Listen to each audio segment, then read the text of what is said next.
Oh no! The wedding sedan has arrived, but the bride is still not ready. Sister Qin, hurry and take the bride to change into her wedding dress. Mr. Lin specifically requested that the bride wear this outfit today. As the matchmaker entered the room, she urged Qin Zhizhi, who was dressed in a bright red wedding gown.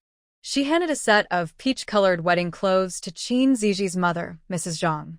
The lively room fell silent, and the guests who were ready to cover Qin Zhizhi's had stared in shock at the matchmaker. Although the Qin family was not wealthy, Qin Zhizhi was favored there.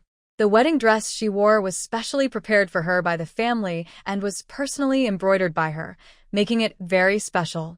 Aunt Li, Qin Zhizhi's aunt, was the first to react and asked the matchmaker, "Is there something wrong with this wedding dress? Today is a joyous occasion for our Zhizhi and her husband, so she should wear red. Why change it?" Aunt Li's words momentarily flustered the matchmaker, but remembering the reward from Mrs. Lin, she continued to persuade them. This outfit was specially prepared by Mr. Lin for the bride. She should change into it quickly. The matchmaker thought her explanation was flawless, but the people present were not easily convinced. Aunt Wang disagreed and replied, "This wedding dress was carefully embroidered by Zhizhi herself. It is perfect for today." "You're right, sister-in-law. Let's not change it to avoid delaying the auspicious time. Qingyuan, come and carry your sister to the sedan." Mrs. Zhang called her eldest son over to carry her daughter to the sedan. "Sister Qin, you absolutely must not do that. Mr. Lin said the bride must wear this outfit today, so please help her change." The matchmaker brought up Lin Heng, Mr. Lin, the groom, again, hoping Qin Zhizhi would quickly change her clothes. "Why must she change her wedding dress? I will go ask my nephew." Aunt Li decided to find out the truth. "Sister Qin, please wait. The auspicious time is approaching. We cannot delay. The bride should change and get into the sedan first," the matchmaker said, surprised by the Qin family's insistence. Before coming, Mrs. Lin had told her that Qin Zhizhi listened to her son Lin Heng, and as long as she said it was his request, Qin Zhizhi would happily agree. But now, Qin Zhizhi hadn't said a word, and her mother, aunt, and sister-in-law had already disagreed. Getting married is a big deal, and we must understand the situation. We cannot let our Zhizhi be wronged. As Aunt Li spoke, she started to walk outside, but Qin Zhizhi called out, "Aunt, there's no need to ask." Shibao saw Qin Zhizhi stop Qin Deseo and immediately felt happy. Just as Lin Pozi and Lin Heng said, Qin Zhizhi is deeply in love with Lin Xiaocai. Zhizhi. The three sisters-in-law looked at Qin Zhizhi in confusion. They knew very well how much she valued Lin Heng. Mother, aunt, third aunt, Lin Heng did not come to propose today. When Qin Zhizhi finished speaking, everyone present was shocked and in disbelief. Qin Zhizhi and Lin Heng were engaged since childhood, and the Lin family had always valued her. It was hard to believe that Lin Heng did not come to propose today. "Zhizhi, how do you know this?" Third Aunt Wang was extremely shocked. "Aunt, if you don't believe me, you can ask Shibao." Qin Zhizhi threw the question back to Shibao. "What my Zhizhi said is true. Lin Heng really did not come to propose?" Qin Zhizhi's mother was furious, her eyes red.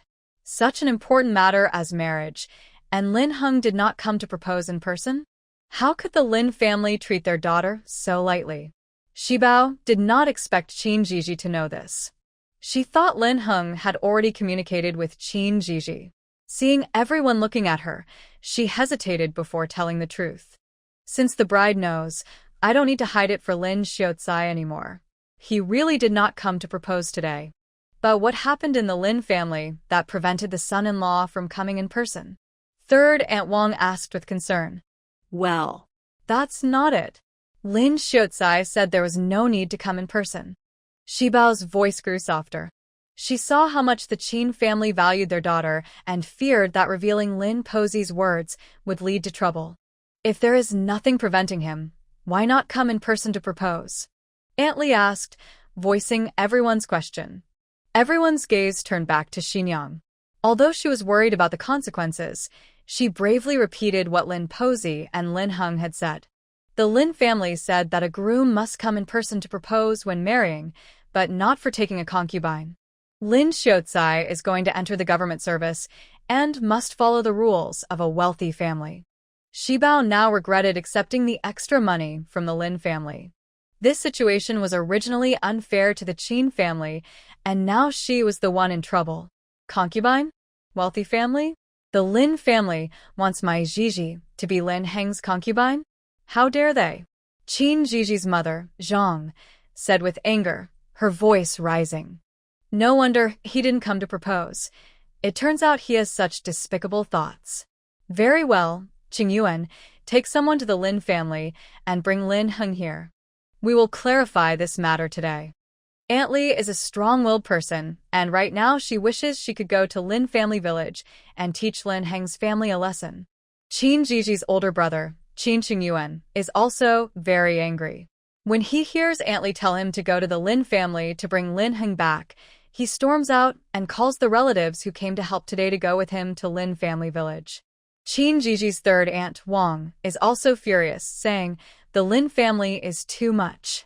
Aunt Li gives a look to her second and third sisters-in-law, comforts Qin Zhiji a bit, and then leaves to talk to her in-laws about the situation. Wang is worried and follows her out because her husband has a bad temper. If he finds out that his beloved niece has been wronged, she fears he might lose control. The matchmaker tries to stay out of the way and quietly leaves the house, while Qin Ziji's mother stays behind to comfort her daughter. Zhizhi, don't worry. Today, your father and uncles will support you and seek justice. Mom, fine. You don't need to worry. Qin Zhiji has calmed down. She realizes she has somehow entered the story she just started reading. She only criticized the scoundrel Lin Heng for treating her poorly, and now she has found herself in this situation. When she arrived, it was just as the matchmaker came in to ask her to change into her wedding dress. She didn't speak earlier because she was still in shock. Zhizhi, I know you like Lin Heng, but today the Lin family has gone too far. You must listen to me and not compromise. Zhang is worried about her daughter, fearing she might foolishly agree to become Lin Heng's concubine. The original character would have been easily swayed by Lin Heng, but now Qin Zhiji just wants to stay far away from him and quickly end the engagement. Don't worry, Mom. I understand the situation. I will listen to you today. With her daughter's promise, Zhang feels relieved, but thinking about the Lin family's behavior today, she can't help but curse them in her mind. Qin family village and Lin family village are not far apart, separated by a field. Qin Qingyuan and his group get to the Lin family quickly and return just as fast. The people who went with Qin Qingyuan are the young helpers from today, and they are quick and fired up. When they reach the Lin family, they drag Lin Heng away without hesitation. Lin's mother doesn't realize what's happening until her son is already being taken away. She quickly sends her younger son to find the village chief and then rushes after Qin Qingyuan and his group. In less than 15 minutes, Qin Zhiji hears the commotion in the yard. Explain? What explanation does your Qin family want? My family's Lin Heng is now a scholar, and your daughter would be lucky to be a concubine for my son. Old Lady Lin arrogantly shouted in the courtyard, confident that the Qin family wouldn't dare to retaliate and believing that Qin Zhiji would obediently become a concubine for the Lin family. When our families arranged the engagement, it was made clear that you shouldn't go too far. Qin Zhiji's grandmother directly confronted Old Lady Lin. You said that back then, but now my son is a scholar and will have even greater prospects. Letting Qin Zhiji be a concubine is already generous, considering our family's childhood engagement. Since learning that her son was involved with the daughter of the county magistrate, Lin's mother had lost all respect for the Qin family. 10 Qin Zizis couldn't compare to the county magistrate's daughter. If it weren't for Qin Zhiji's abilities, she wouldn't even agree to a concubine. Lin Heng, do you think my daughter is not worthy of you? Asked Qin Zhiji's father. Uncle Qin, can Zhiji come out to talk with me? Lin Heng did not answer Qin He's question, but redirected it to Qin Zhiji. He was confident that she would agree to be a concubine. At this point, you still want to deceive Zhiji with sweet words, Qin Qingyuan angrily questioned Lin Heng. Qingyuan, after all these years of friendship between Zhiji and me, you wouldn't want to break us apart, would you? Lin Heng evaded the question. Lin the scholar, that's not right. My Zhizhi cannot be a concubine. The Lin family must give the Qin family an explanation today, and an explanation for Zhizhi, Aunt Li said angrily. Zhizhi, I'm here to take you home. Please come with me. My mother and I will treat you well. Lin Heng shouted into the house, knowing how to handle the Qin family at this moment. Be quiet. You don't deserve to say Zhizhi's name.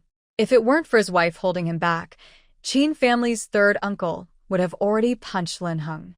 Zhizhi, today is our happy day. Please come out and let me explain.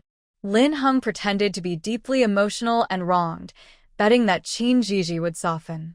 Inside the house, Qin Zhizhi couldn't hold back any longer. She felt sick listening to him. This scoundrel still wanted to manipulate her into returning as a concubine. While reading, Qin Zhizhi had been furious, and now that the scoundrel was right in front of her, she felt she had to confront him. Zhang, noticing her daughter's bad expression and feeling worried, hurried to advise her as she prepared to go out. Zhizhi, don't listen to Lin Heng. Stay in this room. Your grandfather, grandmother, uncle, father, third uncle, and brothers will seek justice for you. Qin Zhizhi noticed her mother misunderstood her and gently patted her hand, saying, Mother, I've made up my mind. Lin Heng is not a good match, and I want to cancel the engagement today. Are you sure you want to cancel the engagement? Zhang was surprised that her daughter would take such a step. Seeing her mother's shocked expression, Qin Zhizhi found it quite endearing. The original girl must have liked Lin Heng very much.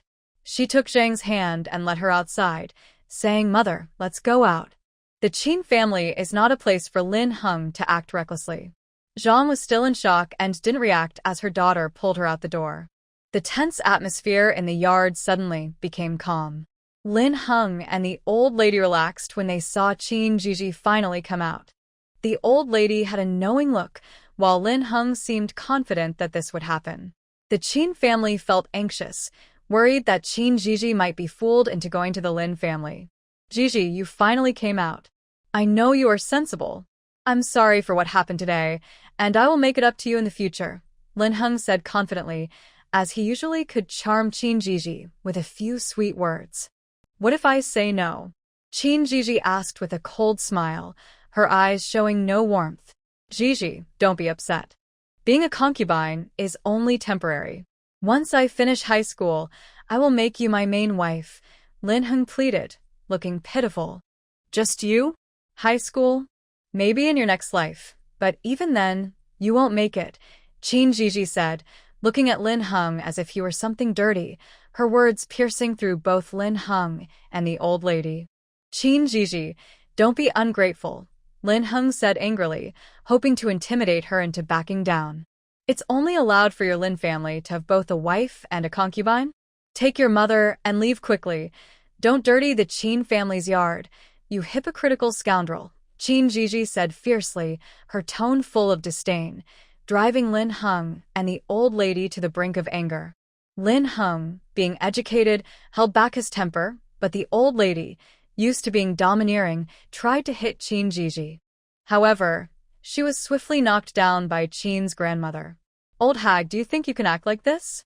I used to let it go for my granddaughter's sake. But today, who will tolerate you? Qin's grandmother, who was strong from working in the fields, overpowered the old lady easily. Qin Zhizhi, hurry and tell your grandmother to stop, or you won't even be able to be a concubine, the old lady threatened. I don't even want to be a wife, so why would I want to be a concubine? Third uncle, please invite the clan leader and the village chief to witness this. I want to cancel the engagement today. Due to the marriage between Qin Zhizhi and Lin Heng, everyone has been tolerating Lin's mother over the years. Now that they hear about the cancellation of the engagement, the Qin family is first shocked, then overjoyed. My dear niece, I'll go call for you right away. Qing Yuan, quickly get the pen, ink, paper, and inkstone. Uncle Qin is worried that his niece might change her mind. Brother Jinghuai, may I borrow your pen, ink, paper, and inkstone? Qing Yuan bows to the man beside him. Canceling the engagement? Qin Zhizhi, you can't really think anyone would marry you after calling off the wedding on the day of the ceremony, Lin Heng shouted angrily.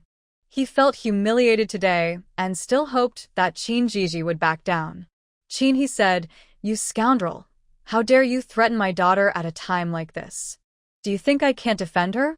He kicked Lin Heng. Qin's mother added, I used to value you because my daughter liked you, but now who still puts up with you? Several protective brothers exclaimed, our sister deserves better.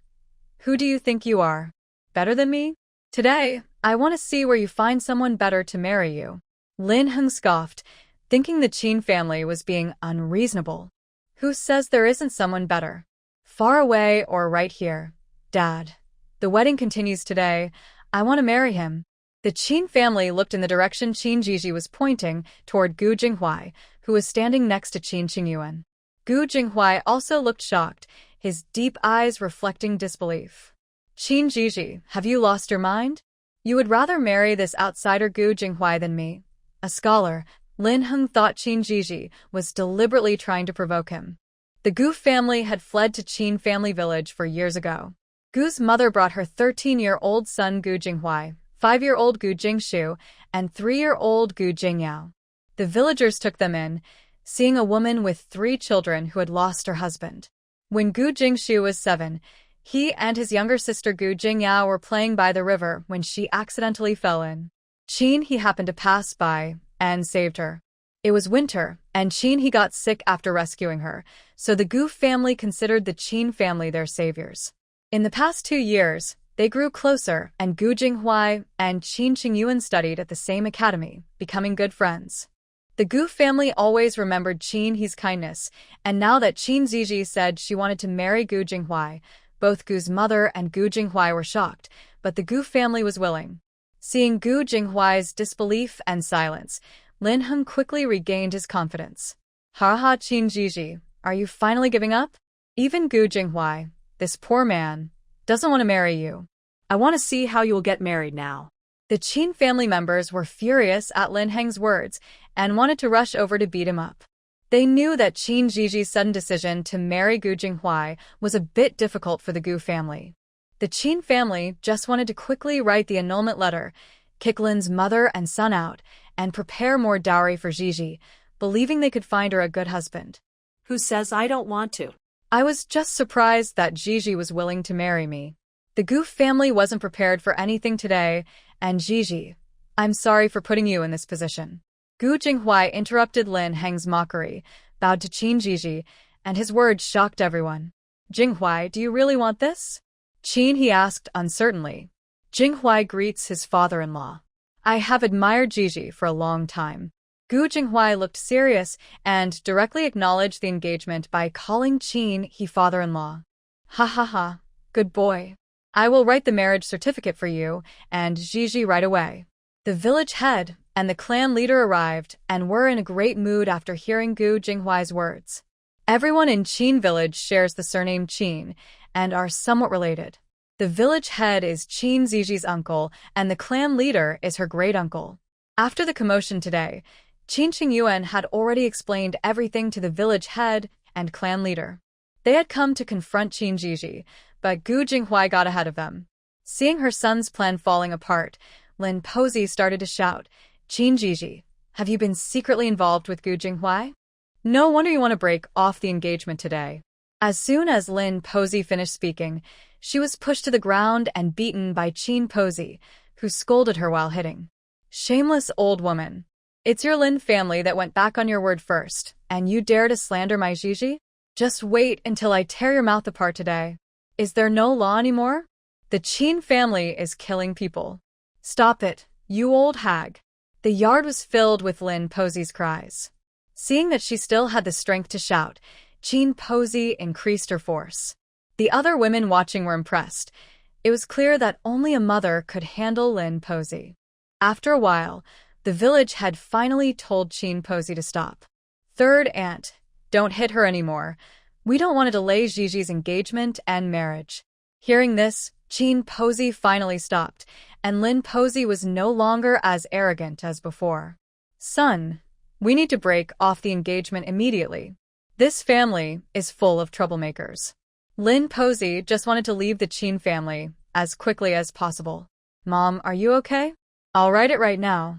Lin Hung comforted Lin Posey, and the clan leader had already prepared the annulment letter. 2 copies were made, and Lin Hung and Qin Zhizhi each pressed their fingerprints on it. Then the clan leader wrote a new marriage contract for Qin Zhizhi and Gu Jinghuai. After they pressed their handprints, the village head hurriedly took a bullock cart to the county office to prevent any further issues. Once the divorce letter was finished, Lin Hung and the old lady Lin were driven out of Qin family village. The villagers declared that their daughters would no longer marry into Lin family village, as it was filled with ungrateful people. The village head from Lin family village nearly fainted upon hearing such words.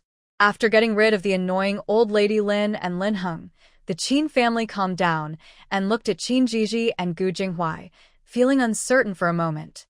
Seeing her family's concerned gazes, Qin Zhizhi felt deeply moved, but she did not regret choosing to marry the future powerful official Gu Jinghuai. Grandfather, grandmother, father, mother, I have embarrassed the Qin family, but marrying Gu Jinghuai is not to provoke the Lin family. I am doing this willingly. Qin Zhizhi bowed to her elders, knowing that being rejected on the wedding day was not a proud moment for a woman and could affect her brother's marriages. Silly child, don't say that. It's not your fault. The Lin family has gone too far. This divorce is good. Making Lin Hung a concubine would be a disgrace to our Qin family, the old lady Qin said, seeing her granddaughter's guilty expression and feeling heartbroken, quickly comforting her. Your grandmother is right. This divorce is a good thing. Old man Qin was also upset by the Lin family earlier, but he was glad that his granddaughter stood her ground against Lin Hung. My good daughter has great taste. Gu Jinghuai is so much better than Lin Hung. Qin he had never liked Lin Hung, and now that his son-in-law was Gu Jinghuai, he was very happy. Indeed, I also think Gu Jinghuai is more suitable for you. Zhang Shi agreed with her husband. Whoever Zhizhi chooses, we will support, Uncle Qin Shan said foolishly, earning a disapproving glance from his wife. In the small courtyard of the Qin family, joy filled the air, and the unpleasantness brought by old lady Lin and Lin Hung had vanished. Gu Jinghuai looked at his mother with eager anticipation, and his meaning was clear. Gu's mother found it amusing. She hadn't expected her usually calm eldest son to have such a cute side. She teased him with a few glances before stepping forward to speak to the Qin family. Please allow Zhizhi to wait a moment while Gu Jinghuai and I go back to get ready. Then we will come to marry Zhizhi. Aunt from the Gu family, today's events were sudden, and the marriage contract is signed. We are now one family. Dasha, take the clan members to the Gu family to help. Hire the wedding procession, the musicians, and the sedan chair, and come back to the Qin family in half an hour to welcome the bride. Old man Qin understood the difficulties of the Gu family and took the opportunity to send his relatives to help them directly. Thank you, Uncle Qin. Jinghuai and I will go home and get things ready, Gu's mother said, touched by the Qin family's willingness to help. She quickly took Gu Jinghuai and headed home. You're the oldest, so you're the most capable. Take your younger siblings to the Qin family to help. I will stay home with your second sister-in-law. Grandma Qin was still a bit worried, so she sent both the eldest and third daughters-in-law to assist the Gu family. Don't worry, mother. My sister-in-law and I will handle everything well, the eldest daughter-in-law, Li, said as she hurried out with her sister-in-law, Wang. With the help of the Qin family, the wedding procession from the Gu family soon arrived at the Qin home. Due to the tight schedule, Gu Jinghuai's wedding outfit could not be prepared in time, so his mother found the outfit Gu's father wore when he married her and dressed her son in it. The outfit looked surprisingly good and fit Gu Jinghuai perfectly, causing his mother to momentarily lose her composure, tears welling in her eyes.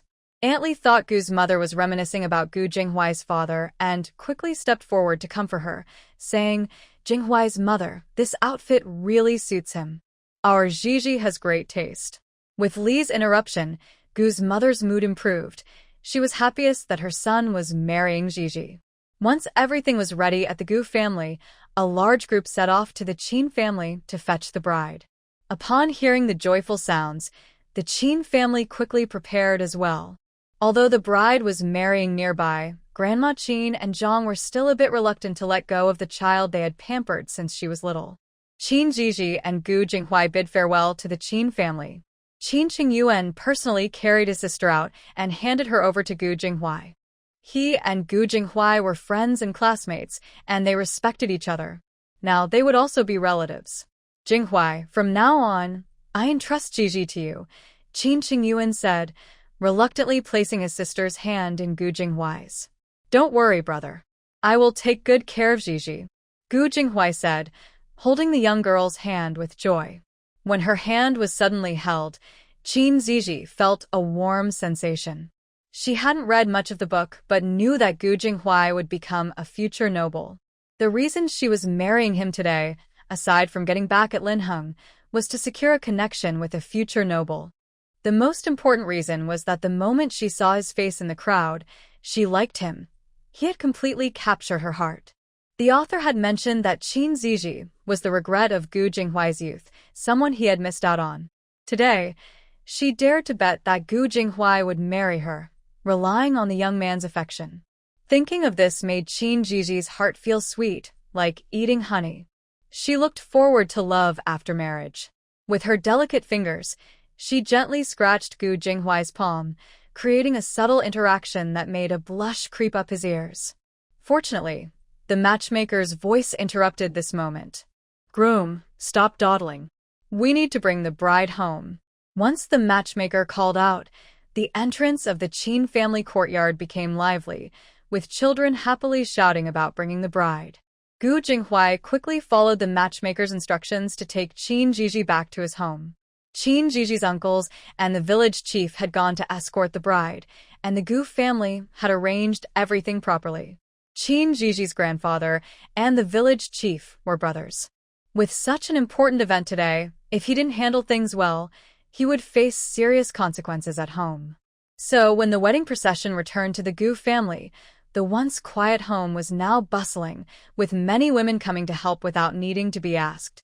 The village chief personally oversaw the wedding, and after completing the ceremony, Qin Zhizhi was led into a newly prepared room. Not long after, Gu Jinghuai came in to lift the bridal veil. Farmers don't have many formalities. As the veil was lifted, Qin Zhizhi was stunned by Gu Jinghuai's appearance. He looked incredibly handsome. The red wedding outfit made his skin look even fairer, with broad shoulders and a slim waist, exuding calmness. His demeanor revealed a gentle and refined charm that was striking. In that moment, Qin Zhizhi felt as if she heard the joyful cries of groundhogs, filled with happiness. Perhaps this was the best gift from fate for her story. Noticing Qin Zhizhi staring at him with changing expressions, Gu Jinghuai felt a bit anxious. Zhizhi, why are you looking at me like that? Is there something wrong with Jinghuai? His words brought Qin Zhizhi back to reality, and she felt embarrassed about her earlier behavior. This wedding outfit suits you very well. Qin Zhizhi blurted out her thoughts, and when she realized it, her face turned red. Gu Jinghuai was surprised by her compliment and, feeling even more shy than her, quickly found an excuse to leave. There are still villagers to entertain outside. You rest for a bit. I'll step out and have Jingyao bring you some food. Gu Jinghuai practically fled the room but remembered that Qin Zhizhi hadn't eaten, so he asked his sister, Gu Jingyao, to bring her some food. Gu Jingyao, who was already 7 years old, soon came in with a plate of food. Big sister, big brother asked me to bring you some food. The little girl placed the bowl on the table and looked at Qin Zhizhi a few times, her happiness impossible to hide. Thank you, Yaoer. Qin Zhizhi felt a bit hungry when she saw the food. It's Yaoer who should thank big sister for marrying big brother. Gu Jingyao was very happy at the thought that Qin Zhizhi would be her big sister in the future. Qin Zhizhi usually had a good relationship with Gu's mother and Gu Jingyao, so she felt happy hearing the little girl say that. How about Yaoer keeps me company while I eat? Qin Zhizhi thought it would be boring to eat alone, so she invited Gu Jingyao to join her. Sure. Yaoer loves eating with big sister. The little girl happily sat down to eat with Qin Zhizhi. In the wedding room, the two enjoyed their meal very much. Gu Jingyao went out once to return some dishes, but spent the rest of the time with Qin Zhizhi. After everyone left, Gu Jinghuai came in, and Gu Jingyao reluctantly left, worried that her big sister might disappear when she woke up the next day. After a busy day, Gu Jinghuai showed no signs of tiredness. Instead, he seemed oddly excited, which made Zhizhi curious. Zhizhi, are you full? Gu Jinghuai was concerned that Zhizhi might not have eaten enough. There was a lot of food that Yaoer brought. After saying this, the two fell into a brief silence. Finally, Gu Jinghuai broke the silence. Zhizhi, we haven't had the wedding wine yet. Zhizhi was momentarily surprised, and her expression looked very cute in Gu Jinghuai's eyes. Today's wedding is simple, and I apologize for that, but we can't skip the wedding wine. Please wait a moment. Gu Jinghuai went to the table and poured 2 cups of wedding wine, filling Zhiji's cup a little less because he was worried she couldn't handle it. Seeing Gu Jinghuai's eager gaze, Zhiji took the wine from his hand, and the couple drank the wedding wine together. Zhiji had never had wine before, and as soon as the wedding wine went down, she started to cough. Gu Jinghuai gently patted her back, feeling sorry for her. The atmosphere in the new house became a bit warm. Once Zhiji felt better, she looked at the gentle Gu Jinghuai and, after some hesitation, said to him, "Husband, I have something to tell you." Gu Jinghuai was momentarily taken aback, guessing what Zhiji was about to say, and a hint of sadness flashed in his eyes. "My dear, just say it. I'm listening." Zhiji noticed the sadness in Gu Jinghuai's voice, looked up at him, and softly asked, "Are you unhappy, my husband?" I am not." Noticing Zhiji's concerns, Gu Jinghuai felt a bit shy and stumbled over his words.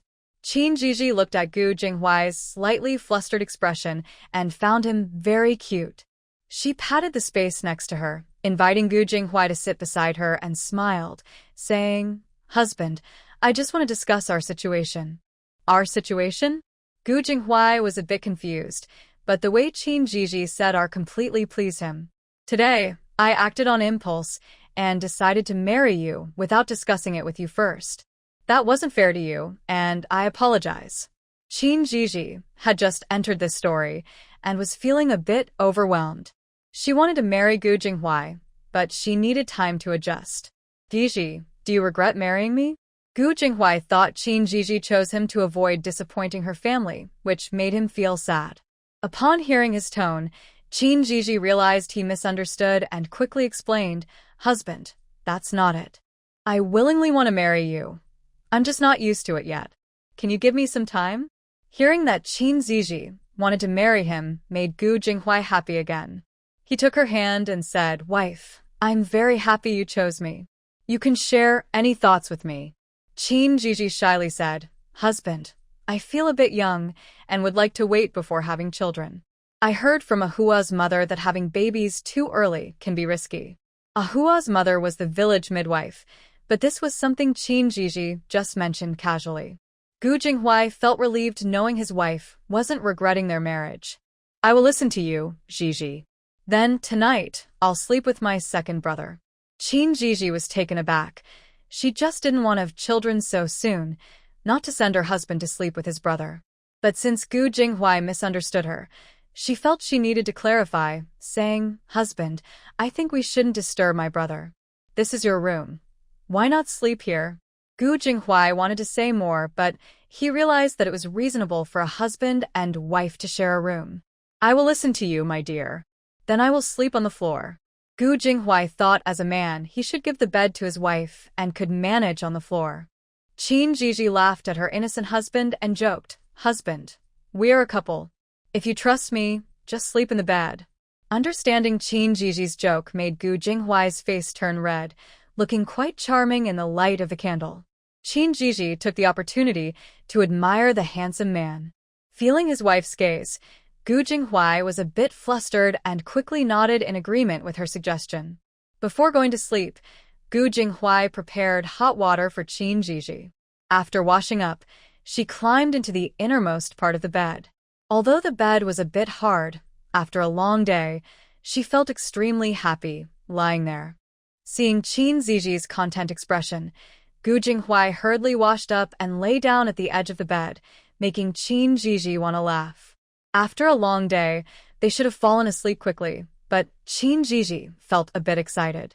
Dear husband, how many days did you and your brother take off from the teacher this time? Hearing her question, Gu Jinghua remembered that he and Qin Yuan had only taken a day and a half off, and they needed to return to the academy after lunch the next day. We have to go back to the academy after lunch tomorrow. Gu Jinghua felt a bit regretful, wishing he had taken a few more days off. Then let's get up early tomorrow, offer tea to mother, and you and your brother can pack up and head to the academy. You don't need to worry about home. I will take care of mother and the younger siblings. The Qin family valued this exam, so Zhizhi understood its importance. Gu Jinghua was surprised by how considerate Zhizhi was, feeling touched. He solemnly promised her, "Wife, when I succeed, I will give you a grand wedding. I'll be waiting for that. Husband, make sure to work hard at the academy," Zhizhi said playfully, fully believing in Gu Jinghuai's future as a powerful official. Don't worry, I will definitely work hard. Each of Gu Jinghuai's promises made Zhizhi feel more at ease. Then, let's rest early. Sweet dreams, husband. Zhizhi was filled with hope for the future. Gu Jinghua got out of bed to blow out the candle. Simple country folks didn't have many rituals, and soon Zhizhi fell asleep. Hearing her steady breathing, Gu Jinghua had a peaceful night. The next morning, when Zhizhi woke up, Gu Jinghua was already gone. She reached out to feel the spot beside her, which was already cold, indicating he had gotten up early. Feeling a bit shy, she quickly got up to tidy herself before heading out. When she opened the door, she found the whole family was already awake. Mother Gu was cooking breakfast, Gu Jinghua was helping, and even the two younger ones were tidying up in the yard. Good morning, Jing Shu and Jing Yao. Zhizhi greeted them shyly. Good morning, sister-in-law. Big brother and mom are in the kitchen. The two little ones happily pointed towards the kitchen. If you're tired, take a break. I'll go help in the kitchen, Zhizhi said, worried that the children might get too tired. Got it, sister-in-law. Gu Jingshu and Gu Jingyao, taught to be polite by their mother, were very fond of Zhizhi, and now that she was their sister-in-law, they were even happier. Mom, husband, I'm sorry for getting up late, Zhizhi said, feeling a bit embarrassed when she saw the breakfast already prepared. Zhizhi, you've arrived. Go wash up quickly. Mom and Jinghua will be ready soon, Gu's mother said, not wanting Zhizhi to work on her first day after marriage, and quickly sent her away. This made Zhizhi even more embarrassed. She was the last to wake up and was being treated so well.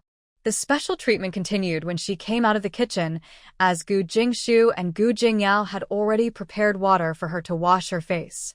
Zhizhi praised them, saying, "Wow, our Jingshu and Jingyao are really amazing." The two laughed happily, filling the small courtyard with warmth. In the kitchen, Gu's mother and Gu Jinghua exchanged smiles. Gu's mother felt that with Zhizhi marrying her son, their family would be different and better in the future. Carrying the breakfast, Gu's mother came out and cheerfully called to them, "You two, don't keep your sister-in-law waiting. Hurry up and wash up so we can eat before the food gets cold." Got it, Mom. The three replied in unison, then laughed together. The family happily gathered to eat breakfast. Although it was simple food, everyone wore smiles on their faces. After breakfast, Zhizhi and Gu Jinghua served tea to Gu's mother, who happily drank it. She then went to her room and brought out a bracelet for Zhizhi. "Zhizhi, this is the bracelet your father-in-law gave me when we got married. He said it's a family heirloom. Today, I'm passing it on to you." Zhizhi was pleasantly surprised. She hadn't expected her mother-in-law to give her a bracelet and understood the sentiment behind it. Carefully taking the bracelet from Gu's mother, she sincerely said, "Thank you, Mom. We're all family now." "As long as you and Jinghua are happy, I'll be happy," Gu's mother said, genuinely pleased with Zhizhi. Don't worry, Mom. "I will take good care of my husband. Once he finishes high school, I'll let you enjoy life," Zhizhi said sweetly, making Gu's mother even happier. "Mom, after lunch, Big Brother and I will be going to the academy, so it will be up to you and Zhizhi to take care of things at home," Gu Jinghua said, having already discussed this with Zhizhi the night before. When Gu Mu heard that her son was going to the academy in the afternoon, She worried that Zhizhi would be upset. After hesitating, she asked, "Does it have to be today? Can it wait until after the visit home?" "Mother, don't worry. On the day of the visit, I will ask for leave from the teacher and come back. This time, I couldn't take much time off." Gu Jinghui also wanted to stay home until the visit, but since he hadn't asked the teacher for leave, he decided to return to the academy first and come back early on the day of the visit. "Mother, my husband's studies are important. It's better to go back to the academy first. Can Zhizhi stay at home with you?" Zhiji's few words showed her support, and Gu Mu felt relieved. As long as her daughter-in-law wasn't upset, she would support whatever decision was made. "I will listen to Zhizhi. Just come back early on the day of the visit," Gu Mu instructed with concern. "I will remember," Gu Jinghui quickly assured her, and only then did Gu Mu feel at ease. In the morning, Gu Jinghui was in his room studying, while Zhizhi was in Gu Mu's room making clothes with her. Seeing her son so focused on his studies, Gu Mu felt frustrated. He was leaving in the afternoon and didn't even take time to bond with Zhizhi. During lunch, Gu Mu shot a few disapproving looks at her oblivious son, leaving Gu Jinghui feeling a bit confused. Throughout the meal, Gu Jinghui tried not to look at his mother, and after serving food to his wife, Gu Mu felt a bit better about her son. After lunch, Gu Jinghui said goodbye to his family with reluctance and left for the academy with Qin Qingyuan. Once Gu Jinghui was gone, Zhizhi couldn't sit still at home. She found a small basket in the yard, greeted Gu Mu, and went to the foot of the mountain to gather wild vegetables. Worried, Gu Mu asked Gu Jingshu to accompany Zhizhi. Zhizhi often gathered wild vegetables at her family home, so she knew the way. With Gu Jingshu by her side, they chatted and laughed as they quickly reached the foot of the mountain. In the countryside, families were not wealthy, and the wild vegetables had already been picked. Zhizhi sighed, surprised by their bad luck. Seeing his sister-in-law looking disappointed, Gu Jingshu suggested, "Sister-in-law, let's check over there. Big brother took me there before." Zhizhi perked up at this.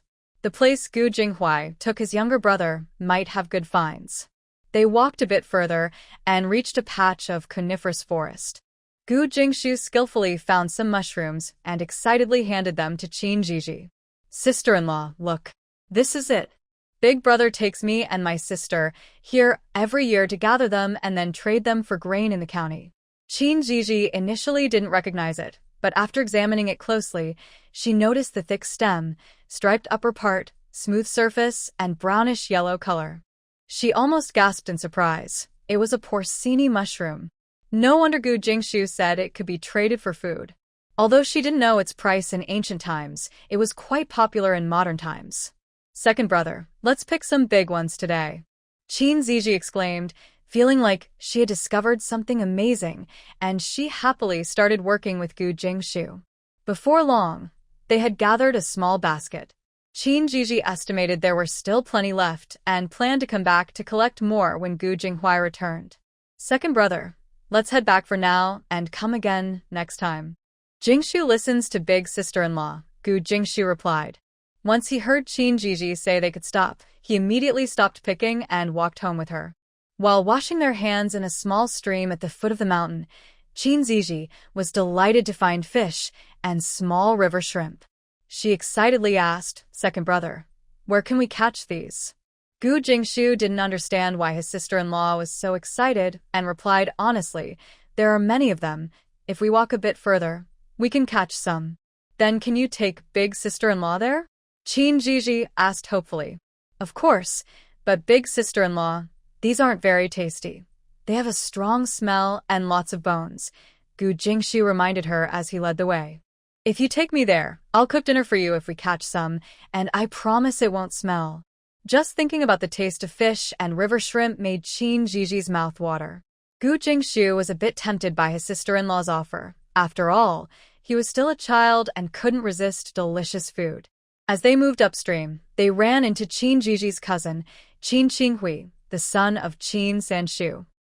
"Sister, what are you doing here?"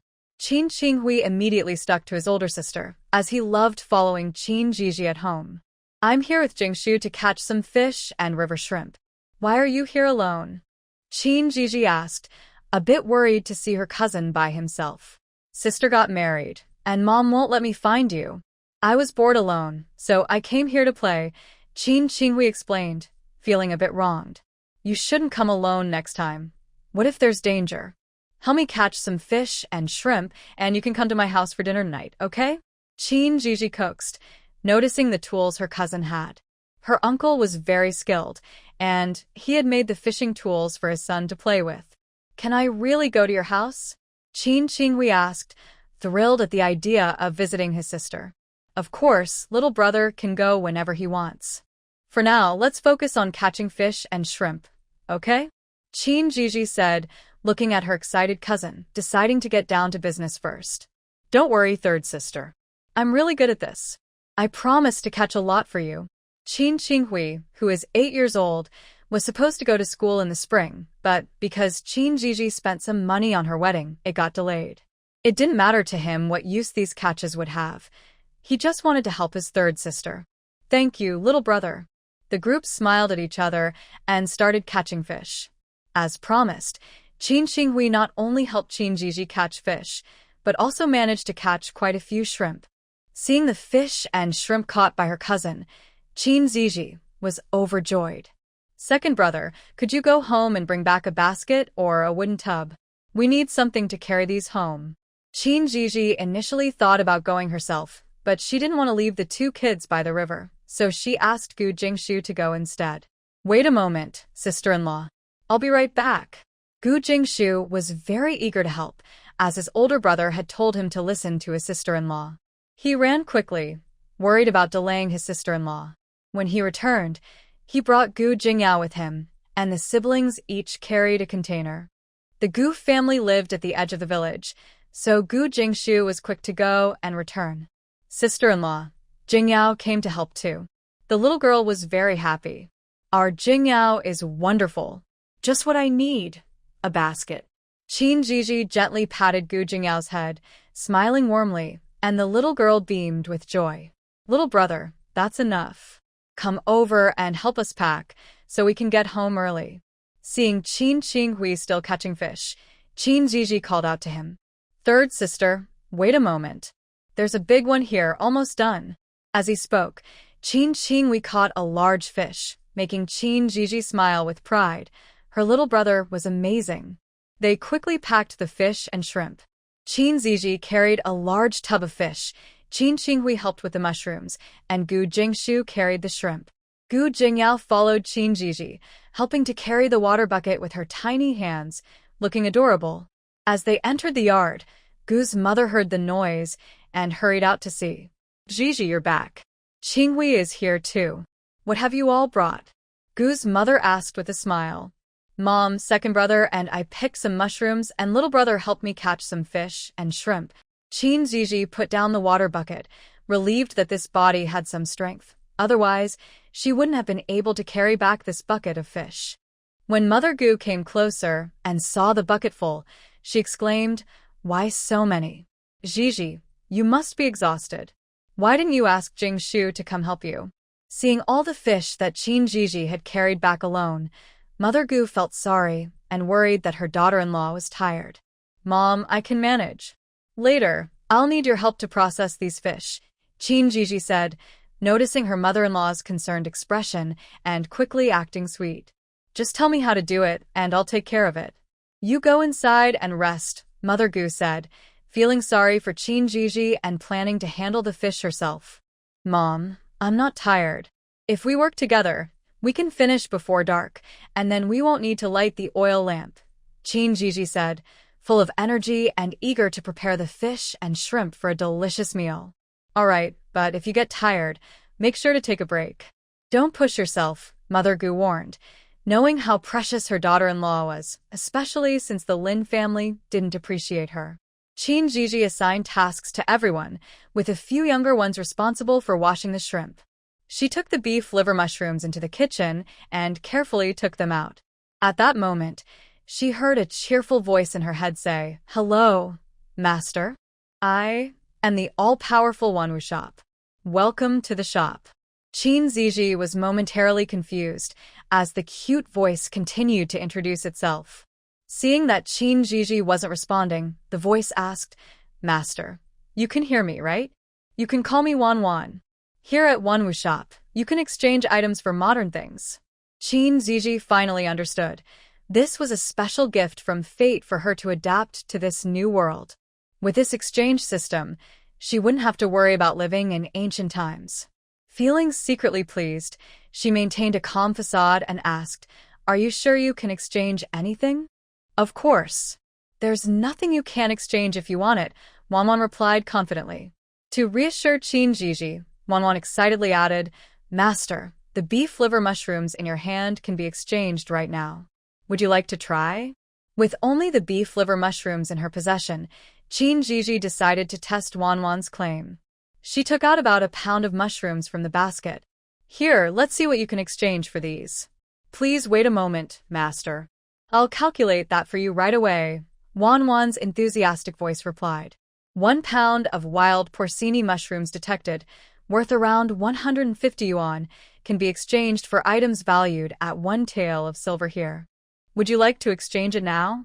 Zhizhi did not expect that 1 pound of porcini mushrooms could be exchanged for 1 tael of silver. In her mind, 1 tael of silver was equivalent to 1,000 won here. In the county town, fine rice costs 4 won per pound, brown rice costs 2 won per pound, pork costs 8 won per pound, and fatty meat costs 10 won per pound. "Can I store it with you for now? I will call you when I need to exchange it," Zhizhi discussed with Wanwan. "Of course. Wanwan is always here to serve you." Wanwan felt very happy, thinking this was a sign of trust from the master. "How will I find you when I need you?" Zhizhi wanted to clarify the rules to avoid any issues later. Don't worry, Master. Wanwan is always around. Just call for Wanwan with your thoughts and I will appear. Wanwan happily explained. "Okay, I need to get busy now.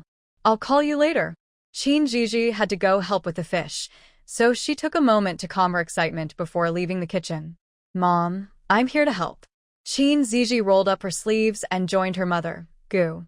The 3 little ones quickly finished washing the river shrimp and gathered around Gu and Zhizhi to watch them prepare the fish, occasionally helping to fetch water or clean the fish they had prepared.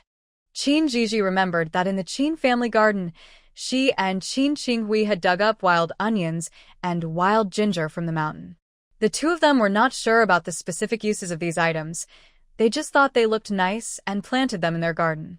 Thinking they would need them for the fish and shrimp later, Zhizhi discussed with Qinghui, "Fifth brother, could you go to our garden and bring me some of the things we transplanted from the mountain?"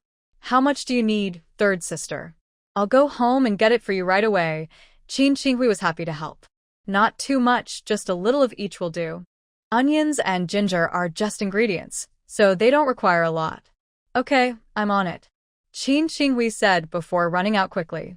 Zhizhi worriedly chased to the door and called out, "Be careful, don't fall." "Got it, third sister." Qinghui was already far away.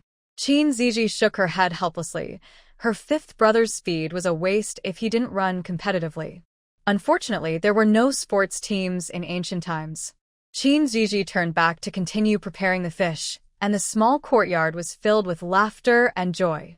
Qinghui sneaked into their garden and pulled up some wild onions and dug up 2 pieces of wild ginger that he and his sister had planted earlier. Fearing that her family would find out and not let her go to her brother-in-law's house, Qinghui was very careful, worried about being discovered. At this time, the Qin family members were not home. Only Grandma Qin was there. She went to the backyard to feed the chickens and noticed a figure darting out from her vegetable garden.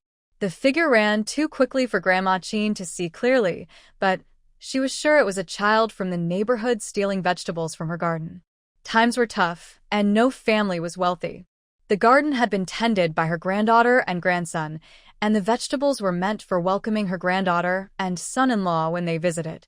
Before they could enjoy the vegetables, they were stolen.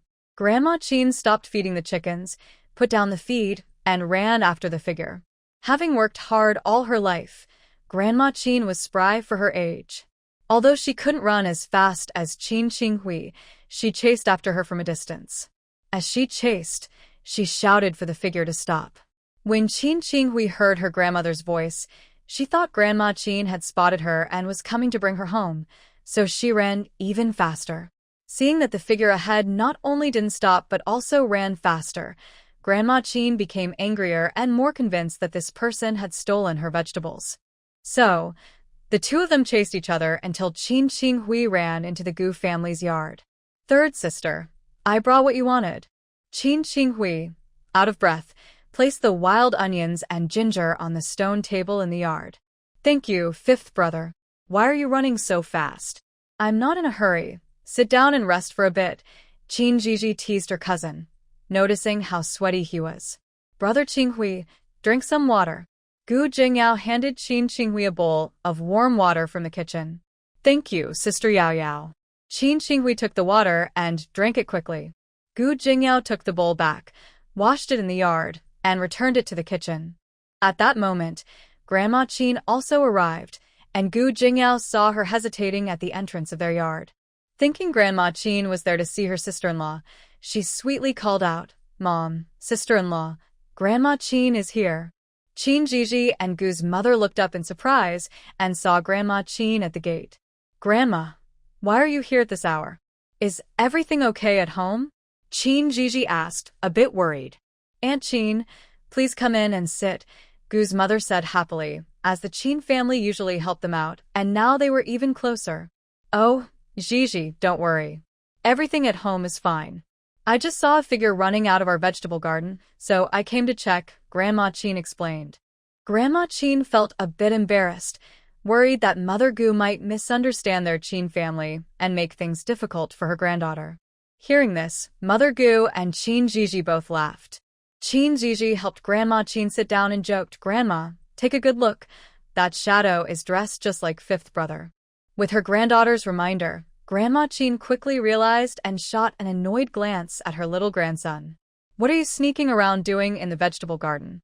Afraid of being scolded, Qin Qinghui stammered, I went to help third sister get something. We planted it together. What does your third sister need? Just tell Grandma, and I'll call you. Why did you run away? You're going to tire Grandma out. The more she thought about it, the angrier Grandma Qin became. She wasn't stingy about helping her granddaughter. It was her grandson who was making her upset. If I hadn't run, you would have caught me, and you definitely wouldn't have let me go to third sister's house. Mom hasn't let me come these past few days, Qin Qinghui muttered quietly. Grandma, don't be angry. Look, we caught a lot of fish. I'm helping Mother deal with them. Can you help us too? Qin Zhizhi really liked Grandma Qin. Perhaps it was the bond of blood, or maybe it was the love and care she showed on her wedding day. She knew that if she didn't find something for Grandma to do, Grandma would feel uncomfortable. Zhizhi, this fish is very smelly and not tasty. Why did you catch so many? Grandma Qin thought the Gu family might be out of food and planned to send some over with her second son in the evening. Grandma, I know how to make it delicious. Once we finish preparing it, I'll cook some for you to try. With a little coaxing, Qin Zhizhi made Grandma Qin forget about going home. With Grandma Qin joining them, the three quickly prepared the fish. Qin Zhizhi sorted them. Carp for soup, braised fish, and blackfish for fish balls. After some enthusiastic persuasion from Qin Zhizhi and Mother Gu, Grandma Qin agreed to stay and help and to have dinner with them. Seeing Grandma finally agree, Qin Qinghui let out a sigh of relief, afraid that Grandma would drag him home and he would miss out on third sister's delicious food. They had caught 3 large blackfish that day, and Qin Zhizhi decided to use them all for fish balls, planning to leave some for the Gu family and some for the Qin family to enjoy. Qin Zhizhi first cut off the fish heads, which had no meat, and set them aside to use later for soup. Qin Zhizhi was quite knowledgeable about cooking. Even before she entered the story, she loved experimenting with food, and she handled the fish with ease. She then quickly cut the fish meat off the large bones, skillfully removing the belly bones and skin, leaving everyone else amazed. The 3 little ones were mostly in awe, while Grandma Qin and Mother Gu looked proud. Qin Zhizhi cut the fish into small pieces and placed them in a bowl. She said to Grandma Chin and Mother Gu, "Grandma, Mom, can you help me soak these fish pieces in water for a little while and wash them a few times?" They quickly took the fish outside to wash. Once all the preparations were done, it was time to make fish paste. There was no blender here, so they had to do it by hand, but luckily there were 3 of them to take turns. After the fish paste was ready, Zhizhi put it in a large bowl, added some salt, and asked Mother Gu for a few eggs. These eggs were from the Gu family's chickens and were usually saved for special occasions, but today, Mother Gu gave them to her, without hesitation. Zhizhi quickly separated the egg whites from the yolks, mixing the egg whites with the fish paste. Then she secretly exchanged some starch with the system in the kitchen. Pretending to get some flour, she added it to the bowl and stirred in one direction until the fish mixture became firm. Zhizhi poured half a pot of clean water into a pan and asked Mother Gu to prepare the fire. She then shaped some fish paste into balls with her hands, used a spoon to catch them, and dropped them into the pot. While she worked, she taught Grandma Chin, who learned quickly. Once the fish balls were floating, they needed to cook a little longer. The cooked balls were then soaked in cold water, changing the water a few times. Once the fish balls were done, Zhizhi gave each of them one to taste, and they all praised her. "Sister-in-law, this is so delicious." "Third sister, this really doesn't taste fishy. It's even better than meat." Grandma Chin and Mother Gu were also amazed, not expecting something no one wanted to be so tasty. Seeing how much they enjoyed it, especially the 3 children, Zhizhi served them each a bowl of fish balls and sent them outside to eat. She wanted to serve Grandma Chin and Mother Gu some too, but they refused, choosing to stay in the kitchen to help. Next, Zhizhi prepared to make carp and radish soup. When she mentioned needing radish, Mother Gu immediately went to the garden to help her pick some, while Grandma Chin stayed to help with the fire. "Grandma, keep the fire low for now. I'll fry the carp first." Zhizhi secretly exchanged a little bit of lard with the system. While Mother Gu was away from the kitchen, she quickly added it to the pot, making Grandma Chin wince at the thought of using meat.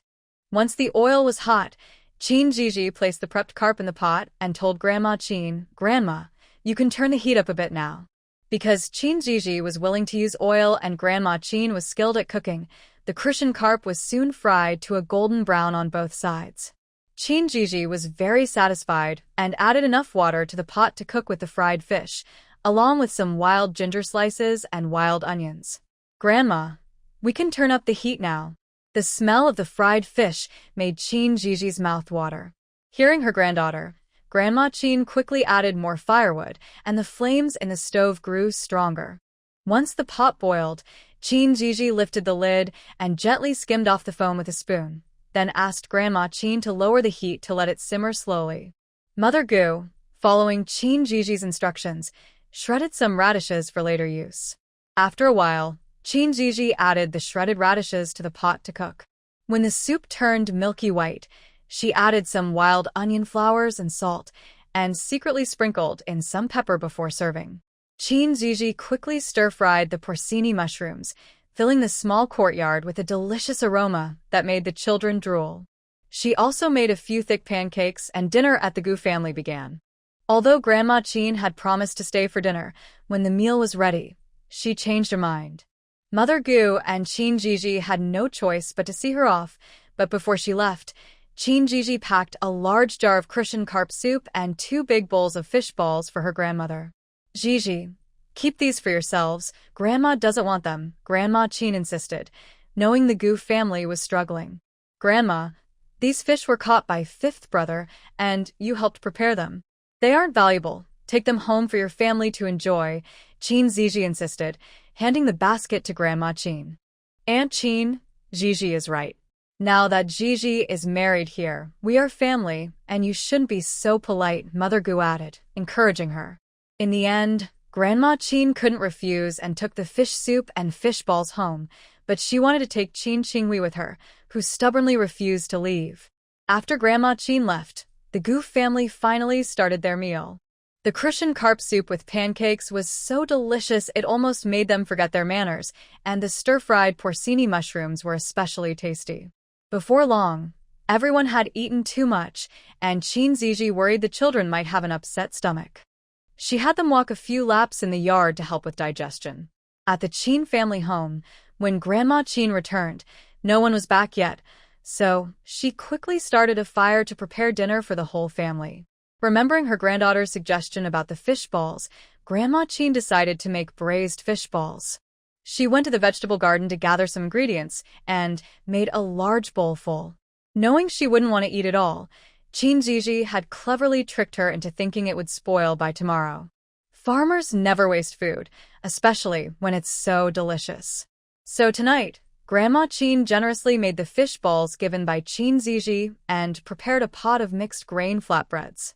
She originally planned to cook some coarse grain porridge, but thinking of the large jar of fish soup her granddaughter gave her, Grandma Qin decided to serve fish soup for dinner, which smelled wonderful. When the Qin family returned, Grandma Qin had already prepared dinner. Usually, the meals are cooked by the daughters-in-law in turns, and today it was the eldest daughter-in-law, Li. Li hurried into the kitchen to prepare dinner, only to find her mother-in-law already there. "Mom, I'm late coming back today." "I'll make dinner right away," Li said, feeling a bit embarrassed. "Don't worry, I've already made it." "Just serve it," Grandma Qin said, feeling cheerful. Li was surprised and felt even more embarrassed seeing that her mother-in-law had done all the cooking. "Thank you for your hard work, Mom." She quickly helped serve the food, and as she stepped out of the kitchen, her two sisters-in-law came to help. The sisters-in-law had a good relationship and often helped each other. They were surprised to see that dinner was already prepared. After a brief moment of surprise, they quickly went in to help serve the food. Once the family was seated at the table, Grandma Qin opened the jar of fish soup, and the aroma filled the air. She even heard someone swallow. "Look at you all, acting so helpless," Grandma Qin joked with a smile. "Mom, what did you make? It smells amazing." Her eldest son, Qin Shan, asked with a grin, his appetite awakened.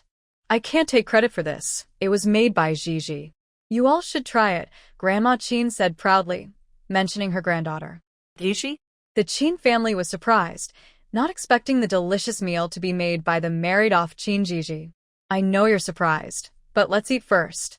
We can talk later, otherwise the soup will get cold," and Zhizhi said it should be enjoyed hot. Grandma Qin didn't want to waste time explaining. The priority was to eat. She quickly served everyone a big bowl of fish soup along with the fried fish balls and flatbreads, filling the room with the sounds of eating. Qin Shan and Qin, he even used their flatbreads to soak up the soup, making Grandma Qin want to laugh. "Mom, Zhizhi is really amazing. This fish soup and fish balls are so delicious." Uncle Qin Jiang praised with a smile. "Of course. Just look at whose granddaughter she is," Grandma Qin said, feeling extremely proud. She was the only girl in the Qin family, and how could she not be great? "Now, old lady, can you tell us what's going on?" Old man Qin was smiling widely. His granddaughter was wonderful. Old Lady Qin animatedly shared the events of the afternoon with the family, making everyone laugh. "Mother, our Zhizhi has become even more impressive since marrying into the Gu family. It's good she didn't marry into the Lin family. Just looking at Lin Heng and his mother is annoying. Now that she's with the Gu family, we can rest easy." "Exactly. We three brothers will take care of the little land the Gu family has, so Zhizhi won't face any difficulties." "Mother, Zhizhi is such a great cook. We should learn from her." The family was filled with hope for the future. Considering that Gu Jinghuai needed to study and had no labor force, the Qin family decided to handle the heavy work from now on.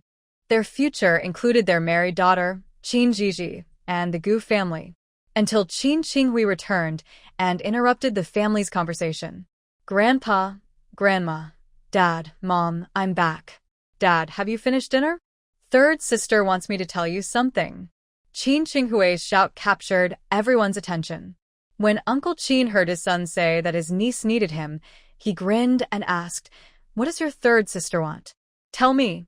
Uncle Qin Shan and Qin Zhizhi's father, Qin He, eagerly asked, "Did she only ask for your dad and not us?" Seeing that everyone was only interested in his sister's matter and not his dinner at the Gu family, Qin Qinghui felt relieved. "Third sister wants Dad to help her make a few fish traps. like the ones you made for me. Can you do that, Dad?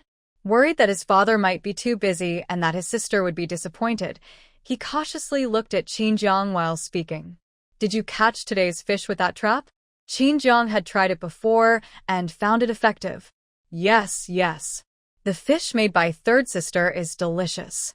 Dad, can we go make some now? Tomorrow we can catch more, so when third sister and brother-in-law come back, they can eat their fill. Just thinking about it made Qin Qinghui excited, especially since Qin had already finished dinner. He wished his father would help his sister make the traps right away. You child, we need to cut bamboo first to make the traps. We've used up the last of it. I'll go chop some now. Since country folks eat early to save on oil lamps, it was still not completely dark.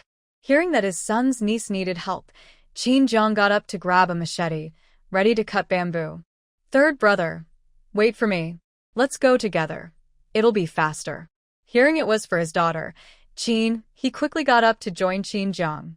Wait for me, big brother.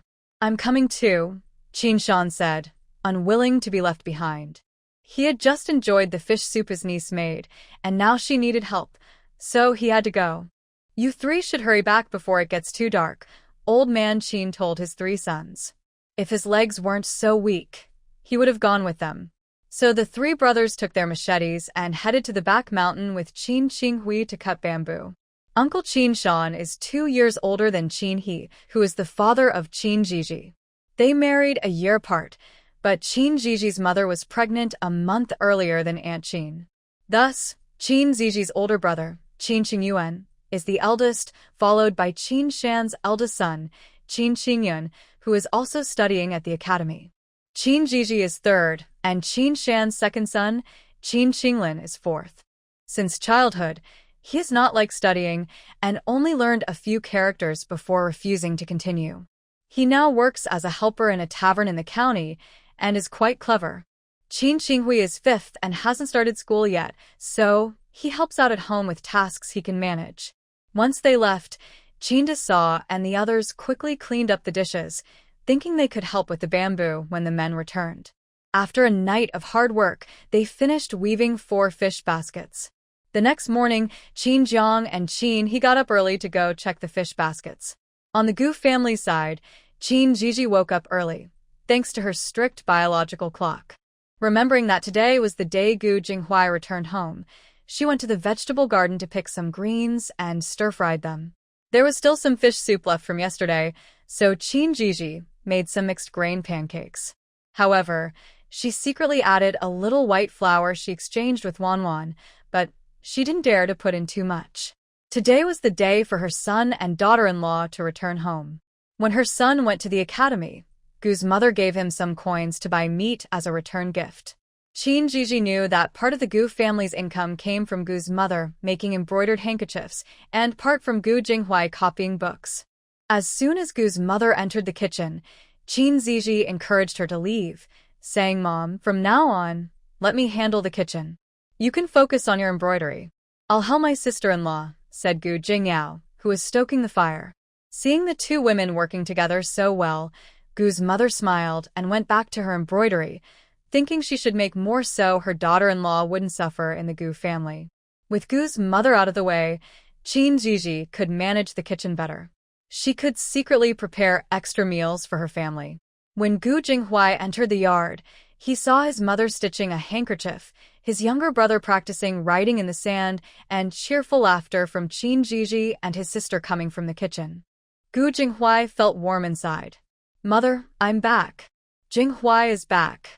Gu's mother was very happy to see her son, especially when she noticed the gift he brought. "Big brother is back." Gu Jingshu quickly came forward, as he had the closest relationship with his older brother. Qin Zhizhi peeked out from the kitchen and greeted him. "Husband is back. Breakfast will be ready soon. Jingyao, please help with the fire." Qin Zhizhi's bright smile caught Gu Jinghui's eye and warmed his heart, and her calling him husband made his ears turn red. After placing the gift on the table in the main room, Gu Jinghui went to the yard to check on the schoolwork he left for his brother before leaving home. "Food is ready." Hearing Qin Zhiji's call, everyone stopped what they were doing and went to the kitchen to help serve breakfast. As the first spoonful of fish soup went down, Gu Jinghuai felt completely relaxed. Mother, this fish soup is delicious. Gu Jinghuai couldn't help but praise it. Big brother, this was specially made for you by sister-in-law. You should compliment her. Little Gu Jingyao winked at her big brother. Gu Jinghuai was surprised to learn that it was made by his wife and looked amazed. We used to think this dish wasn't good, but after Zhizhi made it yesterday, I realized we were doing it wrong. Gu's mother beamed with pride, feeling that her son had truly married a treasure. Ever since Zhizhi joined the family, she looked forward to every meal. Your wife is amazing. Gu Jinghuai sincerely praised her. If you like it, I'll make it again next time. I've already asked Uncle San to help with the fishing basket, Zhizhi said, hoping to earn money to improve their lives, and she didn't want to keep it a secret from the Gu family. Thank you to your wife and Uncle San. Gu Jinghuai felt that marrying Zhizhi was the greatest blessing of his life. Not at all. As long as you don't think Zhizhi is being silly. How could I? Who would dare?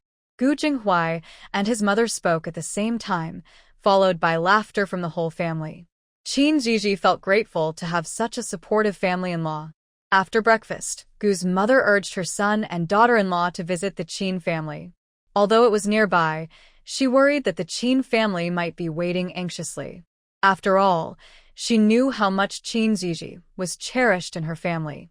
At the Qin family, Grandma Qin was busy in the kitchen with the eldest and third daughters-in-law, preparing for her granddaughter's visit. She had even specially cooked a chicken for the occasion. Zhizhi's mother, Mrs. Zhang, had been looking out the door many times. The most anxious was Qinghui, who ran out several times to check. Third sister and brother-in-law are coming to our house.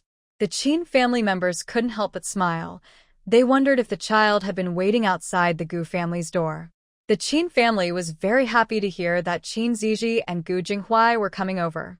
This morning, Qin Qingyuan and Qin Qingyun had also returned home after looking for their father by the river. Qin He and the old man Qin stayed home to entertain Gu Jinghuai. When they heard the little grandson shouting that his sister and brother-in-law were arriving, the old man Qin brought out the tea leaves he usually saved for special occasions. Before long, Zhizhi and Gu Jinghuai arrived at the Qin family home. Jinghuai, Zhizhi is here. Come in. The old man Qin and Grandma Qin joyfully welcomed them inside. Gu Jinghuai stayed in the living room to talk with the old man Qin and his father-in-law, Qin He, while Zhizhi went to the kitchen to help. Grandma, Mom, Aunt, third aunt, let me help too. Zhizhi happily walked into the kitchen, feeling touched by her busy family. They all cared for her, and she promised herself to help them live a good life in the future. You just rest over there. We can manage, said Grandma Qin, not wanting her granddaughter to work. Yes, Zhizhi, just listen to your grandma. We can handle this little bit of work, added her aunt, smiling happily. She had 2 sons and treated her niece like her own daughter. Zhizhi, just stay with us and chat, encouraged third Aunt Wang. Working doesn't stop us from chatting. It's more fun to do it together, Zhizhi replied, not wanting to listen to them. They loved her, but she couldn't just sit back and enjoy. She grabbed a stool and sat next to her mother, Mrs. Zhang, helping to wash the vegetables. As they worked and chatted, the kitchen was filled with laughter. Before long, the group that had gone fishing by the river returned. Hearing their cheerful voices, everyone knew they had caught a lot. The people in the living room came out to greet them, and after some friendly exchanges, they all gathered in the yard to look at the fish. Although they had only brought 2 baskets in the morning, they had caught quite a few fish, and Qin Qinghui was the most excited. With so many fish today and his third sister present, they were sure to enjoy a delicious meal. Seeing all the fish made Zhizhi happy, and she decided to cook more for her family. Gu Jinghuai and Zhizhi had brought a piece of meat, and Zhizhi asked Grandma Qin to cut off a piece. She chose the fatty part to render oil and planned to stir-fry the lean part later. Yesterday, I had fish soup and fish balls made by Zhizhi, and today everyone was looking forward to it. However, Zhizhi prepared something different. She took a stroll in her garden and picked some wild ginger and wild onions. In the kitchen, she also found some dried wild peppers, which made her very happy. Seeing her daughter so excited about the wild peppers, Zhang couldn't help but remind her, Zhizhi, that stuff feels like fire in your mouth. Don't think about eating it. Yes, Zhizhi, remember last time your younger brother overindulged and ended up with a swollen mouth? Have you forgotten? Aunt Wang recalled how her son Qin Qinghui had suffered from eating those peppers and felt worried about her niece getting hurt too. Mom, Aunt, this is a good ingredient. It's a spice. Don't worry, today I will let you try it, Qin Zhizhi said, feeling very happy. With these wild peppers, she could grind them into powder and exchange them for chili peppers in the future. The two women wanted to advise her further, but were stopped by Grandma Qin. My granddaughter says it's safe to eat, so hurry up and prepare the fish in the yard. Grandma Qin noticed that her granddaughter had changed a bit since breaking off her engagement with Lin Heng, but no matter how she changed, she would always be her granddaughter. Qin Zhizhi looked at Grandma Qin gratefully, and Grandma Qin smiled even more, feeling that her granddaughter was still close to her. Qin Zhizhi decided to share some news with her grandparents today, but first, she needed to think of a reason they would accept. The first dish Qin Zhizhi planned to make was braised fish. After receiving the cleaned fish from her mother, she carefully removed the bones, which was key to reducing the fishy smell. She intentionally slowed down her process to teach others, and with her explanations, they learned quickly. After removing the bones, Qin Zhizhi made 5 to 6 evenly spaced cuts on both sides of the fish. Zhizhi, won't that break the fish? Aunt Wang asked, confused. Aunt, we make these cuts to marinate the fish. If we rub a bit of salt on it, it will absorb the flavor better, Qin Zhizhi explained. The others understood and silently noted it down. Once the preparations were done, Aunt Wang started the fire, and Qin Zhizhi got busy. When the pot was hot, she added some oil and waited until it was about 70% hot before placing the fish into fry. Once the fish was lightly golden, she quickly took it out and set it aside. Then, she added more oil to the pot and sautéed the wild onions, ginger, and peppers to release their aroma. Then, she put the cooked fish back in the pot, added some water, and brought it to a boil over high heat before turning it down to simmer. When the broth thickened, she sprinkled some chopped green onions for flavor and served it in a large bowl. Since there were many people at home, Qin Zhizhi made extra, filling a big bowl that looked very appetizing. Using the available seasonings, she also prepared spicy boiled fish, fish head tofu soup, stir-fried lean meat with water celery, and pork cracklings with cabbage. She brought half of the small river shrimp she caught yesterday and stir-fried 2 big bowls full. With the leftover tofu from the fish head soup, she made a small dish of scallion tofu, and finally, she used 2 eggs to make steamed egg custard. Each dish was mouth-watering, and just the aroma made the men in the living room a bit distracted. There was plenty of food, and they set up 2 tables, one for men and one for women. The Qin family, already enchanted by the delicious smells, eagerly started serving themselves after the elder Qin and his wife took some dishes. Soon, no one wanted to talk anymore. All that could be heard were the sounds of serving and eating. Even the men forgot to chat, it was just too delicious. Qin Qingyuan and Qin Qingyun were not there last night, so today was their first time tasting such wonderful food, and they spent the whole meal in surprise. Others had eaten a bit last night, but today's dishes were even tastier. Gu Jinghuai had fish soup for breakfast, but he preferred lunch. The elder Qin and a few others were equally amazed. Even the usually less favored lean meat was cooked so deliciously that the elder Qin didn't want to pour out the broth, saving it for dinner. After lunch, Qin Zhizhi called the elder Qin and his wife to a private room. Zhizhi, do you have something important to tell us? The elder Qin's wife asked, noticing her granddaughter's mysterious demeanor, thinking she had something significant to share. Grandpa, Grandma, I have something important to tell you, and you must keep it a secret, Qin Zhizhi said seriously, capturing the attention of her grandparents. Go ahead, Zhizhi. With Grandma and Grandpa here, we will definitely keep your secret. Qin Zhizhi organized her thoughts. Grandpa, Grandma, the night before the wedding, I dreamed about great-grandpa. What? You dreamed about him? The elder Qin and his wife looked surprised, their voices rising a bit. Zhizhi didn't expect her casual excuse would elicit such a strong reaction from the two elders. Great-grandpa is doing really well now. He is living happily in his world and has taught me a lot in my dreams. Zhizhi felt a bit guilty saying this, but since she started, she had to keep going, otherwise it would be awkward. Old Man Qin and Grandma Qin exchanged glances and suddenly realized that Zhizhi's sudden cooking skills must have come from her great-grandpa's teachings. Grandma Qin asked, "Did your great-grandpa teach you how to cook?" "Yes, he taught me other things too, like how to make sure everyone has enough to eat." Zhizhi decided to use her great-grandpa's name to justify her future skills. Later, whenever she had a good idea, she would say it was another dream from him. Hearing their granddaughter, Old Man Qin and Grandma Qin were moved to tears. "I knew he liked Zhizhi.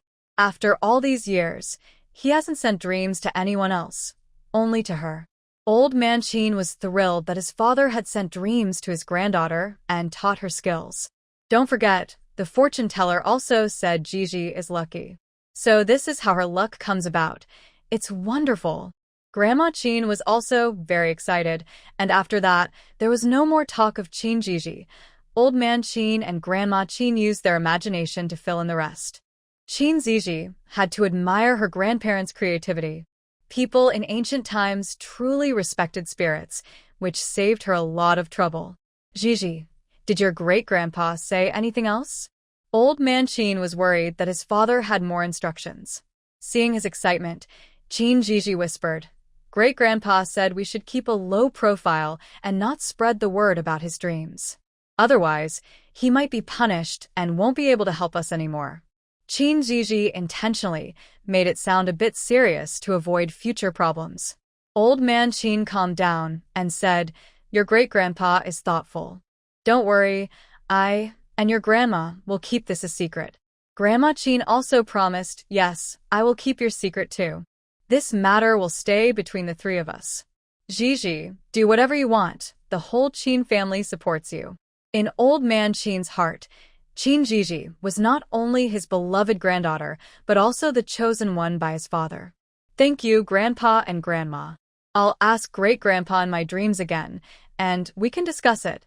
Zhizhi felt a bit guilty for using her great-grandpa as a shield. No rush. Old Man Qin was worried that too many dreams might not be good for Zhizhi's health. With the support of Old Man Qin and Old Lady Qin, Zhizhi happily returned with Gu Jinghuai. Before leaving, she asked her father to help her catch some fish and river shrimp, as she planned to try her luck in the county town the next day. At the Gu family, due to the tight schedule at the academy, Gu Jinghuai and Qin Qingyuan, along with Qin Qingyuan, returned to the academy in the afternoon. That evening, Zhizhi visited the Qin family again to ask her aunt if she had time to accompany her to the county town the next day. Her aunt initially wanted to send her sister-in-law, but when she heard that Zhizhi wanted to see her second son, she agreed quickly, thinking she could catch up on any missed work when they returned. Before bed, Zhizhi also mentioned her plans to her mother-in-law. "Take this, Zhizhi, and ride the ox cart," said Gu's mother, handing her a pouch filled with coins. "Thank you, mother." Zhizhi knew this was her mother-in-law's love for her, so she graciously accepted the pouch. "Go to bed early. You need to wake up early tomorrow." "I'll call you," Gu's mother urged, worried that Zhizhi might oversleep. "You should go to bed early too. Don't strain your eyes," Zhizhi advised, noticing her mother-in-law still stitching a handkerchief. "I'll finish this handkerchief and then sleep," Gu's mother replied, feeling warm inside from her daughter-in-law's concern. Back in her room, Zhizhi lay in bed, looking at the things in her system, thinking about what she needed to do the next day, and exchanged some items before going to sleep. The next day, Gu's mother indeed woke Zhizhi up early. While brushing her teeth and washing up, Zhizhi was still a bit sleepy and left without having breakfast. The ox cart cost 2 coins per person, and her aunt initially didn't want to ride, but since Zhizhi had already paid, she had to take advantage of her niece's generosity. Her aunt also brought a few fish and shrimp, which Zhizhi had asked her to take. Early in the morning, her mother-in-law had packed them for her. Although her aunt had questions, She carried them since her niece wanted them, and now riding the ox cart made it easier. The driver was an old man from the same village, related to the Qin family. Zhizhi greeted him warmly and then leaned against her aunt to catch up on sleep. She thought to herself that going to the county town was not easy, especially having to wake up so early. Upon arriving in the county town, the old man found a place to park the ox cart and agreed on a return time with everyone before they all went about their business. Aunt carried fish and took Zhizhi to the restaurant to see her son. Passing by a bun shop, Zhizhi felt hungry and, ignoring her aunt's objections, bought 6 big meat buns for 18 coins, which made her aunt very upset. Zhizhi saved 2 buns for her cousin, handed 2 to her aunt, and kept 2 for herself. Zhizhi, you eat them. I'm not hungry. Aunt didn't take them, thinking the meat buns were too luxurious and wanted to save them for Zhizhi. We each have 2. If you don't eat, I won't eat either. Zhizhi directly put the meat buns into her aunt's hands, placed the ones for Qinglin in the basket, and waited for Li to eat first. Li knew her niece's temperament and carefully took a bite of the meat bun. The bun had a thin skin and plenty of filling, and the rich meat flavor filled her mouth. Seeing Li eat, Zhizhi started to eat too. Although the taste was a bit lacking, the ingredients were all natural. Li finished one but couldn't bear to eat the other. Zhizhi had no choice but to let her be. She silently vowed to help the Qin family enjoy meat buns freely soon. Zhizhi, thank you. Li's gratitude surprised Zhizhi, but she quickly responded by linking arms with Li and acting cute. Aunt, we need to hurry, or the meat buns will get cold by the time we reach fourth brother. Li smiled gently, feeling even more grateful for her niece. Qinglin worked at a restaurant called Zhenwei Pavilion, located in the busiest part of the county. It was rumored that the owner was a noble from the capital. It took some effort for the Qin family to help Qinglin get a job there, especially since he was clever. Although Zhenwei Pavilion only served lunch and dinner, by the time Zhizhi and Li arrived, the staff were already busy. After Li explained their purpose, Qinglin quickly came out, his face filled with joy upon seeing his mother and sister. Mother, sister, what brings you here? Have you eaten breakfast? I'll tell the manager to take you for breakfast. Qinglin thought his mother and sister wouldn't want to spend money on food in the county, and was about to turn to ask the manager for a break. Li quickly stopped him. Linner, your sister and I have already eaten. We had meat buns and brought you 2. Li hurriedly handed the still warm meat buns to her son, signaling him to eat.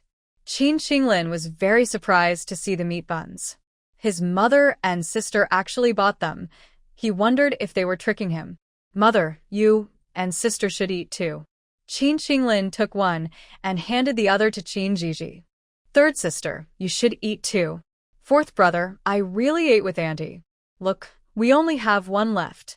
Li hurriedly showed her son the meat bun she hadn't eaten, and Qinglin finally believed they had indeed bought meat buns. Fourth brother, try it. It's so delicious. Zhizhi urged him to eat, as she saw him staring blankly. Qinglin didn't hesitate and took a bite, praising its taste, which made Li feel a bit sad.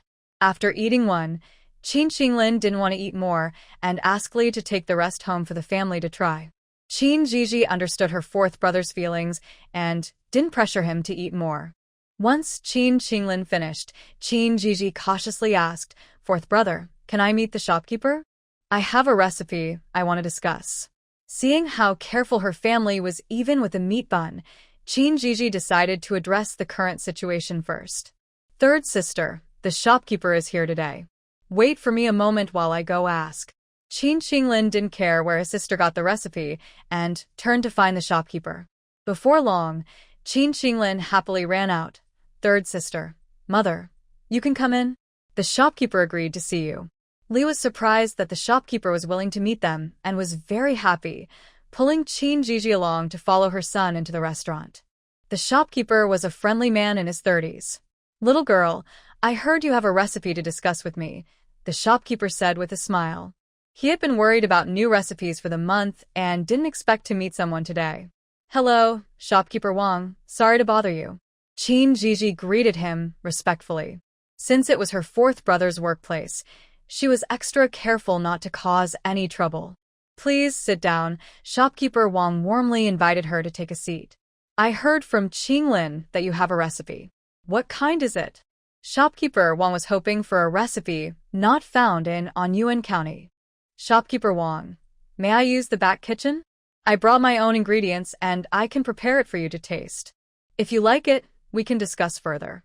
Thinking that the people there didn't eat fish, Zhizhi hesitated to mention it directly and wanted to prepare it first for the shopkeeper to try. "All right, you are quite impressive, little girl," shopkeeper Wang praised with a smile. Then he waved to Qinglin Xiaolin, "Take your sister to the back kitchen and tell Master Zhang to clear a stove for her." "Thank you, shopkeeper. I'll take my third sister there right away." Qinglin was very grateful to Manager Wang, not expecting that her third sister really got an opportunity from him. Zhizhi called her aunt and, with Qinglin leading the way, went to the kitchen. Watching their backs, Manager Wang smiled, feeling that this young girl would surprise him. In the kitchen, Qinglin explained their purpose to Master Zhang, who readily offered a stove and cheerfully said to Zhizhi, "Sister Qinglin, feel free to use any ingredients you need. If you need help, just ask, don't hesitate."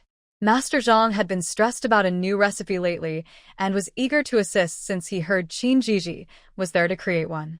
"Thank you, Master Zhang. I often hear my fourth brother praise your cooking. I didn't expect you to be even better than your skills." Zhizhi flattered him, making Master Zhang feel quite pleased and even more enthusiastic. Aunt and Qinglin were surprised, wondering when their niece/third sister became so impressive. The kitchen was well stocked with spices and ingredients, and with Zhizhi's special seasonings from the system, she had a plan. Zhizhi decided to make 4 dishes: spicy boiled fish, braised fish, steamed fish, and sweet and sour fish, along with stir-fried river shrimp. With enough fish brought by Zhizhi and her aunt's help, they quickly prepared everything. Zhizhi selected some ingredients for the boiled fish, while her aunt started the fire, and the two of them got busy. Half an hour later, all 5 dishes were ready. Master Zhang, who initially had doubts, was now amazed by the delicious aroma. Even Manager Wang was waiting at the door, and when Qinglin brought out the dishes, she ran into him. "Qinglin, hurry and bring them over. They smell amazing."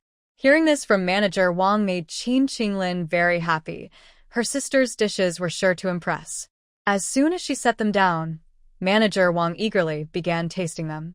Whether it was the steamed or braised fish, the flavors were irresistible.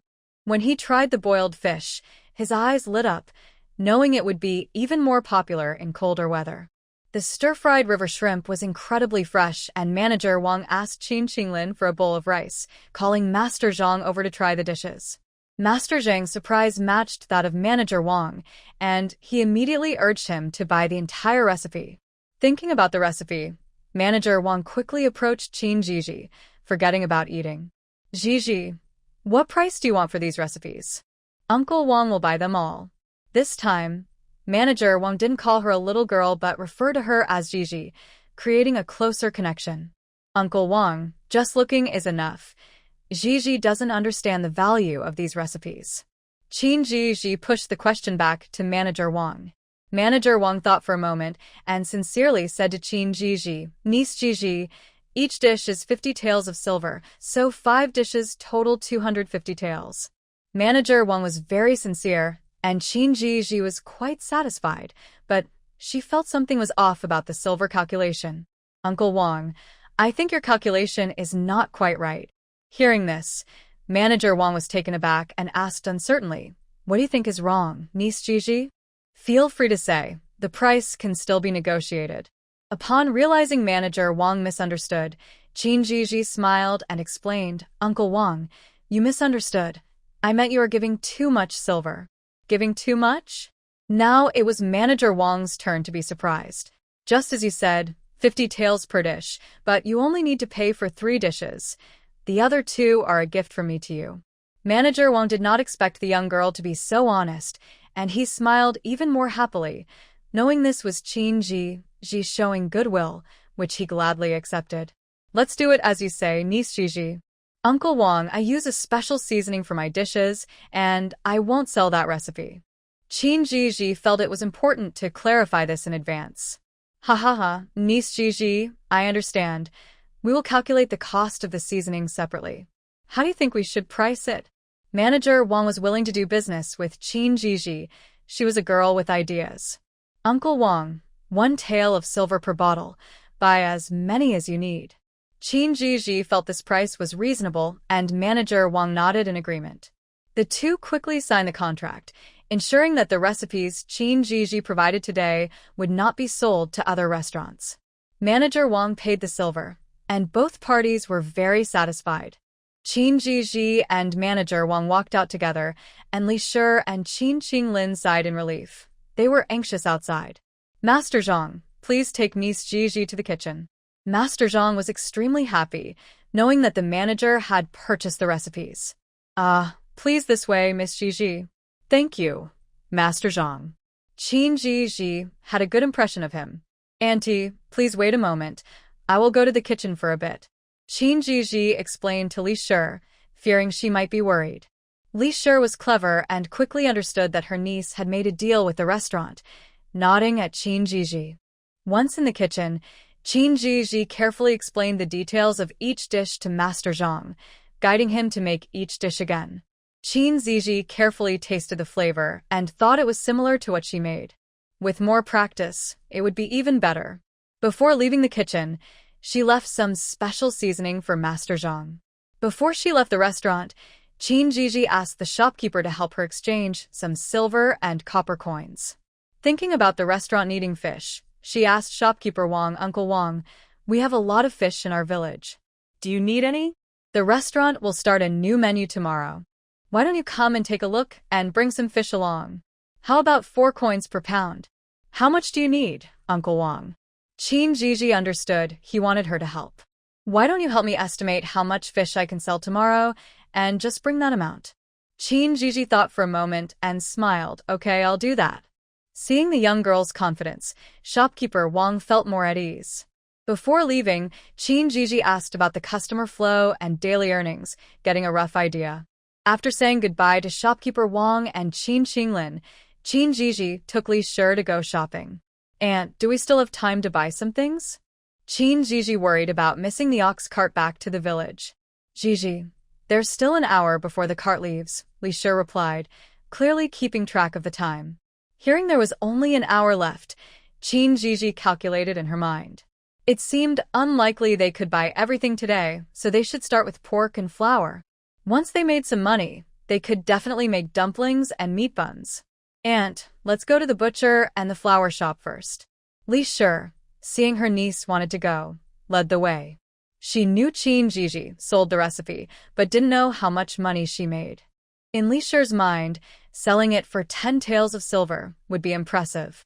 Li Shi took Zhizhi to the butcher shop she often visited during the new year. Zhizhi looked around and saw the meat was fresh from pig slaughter that morning. She waved her hand and ordered 10 pounds of fatty meat for oil.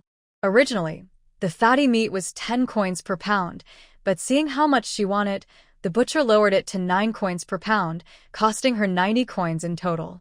Thinking about making dumplings and buns, Zhizhi also ordered 5 pounds of hind leg meat. This time, the butcher didn't lower the price but gave her 2 bones for free.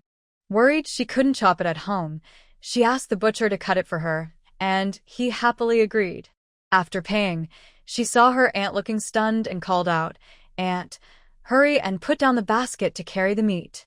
Hearing her niece, Li Shi snapped back to reality and quickly set down the basket to pack the meat, still feeling a bit dazed. Even the entire Qin family had never bought so much meat for the new year, and today, Li was amazed by her niece's big spending. After leaving the pork shop, Zhizhi went to the grain store and bought 20 pounds of white flour and 30 pounds of coarse grain flour. Zhizhi and her aunt each carried some, but they wanted to buy more. However, they couldn't carry any more, so they stopped. They returned to the ox cart just in time. On the way, Li was very nervous, afraid someone would ask her what was in the basket. Once they got back to Qin family village, Zhizhi went straight to the Qin house with her aunt. From a distance, Qin Qinghui saw her sister and aunt and ran to greet them. Qin Zhizhi had lunch at the Qin house. After lunch, she asked Qin Qinghui to go to the Gu family to bring Gu Jingyao and Gu Jingshu to the Qin house and told Gu's mother to come for dinner tonight. Gu's mother needed to finish embroidering a handkerchief, so she let the two children go ahead while she planned to come later. In this family, she listened to Zhizhi. During the afternoon break, Qin Zhizhi called all the elders of the Qin family to the grandparents' room. Zhizhi, did you call us for something? Uncle Qin Shan was someone who couldn't keep secrets. Zhizhi has something to discuss with everyone. When everyone heard there was indeed something to discuss, they looked at Qin Zhizhi with some tension. Seeing their worried expressions made Qin Zhizhi want to laugh. She took out 10 taels of silver from her pouch and handed it to Grandma Qin. Grandma, this is the money from selling the vegetable recipe today. Here are 10 taels to help with household expenses. Once Qin Zhizhi finished speaking, the Qin family was stunned. 10 taels of silver was the equivalent of 3 years' income for the Qin family. Grandma Qin was the first to react, touched, and said, Zhizhi, keep this silver for yourself. Jinghui will need money when he goes to the capital for the exam. Yes, Zhizhi, quickly put it away. You'll need money for many things in the future. Others joined in to persuade her. No one wanted to take the silver. Grandma, this is for you, and there's some for my mother too. Qin Zhizhi winked at her grandparents, who mistakenly thought it was the old patriarch's intention, so they quickly accepted the silver. The others were a bit confused. Just a moment ago, their mother was the first to oppose it. Why did she suddenly accept the silver? Qin Laoda called out in confusion, Mother. He hoped Grandma Qin would explain, but he was disappointed. Mother, what mother? From now on, our whole family will listen to Zhizhi, especially you guys. Remember that. Qin Shan was stern, and the others didn't dare to ask further. Since their father didn't oppose it, they also didn't dare to. Seeing that everyone finally stopped worrying about the silver, Qin Zhizhi began to talk about another matter. Big uncle, dad, and third uncle won't be going to the fields this afternoon. They will all go fishing. Tomorrow morning, we will deliver the fish to the restaurant for fourth brother. I have already spoken to the shopkeeper. It's 4 coins per pound. Qin Zhizhi's words made the Qin family gasp in surprise. 4 coins per pound? That's like finding money. Is this true, Zhizhi? Qin, he asked, his hands trembling with excitement. If Dad doesn't believe it, he can ask Big Aunt, she replied. Everyone turned to Li Shi, who quickly nodded in agreement. Qin Jiang was thrilled. If the 3 brothers caught more fish and exchanged them for silver, they could soon send their son to school. Then what are we waiting for? Let's go now. Qin Shan was eager to leave. This was money after all. Qin Pozi and Qin Laohan felt the same way. Qin Zhizhi understood their desire to earn money and nodded in agreement. Seeing her nod, everyone rushed out excitedly. Third uncle, remember to catch me some river shrimp, Qin Zhizhi said, thinking about the delicious shrimp dish that might sell well tomorrow. Don't worry, Zhizhi. I promise to catch some for you, Qin Jiang said, always spoiling her. The 3 men skipped their afternoon nap and happily headed out.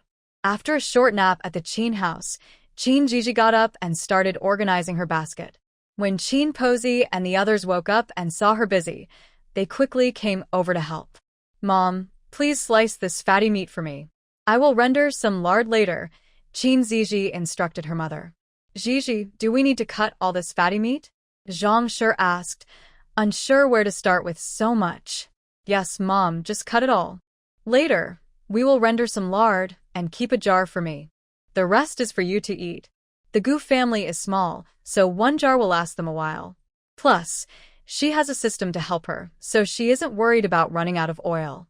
Once you finish rendering it, please take some back with you, Zhang Shi said, feeling for her daughter and deciding to find a big jar for her. Mom, just wash and cut it up first. I'll come to render it later. I learned a new method that guarantees the lard will be white and plentiful. Qin Zhizhi learned how to render lard from her grandmother. Okay, I'll call you when I'm done, Zhang Shi replied, taking 10 pounds of fatty meat outside to wash. Zhizhi, what do you need Aunt 3 to do? Wang Shi asked, seeing her sister-in-law had work to do.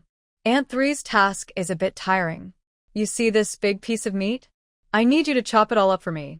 Half will be for dumplings and half for buns. All right, with good food, Aunt San won't feel tired. Wang moved the cutting board from the kitchen to wash it outside, then went to wash the meat and chop the filling. Aunt, go and knead the dough. Li arranged her tasks without needing Zhizi's instruction. Thank you for your hard work, Aunt. Kneading dough is tough work, but Li was used to farm tasks and had the strength to make good dough, which is essential for delicious buns and dumplings. Grandma is here to wash the bones. Qin Posey saw that the three daughters-in-law had their tasks and quickly took the job of washing the bones. They had mostly finished their tasks when Zhizhi took a basket to the vegetable garden behind the house, dug up some wild onions and ginger, and returned with 2 large cabbages. Remembering that Qin Posey had pickled some sauerkraut, she asked, "Grandma, can we eat your sauerkraut now?" Hearing her granddaughter's question, Qin Posey calculated the time and replied, "It's ready. You can go get it." Zhizhi opened the jar, and her mouth watered. It was just the flavor she loved. Thinking of the sauerkraut bone soup and sauerkraut buns made her excited. Zhizhi took some sauerkraut for later, and just as she finished washing the wild onions and ginger, Zhang had cut the fatty meat. "Zhizhi, the fatty meat is ready. We can render the lard now." "I'm coming." Zhizhi cheerfully entered the kitchen. Seeing her daughter so eager, Zhang couldn't help but smile and willingly tended the fire for her. There was too much fatty meat for one pot, so Zhizhi decided to render it in 2 batches. She first placed the cut fatty meat in the pot and, to Zhang's surprise, added an appropriate amount of water before she could stop her. "Mom, trust me, this way the lard will be better," Zhizhi explained with a smile at Zhang's shocked expression. After reminding Zhang to keep the heat high, Zhizhi focused on rendering the lard, lowering the heat to simmer slowly and stirring constantly to prevent burning. The lard would only come out once the water evaporated, and she could scoop it out when the residue changed color. Although Zhang was tending the fire, her attention was on the pot, worried that her daughter's method might waste the lard. Fortunately, everything went well. The first batch of lard was ready. Zhizhi found jars to store the lard and filled 2 large jars, which was impressive for a farmer. With the remaining fatty meat still needing to be rendered, and knowing they didn't have enough jars, Zhizhi called for Gu Jingshu and Qin Qinghui. "Fifth brother, please go with second brother to get all the oil jars from home. Be careful on the way, and don't break them." Zhizhi was worried they might drop the jars, so she reminded them. "Don't worry, sister-in-law," Gu Jingshu replied. Then he returned home with Qin Qinghui. "Yaoer, wait patiently. When your brothers come back, you'll have some pork cracklings to eat," Zhizhi said as she found a large bowl, filled it with pork cracklings, sprinkled some salt, mixed it, and handed it to Gu Jingyao. The little girl happily took the bowl and went to the yard to wait for her second brother and Qinghui brother to return. When Gu Jingshu got home, he greeted his mother and took the oil jar to the Qin family. By the time they returned to the Qin home, the second batch of lard was almost ready. After filling the jar Gu Jingshu brought back, there was still some left, so Granny Qin helped her granddaughter find a small jar to hold the remaining amount. Looking at so much lard and cracklings, everyone was very happy. This lard could last them a year if they were careful. Zhizhi thought it would be best to use it up quickly and make more. Using the pot for rendering lard, Zhizhi added some radishes, cabbage, and cracklings, stir-frying a large bowl full that looked delicious and juicy. After finishing the lard, Zhizhi prepared to start making the bone broth. Granny Qin had already cleaned the bones, so Zhizhi first blanched them in boiling water to remove the blood and impurities, then cleaned the pot, added fresh water, and began to simmer the bones.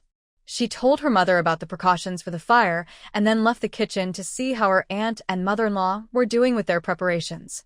Li had already let the dough for the steamed buns rise, moving it to the kitchen to ensure it would rise properly, as the kitchen was kept warm. She also prepared the dough for the dumplings, which was resting while she chopped meat filling in the yard with her sister-in-law. The 2 women chatted and laughed, happier than during the New Year. Seeing that she wasn't needed, Zhizhi secretly exchanged some dumpling filling with Wanwan and planned to sneak it into the dumpling mixture later. Today, She intended to make dumplings with sauerkraut and cabbage filling, so she took the cabbage from the basket and started washing it. Zhizhi, is this cabbage still good? Granny Qin asked curiously as she saw her granddaughter washing the cabbage. Grandma, I want to try making dumplings with cabbage filling. Qin Zhizhi said cheerfully, unsure if the people here liked cabbage dumplings. Granny Qin thought it was a dream from her grandfather teaching her granddaughter, and she smiled, saying, "Whatever filling Zhizhi likes, we will make it." Hearing Granny Qin's words, Li and Wang both laughed. In the old Qin family, only the niece had this privilege. This is also Qin Zhizhi's first time making them, so Grandma must give her some advice tonight, Qin Zhizhi said playfully to Granny Qin. Anything with meat is bound to taste good, and besides, my granddaughter's cooking is definitely delicious. Qin Posi's favoritism towards her granddaughter was quite obvious. The interaction between the grandmother and granddaughter made Zhang Shi, who was tending the fire in the kitchen, laugh. After washing the cabbage, Qin Zhizhi cut it into thin strips and placed it in a bowl, sprinkling some salt on it. The salt would help the cabbage release water faster. Then she twisted it to remove the excess moisture and chopped it again. Once chopped, she squeezed out any remaining water from the cabbage and set it aside. She went to her aunt and third aunt to get some chopped meat and mixed it with the cabbage, secretly adding a bit of dumpling filling and some salt. She took a bowl, added some green Sichuan pepper, and poured boiling water from the pot into the bowl. Zhizhi, what did you put in the bowl? Zhang Shi asked, genuinely curious. Mom, do you recognize this? I got it from Chef Zhang in the back kitchen of the restaurant today. Qin Zhizhi pulled out a few green Sichuan peppercorns from her bag to show Zhang Shi. The green peppercorns were actually traded with Wanwan, not given by Chef Zhang at all. Zhang Shi examined them closely and excitedly called out, Mom, come look. Is this the same as what grows on the hillside? Hearing Zhang Shi's voice, the others crowded into the kitchen and looked in the direction Zhang Shi was pointing, examining the peppercorns in Qin Zhizhi's palm, and they all nodded in agreement. Zhizhi, are you sure this is edible? There are plenty of them on the hillside. Usually no one pays attention to them. They were all confused. Something they thought was useless could be eaten by Qin Zhizhi. This is also a spice. After we finish this, I want to go see for myself. Qin Zhizhi decided she would check it out. If it really existed, that would be wonderful. Zhizhi, you keep busy. We can go gather some tomorrow, Qin Posi said, knowing her granddaughter was occupied. Thank you, Grandma. Qin Zhizhi was extremely happy. Her grandma was truly a great help. Once the peppercorn water had soaked for a while, Qin Zhizhi added some oil to the dumpling filling, poured in the pepper water, and stirred it in one direction for a bit. Grandma, the cabbage and pork filling is ready.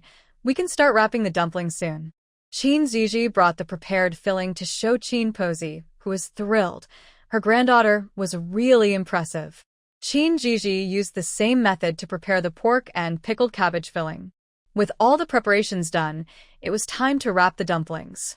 Zhang Shi and Qin Posi were in charge of rolling out the dumpling skins, while Li Shi, Wang Shi, and Qin Zhizhi were responsible for wrapping them. The five of them worked together, and soon they had made a lot of dumplings, enough to fill 4 bamboo baskets. After finishing the dumplings, the dough that Li had prepared was ready. When the dough was rising, Qin Zhizhi had asked Li to add more flour, which made Li feel a bit sad. Grandma, we're having dumplings tonight. Zhizhi wants to send some meat buns to her older brother, second brother, and husband tomorrow. They need good food to study well. Li felt a lump in her throat, realizing that her niece had asked for more flour for this reason. All right, tomorrow you can take some to the restaurant for your fourth brother too, Grandma Qin said, treating all her grandchildren equally. Grandma didn't say it, but Zhizhi remembers that the fourth brother has lost weight. Hearing her niece's words made Li even more touched, and she worked faster, while Zhang and Wang quietly helped. Before they even started making the buns, the men from the Qin family returned with a good catch. Qin Zhizhi smiled at the nearly 100 pounds of fish. It would be enough for the restaurant and a good income for the Qin family. Uncle Qin even brought a basket of river shrimp for his niece, something Qin Shan and Qin he couldn't catch, but Uncle Qin easily did. Zhizhi asked his father, to sort out some small fish for her to use later, and the three brothers got busy. After preparing the small fish, Zhizhi coated them in flour and fried them until crispy, while Grandma got a small bamboo basket to store them. Zhizhi, what is this? Grandma asked uncertainly. Grandma, this is for tomorrow to take to my brother. They can snack on it while studying.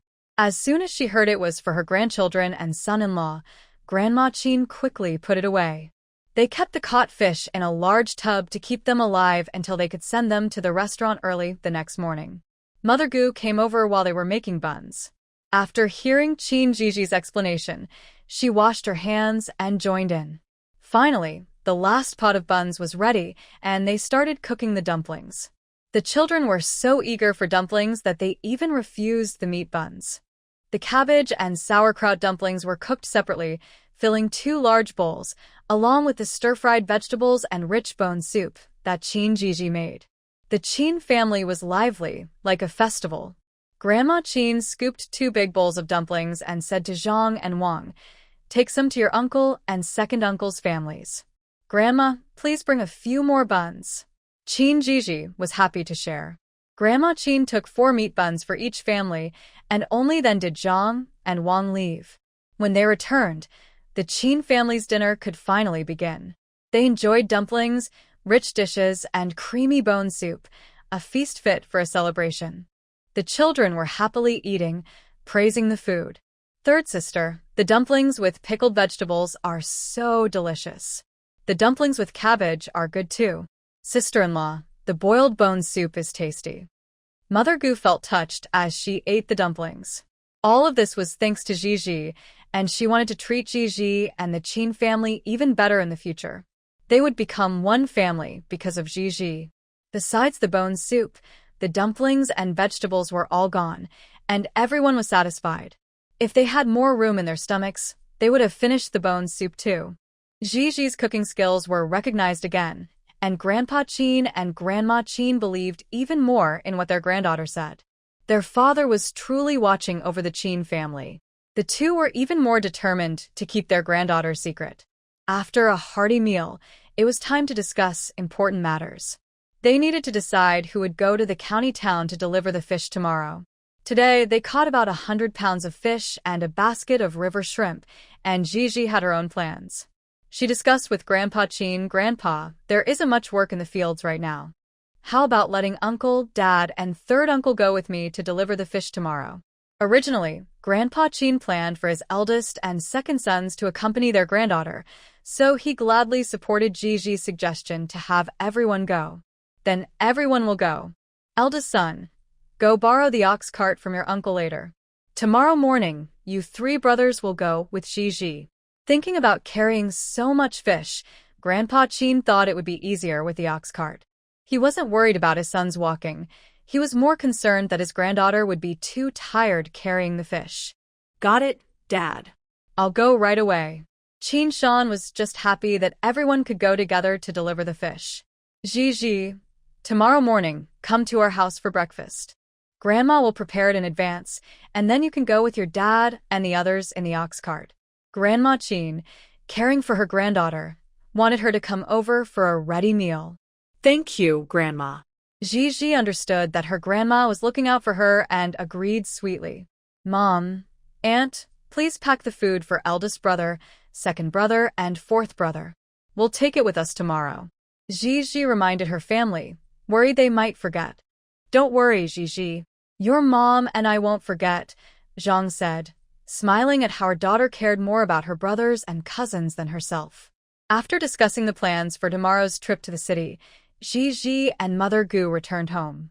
Before leaving, Grandma Qin gave her granddaughter 2 large jars of lard, but Zhiji refused and only took 1 large jar and 1 small jar. Mrs. Gu felt a bit shy and remarked that the Qin family truly cares for their daughter-in-law. In Grandma Qin's eyes, her granddaughter is still a child, so she asked Zhang to help carry the jars back home. Zhiji did not refuse. Instead, she smiled happily. Even after getting married, there are still people who treat you like a child. How wonderful is that? At the Gu family home, before going to bed, Zhizhi visited Mrs. Gu's room. Mrs. Gu was still embroidering a handkerchief and smiled when she saw Zhizhi, saying, "Zhizhi, come in." "Mom, please don't embroider at night anymore. It hurts your eyes." Zhizhi understood the difficulties her mother-in-law and husband faced. Now that she had money, she didn't want her mother-in-law to work so hard. "All right, I'll try to embroider during the day."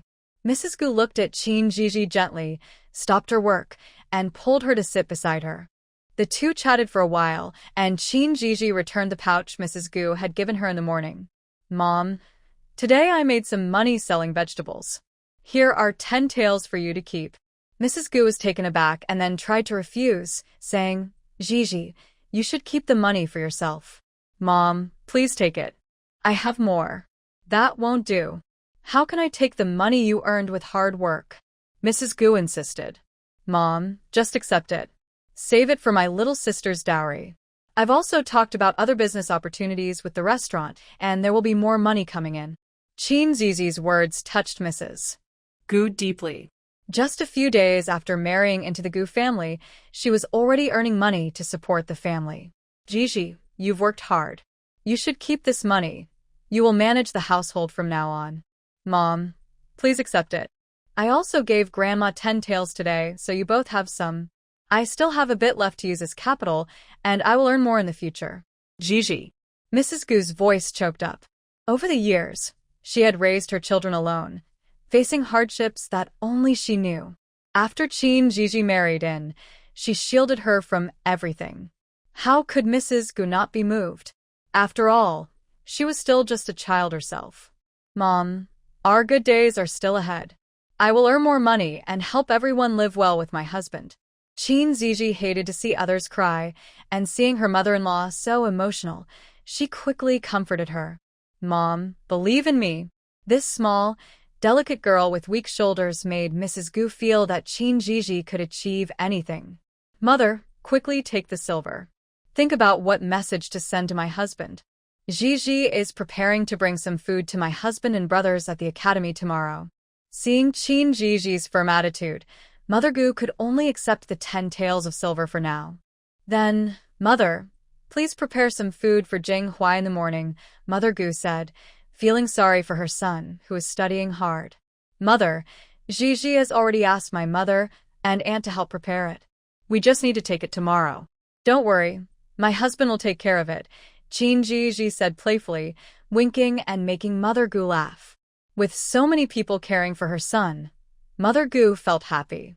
"Mother, since my husband is studying, he won't have time to earn money. Is it okay if I work with father and the others to help earn some?" Zhizhi asked cautiously, worried that her mother-in-law might not allow her to do business. "Zhizhi, you're working hard. With your father and the others looking after you, I feel at ease. You don't need to feel burdened.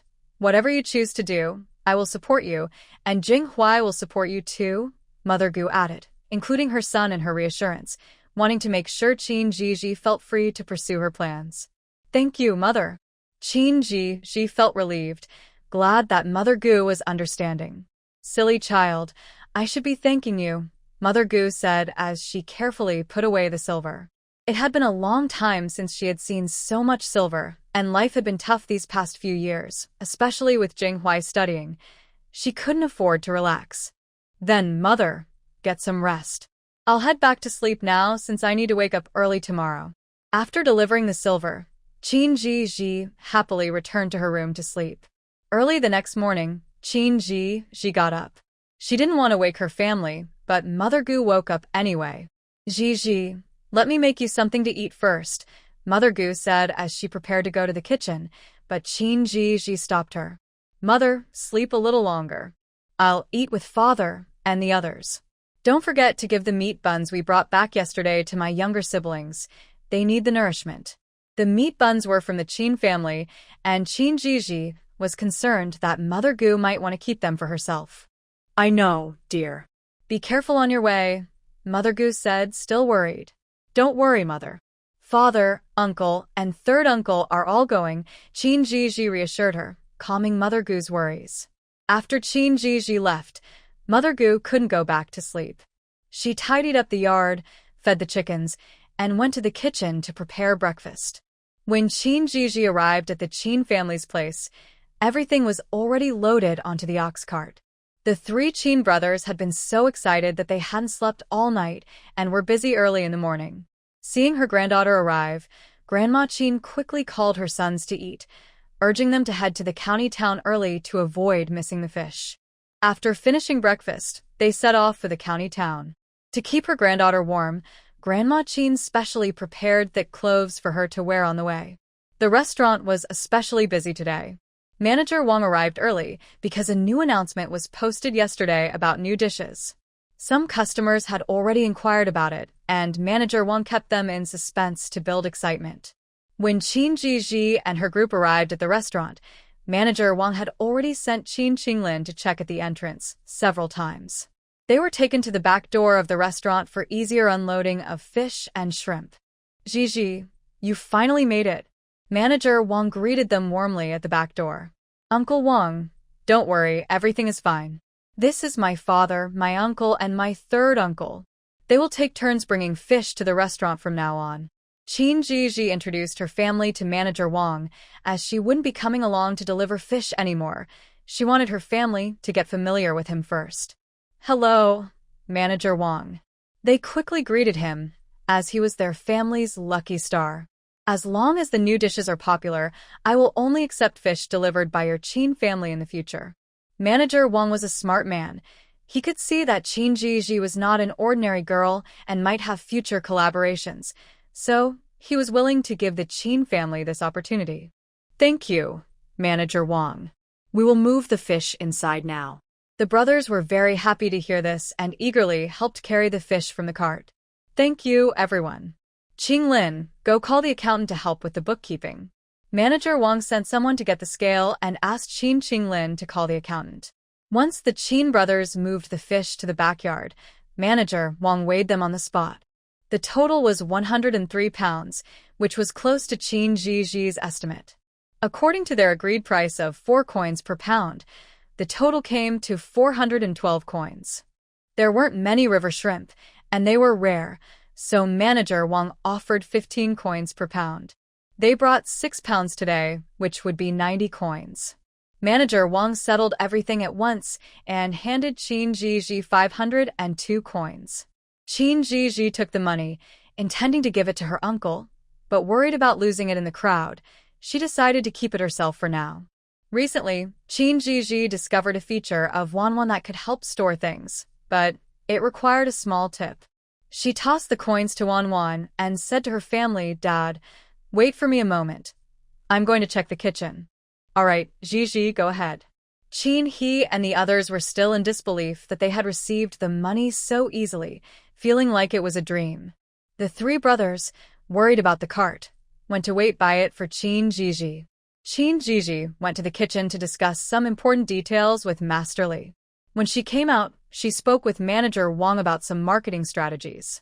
Manager Wang found her ideas brilliant and, worried about running out of spices, bought an extra bottle.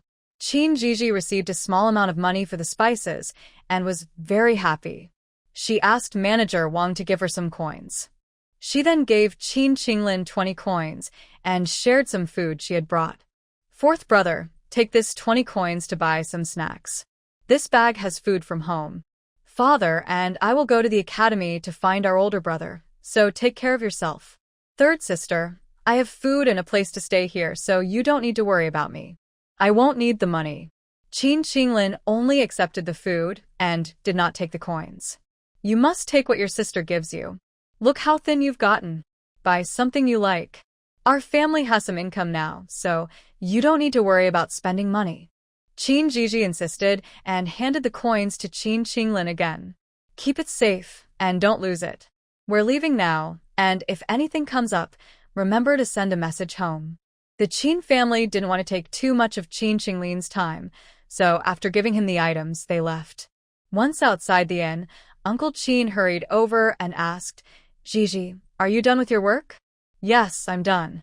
Let's go to the academy and deliver these things to my brother. Your uncle is here with the cart. Zhizhi, hurry up and get in. 2nd brother, 3rd brother, take good care of Zhizhi. Even though she was married, in Qin Shan's eyes, his niece was still a child, and he felt very protective of her. "Thank you for your hard work, uncle." Qin Zhizhi happily climbed onto the ox cart. Qin He and Qin Jiang left the safest spots in the middle for her.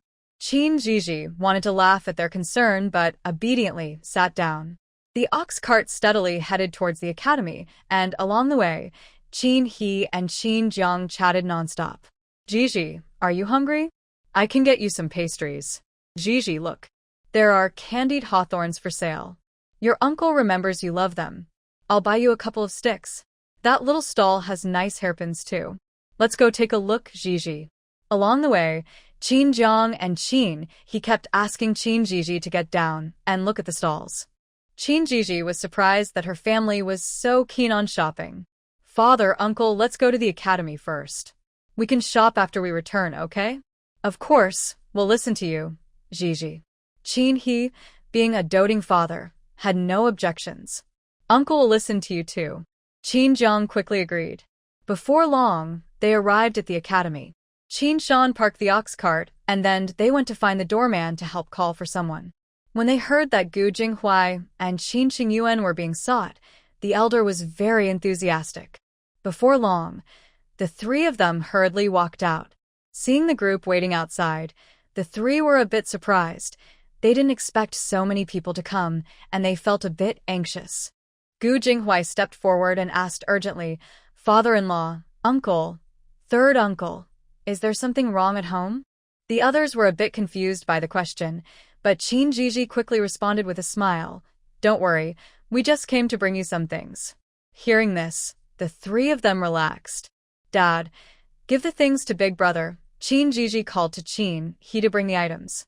"Okay, I'll go get them now," Qin He said, hurrying to the ox cart. "Dad, did you come to the county for a reason today?" Qin Qingyan asked, noticing the cart and feeling that something was up. "We came to deliver fish to the restaurant," Qin Shan explained with a smile, which only confused everyone more. Qin Zhizhi had to explain things in detail before they finally understood. "That's wonderful," Qin Qingyan said, extremely happy. "Big brother, second brother, my husband, you can focus on your studies. We'll take care of everything at home." Zhizhi is right. You can concentrate on your studies without worrying about money.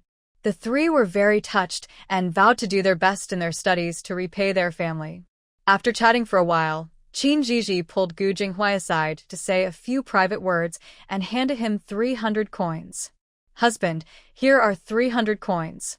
You, big brother, and second brother can each take 100. If you run out, I'll give you more. I have money now, so you don't need to save." Hearing his new wife's generous words, Gu Jinghuai looked at her with affection, thinking that his Zhizhi was the best wife in the world. "Thank you, my dear. From now on, I'll rely on you," he said, feeling happier than ever to be cared for. "With such a handsome face, Zhizhi is more than willing to spend money on you."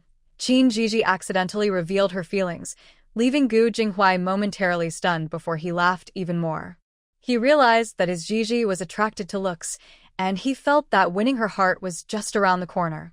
The group didn't stay too long, fearing they would delay the teacher's lesson. As they watched the ox cart leave, Gu Jinghuai felt reluctant, especially towards Qin Zhizhi. After leaving, they didn't go straight home, but headed to the street instead. Having seen the faded blue robes at the academy, Qin Zhizhi decided to go to the fabric store first. Before leaving home, the three men were reminded many times by their parents to listen to Qin Zhizhi. So, when Qin Zhizhi wanted to go to the fabric store, they had no objections. Qin Zhizhi bought 2 batches of good quality fabric for making shirts and several batches of coarse cloth for the family to wear while working. Qin Shan stayed behind to watch the ox cart, while Qin He and Qin Jiang happily followed Qin Zhizhi, carrying items. After leaving the fabric store, Qin Zhizhi went to buy some white flour and coarse grains, getting even more than last time. She asked the shopkeeper to help divide it into 2 portions, one for the Qin family and one for the Gu family. After that, she went to the pork stall to buy some pork and pork bones. Finally, she visited the seed store to buy vegetable seeds and got some candied hawthorn for the 3 children. Once everything was purchased, they headed back to the village with the ox cart. Originally, Zhizhi planned to eat in the county before returning, but the three men were unwilling to do so. Not wanting to eat alone, she decided to go back with them. They left early, so they would make it back in time for lunch. The Gu family lived at the village entrance, so the ox cart first stopped there. Gu Jingshu and Gu Jingyao ran out when they heard the noise outside. "Mom, it's our sister-in-law coming back." Upon hearing this, Gu's mother quickly came out of the house to greet Qin Shan, Qin He, and Qin Jiang warmly. They began unloading the items from the ox cart, which Qin Zhizhi had already organized with the help of the workers at the store. Now, she just needed to direct them, and the three men easily moved everything. Qin Zhizhi then took out 2 sticks of candied hawthorn and handed them to the children. "Second brother, third sister, come eat some candied hawthorn that your sister-in-law brought for you." The children's eyes lit up at the sight of the treats, and they thanked her in unison. "Thank you, sister-in-law." "You're welcome. Go eat in the house," Qin Zhizhi said gently, patting Gu Jingyao's head with a happy smile.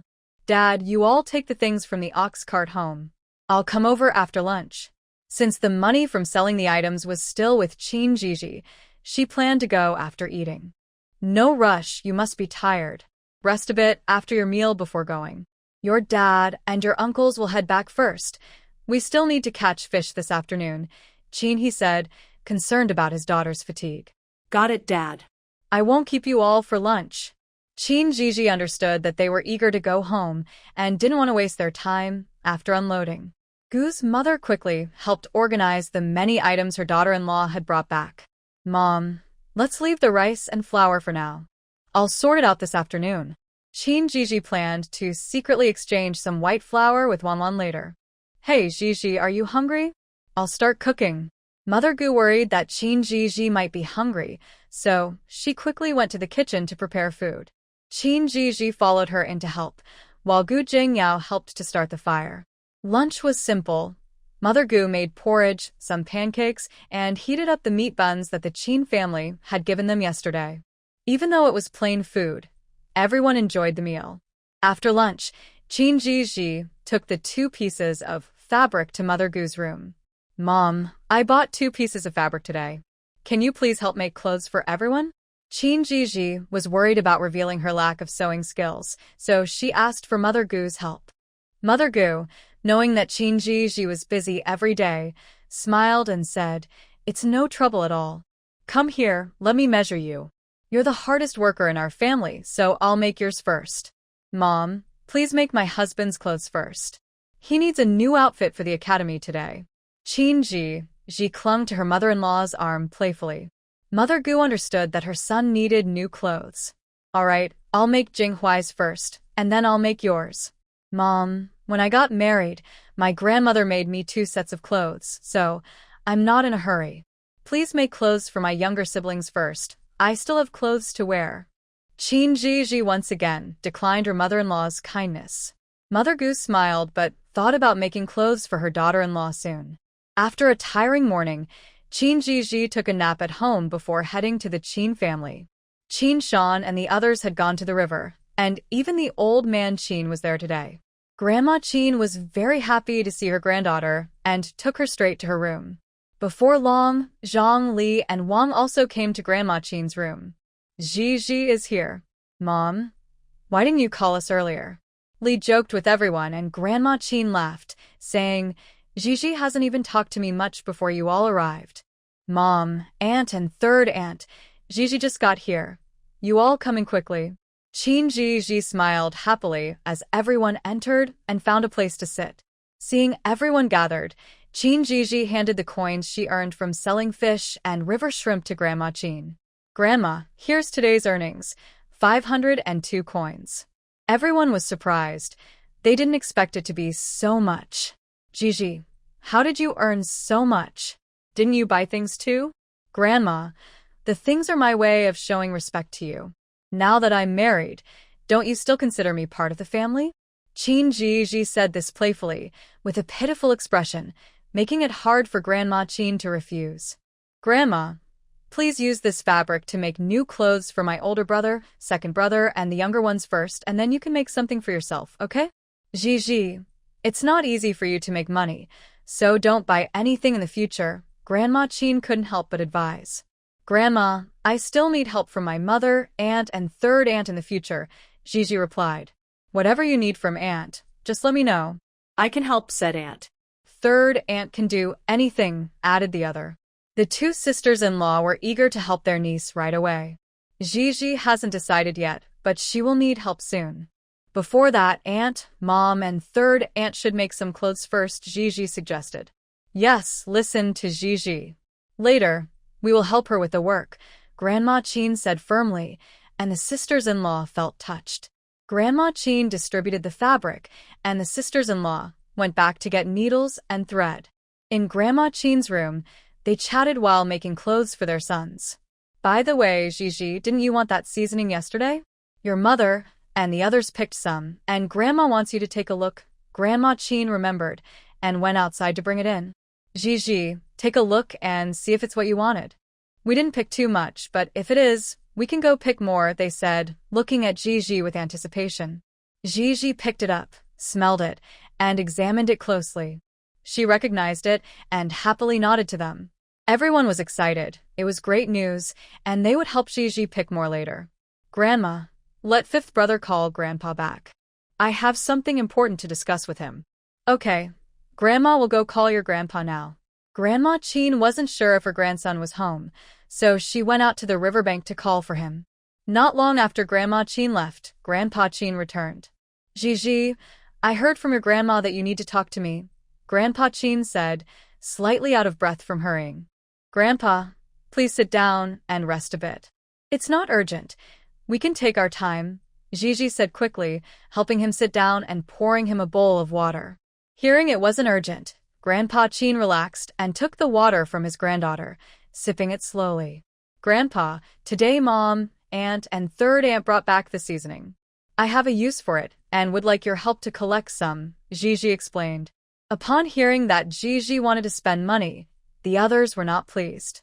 Zhizhi, just tell your mom how much you need, and she can go pick it for you, said one. Yes, Zhizhi, third aunt is also available, another added. There's plenty on the back mountain. We don't need to spend money to collect it. We'll help you pick it. The three sisters-in-law decided to gather it for Zhizhi without spending any money. I need a large quantity, so it's best to find someone quickly. Qin Zhizhi wants these Sichuan peppercorns. Part of them will be exchanged with the system, and part will be used as seasoning. Hearing his granddaughter say this, Old Man Qin cautiously asked, Zhizhi, how do you want to collect them? Grandpa, fresh ones are 3 coins per pound, and the dried ones are 15 coins per pound. That's so expensive. Several people exclaimed at once. The picking process is complicated, and the dried ones don't weigh much. Everyone is just making a little extra money. Qin Zhizhi is not a greedy merchant. The wild Sichuan peppercorns she collects can be exchanged for a good price with the system, and she had already secretly asked one about it. Zhizhi, do you want to buy in bulk? Or? Although Old Man Qin was excited, he needed to clarify to avoid bringing too many and making his granddaughter lose money. Grandpa, let the people from Uncle Da and Uncle Air go pick them first. If anyone from the village asks, just say I'm collecting them, and they can bring them to the Qin family for immediate payment. Old Man Qin thought for a moment and agreed, saying with a smile, I'll go tell your Uncle Da and Uncle Air right away. Thank you, Grandpa. I'll need your help with the peppercorn purchases later. Qin Zhizhi had other plans, so she didn't have time to handle the purchases herself and entrusted the task to her grandfather. Don't worry, Zhizhi. Grandpa will take care of it. I don't have much to do each day. Old Man Qin replied cheerfully. Grandpa, why not ask Uncle Air to help with the purchases too? He could earn 10 coins a day just for keeping track. Your Uncle Air won't agree, and if your Uncle Da finds out, he'll be upset with both of us.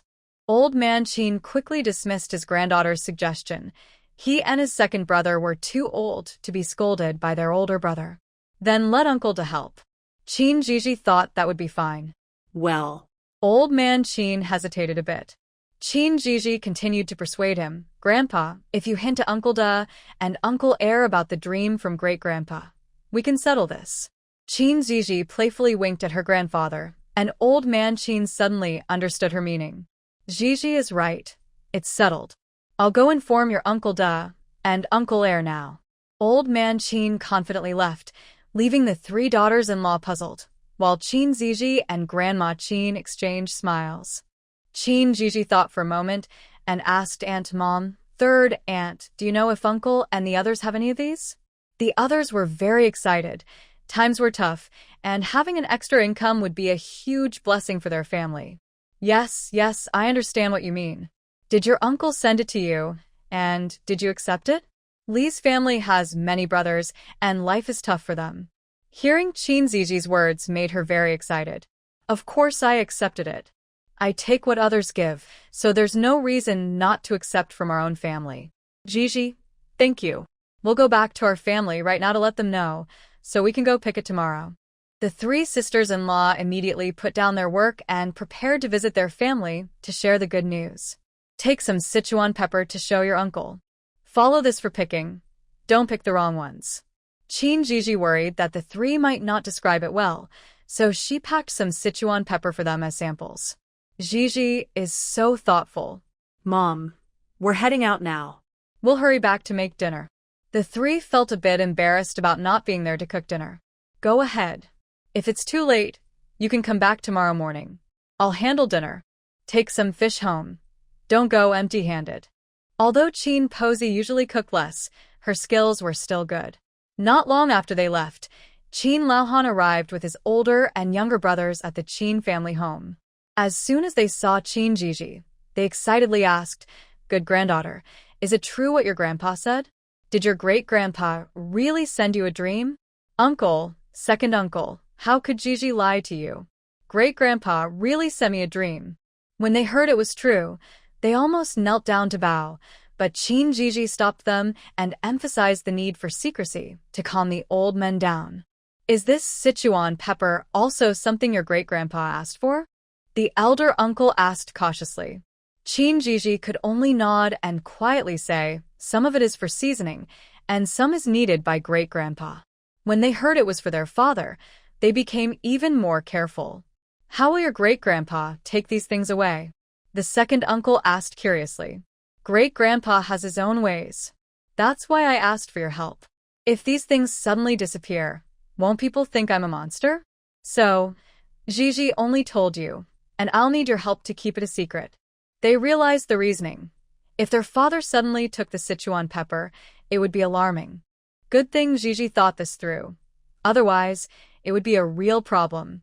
"Don't worry, uncle and second uncle, and your grandpa will come to collect it and keep it secret to ensure nothing goes wrong." The three old men made their promise and spent the afternoon discussing it in the house. Zhizhi did not disturb them, giving them time to accept the situation, which made things easier for her later on. When she left the Qin family, the three of them were still in the room, chatting and laughing, which made Zhizhi feel a little guilty. Seeing the few people in the room, Grandma Qin decided to keep them for dinner. Zhizhi had bought some big bones today and gave 2 to the Qin family. Grandma Qin decided to make a big bone and radish soup. Ever since her granddaughter told her that this soup helps with calcium as one ages, Grandma Qin has come to love the big bones. Zhizhi also gave them a piece of meat, and with fish and shrimp at home, she went to the garden to pick some greens, easily putting together 4 dishes and a soup. When Zhizhi returned to the Gu family, only Mother Gu was home. The 2 children and Qinghui had gone out to play. Zhizhi greeted Mother Gu and went to the kitchen to prepare the big bones and meat she had brought back. She stored the meat for tomorrow and planned to make bone soup noodles for dinner. Zhizhi went to the yard to prepare the big bones and decided to start simmering the soup. When Mother Gu heard the noise, she came in to help, but Zhizhi advised her to go back. "Mom, I can handle this alone. You should go make clothes for your husband. I just need to simmer the bone soup for now. My younger brother and sister will be back soon to help me watch the fire." Seeing that she really didn't need to stay, Mother Gu went back to her sewing, reminding her, "If you need help, don't hesitate to call for me." Got it, Mom. If I need help, I will definitely call for you. After sending off Mother Gu, Zhizhi added big pieces of wood to the fire and then went to knead the dough. The firewood was brought by He, who had collected extra while gathering wood yesterday, specifically to share with the Gu family. While the dough rested in the bowl, Zhizhi added more wood and then went to the garden to pick some greens and pull up some green onions. She also checked the chicken coop and collected 4 eggs. Although it felt a bit extravagant, everyone at home needed to nourish their bodies, and Zhizhi felt it was necessary to cook well now that she had some money. Once the bone soup was ready, Gu Jingshu and Gu Jingyao returned, drawn by the delicious aroma, along with Qin Qinghui. Sister-in-law, what are you cooking? It smells so good. Gu Jingyao bounced into the kitchen. We're having bones soup noodles tonight. Can you help me with the fire, Yaoer? Zhizhi patted the little girl's head, her hair soft and lovely. Sure, sister-in-law. Since brother Qinghui is here too, make sure to cook a bit more. The 3 children had a great relationship. As soon as they heard there was something tasty, Gu Jingyao immediately thought of her friends. Third sister, this is what Dad caught. I brought it for you to see if you can eat it. Qin Qinghui and Gu Jingshu entered the kitchen carrying 2 bunches of crabs. Zhiji's eyes lit up when she saw the crabs. These are great. Third sister loves them. Tell Uncle San to save some for me next time you catch them. Just thinking about spicy crabs made Zhiji's mouth water. I'll go tell Dad and Uncle Da and Uncle Air, and I'll bring back the rest, Qin Qinghui said, excited to eat, and turned to leave the kitchen to go home for the leftovers. Sister-in-law, I'll go with Qinghui, Gu Jingshu said, following Qin Qinghui out of the kitchen. Make sure to come back quickly. I'm getting ready to cook. Fifth brother, we'll have noodles here tonight, Zhizhi called after them, hoping to keep Qin Qinghui for dinner. Got it, sister-in-law. Understood, third sister. The 2 quickly ran off, and Zhizhi shook her head helplessly before grabbing an egg. They returned from the Qin family with a big bowl of crabs, and Zhizhi was very happy. She told them, we don't have time today, but I'll make you something delicious tomorrow. Yay, third sister is the best. Sister-in-law is the best. Hearing about the tasty food, the 3 children cheered, and Zhizhi smiled, saying, go wash your hands. It's time to eat. After giving the kids instructions, Zhizhi called out to the house, Mom, it's time to eat. Hearing her daughter-in-law, Mother Qin quickly set down her work and went to the kitchen to help serve the bowls. Today, Zhizhi made white noodles with creamy bone broth, paired with fresh green vegetables and golden fried eggs, looking very appetizing. She served each person a big bowl. Eating a bite of noodles and then sipping the soup was truly satisfying. Third sister, your noodles are so good. They taste better than Grandma's. Qin Qinghui spoke from the heart. Since he could remember, they rarely had noodles at home, and when they did, they were never white noodles and there were never eggs. They taste better than those from restaurants. Sister-in-law's cooking is the best. The 3 children exchanged compliments, making Zhizhi and Mother Qin laugh. Looking at the eggs in their bowls, Mother Qin's eyes became misty. Mom, hurry and eat. There's more in the pot. Seeing her mother lost in thought, Zhizhi thought she was reluctant to eat and urged her on. All right, I'll eat now. Mother Qin quickly took a bite, her eyes wide with surprise at her daughter-in-law's amazing cooking skills. They finished a large pot of noodles, leaving not a drop of soup behind. After dinner, the 3 children argued about who would wash the dishes. Zhizhi couldn't refuse them and left the kitchen. Since the dishwashing task was taken, she put the crabs in a basin with some water, planning to cook them for everyone to try the next afternoon. After washing the dishes, Qin Qinghui returned home. Worried about him being alone, Zhizhi decided to walk him back. Gu Jingshu and Gu Jingyao insisted on going too, so the 4 of them left together. They had all eaten a lot for dinner, so a walk was just what they needed to help digest. They strolled until they reached the Qin family home. When they arrived, dinner at the Qin house had just begun. Seeing Zhizhi, Grandma Qin invited them to the table. After some explanations, she finally let them be. After spending some time at the Qin house, they headed back home. Once they arrived, Zhizhi washed up and went to bed, feeling truly tired after a long day. The next morning, Zhizhi got up early to make egg pancakes, cooked rice porridge, and boiled an egg for each person, along with some pickled vegetables. Zhizhi, why don't you sleep a little longer? Gu's mother, who had stayed up late sewing clothes for her son, accidentally woke up late. When she got to the kitchen, Zhizhi had already prepared breakfast. Mom, I wake up on time. You all hurry and wash up for breakfast. Oh, thank you, Zhizhi. Tomorrow you can sleep in, and I'll make breakfast, Gu's mother said, feeling sorry for Zhiji's early rising and promising to wake up early the next day. Mom, it's fine. I enjoy cooking for everyone, as long as you don't mind me spending time on it. I care about you too much to mind, Gu's mother replied.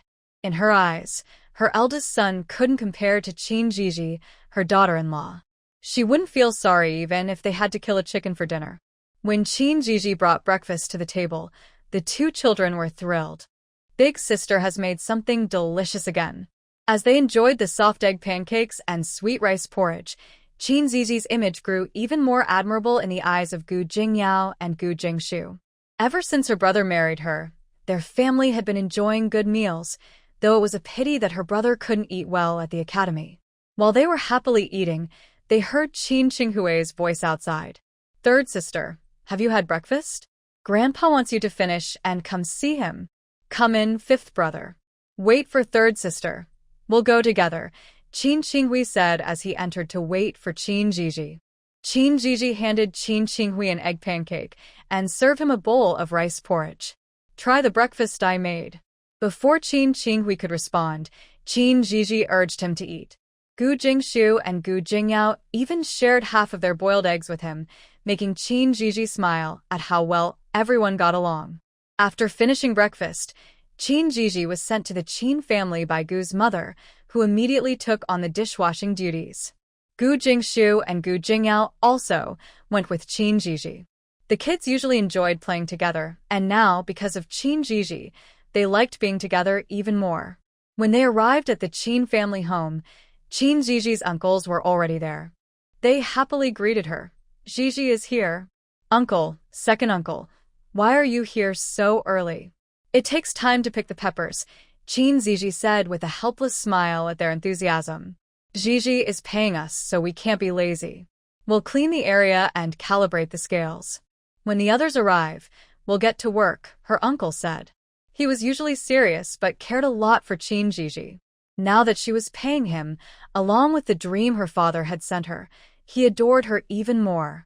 Big brother is right. I will make sure everything is done properly.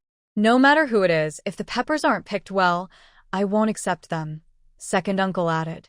Thank you, uncles, Zhizhi laughed at their teasing. When she entered the yard, only Grandma Qin was home. Everyone else was out. Her third uncle had gone to the river, and her father and uncle had gone to the town to deliver fish. Her aunt couldn't return last night because her family lived far away. Her mother and third aunt had gone to the back mountain early to pick Sichuan peppers. Knowing her mother and third aunt's personalities, Zhizhi specifically told Grandma Qin that the peppers they picked must be weighed for payment. Otherwise, she wouldn't accept them. Zhizhi were all family, so there's no need to count, Grandma Qin disagreed first. Grandma, the money from selling fish goes to the public fund. You can consider the money from these peppers as private funds for each family. I can really exchange it for silver, so please agree, or I will be upset, Zhizhi pouted at Grandma Qin. In the end, Grandma Qin, unable to resist her, agreed. You are so stubborn. You're the best, Grandma. This is their hard work, and they should be compensated. Please help me supervise this, Zhizhi said, still feeling uneasy. She knew that Grandma Qin's word was the most respected in the family, and as long as she agreed, her mother and aunts wouldn't dare to oppose. All right, I'll listen to you. Knowing the matter was settled, Zhizhi smiled even more happily. The grandmother and granddaughter went to the storage area and took out a few bamboo mats, which Uncle Qin usually weaves and are perfect for drying Sichuan peppercorns. Just as they finished cleaning the yard and laying out the mats, they heard Auntie's voice at the door. Grandma Qin and Zhizhi stepped out and saw two men who had come with Auntie greeting the grandfathers. Mom, I'm back. I arrived a bit late yesterday and was worried that my brother and the others might get confused, so I took them to pick some today before coming back, Lee explained with a smile. Hello, Auntie. Hello, Zhizhi. Hello, in-laws. Hello, Zhizhi. Lee's father and older brother quickly greeted Grandma Chin and Chin Zhizhi. Hello, grandfather. Ayu, uncle. Chin Zhizhi recognized these two. They had visited the Chin family before. Come in and have some water. Have you eaten breakfast? I can make something for you, Grandma Chin asked, unsure if they had eaten. Mom, we've eaten. We picked some Sichuan peppercorns this morning to bring over. My father and brother brought them for Zhizhi to see, Lee's family said, still amazed that such unwanted items could be sold. Grandfather, Uncle Lee put down the basket so Zhizhi can take a look. The two men carefully set down the basket, which was filled to the brim with Sichuan peppercorns, showing how hardworking Lee's family was. Chin Zhizhi examined them closely and smiled, saying, This is it. They're picked very clean. Uncle, we're ready to start. Chin Zhizhi's joke made everyone laugh, and the atmosphere brightened. When the uncles heard Chin Zhizhi call them, they quickly helped weigh the peppercorns. The two baskets weighed a total of 20 pounds, priced at 3 coins per pound, totaling 60 coins. Old Man Chin quickly counted out 60 coins and handed them to Old Man Lee, saying, Brother Lee, here's your payment. Your Sichuan peppercorns are very clean. This saves us a lot of work. Old Man Lee and his eldest son were stunned. Earning 60 coins in one morning was unbelievable. Grandfather, Uncle Lee, do you have a lot of Sichuan peppercorns over there? Chin Zhizhi wanted to know. Zhizhi, we have plenty, Uncle Lee replied. In that case, you don't need to come over every day. It takes too much time to run back and forth. After you pick them, just dry them at home, and in a few days I'll have my uncle bring the cart to collect them. Chin Zhizhi thought it would be less troublesome to wait until they were dried to collect them all at once. Okay, how dry should they be? Old Man Lee asked anxiously, worried about messing things up for Chin Zhizhi.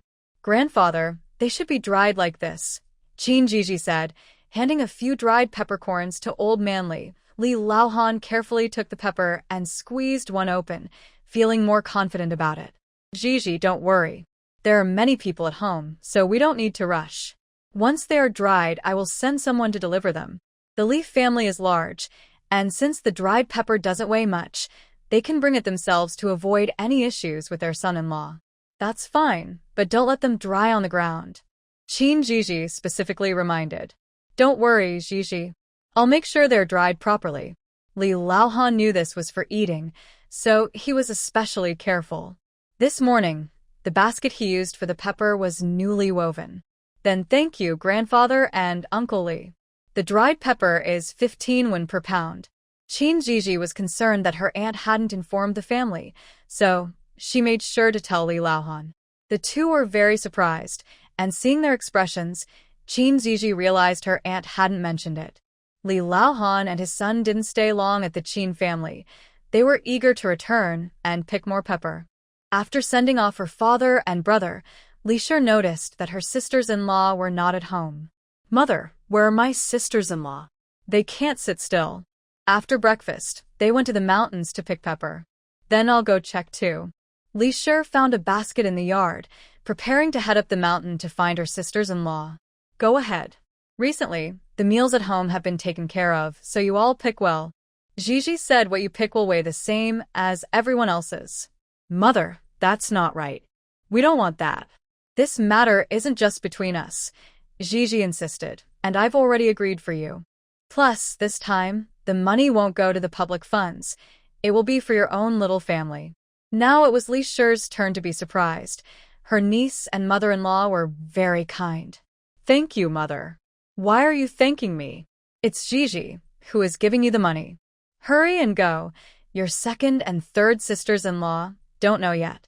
Tell them when you get to the mountain. Got it, Mother. I'm off now. Be careful.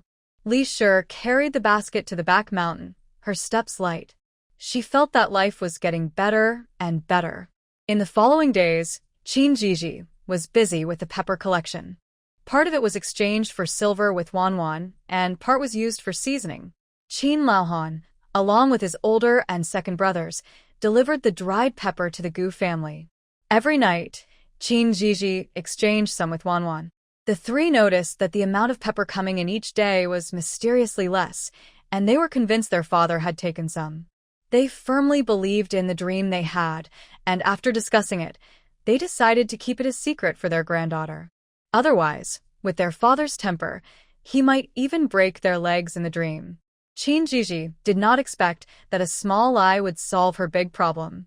A few days later, the shopkeeper Wang asked Shan to tell Zhizhi that the seasoning was running low, and the restaurant's recent dishes were selling very well, which made Wang very happy. Today, Zhizhi brought 2 jars of seasoning to Wang, and even included some Sichuan peppercorns. Wang was curious about her good mood, so Zhizhi made him a dish of Sichuan pepperfish. After tasting it, Wang immediately bought the recipe and also purchased some Sichuan peppercorns. After leaving the restaurant, Zhizhi felt like having some meat, so she asked her uncle to take the ox cart to the market. Today, she bought some large bones, ribs, pork belly, and hind leg meat. She also got a big piece of meat with a good balance of fat and lean, along with 2 large bones for her family. When Shan was about to pay, Zhizhi refused, saying that she had recently made nearly 100 taels by selling Sichuan peppercorns to the system and the recipe for Sichuan pepperfish to the restaurant. With everyone in the family helping her, Zhizhi felt that buying these was still not enough. Back at home, Zhizhi handed the items to Grandma Qin, asking her to prepare nourishing dishes for everyone, including uncle and second uncle. Today, Qin caught some crabs and, knowing his niece loved them, sent them directly to the Gu family. Lunch was prepared by Aunt Gu, and the meal was much better than before. Zhizhi planned to cook the items she bought for dinner. In the afternoon, she took the 3 children up the mountain, thinking it was time to pick the beef liver mushrooms again. With more people this time, they picked quickly and soon filled a basket. After wandering around the mountain for a while, they headed home. However, before they reached home, they saw a horse cart parked at the gate. The 3 children were very curious, saying, "Sister-in-law, it's a horse cart." Zhizhi was also curious about who would visit the Gu family at this hour. They quickened their pace, with Zhizhi carrying the beef liver mushrooms and the 3 children running ahead. Before long, Zhizhi heard their cheerful voices. "Elder brother, you're back. Sister-in-law is behind us. We went to the mountain." Then she saw Gu Jinghuai coming out of the courtyard and walking toward her. Since their last meeting when she delivered items to the academy, they hadn't seen each other for a few days, and Zhizhi felt her husband looked even more handsome. "Dear husband, you're back," Zhizhi said with joy in her eyes, making Gu Jinghuai feel even happier. He knew his wife would miss him, and returning home today felt especially rewarding. "Dear wife, you've worked hard," Gu Jinghuai said as he took the basket from Zhiji's hands. Although the basket wasn't heavy, he didn't want her to carry it, wanting to do everything for her. Gu Jinghuai's gesture pleased Zhiji, and she smiled, asking, "Dear husband, did we have guests at home?" "They are my classmates who live with me, my older brother and second brother at the academy." "Brother, second brother are back too?" Hearing that her brothers had returned made Zhiji even happier. "Yes, they are all back. Tomorrow is a day off, and my roommate heard that we got married, so he insisted on coming over." Gu Jinghuai quickly explained to Zhiji, worried she might feel shy. "Is there anything I should pay attention to?" Zhiji had never met Gu Jinghuai's roommate and was afraid of being rude. "Don't worry about him. Just be yourself, my dear." Gu Jinghuai didn't want Zhiji to feel uncomfortable. Zhiji understood that her husband had a good relationship with this person. As they entered the courtyard, Ning Xian, who was talking to Qin Qingyuan and Qin Qingyun, looked up with great interest and was left in awe. He was even more surprised than when he heard Gu Jinghuai got married. He thought his friend had married a village girl who would never match his friend. But now, standing next to Gu Jinghuai, Zhiji looked very suitable for him, so stunning that he forgot to greet them. "Little sister, you are back." Qin Qingyuan and Qin Qingyun were also very happy to see their sister. "Brother, second brother, you're back too. Stay for dinner tonight and try my cooking." Qin Zhiji's mention of brother and second brother surprised Ning Xian even more. Fortunately, he was clever, and after a moment of confusion, he finally reacted. Pointing at Gu Jinghuai, he asked, "You actually married their sister? So you three are related like this, and you kept it from me?" Ning Xian was really flustered, pointing at Gu Jinghuai and then at the Qin brothers, unsure of whom to scold first. "You three are too much. Not inviting me to the wedding is one thing, but keeping it a secret after getting married is unacceptable. I can't deal with this roommate." Ning Xian clutched his chest, looking heartbroken, which made Qin Zhizhi laugh. "Zhizhi greets young Master Ning." Qin Zhizhi was the first to bow to Ning Xian. Ning Xian quickly returned the gesture, hesitating over how to address her, and finally decided to follow Gu Jinghuai's lead. "Sister-in-law, I am Ning Xian, a classmate and close friend of Jinghuai." Ning Xian bowed to Qin Zhizhi. "Hello, young Master Ning." Qin Zhizhi returned the bow. "Husband, you all go inside to chat. Let young Master Ning stay for dinner, and I will go to the kitchen to prepare." Qin Zhizhi didn't know what to talk about with them, so she decided to head to the kitchen. Thinking that Ning Xian was a guest, she asked Qin Qinghui and Gu Jingshu to go to the Qin family to get a fish from Granny Qin. When Granny Qin heard that her grandson and son-in-law's classmate had come, she not only gave them a fish but also packed some river shrimp. As they were leaving, Qin Qinghui told Granny Qin that Qin Zhizhi would stay with her brother to have dinner at the Gu family. Granny Qin felt that there weren't enough fish and shrimp, so she asked her daughter-in-law, Zhang, to take 10 eggs and some vegetables to the Gu family. Before Zhang left, Granny Qin specifically instructed, "Go and see if Zhizhi needs help. If she does, lend a hand." Granny Qin was worried that her granddaughter and Mrs. Gu would be too busy, and since her daughter-in-law was quick and cooked well, she sent Zhang to assist. "I understand, mother," Zhang said, feeling for her daughter as she took the eggs and vegetables to help at the Gu family.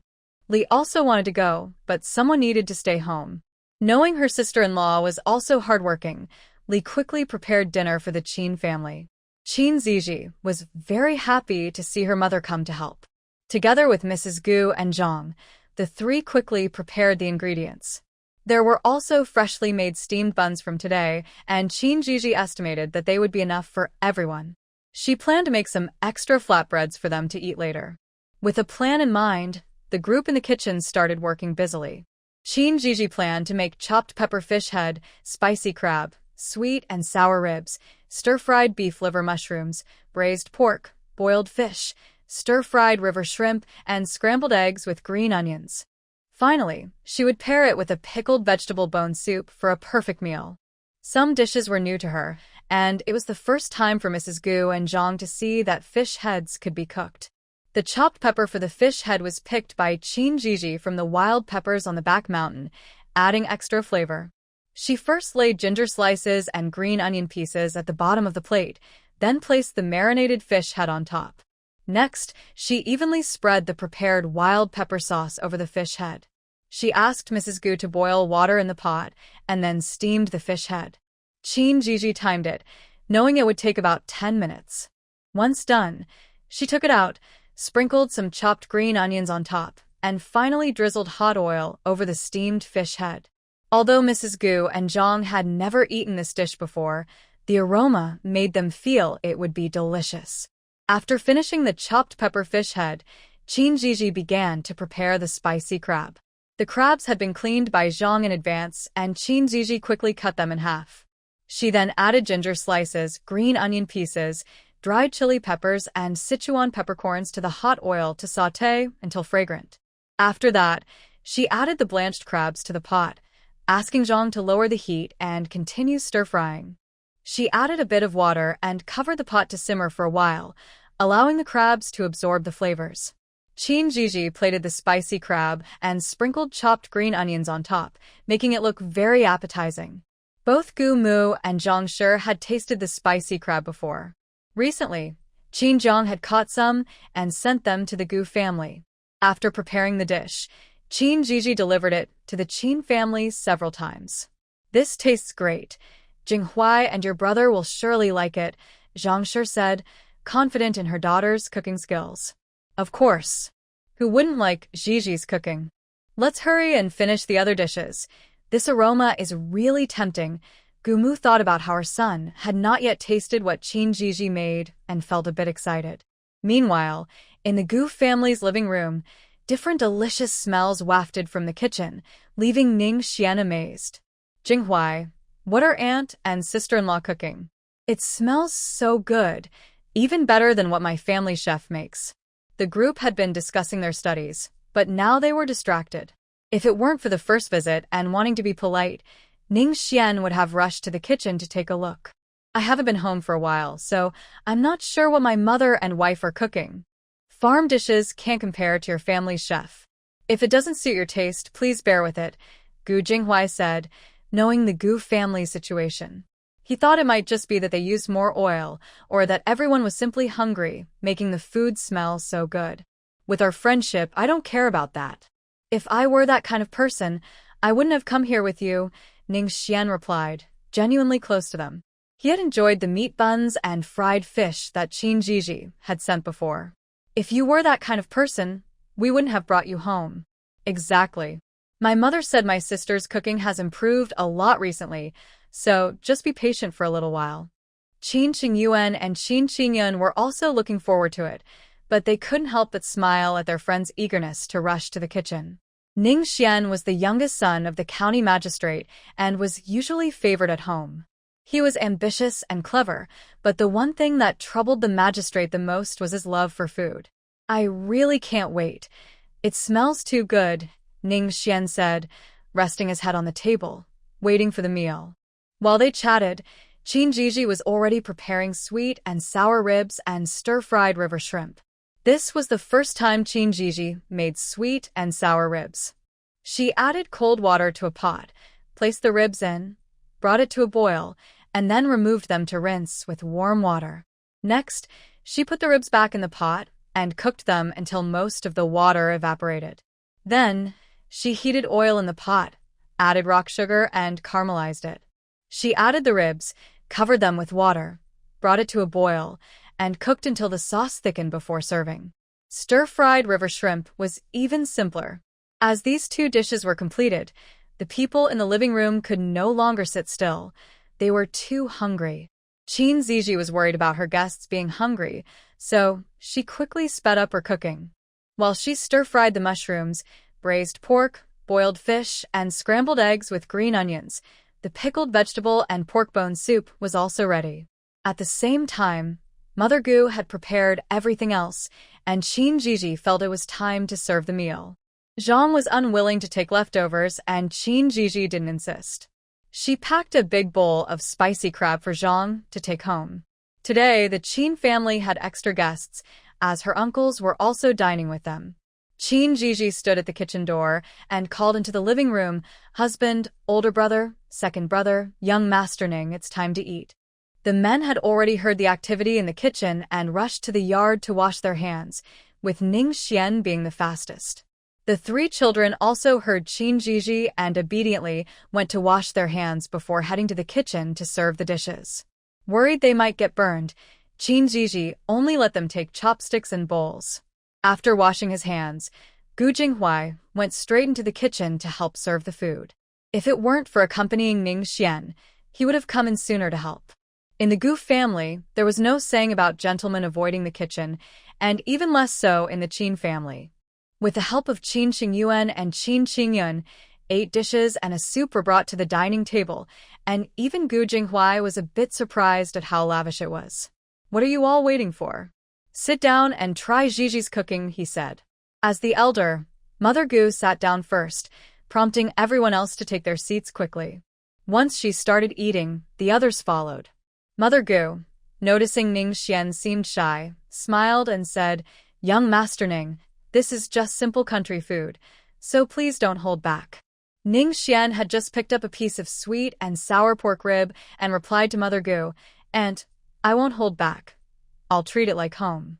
He eagerly put the rib in his mouth, his eyes lighting up with delight at the perfect balance of sweet and sour flavors. He realized meat could be cooked this way. After waiting all evening, The others quickly joined in, trying to match Ning Xian's enthusiasm. Qin Qingyuan even thought that what he had eaten before didn't compare to this. Not even the best restaurant in town could match his sister's cooking. The children were especially happy. Sweet and sour ribs were their favorite, and thankfully, Qin Zhizhi had made a large portion. Seeing the kids enjoy the dish, the others silently agreed to leave the sweet and sour ribs for them and tried other dishes instead. Each dish was more impressive than the last, and even Gu Jinghuai, who usually didn't indulge, found himself eating more than he intended. If Qin Zhizhi hadn't seen it herself, she wouldn't have believed how much they could eat. The 8 dishes and soup were completely finished, with Ning Xian being the most exaggerated, nearly bursting from eating so much. As Qin Zhizhi cleared the dishes, she couldn't help but question her life choices. Did I cook too little? After dinner at the Gu family, Ning Xian decided to stay overnight. Originally, his plan was just to visit Gu Jinghuai's new wife and then go back. But after tasting the dishes made by Qin Zhizhi, Ning Xian decided to return to the academy with Gu Jinghuai and the Qin brothers the next day. Jinghuai, we're going back to the academy tomorrow. I thought about it, and since I have nothing to do at home, I might as well stay here and work on my writing with you. Ning Xian said this a bit sheepishly. He was clearly just craving Qin Zhizhi's cooking. The 3 of them looked at him, their expressions clearly saying, "Can you be more obvious?" Feeling their gaze, Ning Xian said with less confidence, "What kind of looks are you giving me? The teacher praises Jinghuai's writing all the time, so I'm just here to learn." Haha, I've never seen our young master Ning work this hard at the academy. Qin Qingyuan laughed. Qin Qingyuan, I haven't even settled the score with you yet, and you're already teasing me. Your sister cooks so well, and you've never invited me over. That's too much. Ning Xian thought about all the delicious food he missed out on and felt like giving Qin Qingyuan and Qin Qingyan a good scolding. Ning brother, to be honest, this is the first time we've eaten these dishes too. Qin Qingyan coughed to hide her embarrassment. They were also innocent in this. How is that possible? I don't believe you. Ning Xian thought Qin Qingyan must be lying. I can prove that my sister isn't lying. Qin Qingyuan believed that his sister had only focused on Lin Heng before, and it was only after leaving him that she became so talented. Is that true, Jinghuai? Ning Xian completely doubted it. Zhizhi really hasn't made these dishes before. Gu Jinghuai trusted Qin Qingyuan and Qin Qingyan. Ah, I'm so lucky. When Ning Xian heard that his friends hadn't eaten these dishes before either, he instantly felt happy and balanced. I was so smart to come back with you guys. Otherwise, I would have missed out on such delicious food. Now that I'm here, I must stay for a night. I can't wait for tomorrow's breakfast and lunch. Although he was still full, Ning Xian was already looking forward to the meals tomorrow. Just thinking about having 2 more meals of Qin Zhizhi's cooking made him very happy. Let's go out for a walk and enjoy the scenery of the village, Ning Xian cheerfully invited the others. Qin Qingyan burst out laughing. Are you sure you want to see the scenery and not because you ate too much?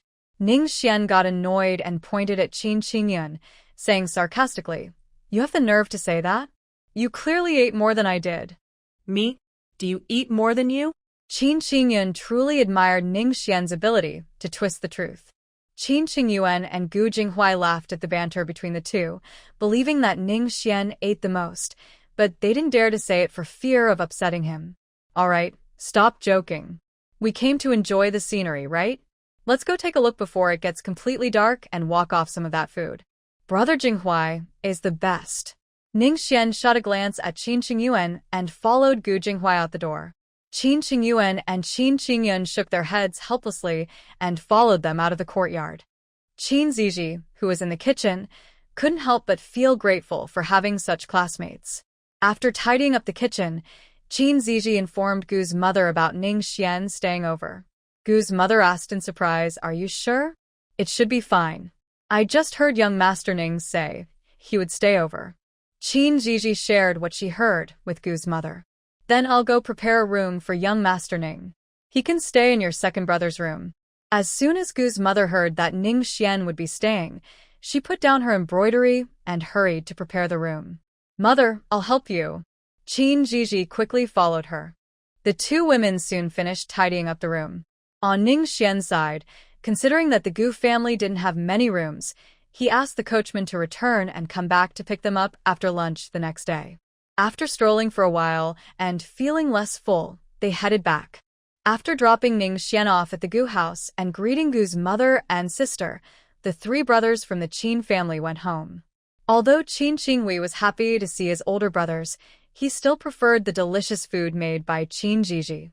Third sister, I'm going home with big brother and second brother. Seeing her youngest brother's reluctant expression, Qin Zhizhi wanted to laugh. Go ahead, come over early tomorrow, and I'll make you something tasty. Qin Zhizhi patted her brother's head. Third sister is the best. Hearing there would be food in the morning made Qin Qinghui happy. Big brother, second brother, let's hurry home. I need to get up early tomorrow. Just moments ago, Qin Qinghui was reluctant to leave, but now he was eager to go home. His words made everyone laugh. Big brother, second brother, come along tomorrow morning too. Qin Zhizhi finally invited Qin Qingyuan and Qin Qingyun, wanting to spoil her brothers. Thank you, Zhizhi. The two brothers looked at their sister with affection. After sending the three away, Gu Jinghuai went to settle Ning Xian, while Qin Zhizhi finished her evening routine and went to bed early.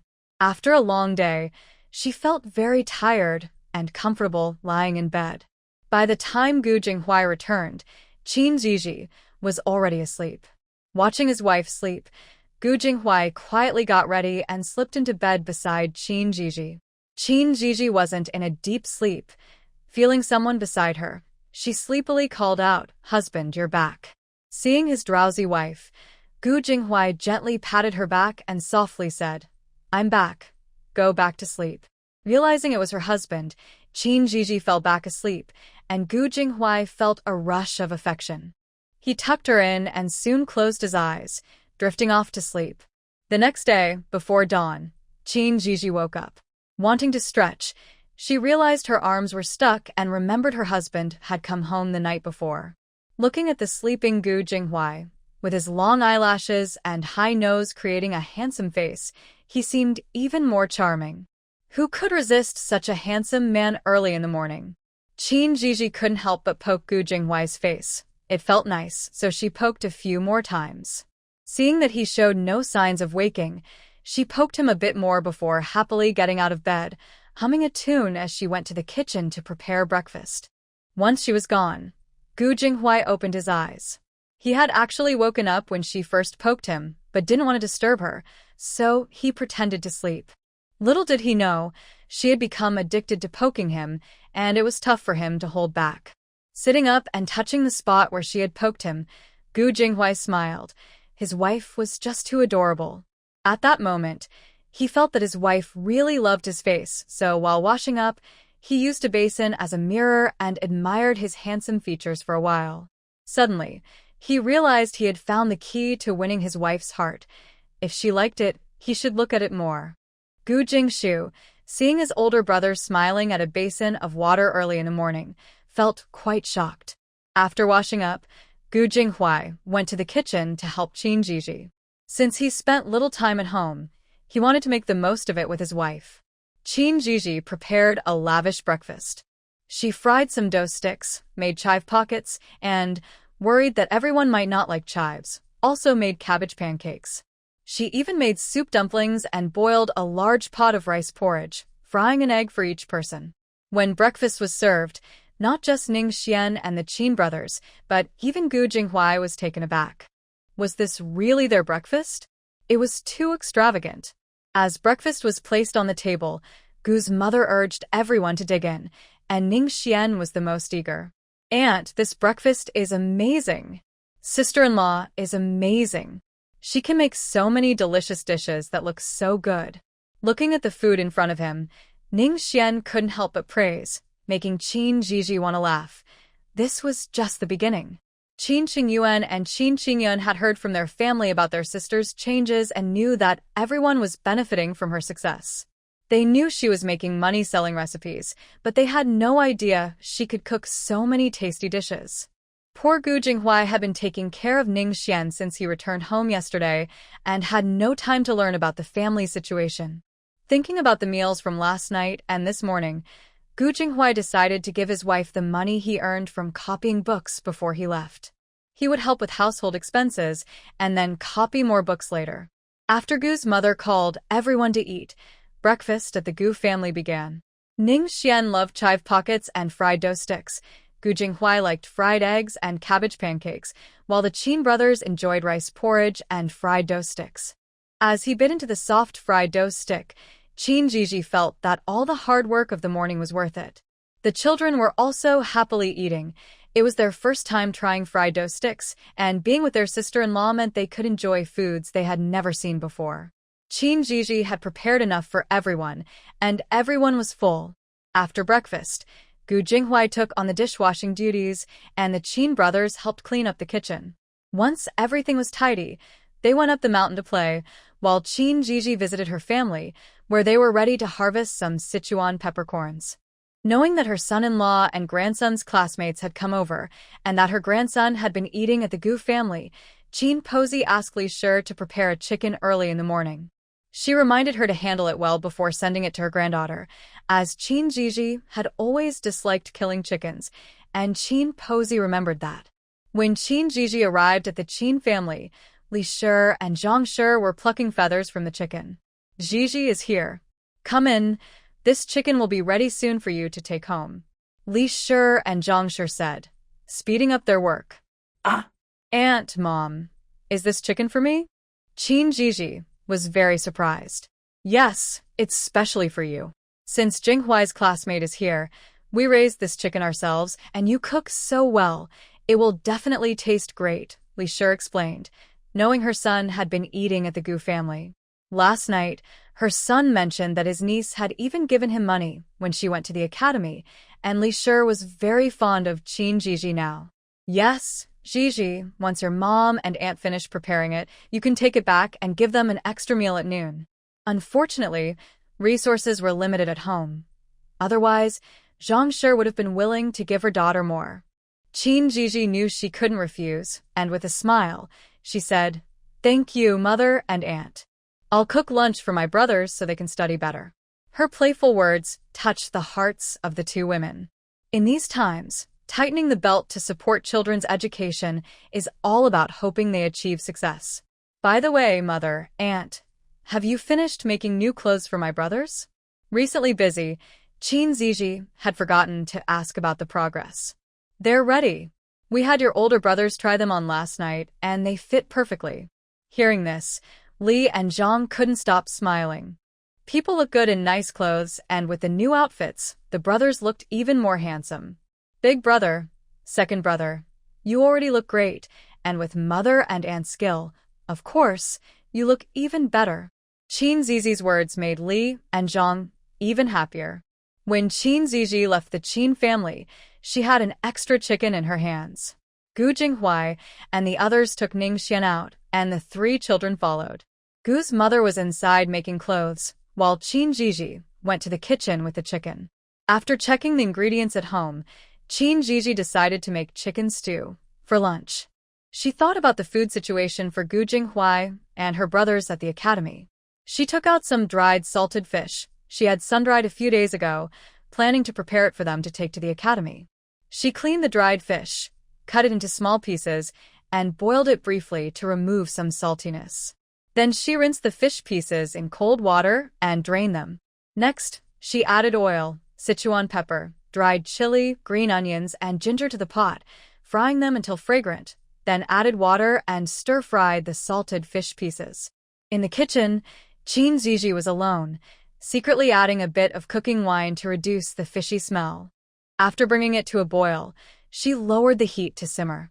While making this dish, a voice in her head complained, "Master, you sneak around like a thief every day. What do you know? How would I explain these things to my family if I took them out?" Zhizhi retorted, "You need to let them get used to it. That way, it's easier." Wanwan thought simply, "Are you wishing for my life to be shorter?" Zhizhi would have wanted to hit Wanwan if she could catch it. Wanwan won't say anything more. Just remember to pay Wanwan's storage fee, the little money-loving Wanwan urged for its fee. "Don't worry, I won't forget you," Qin Zhizhi chuckled, feeling a special bond with Wanwan. Wanwan could be seen as a little comfort for her since she entered this story. After the spicy salted fish was done, Qin Zhizhi tasted a piece. It was perfect, with a great texture and very tasty. Qin Zhizhi found a jar, cleaned it, and dried it. Then she put the spicy salted dried fish inside and sealed it once it cooled down. She was generous with the oil, and since the fish was salty, it could last for a few days. After finishing the spicy salted dried fish, Qin Zhizhi began preparing the ingredients for the clay pot chicken. Considering there were many people at home, especially a few who could eat a lot, she chopped up a whole chicken. The rooster that Granny Qin had asked Li to kill weighed over 3 pounds. Qin Zhizhi wanted her family to try it too, so she spent a lot of money to exchange for a free-range rooster from Wanwan and chopped it up to add to the mix. Wanwan, this chicken is too expensive, Qin Zhizhi said, feeling the pinch of the money spent. Master, you wanted a free-range chicken, so of course it's expensive. You need to earn more money. Wanwan encouraged Qin Zhizhi. I know. I will work hard to earn money and become rich soon. Go for it, master. Qin Zhizhi felt she needed to step up, otherwise Wanwan would tease her. She still had some dried tea tree mushrooms from her last trip to the mountains, so she found them and soaked them to use later for the clay pot chicken. After a short walk, the group returned. Seeing Qin Zhizhi busy in the kitchen, Gu Jinghuai handed Ning Xian over to Qin Qingyuan and Qin Qingyuan to take care of and went to help Qin Zhizhi in the kitchen. Dear, you're back. Go keep Ning Gongzi company. I'm almost done preparing. I just need Jingyao to help me with the fire later. Seeing Gu Jinghuai enter, Qin Zhizhi smiled and tried to send him away, but he refused. I'll handle the fire. You've worked hard these past few days. Gu Jinghuai sat down in front of the stove to tend the fire, and Qin Zhizhi was happy to see her husband being so down-to-earth. Thank you for your help. Sister-in-law, is there anything I can do? Ning Xian peeked in at the kitchen door, followed by the 2 Qin brothers, all looking eager. Seeing their excited expressions, Qin Zhizhi understood they genuinely wanted to help, so she smiled and asked, Ning Gongzi, do you mind having lunch in the yard? I don't mind at all. As long as it's made by sister-in-law, I'm happy to eat anywhere. Ning Xian waved his hands, eager for Qin Zhizhi's cooking, regardless of the location. Then let's have lunch in the yard today. I'll make clay pot chicken for everyone. Seeing that Ning Xian was easygoing and truly didn't mind, Qin Zhizhi decided to eat outside. What do we need to do? The 3 at the door asked in unison. You just need to follow the arrangements. Qin Zhizhi decided to let Gu Jinghuai lead them in their tasks. Gu Jinghuai was a bit confused, but when he saw Qin Zhizhi leave the kitchen, he quickly followed her. Husband, I remember we have a pot that can be used outside. Please bring it out and chop some small firewood. It will be useful later. After assigning tasks to a few people, Qin Zhizhi returned to the kitchen. Qin Qingyuan thought 3 of them were enough for the work, so he turned and followed Qin Zhizhi into the kitchen. Sister, let me help you with the fire. Thank you, big brother. All the ingredients were ready. After Qin Qingyuan heated the pot, Qin Zhizhi added some oil. Once the oil was hot, she added green onions, ginger, and Sichuan pepper. After frying until fragrant, she added the chicken, quickly stir-frying it, then added salt, rice wine, and sugar to continue cooking. The aroma filled the air, making the workers in the yard move faster. After a while, Qin Zhizhi added the soaked tea tree mushrooms and continued to stir, then added water and let it simmer on low heat. Big brother, keep the fire going. I'll check on the yard. Once the kitchen work was done, Qin Zhizhi asked Qin Qingyuan to continue with the fire and went outside.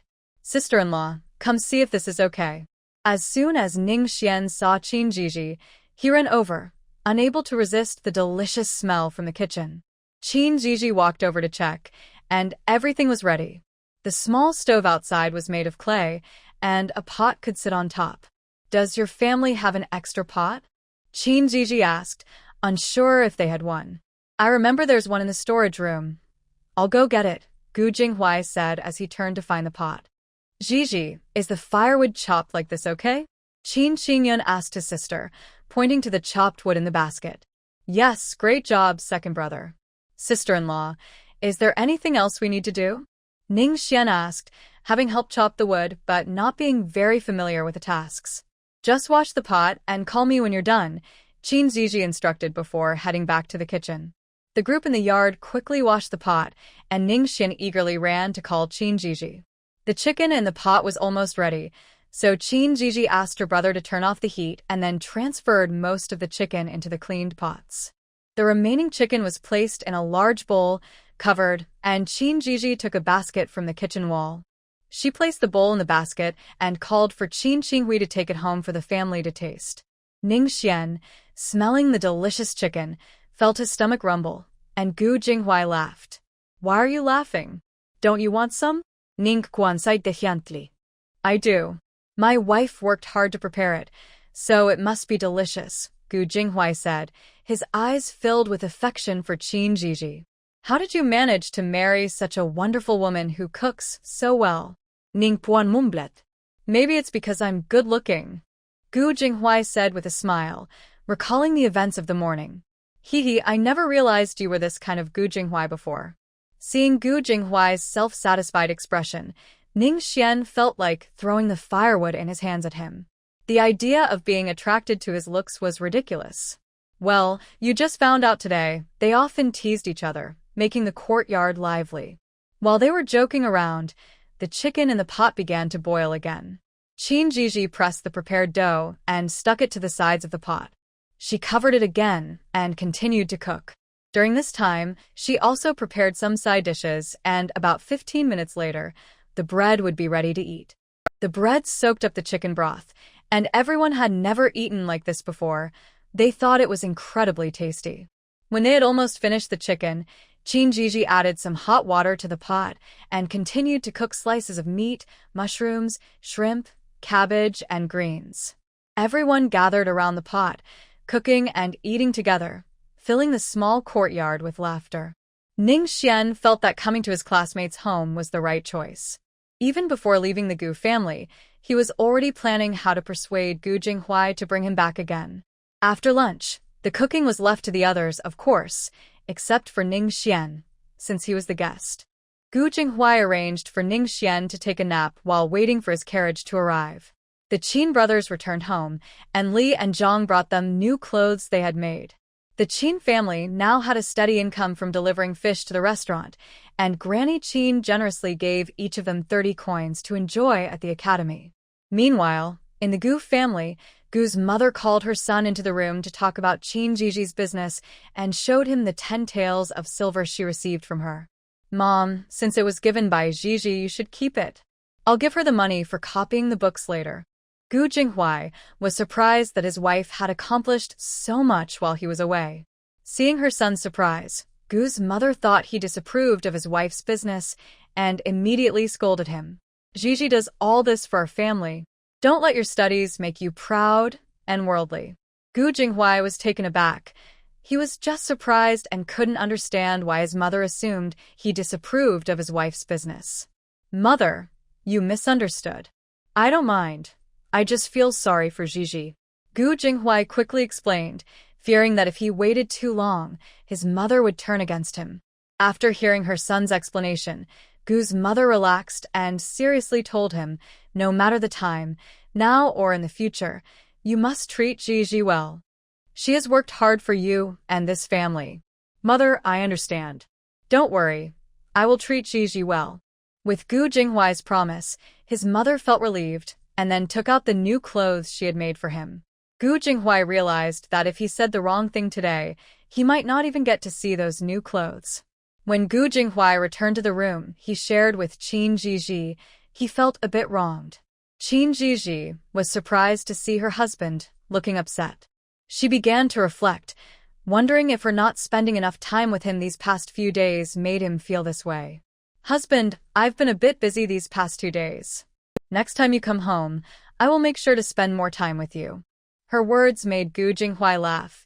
He knew his wife misunderstood him, but he didn't plan to explain. You've worked hard, my dear. I just feel guilty. Not only did I not spend time with you at home, but I also made you worry. Gu Jinghui's heartfelt words made Zhizhi feel a bit shy. These past 2 days, she had been focused on taking care of Gu Jinghuai and his brothers, neglecting her husband, which made her feel slightly guilty. I'm not tired. I just didn't think things through. Husband, I have something to discuss with you. Zhizhi felt she needed to tell Gu Jinghuai about the business she was doing with her family. Are you talking about the business with your father's family and the restaurant? Thanks to his mother's reminder, Gu Jinghuai guessed what Zhizhi wanted to say. How did you know? Now, it was Zhizhi's turn to be surprised. Mother just told me. You've worked hard, and whatever you want to do, I support you. In this family, you can do anything you wish. Gu Jinghuai's words reassured Zhizhi, who had been a bit worried. Thank you, husband. You are just as good as my mother. With a wise mother-in-law who doesn't interfere in their matters and a supportive husband, Zhizhi felt hopeful for the future. I'm not as good as your mother. You don't know, she just called me to give me a lecture. If I showed even a hint of reluctance, she would have kicked me out of the house. Gu Jinghuai spoke in a wrong tone, which made Zhizhi chuckle, and she understood his earlier expression when he entered the room. From now on, you should treat me better, or else not only will my mother not support you, but Jing Shu and Jing Yao will only recognize me as their sister-in-law. Zhizhi joked with her husband. Then you should treat me better too, or I won't have any status in this house. Gu Jinghuai playfully pouted, making Zhizhi even happier. Who can resist a handsome scholar acting cute, especially when he is her own husband?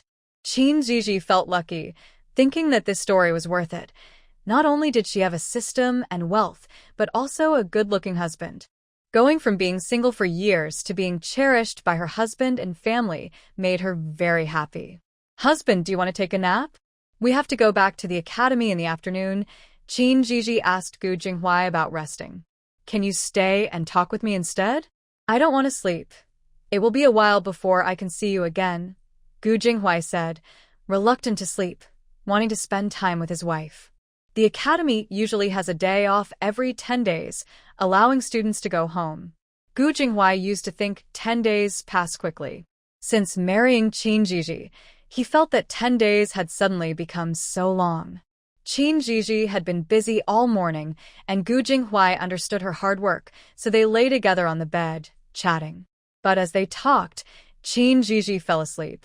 Seeing her asleep, Gu Jinghuai covered her with a blanket, let her rest on his arm, and then closed his eyes to rest as well. After about half an hour, the noise in the yard woke Zhizhi. Opening her eyes and seeing herself in Gu Jinghuai's arms made her feel a bit shy.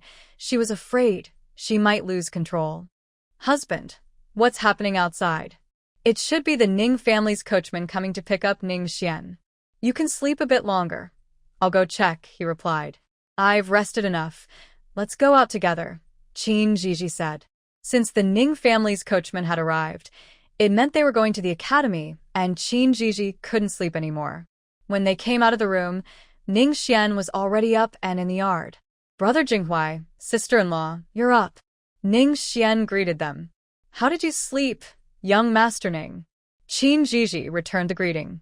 I slept very well, Ning Xian replied, having enjoyed good meals and restful sleep. Brother Jinghuai, we should head back to the academy soon, Ning Xian said, though he still wanted to stay for a meal. Returning to the academy was necessary. Got it. Jing Shu, go call big brother and second brother. Gu Jinghuai asked his younger brother Gu Jingshu to call people from the Qin family. Gu Jingshu happily left the house. Gu's mother and Zhizhi helped Gu Jinghuai pack some things, and Zhizhi took out the spicy salted fish she specially made for him at noon. Husband, this is the spicy salted fish I made for you. It can last a few days, so you can eat it at the academy. Zhizhi placed the jar on the table in the yard and said to Gu Jinghuai, Wow, sister-in-law, when did you make these? Ning Xian was even more surprised than Gu Jinghuai.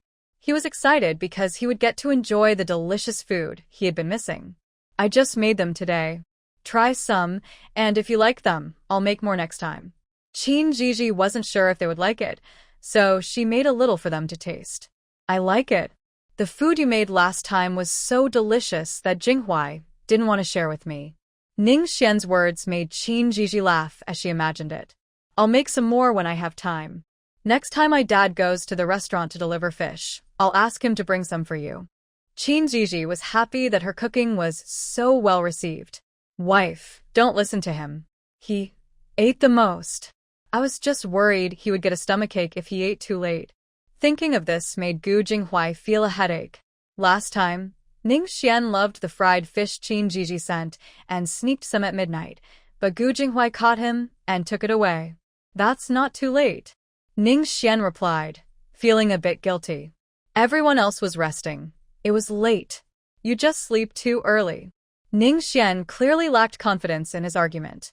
Zhizhi understood the situation and just smiled without commenting. Fortunately, Qin Qingyuan and Qin Qingyan arrived, shifting Ning Xian's attention. The Qin family also prepared some things for the two of them.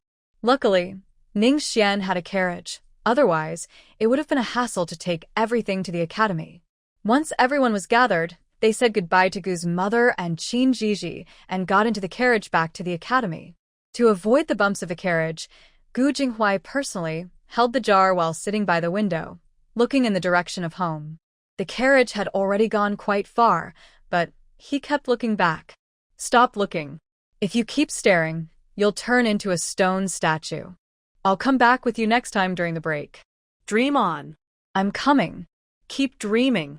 Gu Jinghui, you're so stingy. Qin Zhizhi discussed with Wan Wan and decided to plant some chili peppers. Behind the Gu family house, there is a vegetable garden and some uncultivated land that does not belong to them.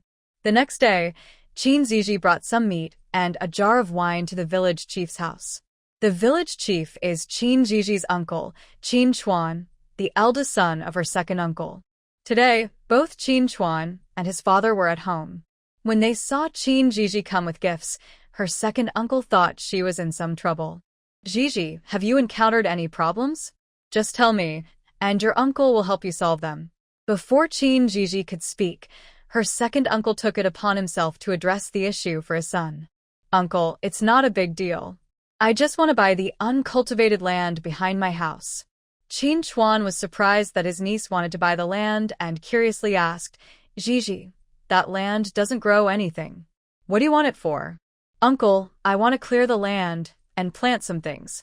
Qin Zhizhi was honest with Qin Chuan. The Gu family's land is limited. If you want to grow crops, I can help you buy some good farmland, Qin Chuan suggested, thinking his niece wanted to farm. Uncle, I'm not just growing crops. I want to expand the foundation for a house and also plant other things. Zhizhi, I can help you get a residential plot, but maybe it's better not to plant anything there. That land really doesn't grow crops. Qin Chuan knew the condition of the land. He thought the child didn't understand and didn't want to mislead her, fearing his father would be upset with him. Uncle, I'm planning to grow some herbs. You can trust me, it will work. Hearing this, her second uncle imagined that Qin Zhizhi's idea came from a dream her father had, and he suddenly became angry. If Zhizhi says it can be done, then it can be done. Why ask so many questions? Hurry up and measure the land. Qin Chuan was stunned. He had planned to have his father persuade her, but instead, his father sided with Zhizhi. Seeing he couldn't change their minds, Qin Chuan took people to measure the land for Qin Zhizhi. His father followed, worried that his son might not be reliable and that they would let down their granddaughter. The area around the Gu family was all uncultivated land, which was not valuable, so Qin Zhizhi only spent a few silver coins to buy 6 acres.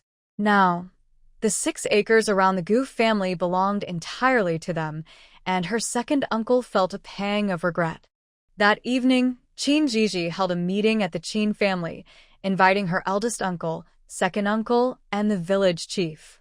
Everyone was puzzled by such a large gathering, but those who knew about the dream from the old Qin grandfather were particularly excited.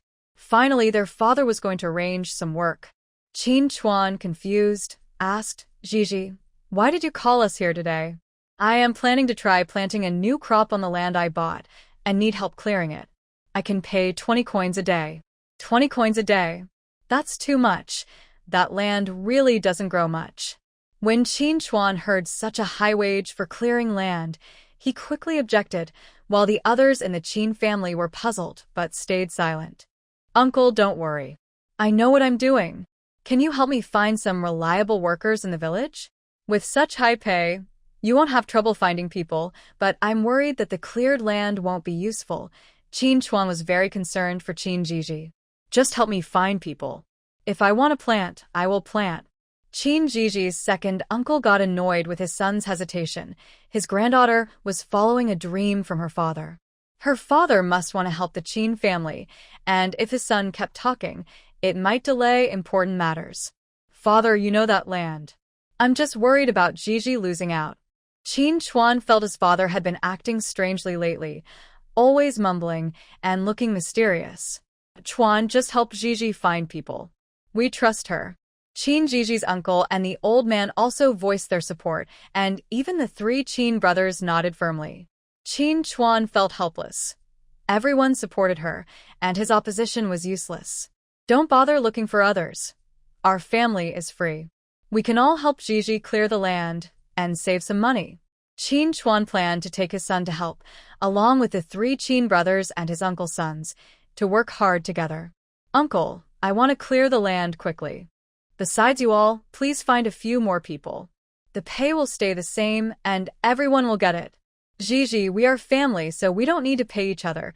Qin Chuan had never thought about wages. That won't do. Even my father and uncle deserve pay. Otherwise, I'll find someone else to do it. Qin Zhizhi insisted on paying. It wasn't right to have people work for free. With the wages, they could also improve everyone's lives a bit. Chuan, just listen to Zhizhi. Find the workers tonight, and we'll start clearing the land early tomorrow. The old man knew his granddaughter was determined, so he agreed to the wages. They could work harder later.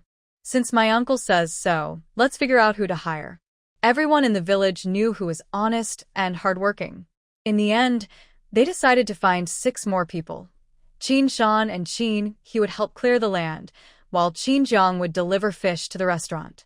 Qin Chuan and his son, along with his uncle's 2 sons and grandson, made a total of 14 people. After discussing the candidates, Qin Chuan went to handle the matter, and Qin Laohan, along with his older and younger brothers, decided to help out tomorrow. Although they weren't as strong as the younger people, more hands made the work faster, and they could do as much as possible. When Qin Zhizhi returned home that evening, she told her mother-in-law about her plans to clear the land. Her mother-in-law immediately handed her the silver that Qin Zhizhi had given her before, not in opposition.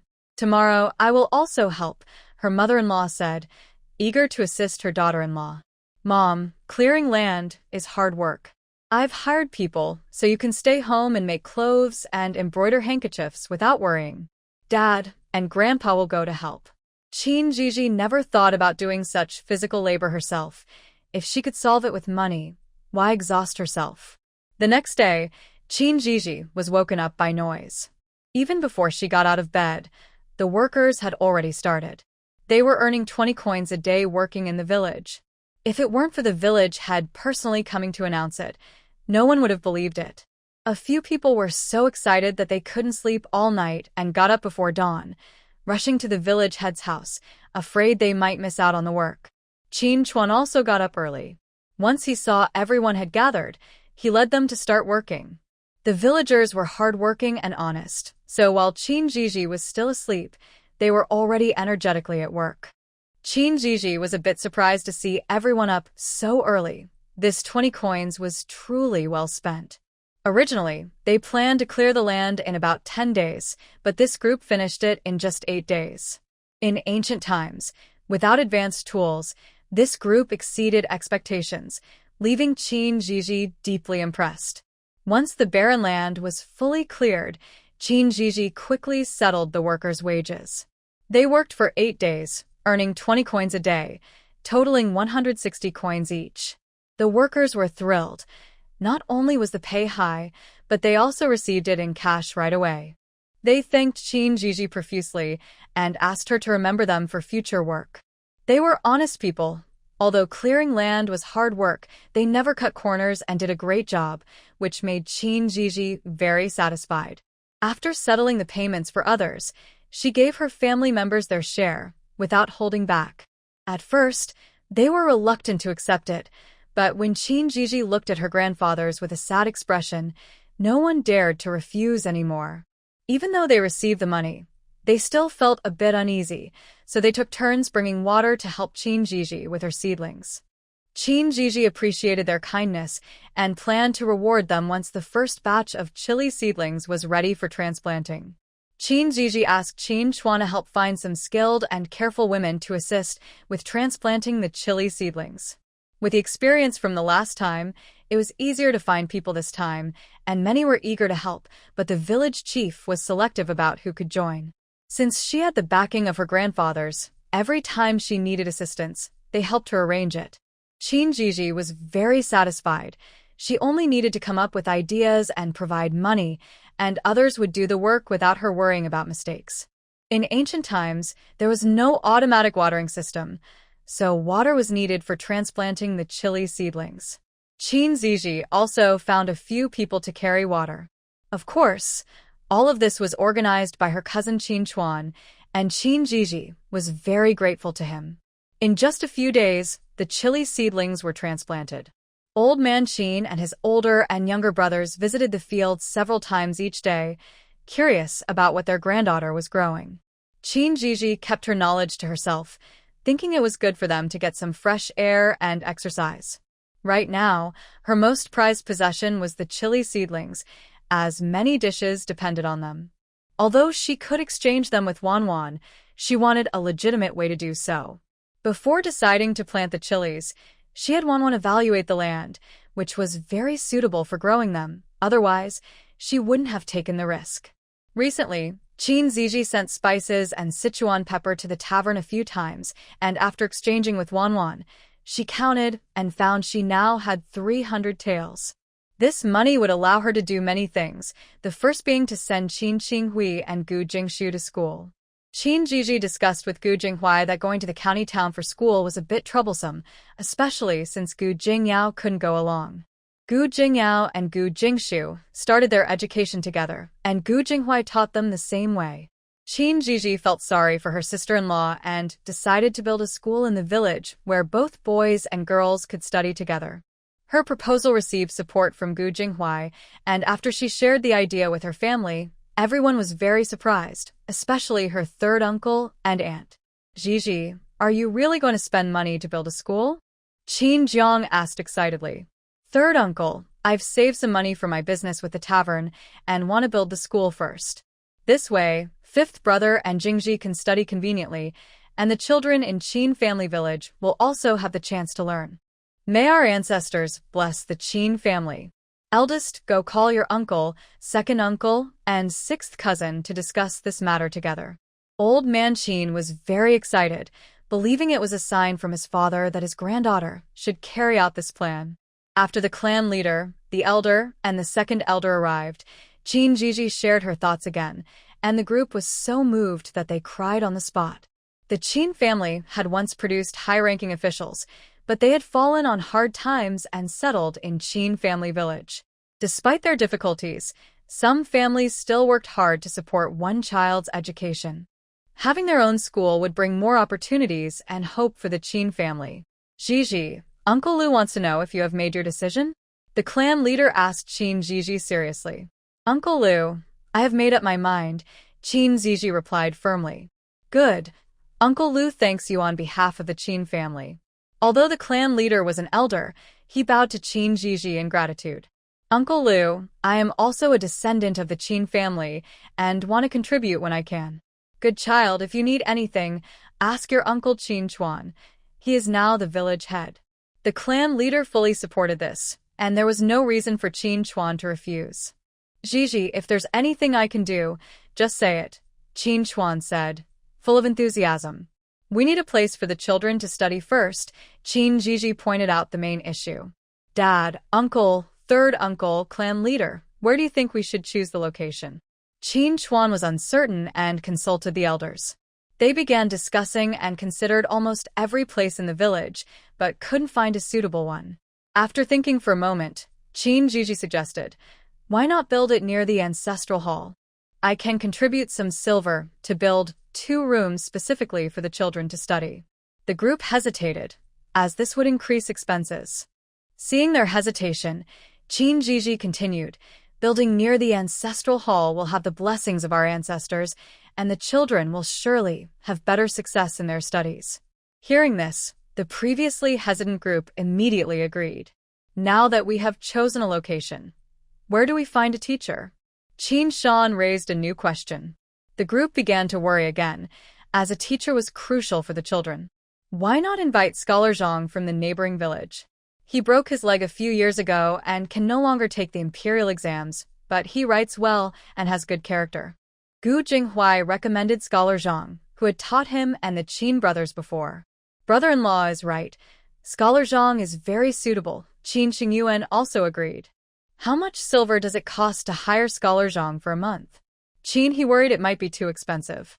Would 2 taels of silver a month be enough? Qin Zhizhi asked hesitantly. That's a bit high, but Scholar Zhang is worth it. Qin Xingyun replied to his sister. Then let's invite Scholar Zhang. Since you know him well, why don't you first find out what he thinks? If he's willing, you can bring uncle to visit him. Zhizhi is very thoughtful. Jinghuai, tomorrow you, Qing Yuan and Qing Yin should catch the ox cart and check with Scholar Zhang. Qin Chuan felt that going directly might not be appropriate, so it was better for them to gather some information first. Don't worry, uncle.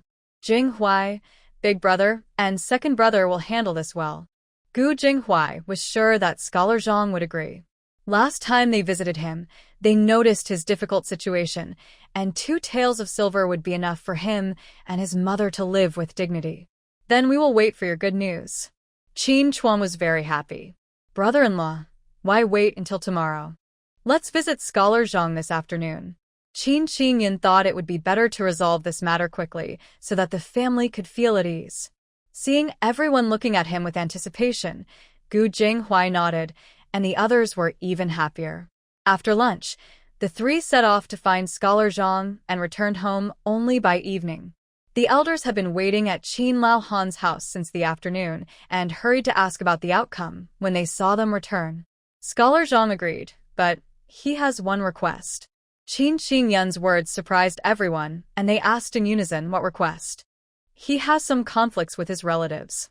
He only needs 1 tael of silver a month, but our village must provide him and his mother with a place to stay. Qin Xingyuan spoke cautiously, fearing that the others might not agree. Zhizhi, do you think this is feasible? They exchanged glances before turning to ask Qin Zhizhi.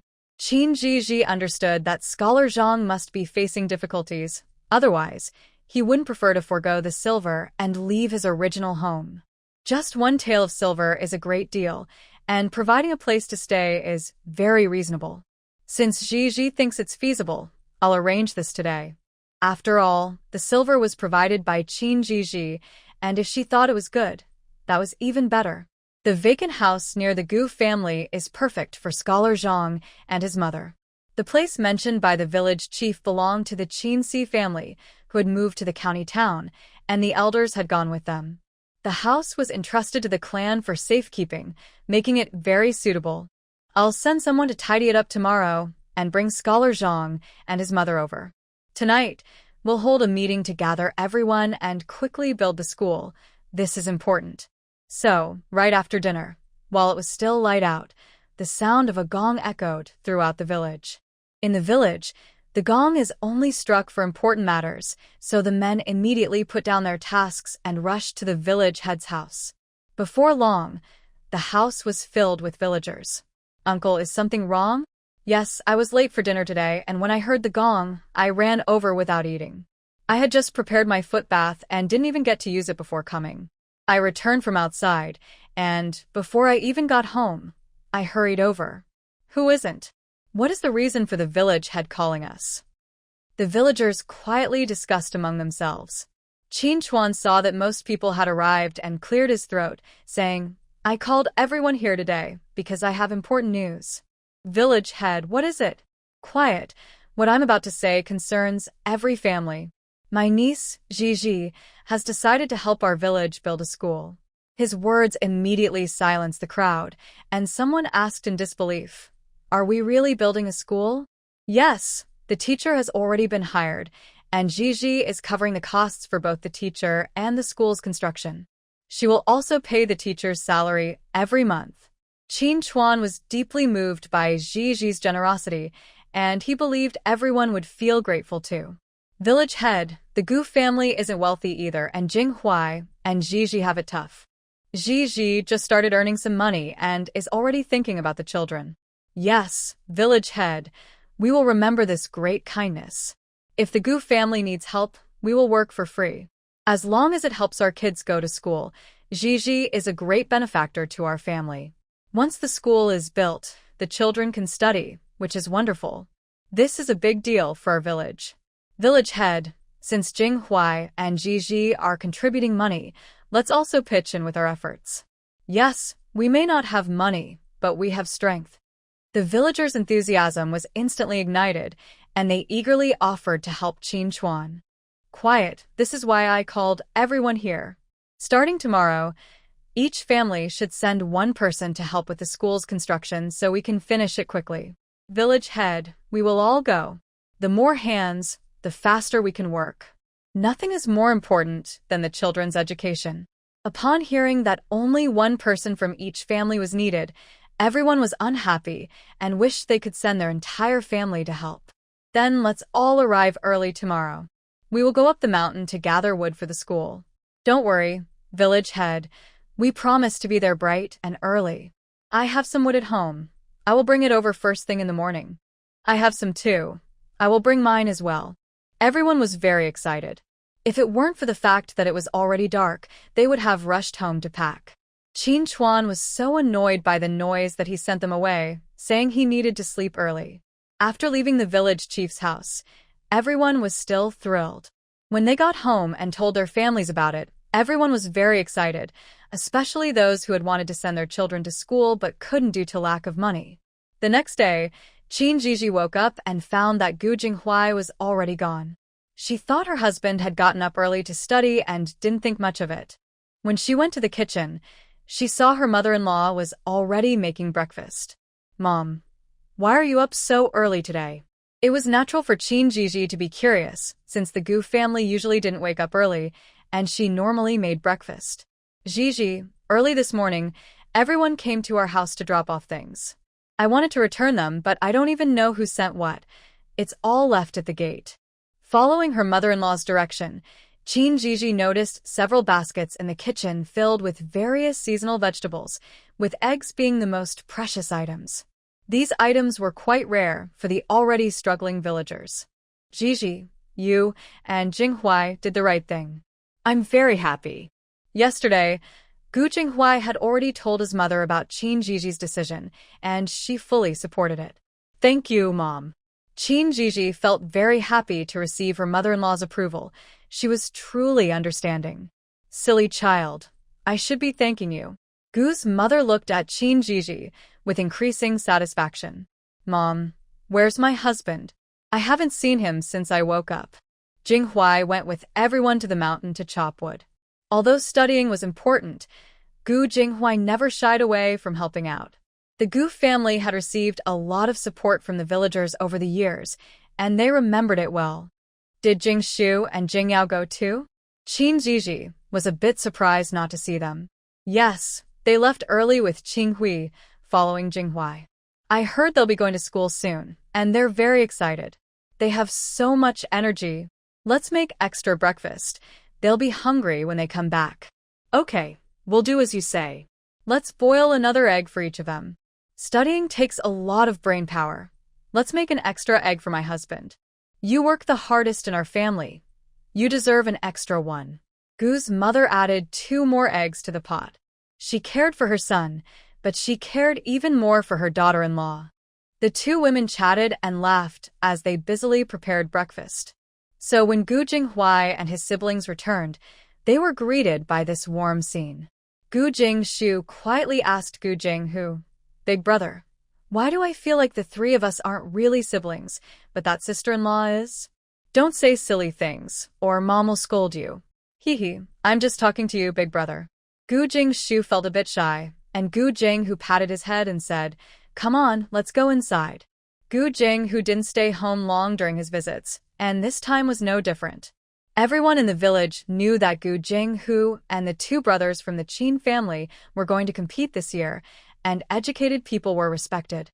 So, they helped out for a while, but the village head and the others insisted they should stay home. Unable to argue, they had to obediently stay home and study. Gu Jing, who worked hard at the academy, so when he was home, he wanted to help out more. Since Qin Zhizhi married into the family, he had hardly worried about household matters, feeling both grateful and sorry for her. After breakfast, wherever Qin Zhizhi went, he followed. Gumu found it amusing. Her eldest son wasn't too foolish and cared for his wife. When Qin Zhizhi went to the vegetable garden to pick vegetables, he helped carry the basket. When she washed clothes, he fetched water. At first, Qin Zhizhi didn't notice, but gradually she realized her husband seemed to be sticking close to her. Suddenly, she wanted to tease Gu Jinghu. "Husband, Zhizhi can manage here. You should go back to your studies." Gu Jinghu, lost in the brief joy of being with his wife, was taken aback by her request to study. "Wife, I can read any time, but I don't have much time to help you." Gu Jinghu didn't care.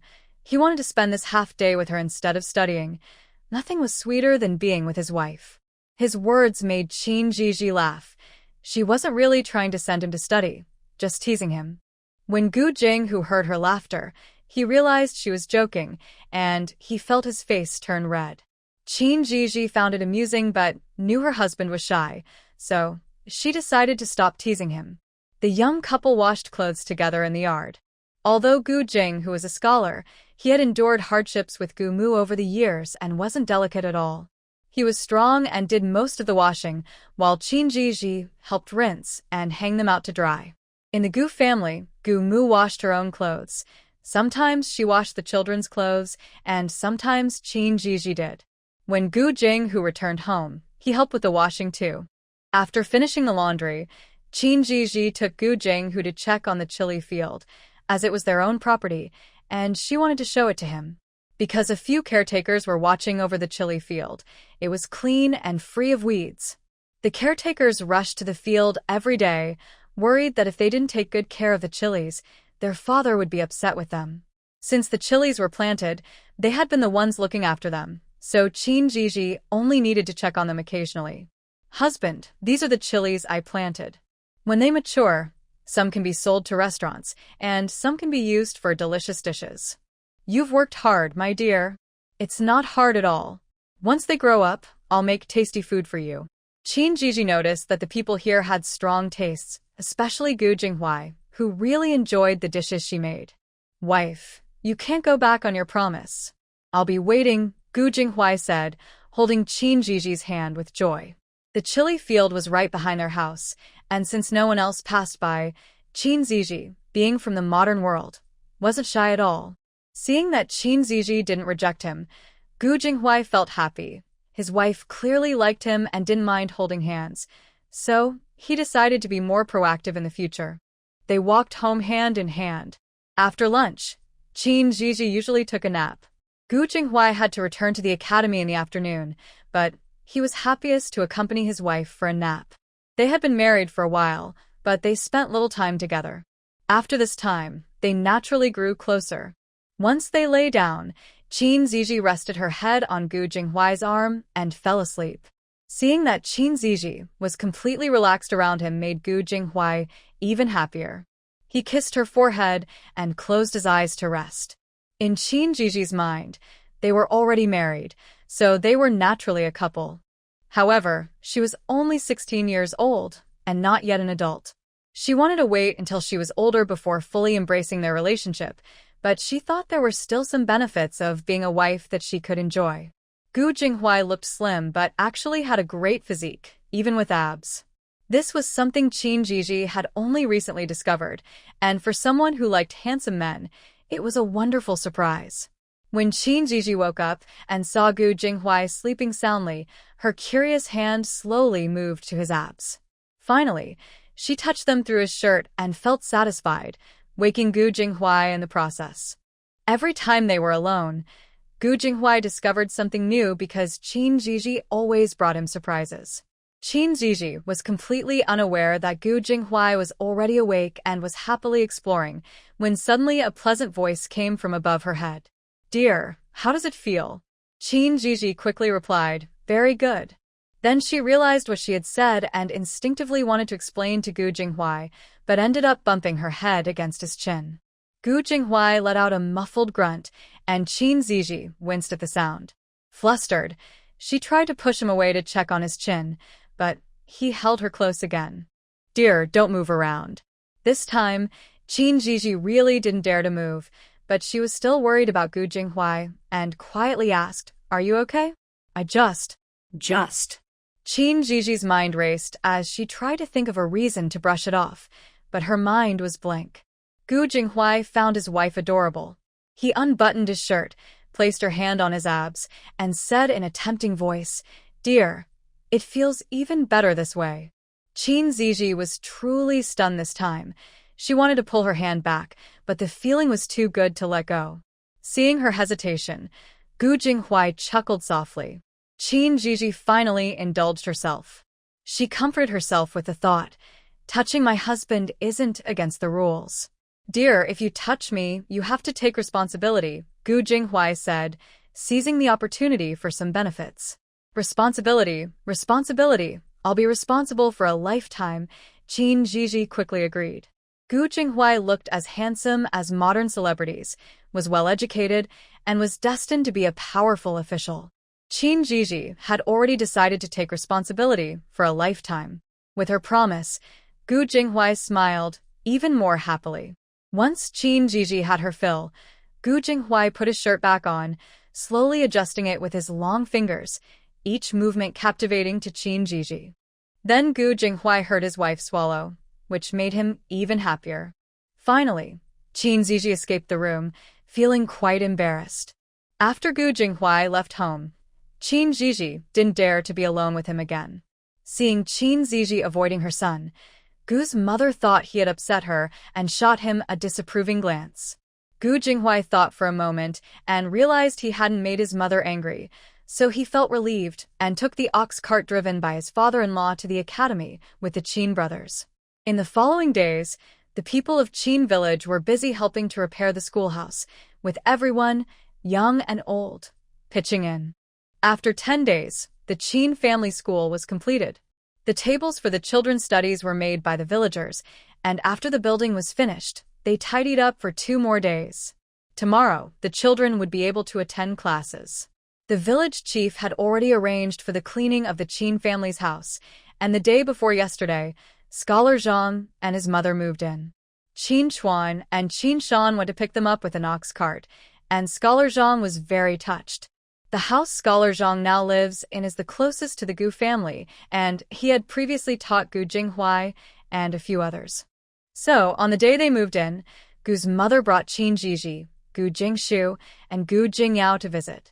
Aunt Yao is a kind person, and Zhizhi liked her at first sight. In the past few days, whenever the Gu family made something delicious, Zhizhi would send a portion to Scholar Zhang's house. Sometimes she would go herself, and other times Gu Jingshu would go. At first, both of them felt a bit shy, but seeing that the Gu family was sincere, Scholar Zhang secretly vowed to teach the children of Qin village well. On the first day of classes, the classroom was packed. Many children were brought by their parents, and both the kids and their families were happy. Since Zhizhi had said before that both boys and girls could come to school, there were quite a few girls attending today as well. Seeing the villagers so enthusiastic, Qin Chuan smiled even more. Scholar Zhang didn't expect so many people. Even after class started, many were still outside the classroom. Feeling a bit nervous, Scholar Zhang realized that with so many children and parents trusting him, he was no longer useless. In Qin village, he was a respected scholar. Although the morning class was tough, the children remained excited. Scholar Zhang happily returned home, and when Yao saw her son's long-lost smile, she felt happy for him. Ever since her son's leg was injured, they had faced much hardship in Zhang family village. Now, thanks to Zhizhi, they had left Zhang family village and started a new life. To celebrate Gu Jingshu, Gu Jingyao, and Qin Qinghui starting school, Qin Zhizhi invited the Qin family to dinner at the Gu family that evening. Since getting married, even when they had meals together, it was always at the Qin family, so this time Qin Zhizhi specifically chose the Gu family. She knew how hard her mother-in-law had worked over the years, and now that the Gu family was slowly improving, she wanted to make her mother-in-law happy. When Gu's mother heard that the Qin family would be having dinner at their home tonight, she stopped her embroidery and, after lunch, busied herself with Qin Zhizhi. With a smile on her face, Qin Zhizhi could tell her mother-in-law was in a good mood. "Mother, tonight I want to invite Scholar Zhang and Aunt Yao, Scholar Zhang's mother, too. What do you think?" Qin Zhizhi said while sorting the mushrooms she had picked from the mountain, discussing with her mother-in-law. Of course, Scholar Zhang is now the teacher for the children, so it's perfectly fine to invite him. I'll go talk to Aunt Yao shortly. Although Scholar Zhang and his mother just moved in a few days ago, Aunt Yao and Mother Gu get along well and often chat together. So when Mother Gu goes to invite them, Aunt Yao will surely agree. After finishing her chores, Mother Gu went to the Zhang family. Aunt Yao was very touched and brought a few eggs to help out early with Mother Gu. Aunt Yao thought simply that with so many people eating, she should help out in advance. They couldn't just eat for free. The Qin family had the same idea. The men were busy with their own tasks, so Granny Qin brought the women over to help. With many hands, they decided to serve dumplings for the main dish and stir-fry a few vegetables, setting up 2 tables for men and women. Since they decided to have 2 tables, Qin Zhizhi also invited Qin Chuan, the eldest uncle, and the second uncle to join. Both Mother Gu and Granny Qin agreed, and Qin Zhizhi planned to send someone to invite them later. Qin Zhizhi didn't need to worry about making the dough or chopping the filling. She just needed to set the menu, and everyone got to work. Tonight, there would be both children and elders, so Qin Zhizhi put extra effort into the dishes. She went to the village to buy a block of tofu and prepared 2 jars of wine for the evening. After the dumplings were wrapped, Qin Zhizhi started cooking. She made pan-fried tofu, sweet and sour pork, braised ribs, oil-braised eggplant, red-braised pork, steamed base, scrambled eggs with green onions, braised pig trotters, and stir-fried mushrooms with greens. Mother Gu and the Qin family were used to Qin Zhizhi's generosity, especially when it came to food, but Aunt Yao was amazed. Not only were these dishes impressive, but the aroma was irresistible. When it was time to eat, Scholar Zhang was even more surprised than Aunt Yao. Each dish was more delicious than what he had eaten at the restaurant before. The men at their table enjoyed the delicious food and a few drinks, feeling like they wouldn't trade this for anything. Today was the busiest day the Gu family had seen in years. After the guests left, Mother Gu felt a bit dazed, wondering how long it had been since they had hosted guests like this. After tidying up the kitchen, Qin Zhizhi was exhausted. After washing up, she fell into bed and dreamed of Gu Jinghui and his abs. Counting the days, she realized that soon her husband and brothers would be back. The next morning, Qin Zhizhi was still asleep when Wanwan became lively. "Master, don't sleep anymore, get up. Let's go gather herbs on the back mountain." Wanwan's noise was hard to ignore. I'm not going. I still have money, I want to sleep." Qin Zhizhi firmly refused Wanwan. She was really very tired. "Master, these herbs are very useful. Please, let's go gather them." Desperately begging Qin Zhizhi, but she remained unmoved. Wanwan had no choice but to pull out her big card. "Master, I know you still have some money, but if you go gather herbs, I can trade you something else." Now Qin Zhizhi was interested. "You can trade for something else? I thought you could only trade for things related to daily life." "Master, you can exchange the herbs you gather for a special fertility pill." Wanwan continued to entice her. "What do I need a fertility pill for? My husband and I haven't even shared a room yet." Qin Zhizhi felt that Wanwan must be doing this on purpose. "Of course, I know you haven't shared a room, but the fertility pill isn't for you." "Then who is it for?" Qin Zhizhi wanted to hit Wanwan for not finishing her sentences. "It's for your third aunt." "Huh? Why would my third aunt need to take that?" Qin Zhizhi was a bit confused. Your third aunt hurt herself when she gave birth to your fifth brother, which is why she hasn't been able to conceive again all these years. Wanwan's words left Qin Zhizhi stunned. She had always heard her third uncle say that having Qinghui was enough. She thought it was because her third uncle didn't want her third aunt to have more children, but it turned out to be for this reason. Are you sure the fertility pill works? Qin Zhizhi asked uncertainly. Her third uncle and aunt loved her dearly, and if it worked, she would be willing to do anything, even face danger. Of course. Wanwan was very confident. All right, I'll go. Let's leave now. Qin Zhizhi was wide awake, packed her things, had breakfast, and took a basket up the mountain. The children had all gone to school. Although Wanwan was with her, Qin Zhizhi didn't dare venture deep into the mountains. Fortunately, Wanwan only wanted some common herbs, except for one wild ginseng. With Wanwan's guidance, Qin Zhizhi worked hard to dig it out. Luckily, Wanwan was very satisfied. This wild ginseng was enough to exchange for the fertility pill. They exchanged everything they had gathered, as Qin Zhizhi couldn't return empty-handed. She traded with Wanwan for a rabbit and a wild chicken. Master, are you sure they won't recognize them? Wanwan, excited to have the herbs she wanted, started to worry about Qin Zhizhi. I'll take care of them when we get back, so they won't have a chance to examine them closely. Qin Zhizhi had already planned to handle it quickly before Gu's mother and the children saw them. Master, how can you eat the rabbit? It's so cute, Wanwan said teasingly, earning an eye roll from Qin Zhizhi.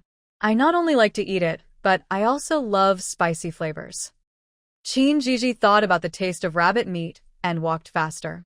She quietly returned home, quickly prepared the rabbit and chicken, and then told her mother-in-law that she had good luck catching a rabbit and a wild chicken today.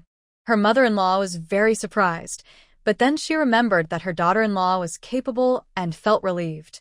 Qin Zhizhi didn't want to eat the rabbit meat right away. Instead, she salted it and hung it in the yard to wait for Gu Jinghua to come back in a couple of days so they could eat it together.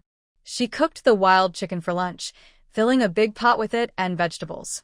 After making lunch, Qin Zhizhi filled 2 large bowls, covered them, and took them back to the Qin family. Her mother, Mrs. Zhang, was cooking and saw her daughter enter the kitchen with a basket. Zhizhi is here. Lunch will be ready soon, she said. Mom, I brought some wild chicken for you to try. I caught it in the mountains today. I'll leave the bowls here and let Qinghui return them later, Qin Zhizhi replied. She placed the 2 bowls of wild chicken down, reminded her mother not to forget the bowls, and hurried off, as her family was waiting for her to return for the meal.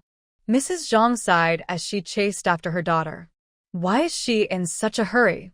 If it weren't for the 2 bowls of wild chicken on the counter, it would be as if her daughter had never been there. Who just came by? It sounded so much like Zhizhi, Grandma Qin said, peeking from the living room. She had a feeling her granddaughter had visited. Yes, Mom. She just dropped off the wild chicken and left in a hurry. Afraid I wouldn't want it, Mrs. Zhang replied, her eyes filled with affection and helplessness as she spoke about her daughter. Hearing that the wild chicken was from Qin Zhizhi, Grandma Qin rushed to the kitchen and saw the 2 full bowls, feeling sorry for her granddaughter. This silly girl, who can eat meat every day. Have 1 bowl for lunch and save the other for dinner. It wasn't that Grandma Qin was stingy. Even though their family was better off now, not everyone in the countryside could afford to eat meat every day. Yes, that's what my daughter plans to do, Mrs. Zhang said as she quickly stir-fried a plate of vegetables to go with the wild chicken. The Qin family's lunch was quite a feast. Mom, where is Qinghui? Qin Zhang noticed his son was missing and thought he might be held back by the teacher. Do you even need to ask? He's probably staying for a meal with Zhizhi. Ever since Zhizhi married Jinghua, it feels like we've married off 2 children, Grandma Qin said, making everyone laugh. Upon reflection, it was indeed true, but thankfully, the Gu family didn't mind. I should send some food to Zhizhi later. That silly boy, Qin, he said, feeling a bit embarrassed. Why would Zhizhi want your things? Instead of worrying about that, you should help Zhizhi with some chores more often. You're right. I'll bring some firewood to the Gu family later. Third brother, just focus on catching fish. I already delivered the firewood yesterday. Qin, he really cares for his little daughter. He always brings more firewood before they run out. Your second brother is strong. Let him deliver it. If you feel bad about it, you can catch some wild game for Zhizhi. I know she likes that. Although Qin Shan is usually carefree, he noticed that his niece is very interested in these things. Okay, I'll set some traps today to give Zhizhi a change of taste. In a couple of days, Jing Huai, Qing Yuan, and Qing Yin will be back too, so we can have a feast. Qin Jiang may not be as strong as his two brothers, but he is the smartest in the Qin family and is great at fishing and setting traps. Third brother, I'll go too. Just call me when you're ready. I'll join as well. The three of us brothers can go together. I can help carry things with big brother. So, in no time, the three brothers made plans to go up the mountain and try their luck. At the Gu family, the children were very happy to see the chicken. Ever since Qin Qinghui started school, Qin Zhizhi has invited him to eat at the Gu family. The three children get along well and can supervise each other studying after school, which Qin Zhizhi thinks is great. The best part is that it's close to Scholar Zhang's place, so they can ask for help whenever they need it. Qin Zhizhi is a great cook, and the wild chicken she made was delicious. The three children enjoyed it, and Gu mother kept serving them more meat as she saw them happy. Mom, you should eat too. They can serve themselves, Qin Zhizhi said, placing a piece of chicken in Gu mother's bowl. You should eat too. Zhizhi's cooking is getting better and better, Gu mother praised as she enjoyed the meat Qin Zhizhi served her. Then you should eat more, Qin Zhizhi said, serving herself a piece as well. They finished the pot of chicken, except for what was sent to the Qin family, and everyone was full. Big sister-in-law's cooking is so good. It's a pity big brother can't enjoy it. Gu Jingshu felt very lucky to be able to eat big sister-in-law's meals every day at the village, unlike big brother, who could only eat them when he returned home. If your big brother hears you say that, he might make you write a few more characters. Qin Zhizhi imagined her husband feeling jealous that his brother could enjoy her cooking, and her heart softened. She decided to cook more when Gu Jinghuai returned in a couple of days. Your big sister-in-law caught a rabbit today and has already prepared it. You can eat it when your big brother comes back. Gu mother quickly added, as she just wanted her son and daughter-in-law to be happy together. Wow, big sister is really nice to big brother. Gu Jingyao cooperated well, and Gu's mother felt that her younger daughter was more articulate than her son. Your big brother studies hard to help us live better in the future, so we all need to treat him well. Okay? Qin Zhizhi took the opportunity to influence the children, who quickly nodded, including Qin Qinghui, who silently vowed to be good to her brothers and brother-in-law, and especially to her third sister. Under Qin Zhizhi's subtle guidance, the relationships between the Gu and Qin families would be very harmonious in the future, with the younger brothers showing great respect for their older brothers. After exchanging for the good luck pill, Qin Zhizhi felt troubled about how to get her third aunt to take it. She finally decided to seek help from her grandmother, using the excuse of her great-grandfather. Qin Zhizhi specifically chose to visit the Qin family during nap time, knowing that her grandmother didn't like to sleep deeply, even if she lay in bed. Qin Zhizhi carefully went to her grandparents' room, and her grandmother was surprised to see her granddaughter. Grandma. Although Qin Zhizhi lowered her voice, her grandfather still woke up. What's wrong, Zhizhi? Her grandmother tried to keep her voice low, while her grandfather remained silent as they both looked at Qin Zhizhi. Qin Zhizhi tiptoed over and closed the door to her grandparents' room. Grandpa, Grandma, did Aunt San hurt herself when she gave birth to Qinghui? Zhizhi, who told you that? We kept it a secret from Aunt San. No one outside the family knows, not even you kids. Her grandmother was very surprised that her granddaughter knew about this. From her grandmother's response, Qin Zhizhi realized it was true. Grandpa, Grandma, my great-grandfather came to me in a dream and gave me a pill, saying that if Aunt Sen takes it, she will get better.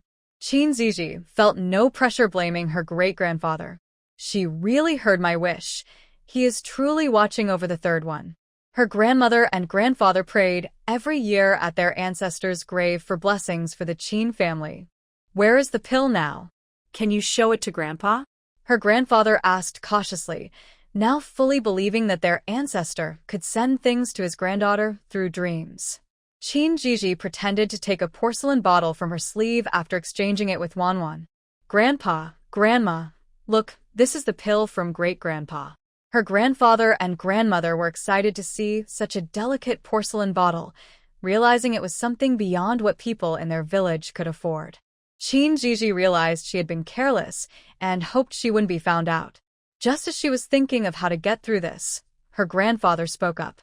Your great-grandfather's things are really exquisite. Zhizhi, keep this bottle safe. When your great-grandfather visits you in a dream, you can return it to him to avoid any trouble.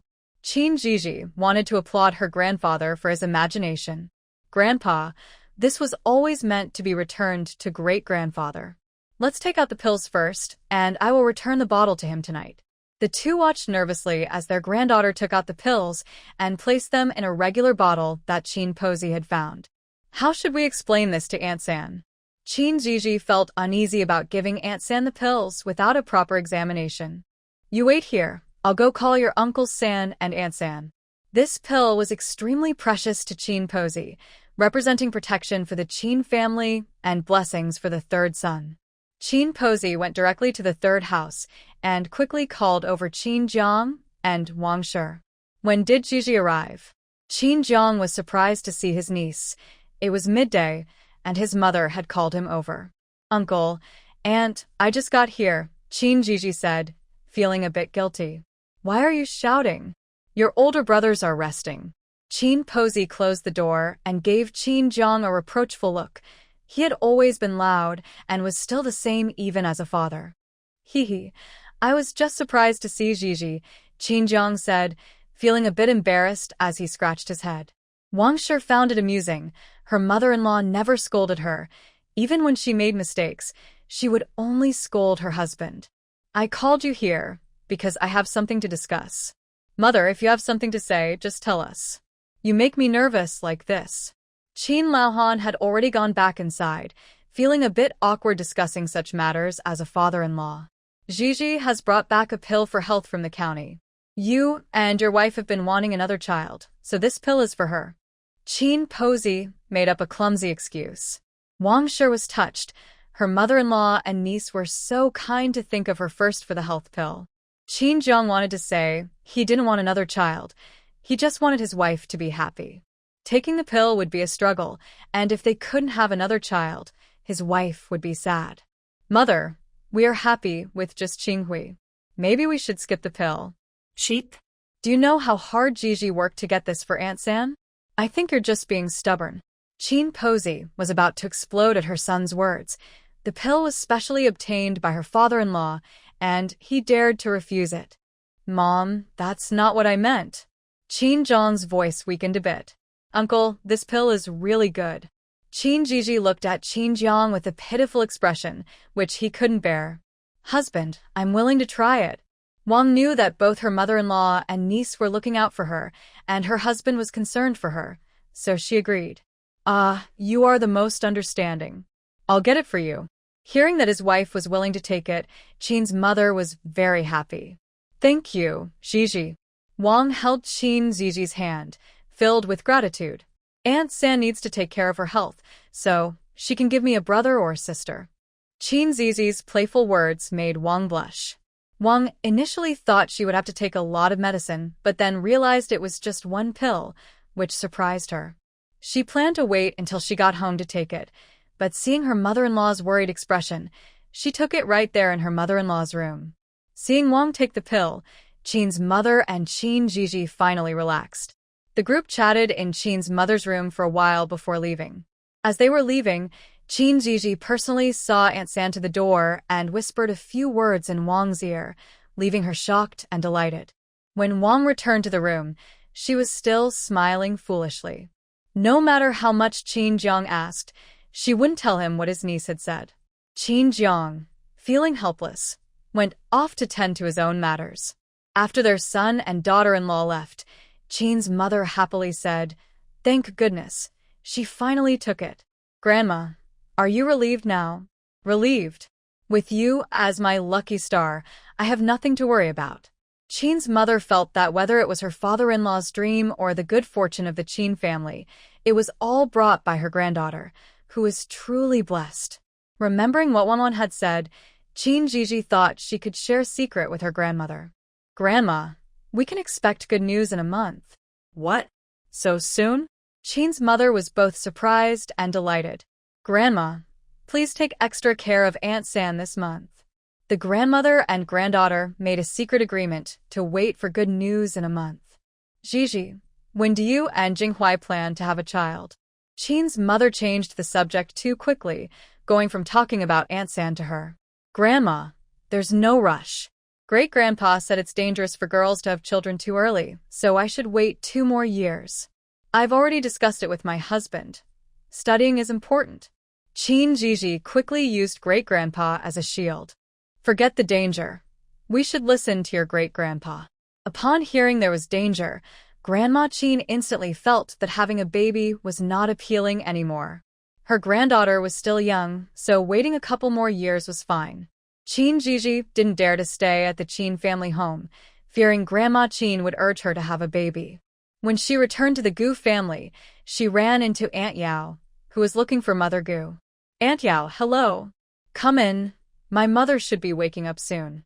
Zhizhi warmly invited Aunt Yao inside, as it was time for Mother Gu to wake up. I had an appointment with your grandmother. Zhizhi, where did you go? Why didn't you take a nap? Aunt Yao liked Zhizhi and asked with concern when she saw her return. I went to discuss something with my grandmother. It's nice to live close by. By the way, I brought you some things. Let's see if they are useful. Aunt Yao handed the peanuts she brought to Zhizhi. Zhizhi was surprised to see peanuts and excitedly asked, Aunt Yao, where did you get these? They're from the countryside, grown by the locals. They're not worth much, but if you like them, I can bring more next time. Seeing that Zhizhi liked them, Aunt Yao planned to bring her more in the future. Zhizhi had helped her and her son a lot, so she wanted to maintain a good relationship with the Gu family. Zhizhi used to love eating things made with peanuts, and now that she saw them, she had an idea. Aunt Yao, you go ahead and find my grandmother. I need to go back home for something. Zhizhi wanted to ask her grandparents about the peanuts, so she turned back to the Qin family. You're a busy person, go ahead. I'll find your grandmother myself. Aunt Yao had heard from Mother Gu that Zhizhi was very busy, so she didn't want to chat and risk delaying her. When Zhizhi returned to the Qin family, Grandma Qin and Grandpa Qin felt a bit nervous seeing their granddaughter rushing in. Zhizhi, did you forget something? No, Grandma. I wanted to ask Grandpa and Grandma if there are many of these. Zhizhi took out the peanuts Aunt Yao had given her to show her grandparents. Oh, those aren't worth much and don't fill you up. People just grow a few for fun. Grandma Qin smiled and explained when she saw the peanuts. Grandpa, Grandma, I want to collect some of these. Zhizhi decided. Why do you want to collect those? They don't taste good, Grandma Qin said, thinking her granddaughter was just craving something. I have a use for them, Grandma, Zhizhi said seriously. Grandma Qin and Grandpa Qin exchanged a knowing glance. Wait here, I'll go call your father, uncle, and third uncle. In getting her sons to help with work for her granddaughter, Granny Qin was quite skilled. Before long, the whole family gathered, and Qin Shan asked in confusion, Mother, is something wrong? Uncle, I want to collect some peanuts, Zhizhi explained with a smile. That's something no one wants. If you like it, I can buy some for you tomorrow, Qin Shan replied. Hearing that his niece wanted them, Qin Shan decided to buy some when he went to the county town to deliver fish the next day. Uncle, I want to collect some in the village first, Zhizhi said, hoping to improve everyone's lives. Let your father help you. Your uncle is busy with fish, and your third uncle is busy catching fish, so your father can help you. Old man Qin knew his second son cared for his daughter, so he let him assist Zhizhi. Hey, Zhizhi, just tell your dad what you want to do, Qin, he said happily. First, go borrow a gong from your uncle, then let everyone in the village know I want to collect peanuts. Should I go now? Qin, he was eager to help his daughter. If you have time now, that would be great. I have time. I'll go to your uncle right now. Qin, he happily left the house, feeling that catching fish wasn't as good as his younger brother, but he would surely be the best at this. The others in the Qin family laughed at Qin, his silly expression. When He arrived at Qin Chuan's house, he explained the situation, and without hesitation, Qin Chuan lent him the gong. Do you want me to go with you? Qin Chuan was genuinely worried about Qin He, mainly afraid he would mess things up for Zhizhi. Qin He felt a bit embarrassed at first, but with Qin Chuan's help, it was much better. Qin Chuan was the village head, so he certainly had more authority. The two of them left Qin Chuan's house together. When it was time to call out, they relied on Qin Chuan, while Qin He just had to strike the gong. Villagers heard and rushed out to ask, "Village head, Zhizhi's father, is this true? Is Zhizhi really collecting?" "Don't worry, everyone. My daughter said she's collecting, so she will. If you have time, please bring your peanuts to the Gu family now." "Yes, as long as they're clean, you can send them over." As the village head, Qin Chuan's words carried more weight. "Since the village head says so, we believe it. I have 2 bags at home, and they are all cleaned up. I'll send my husband to the Gu family shortly. If you have peanuts, hurry and bring them. Otherwise, there will be a line later." Qin He and Qin Chuan continued to spread the word in the village, explaining as they walked. When the villagers heard about this good opportunity, they quickly went home to grab peanuts to exchange for money at the Gu family. The Qin family all went to help the Gu family. Knowing that Qin Zhizhi wanted to buy peanuts, Gu's mother hurried over to assist. In her mind, all the money in the family was earned by her daughter-in-law, so she felt free to spend it however she wanted. Therefore, Qin Zhizhi had a lot of say in the Gu family. The first to sell peanuts was Aunt Zhang.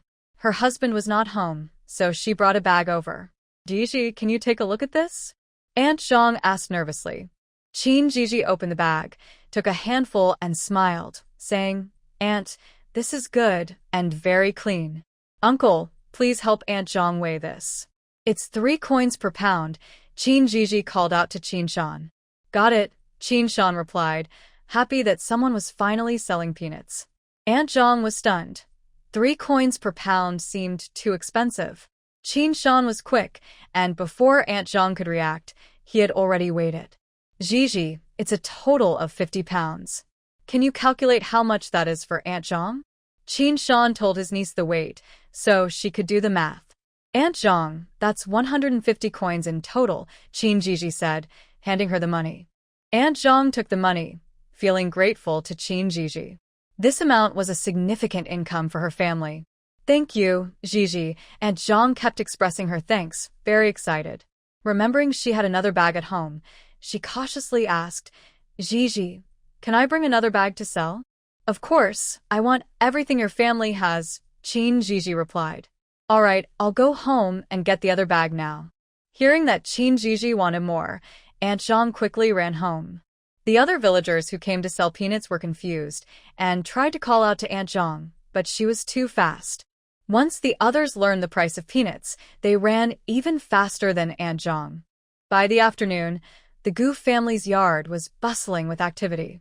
It wasn't until it was almost dark that things quieted down, and the few people who had been busy all afternoon were exhausted. The villagers were so enthusiastic, realizing that peanuts could actually be exchanged for money, that they were all energized. By the end of the afternoon, Qin Zhizhi had collected quite a few peanuts. "Daughter, don't you think we have too many?" Qin He said, looking at the yard full of peanuts, a bit worried. "Father, not at all.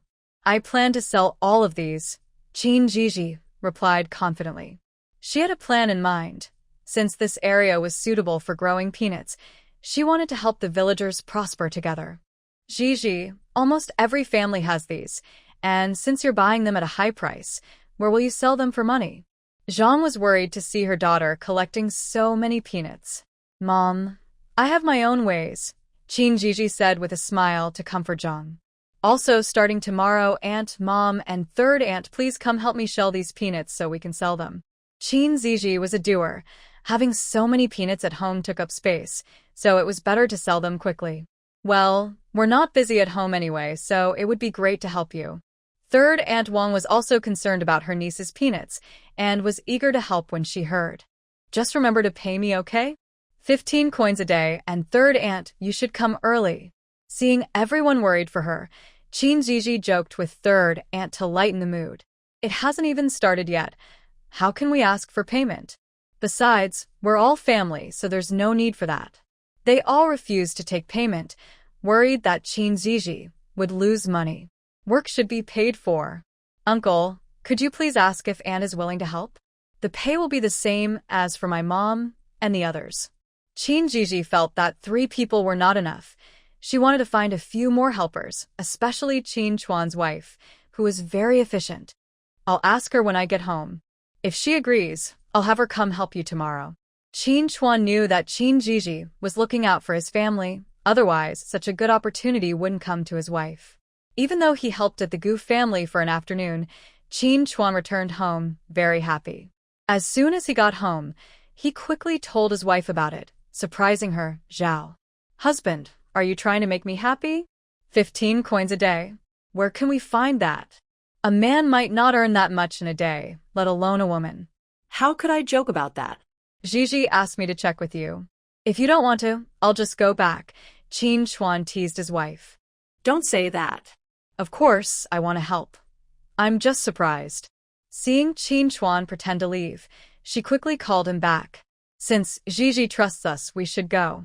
You should leave early tomorrow and do as much work as you can. We need to earn that pay she offered. Thinking about the high pay from Zhizhi made Chuan feel for her. You don't need to tell me that. I'll make sure Zhizhi gets her money's worth. Zhao was a straightforward person and was determined to work hard the next day. At the Gu family, the peanuts collected in the afternoon were piled in the yard, and a few people were busy moving them into the house. Zhizhi prepared a meal, and everyone worked even harder. For dinner, they made egg noodles and Zhizhi generously cooked a large pot. After dinner, a few people helped shell peanuts for a while before heading home. During this time, Zhizhi took a moment to visit Scholar Zhang's house to ask Aunt Yao to help out the next day. Although Zhizhi didn't mention there would be payment, Aunt Yao readily agreed. After setting a time with Aunt Yao, Zhizhi returned home. Once Zhizhi left, Scholar Zhang went to find his mother. Mother, does Jinghuai's wife need help with something? Aunt Yao smiled and replied, she gathered a lot of peanuts today and asked me to help tomorrow. I have nothing to do at home, so I agreed. Jinghuai's wife is good and takes care of our family. Since Jinghuai is not home, if she needs help, you should go, Scholar Zhang said, grateful for Zhizhi's assistance and fully supporting his mother in maintaining a good relationship with the Gu family. That's what I think too. You should go to bed early. I need to rest as well, so I can help the Gu family tomorrow, Aunt Yao replied. Then you rest early, and I will go back to my room, Scholar Zhang said, bidding farewell to his mother. Don't stay up too late reading. You have to teach the children tomorrow. Aunt Yao felt sorry for her son, who studied late every night. Even though he couldn't take the imperial exam due to his leg injury, Scholar Zhang remained diligent. I understand, mother, he replied. As Scholar Zhang left Aunt Yao's room, he felt a warm sense of comfort in the house, even though it wasn't his own. The next morning, Zhaoshi got up early to cook and then headed to the Qin family, as she had a good relationship with them. She felt shy about going to the Gu family alone, so she wanted to go with them. When Zhaoshi arrived at the Qin family, they had just finished breakfast and Grandma Qin insisted that Zhaoshi eat again. Today, it was Wang Shi's turn to wash the dishes, but Grandma Qin stopped her as she was about to tidy up. Hurry up and go. I will clean up here, so you don't delay Zhizhi's plans. Grandma Qin was worried about delaying her granddaughter's matters and urged the 3 daughters-in-law to go to the Gu family quickly. Thank you for your hard work, mother, Wang Shi said gratefully. Her mother-in-law was the best in the village, and the 3 hurried off to the Gu family. Zhizhi had not finished her breakfast when they arrived, and even Aunt Yao was there. Zhizhi couldn't help but admire the hard-working nature of people in ancient times. She had gotten up early mainly because Mother Gu woke up so early. Zhizhi quickly welcomed everyone inside. You all eat. We can manage ourselves, they said. Having shelled peanuts the night before, they noticed that the daughter and mother-in-law were still eating, so they went inside to move the peanuts. Aunt Yao and Zhaoshi didn't expect the task to be so simple, and their speed increased. All morning, Zhizhi asked them to take breaks multiple times, but they all refused. Zhizhi, how can peeling peanuts tire someone out? If you're tired, just rest for a bit. We're not tired. Zhizhi shook her head helplessly. They were definitely good workers. In the end, they had to go home for lunch. After a while, Zhizhi told them to come back in an hour, and they reluctantly agreed. In the afternoon, Grandma Qin also came to help. They chatted while working and managed to peel a lot of peanuts by the end of the day. After work in the evening, Zhizhi handed out the wages. At first, they didn't want to accept it, but eventually took the money after Zhizhi insisted. The most surprised was Yao Shi. She thought it was just a regular favor and didn't realize there was payment involved. When she got home, Yao Shi told her son about it, and Zhang Xiaocai was also surprised. He finally said, "Mother, since Jinghuai's wife insists, you should accept it. The Goof family has helped us so much. Won't this be inappropriate?" Yao Shi still felt uneasy. "Then I'll go help out when I have time." "You can skip that. With your time, it's better to tutor those kids well." "You're right, Mother. I understand." The next day, they continued to help the Gu family. Gumu stopped making clothes and brought a stool to join everyone in peeling peanuts. Zhizhi didn't stop her. She often thought her mother-in-law was too quiet and should interact more with others. Zhizhi didn't enjoy peeling peanuts, so she took the ones they had peeled yesterday to the kitchen. The others peeling peanuts in the yard didn't pay much attention. Since Zhizhi had paid them, they worked very hard. Especially Aunt Yao and Zhao Shi, who knew that getting paid for work like this was rare, so they appreciated it even more. Today, Zhizhi planned to make peanut candy. She took the opportunity to go to the kitchen while everyone was busy in the yard, as it was more convenient for her. She exchanged for sugar, oil, and toasted sesame seeds. The hardest part of making peanut candy is roasting the peanuts. If the timing is off, it can ruin the batch. Without an oven, getting the peanuts to be fragrant and crispy requires careful attention to the heat. Worried she might burn the peanuts, Zhizhi called Grandma Qin to help with the fire. "Grandma, can you come help me with the fire?" Zhizhi called from the kitchen door. Hearing her granddaughter call for help, Grandma Qin quickly went to the kitchen, saying, "I'm coming." Zhizhi explained what she needed, and Grandma Qin smiled and sat down to help her with the fire. Zhizhi had a great handle on the cooking, knowing that asking her grandmother to start the fire was always a good choice. The two worked perfectly together, and Zhizhi became more and more addicted to roasting, even roasting the peanuts she had shelled the day before. "Grandma, you can turn off the fire now." After the last batch was done, Zhizhi was in a great mood. After finishing the fire, Grandma Qin was about to continue shelling peanuts when her granddaughter called her back. "Grandma, Zhizhi still needs your help. Please wash your hands, and then we can remove the peanut skins together." Zhizhi brought all the roasted peanuts to the yard, and Grandma Qin strictly followed her granddaughter's instructions. Next, the two of them began the task of peeling the roasted peanuts. There were no advanced tools, so they had to do it by hand. Fortunately, the roasted peanuts were easy to peel. They just needed to be gently tapped with a rolling pin to make the skins fall off. Once all the peanuts were peeled, Zhizhi started preparing the next steps. In a pot, without adding water or oil, she poured in granulated sugar and stir-fried it until the sugar began to melt. Then she lowered the heat and continued to stir until the sugar syrup turned amber. This step required skill, but Zhizhi had seen her grandmother do it before. Next, she added the peeled peanuts and toasted sesame seeds, stirring them together before turning off the heat. She had already spread a thin layer of oil on the cutting board, so she poured the peanut candy mixture onto it and shaped it using a knife and rolling pin. While the peanut candy was still warm, she cut it into pieces, and her homemade peanut candy was ready. Zhizhi found a basket to hold the peanut candy, and once it cooled down, she could pack it up. She set aside a bowl and brought it to the yard for everyone to try. The others had already smelled the delicious aroma but were busy peeling peanuts and didn't want to eat with dirty hands. So, Zhizhi directly offered each person a piece to taste. As soon as they took a bite, everyone exclaimed how wonderful it tasted. "Zhizhi, you are really talented. This is even better than what you can buy at the pastry shop." When her son was a scholar, they had enjoyed pastries from the Yao family shop, but she honestly thought Zhizhi's were tastier. "Zhizhi is amazing. I've never had anything this delicious, Zhao praised, unable to hold back her compliments. The others nodded in agreement, and seeing everyone's positive reactions, Zhizhi also took a piece for herself, finding it just as delicious as she had imagined. Once the peanut candy had cooled, Zhizhi packed it into baskets, and when it was time for lunch, each family received a small bag. Yao and Zhao initially refused, but Zhizhi insisted it was just a try, and they finally accepted. The next day, Zhizhi took the peanut candy and accompanied Grandma Qin on Shan's ox cart to the county town. She specially brought a bag for Qinlin. After delivering the fish, they took Shan's cart and went to the academy together. Zhizhi decided to sell peanut brittle at the academy and also pick up her husband and brothers to go home. She set the price at 20 coins per pound. Although Posey thought it was expensive, she considered the quality of the ingredients and found it reasonable. It was just a trial, and even if it didn't sell, it would be fine.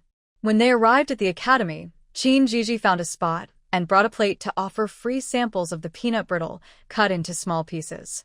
They arrived early, and since classes hadn't ended yet, Zhizhi asked Posey and Shan to watch the peanut brittle while she strolled around the street in front of the academy. She wanted to see what others were selling and check if there was a market for her peanut brittle. After walking around, students began to come out of the academy, likely for lunch. Zhizhi stood at her stall with the cut pieces of peanut brittle, inviting passing students to try them for free. She even prepared some bamboo skewers to make it easier to sample. At first, some were a bit shy, but with Zhizhi's warm invitation, more students began to taste the treats. Those who came to study here were mostly from decent families, though some were less fortunate. The students who could come out for a snack were clearly from the wealthier group. Since they could try it for free and it tasted good, some of the first tasters decided to buy some. Zhizhi warmly welcomed the customers, and Posey quickly helped the students pack the peanut brittle after her initial surprise. More and more students gathered around the stall. Some were curious about the crowd. After tasting the free peanut brittle, they were instantly won over and joined the line, eager to take some home for their families. Seeing the crowd at the stall, Posey and Shan were overjoyed. Before long, they sold out 2 baskets of peanut brittle. Zhizhi was surprised by how well it sold and calculated the time, realizing she could finish selling just in time to pick up her husband and brothers from school. At the school, after Xian urged them several times, they finally gathered their things and headed out. They planned to shop together and buy some items to take home, but actually, Gu Jinghua wanted to buy some small gifts for Zhizhi. However, they hadn't walked far when Xian suddenly asked in surprise, "Jinghua, isn't that your sister-in-law?" They all turned to look at the stall, where Zhizhi was warmly inviting students to try samples, smiling sweetly in the sunlight. Gu Jinghua felt an inexplicable joy and quickly walked towards Zhizhi.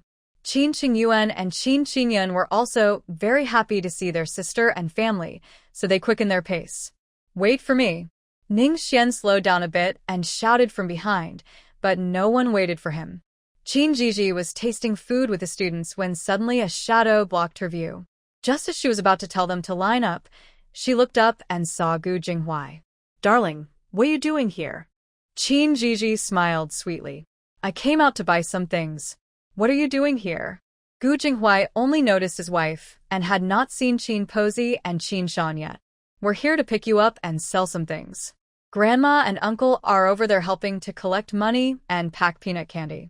Following Zhizhi's direction, Gu Jinghua saw Posey and Shan surrounded by students. "Sister, are you here to pick us up?" Qingyun was very happy. They had been at the academy for 10 days. "Yes. I made some food and came to the academy to try my luck. We'll go home together later." Seeing her 2 brothers made Zhizhi very happy. "Why are you all walking so fast?" "I'm exhausted." "Hello, sister-in-law." Xian finally caught up with them. "Hello, young Master Ning. I made peanut candy. You can try some later." Zhizhi guessed that Xian would like it.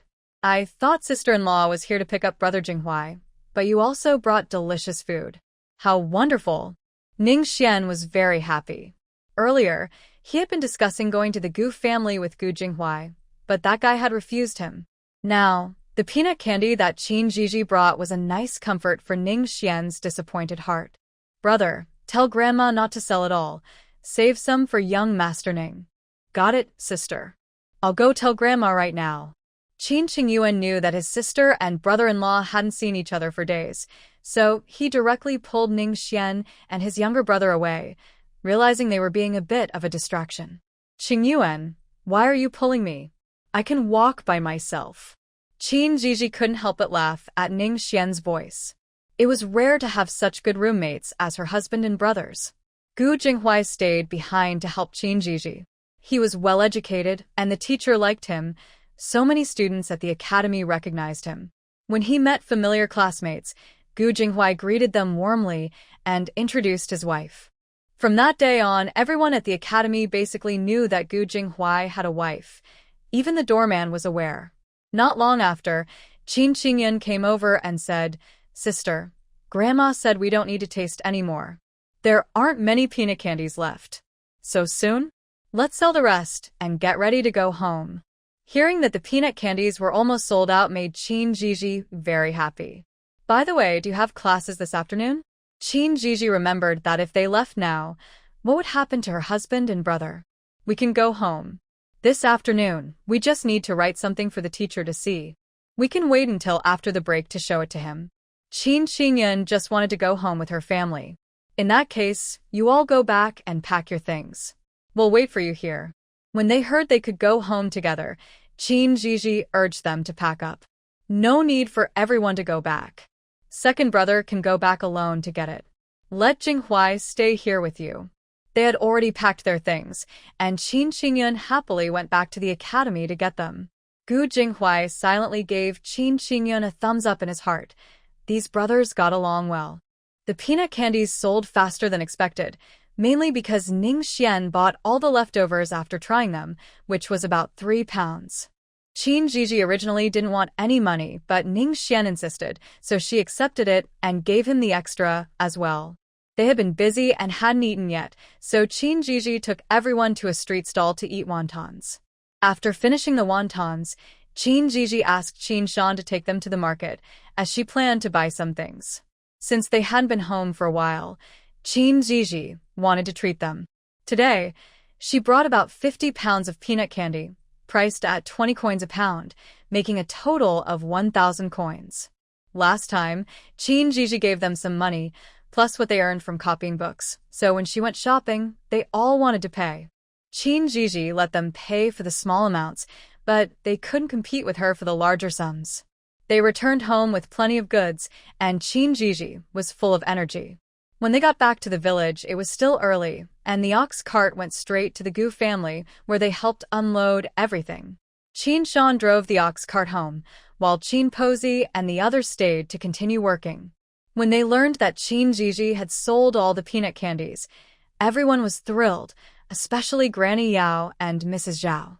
With the goods sold, they had the chance to continue helping at the Gu family. To welcome everyone home, Qin Zhizhi personally cooked dinner that night, and of course, both families ate together. Rabbit meat was a must for tonight's meal. Qin Zhizhi took down the rabbit, cleaned it, removed the bones and tendons, pounded it with the back of a knife, and cut it into cubes for later use. She also chopped some wild peppers to use later. Then, put lard in the pot. Once the oil is boiling, add the rabbit meat and fry it until it is crispy and golden brown, then drain it using a bamboo strainer. Next, add red chili peppers to the pot. Stir in some salt, and then add pepper powder and the rabbit meat. Pour in the sauce and stir-fry for a while until it's ready. The aroma of the rabbit meat filled the yard, and several children couldn't help but peek into the kitchen a few times. Qin Zhizhi had just made steamed buns yesterday, and she also prepared a rich bone broth, cooked fish, and stir-fried vegetables. Dinner was very plentiful, and Qin Zhizhi informed everyone about selling peanut candy today. Everyone was surprised to learn that peanuts could be used this way, and those who were worried about Qin Zhizhi finally relaxed. Qin Zhizhi also shared her future plans with everyone. Her aunt would go to the academy every 5 days to sell peanut candy, and during the rest of the time, she could set up a stall in the county town. Her uncle could take the fish to the restaurant and bring her aunt along. Zhiji's mother, Zhang, worked with her to make peanut candy, and her third aunt also learned to help. The money earned would be split between the Gu family and the Qin family, with the Gu family getting 6 parts and the Qin family 4, after deducting costs. The Qin family felt that their share was too much, but Zhizhi and Gu Jinghua insisted, leaving the Qin family with no choice but to agree. Zhizhi set the rule that all future business would be divided in this way, which moved the Qin family deeply. Before going to bed at night, Zhizhi asked Gu Jinghua, "Do you think I am supporting my family too much?" Gu Jinghua gently held Zhizhi and said, "My dear, it is clearly your family taking care of us. I am grateful, not thinking you are supporting them." Zhizhi understood that Gu Jinghua knew her intentions and leaned closer to him. "Thank you, my dear. You are so wonderful." Gu Jinghua held her tighter. His little wife was truly adorable. "I think your gratitude isn't sincere enough," Gu Jinghua said with a light laugh. "How about this?" Zhizhi kissed him on the cheek and asked seriously, "I think it should be like this. You are being silly. Remember to breathe, my dear." The next day, Zhizhi stayed in bed longer than usual. She was just too tired and failed to get up. Since coming here, she hadn't stayed up late for a long time, but last night Gu Jinghua kept her awake, causing her to sleep late. Although they didn't go all the way, kissing can be tiring too. Zhizhi slept until well past noon, and when she woke up, Gu Jinghua was nowhere to be found. If her stomach hadn't started rumbling, she could have easily slept until lunchtime. Zhizhi got up, tidied herself, and left the room to find something to eat, forgetting about the few people in the yard. When they saw Zhizhi awake, they greeted her warmly, and she noticed Gu Jinghua. Seeing that Zhizhi was finally awake, Gu Jinghua quickly put down the peanuts and went to the kitchen to help his wife get some food. "Wife, you wash up first. I'll heat up breakfast for you," Gu Jinghua said gently, giving Zhizhi a warm look before heading to the stove.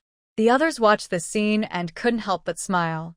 Zhizhi felt a bit shy and hurried to wash up before entering the kitchen. Inside the kitchen, she could still hear their laughter and even heard Aunt Yao teasing, "This young couple has such a good relationship. It's really enviable." Jinghua only comes back after a long time, so of course they're close, Zhao said with a smile. Zhizhi's face turned red from their teasing. She and her husband only shared a few kisses, but they were thinking too much.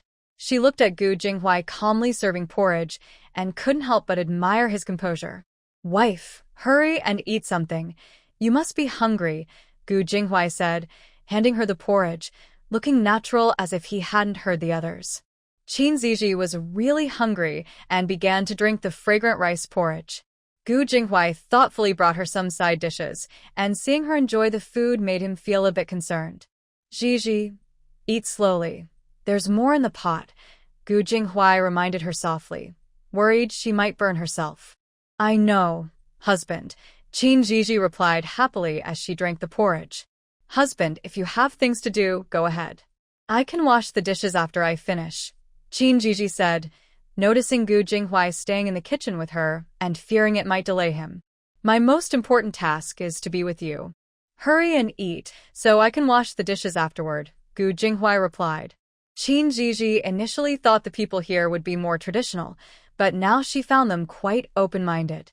For instance, her husband was very different from what she had imagined, but she liked it. The young couple finished their meal in the kitchen, or rather, Gu Jinghua watched Zhizhi finish her breakfast.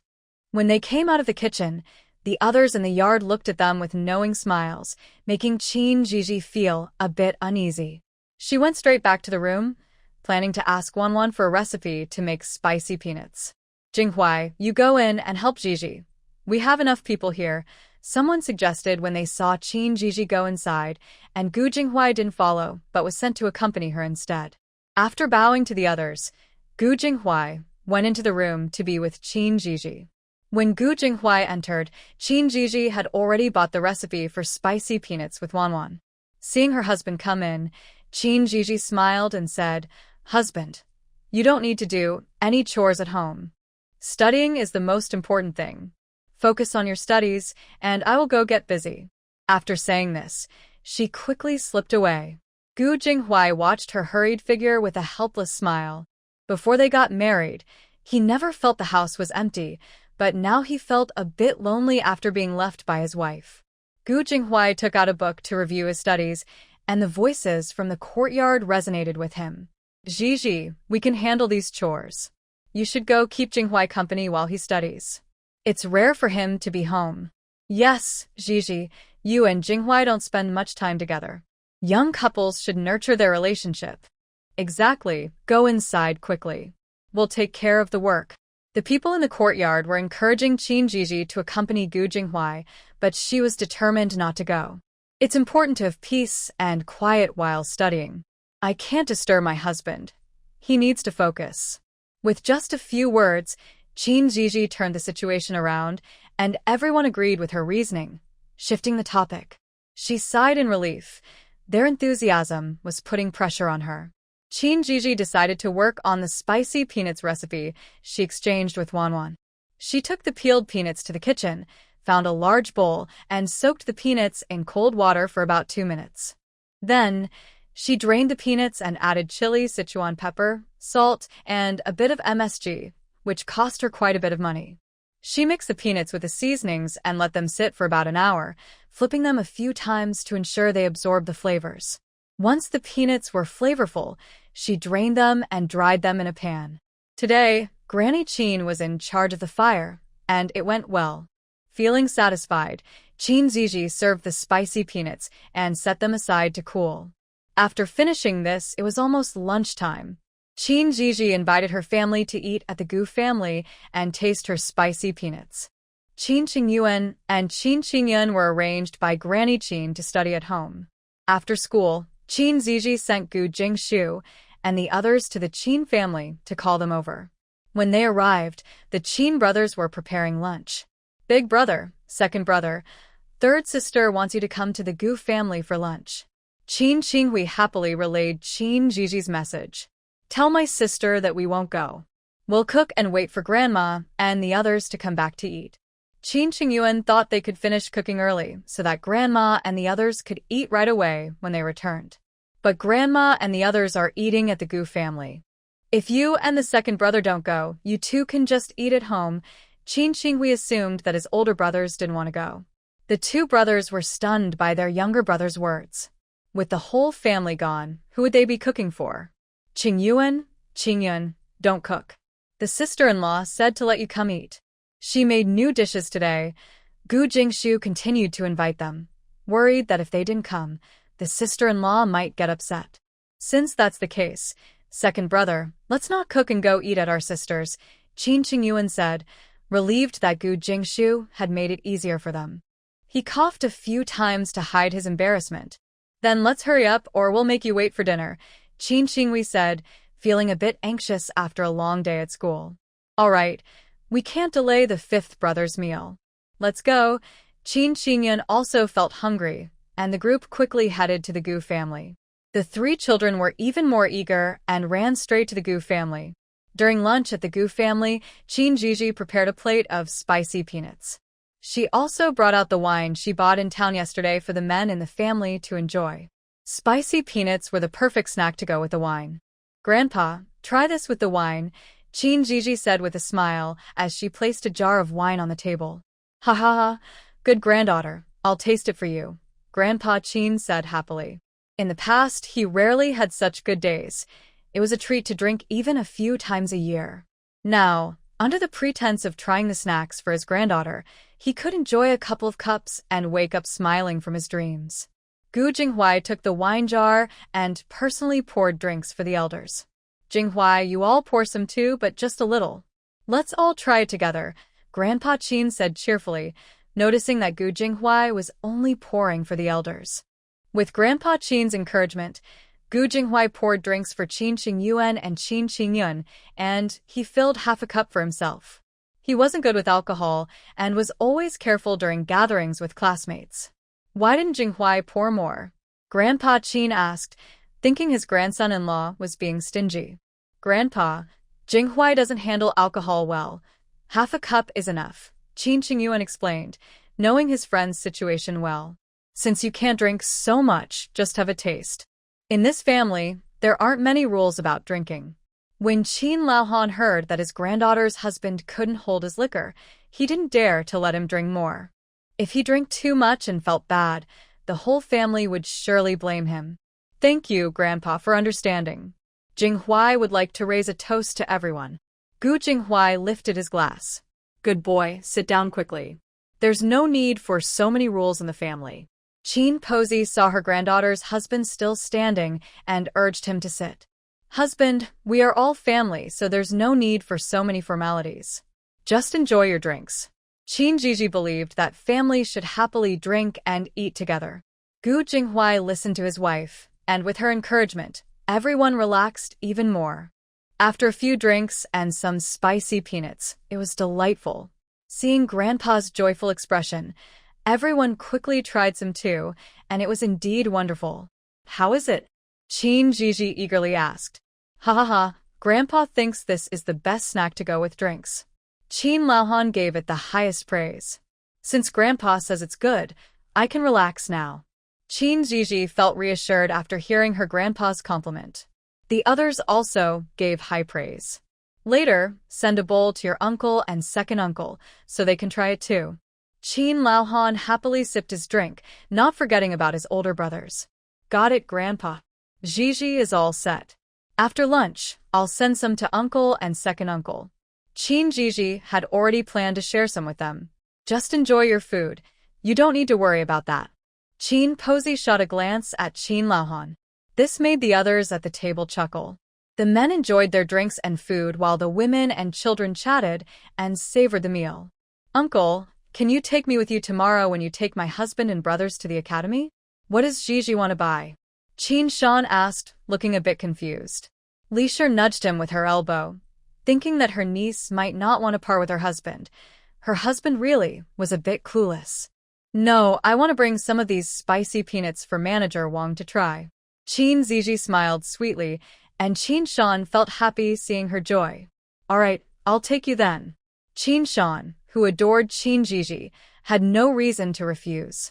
Thank you, uncle. Qin Shan chuckled at his niece's gratitude. After the meal, everyone was happy, except Gu Jinghuai, who was feeling a bit dizzy from the drinks. Qin Qingyuan noticed Gu Jinghuai's condition and said to Qin Zhizhi, Sister, Jinghuai seems to have had too much to drink. You should take him back to the room to rest for a while.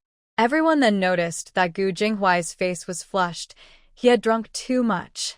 Zhizhi, you don't need to clean up here. Go take care of Jinghuai, said Qin Qingyuan.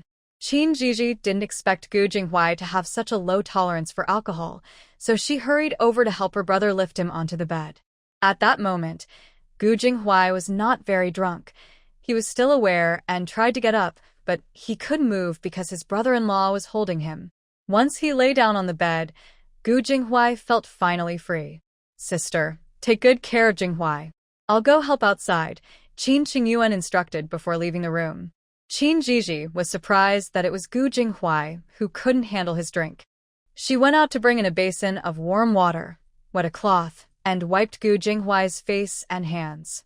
Worried that he might feel uncomfortable, she also mixed a hangover remedy for him to drink. Fortunately, Gu Jinghuai was very well behaved while drunk. After Qin Zhizhi made him comfortable, she went out to help. Throughout the afternoon, even though Qin Zhizhi was busy, she took breaks to feed Gu Jinghuai warm water.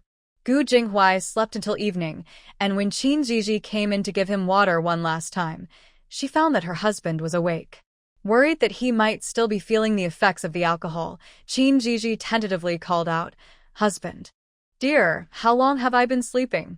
Gu Jinghuai pressed his temples, and this time he didn't feel a headache. Dear, my mother and I are preparing dinner.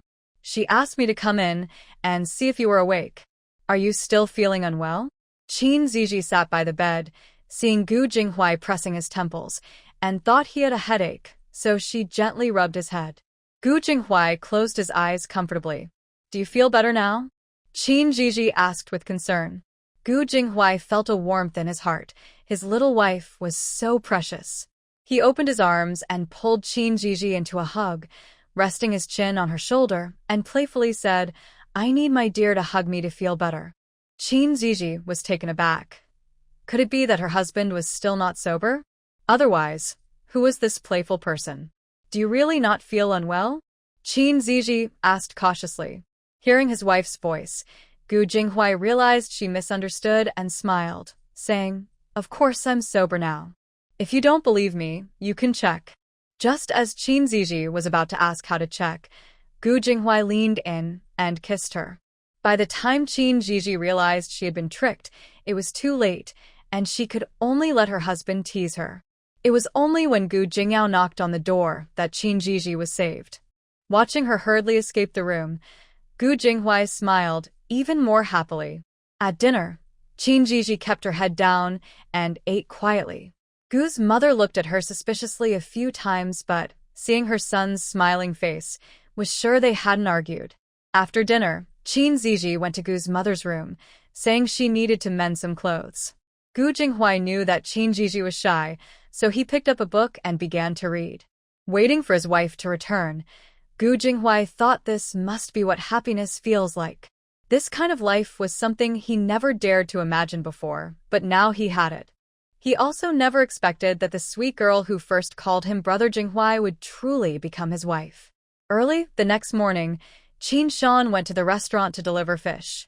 Gu Jinghui and the others didn't want to go to the academy so early, so they stayed behind. After lunch, Qin Shan took the three of them again, but due to time constraints, Zhizhi decided not to go to the county town with them. The next morning, Zhizhi followed Qin Shan to the restaurant, bringing a small jar of spicy peanuts for Qinlin. Manager Wang greeted Zhizhi warmly, as the restaurant had been doing very well since he bought her recipe. "Zhizhi, my dear niece, it's been a while since you visited Uncle Wang's restaurant."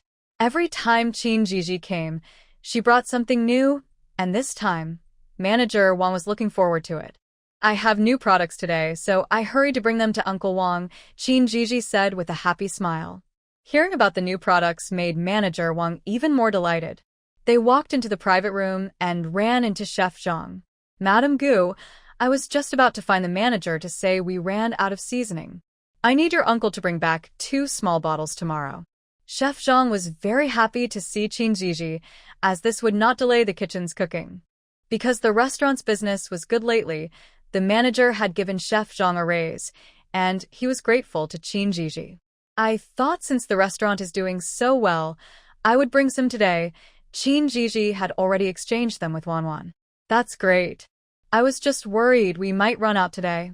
Chef Zhan smiled warmly. Zhizhi pretended to take out 2 bottles from her bag and handed them to Chef Zhang in front of Manager Wang. "Seeing these makes me feel relieved about today." Chef Zhang accepted the seasoning from Zhizhi and beamed with joy. "Don't leave yet. Stay and try the new items that Zhizhi brought." Manager Wang invited Chef Zhang to stay. "Oh, Madame Gu always brings good things. I'm in for a treat." Chef Zhang was excited to hear that Zhizhi had brought something new. Zhizhi opened a small jar and asked the waiter to bring a plate, pouring the spicy peanuts onto it. Wang, the shopkeeper, and Master Zhang were drawn in by the aroma. Without using chopsticks, Wang eagerly grabbed one with his hand and put it in his mouth. The peanuts were spicy, crunchy, and refreshing, making Wang's eyes light up. Excitedly, he said, "Zhizhi, this is great. It's perfect for pairing with drinks. Master Zhang, you should try it." Master Zhang took one and, as he chewed, the flavors became more delightful. "Shopkeeper, this is perfect for drinks," Master Zhang genuinely praised. "Ha ha ha, Zhizhi, you must save some of this for our restaurant." Wang, the shopkeeper, was unaware of Zhiji's plans, but he was pleased to have this dish as a side option. "Zhizhi thought of you first, Uncle Wang," Zhiji said, reassuring him. Wang smiled and asked, "How much did you bring today? I want to feature this dish at lunch. There's a large jar on the cart. If you plan to serve it, I can have my uncle bring it in." Zhiji's goal today was to sell these spicy peanuts, and Wang's interest was perfect. "Qinglin, quickly take some people to bring it in," Wang instructed, directing Qinglin to gather help.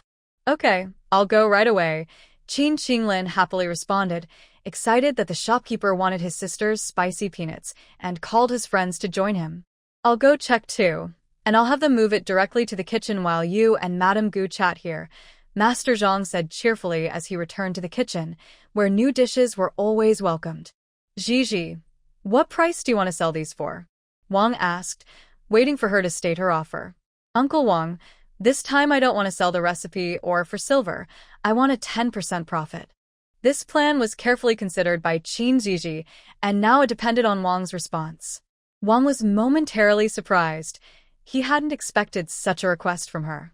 After thinking it over, he roughly calculated the profit and replied, "I think it's feasible, but we not only have this restaurant, we also have others in the capital and beyond."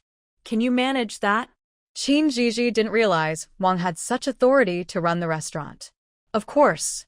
In the future, for any new flavors, I won't charge for the recipes, as if I've invested in the shares." Zhizhi understood Wang's concerns, and her words reassured him. "All right, since Zhizhi is someone who can achieve great things, we'll do as you say. You will receive 10% of the profit from this dish." "Thank you, Uncle Wang, for your trust. Let's sign a contract." Zhizhi suggested this, and Mr. Wang looked at her with newfound respect, even questioning if she was truly a country girl. Mr. Wang had someone bring ink, paper, and a brush to write the contract. He planned to read it to Zhizhi, thinking she might not know how to read. However, Zhizhi took the contract and began to read it. "Uncle Wang, my brother and husband, taught me how to read." Remembering that Qin Qinglin could also read, Mr. Wang started to admire the foresight of the Qin family. Once they confirmed the contract was fine, Zhizhi signed her name, and Mr. Wang happily signed as well. With the contract signed, both parties were pleased. Mr. Wang would calculate the profits for Zhizhi each month. As for sales, Mr. Wang wanted to try buying first. Zhizhi suggested a tasting event, offering a sample dish to every table, allowing guests to order more if they liked it. Mr. Wang thought this was a brilliant idea and arranged it for that very afternoon. The results exceeded expectations. Many customers loved the samples and not only ordered more dishes, but some even took food home.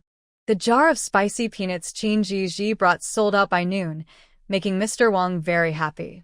He immediately sent Qin Qinglin back home to gather more supplies, ensuring he returned before dinner to avoid affecting evening sales. When Zhizhi saw Qin Qinglin, she knew the plan had succeeded. She loaded all the supplies onto the cart, and Mrs. Li watched her son leave in a hurry, feeling a mix of pride and concern. Seeing her aunt's sadness, Zhizhi went over, linked arms with her, and comforted her. "Aunt, give Zhizhi some time, and soon fourth brother will be able to work for us at home." Mrs. Li wiped her tears and smiled, saying, "Then I'll wait for that. I promise to keep my word." Zhizhi playfully raised her hand as if swearing an oath, making everyone laugh. Knowing she needed to deliver more spicy peanuts to the restaurant the next day, Zhizhi organized tasks for everyone in the family. They all worked hard until midnight to produce the quantity that satisfied Zhizhi. To make it easier for her to cook, Qin Shan and Qin He built her a stove in the yard. Since the Gu family's kitchen was being used for the spicy peanuts, they had dinner at the Qin family home. With a new partnership with the restaurant, the Qin and Gu families became busy over the next month. Zhizhi discussed with her grandfather and grandmother, deciding to stop sending fish to the restaurant and let her elder brother's family take over that task. Catching and delivering fish required 2 workers from the Qin family, and Zhizhi thought it was too time-consuming. The old man and his son were very grateful. His son, Qinyu, was Zhizhi's cousin, known for being honest and hardworking. After learning from Jiang for a few days, Qinyu gradually got the hang of it and began catching and delivering fish daily with his brother Qinfeng. Qinyu was mainly responsible for catching the fish, while Qinfeng took care of delivering them to the restaurant. Zhizhi personally took Qinfeng to the restaurant to meet manager Wang. The ox cart used by the Qin family originally belonged to the old man's family. Now that the old man needed to deliver fish to the county every day, it was no longer as convenient for the Qin and Gu families. Additionally, Qin Shan and Qin He had to go to various villages to collect peanuts, so Qin Zhizhi decided to buy an ox cart. After discussing her idea with her grandfather, Qin Laohan fully supported it, noting that the cart could be used for transporting goods and for work during busy farming seasons. Since Qin Zhizhi didn't know how to buy an ox, she entrusted this task to her grandfather, who was very excited and took his older and younger brothers to the county. The three elderly men spent 3 days at the oxen market before finally finding a satisfactory ox, and Qin Zhizhi couldn't help but admire their determination. Having the ox cart made things much easier, and Qin Laohan also gained an extra task, taking care of the ox for his granddaughter. Manager Wang loved the spicy peanuts delivered to the capital and returned to Qin Zhizhi to order another batch. After calculating the delivery time, Qin Zhizhi realized that with the current workforce, it would be impossible to complete the order. She decided to change the current model. She instructed her uncle and father to collect peanuts, offering 5 won per pound for shelled peanuts and 4 won for unshelled ones. Since country folks usually didn't have much to do, many were willing to shell peanuts before selling them. This way, Qin Zhizhi reduced the labor needed for shelling peanuts, and Zhao Shi and Aunt Yao were assigned to make the spicy peanuts together. Since the order was urgent, people from the old man's and second uncle's families also came to help, and Qin Zhizhi paid them the same rate as Zhao Shi. After more than half a month of hard work, the batch of spicy peanuts destined for the capital was finally completed. Qin Zhizhi enjoyed a good sleep but felt exhausted and decided to set up a small workshop. She discussed this with her family, and Qin Laohan thought it would be beneficial for the development of Qin family village, suggesting that his granddaughter consult the village chief. When Qin Chuan heard about this good opportunity, he fully supported it, offering to oversee the construction of the workshop and find workers, even though there was no land for it in the village.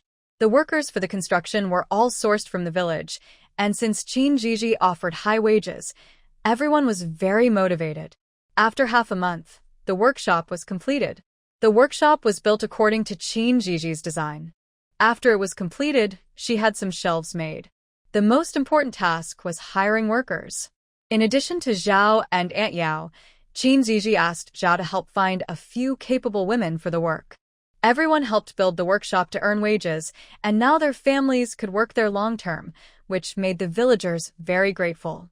Those who were not selected felt a bit disappointed, but Qin Zhizhi promised them that they would be considered for future jobs. Qin Zhizhi built a school in the village, and the villagers were thankful. Hearing that she would hire more workers in the future filled everyone with hope.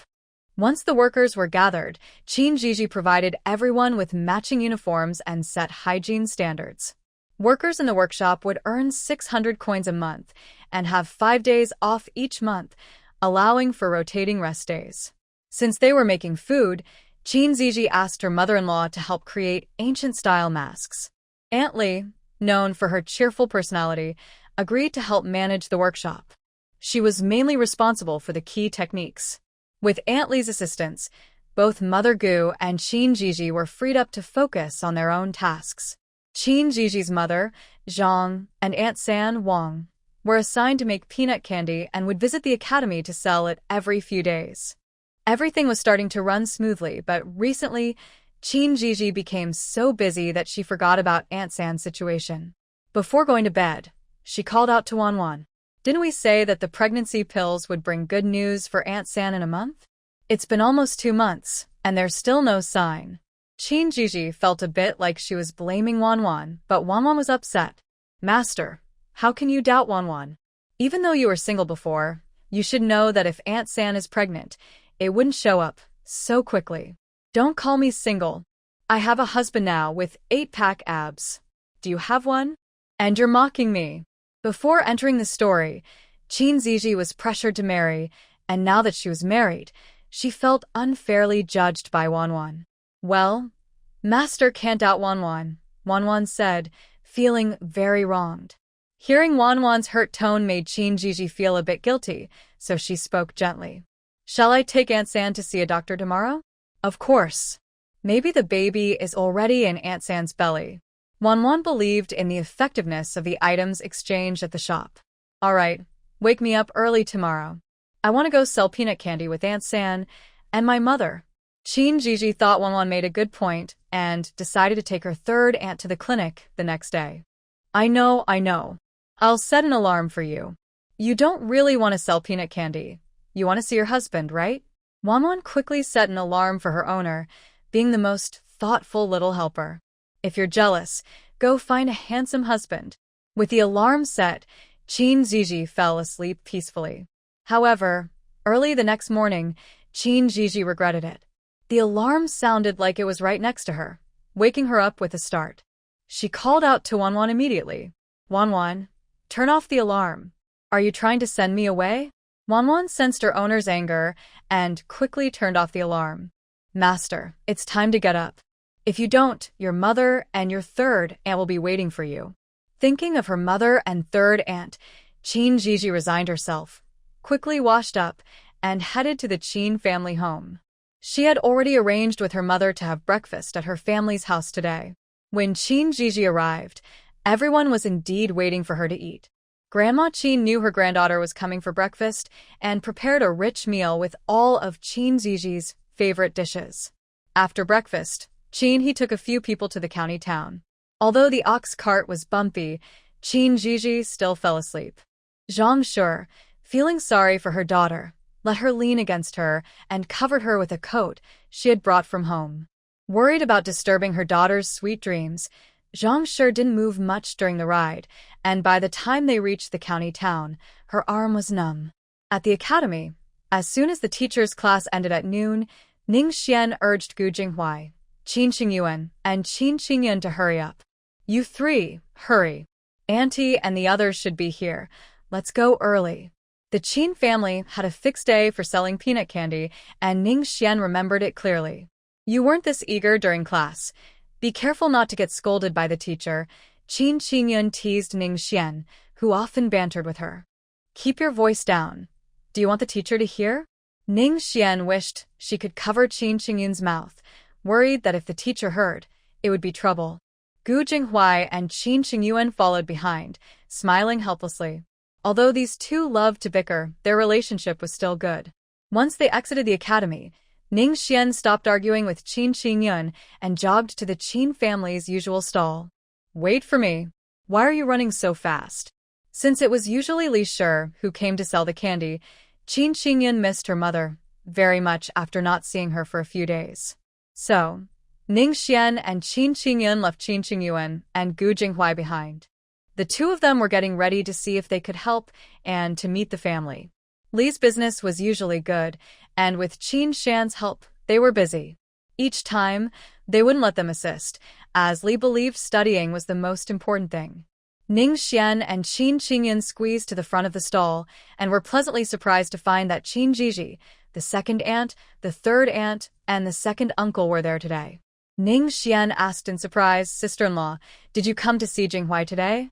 I finished my chores at home, so I came to take a look, Qin Zhizhi replied with a smile while quickly helping to wrap peanut candy. Haha, just now I urged Jinghuai to hurry up, and he didn't listen. If he knew you were here, he would definitely regret it.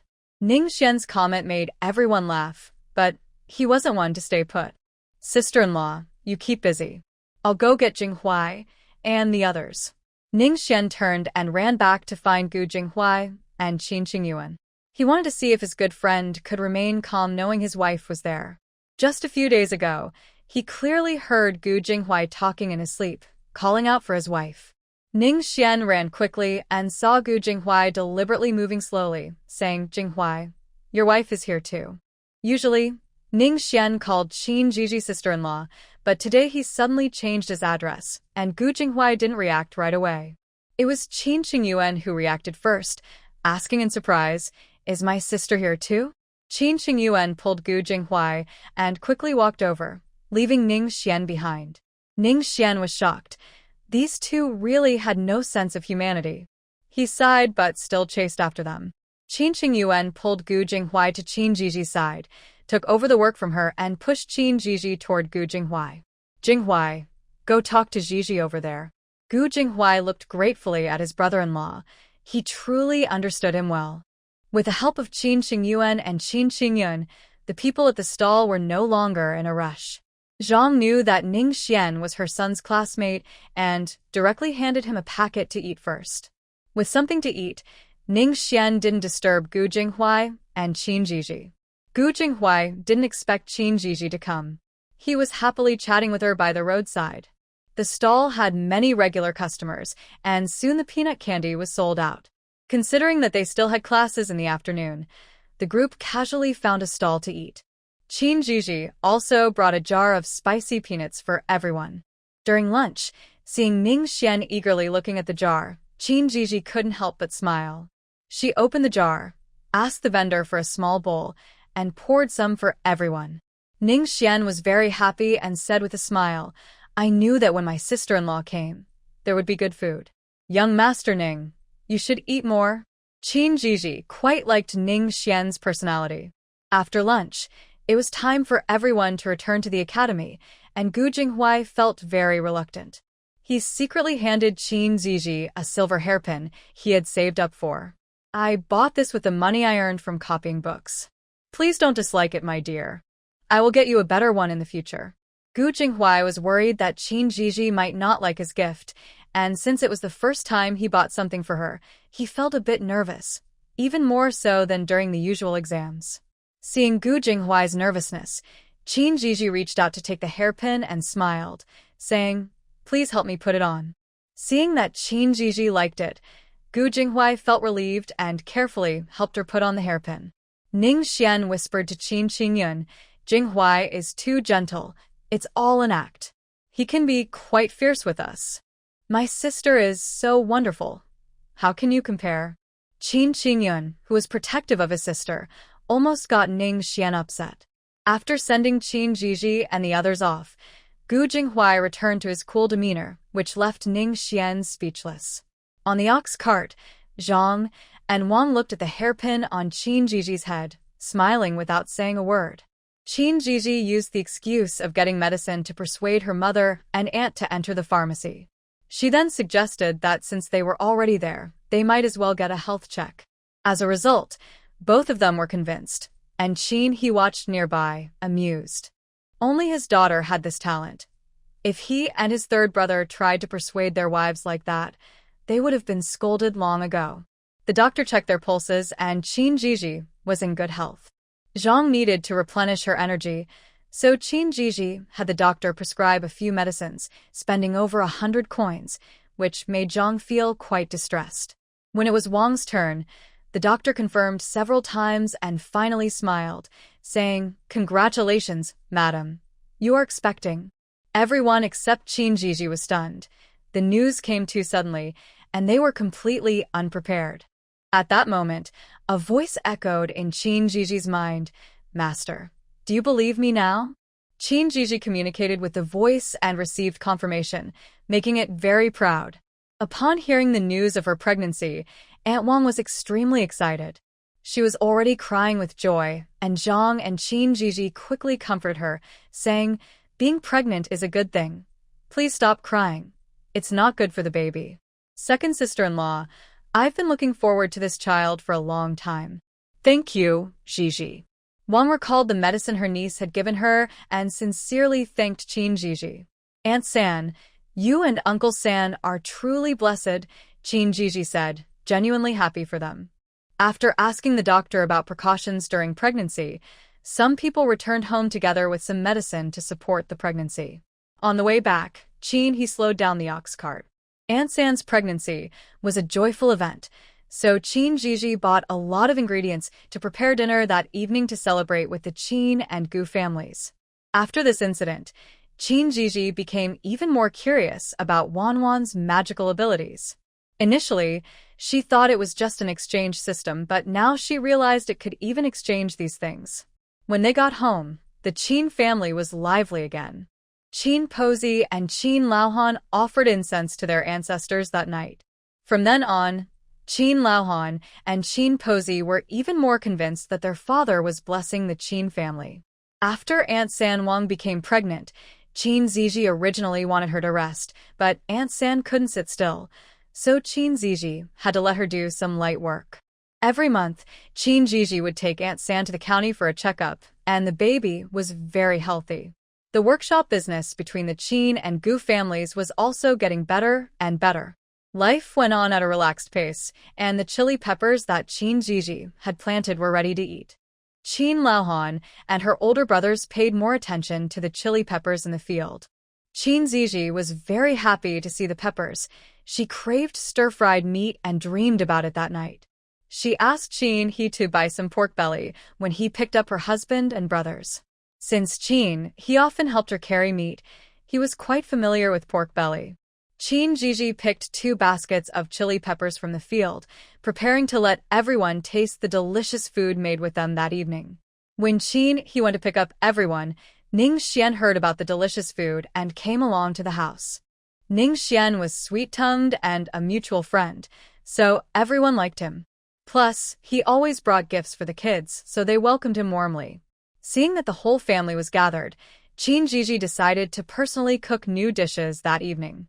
The first dish was her favorite stir-fried meat. She chose fresh pointed peppers.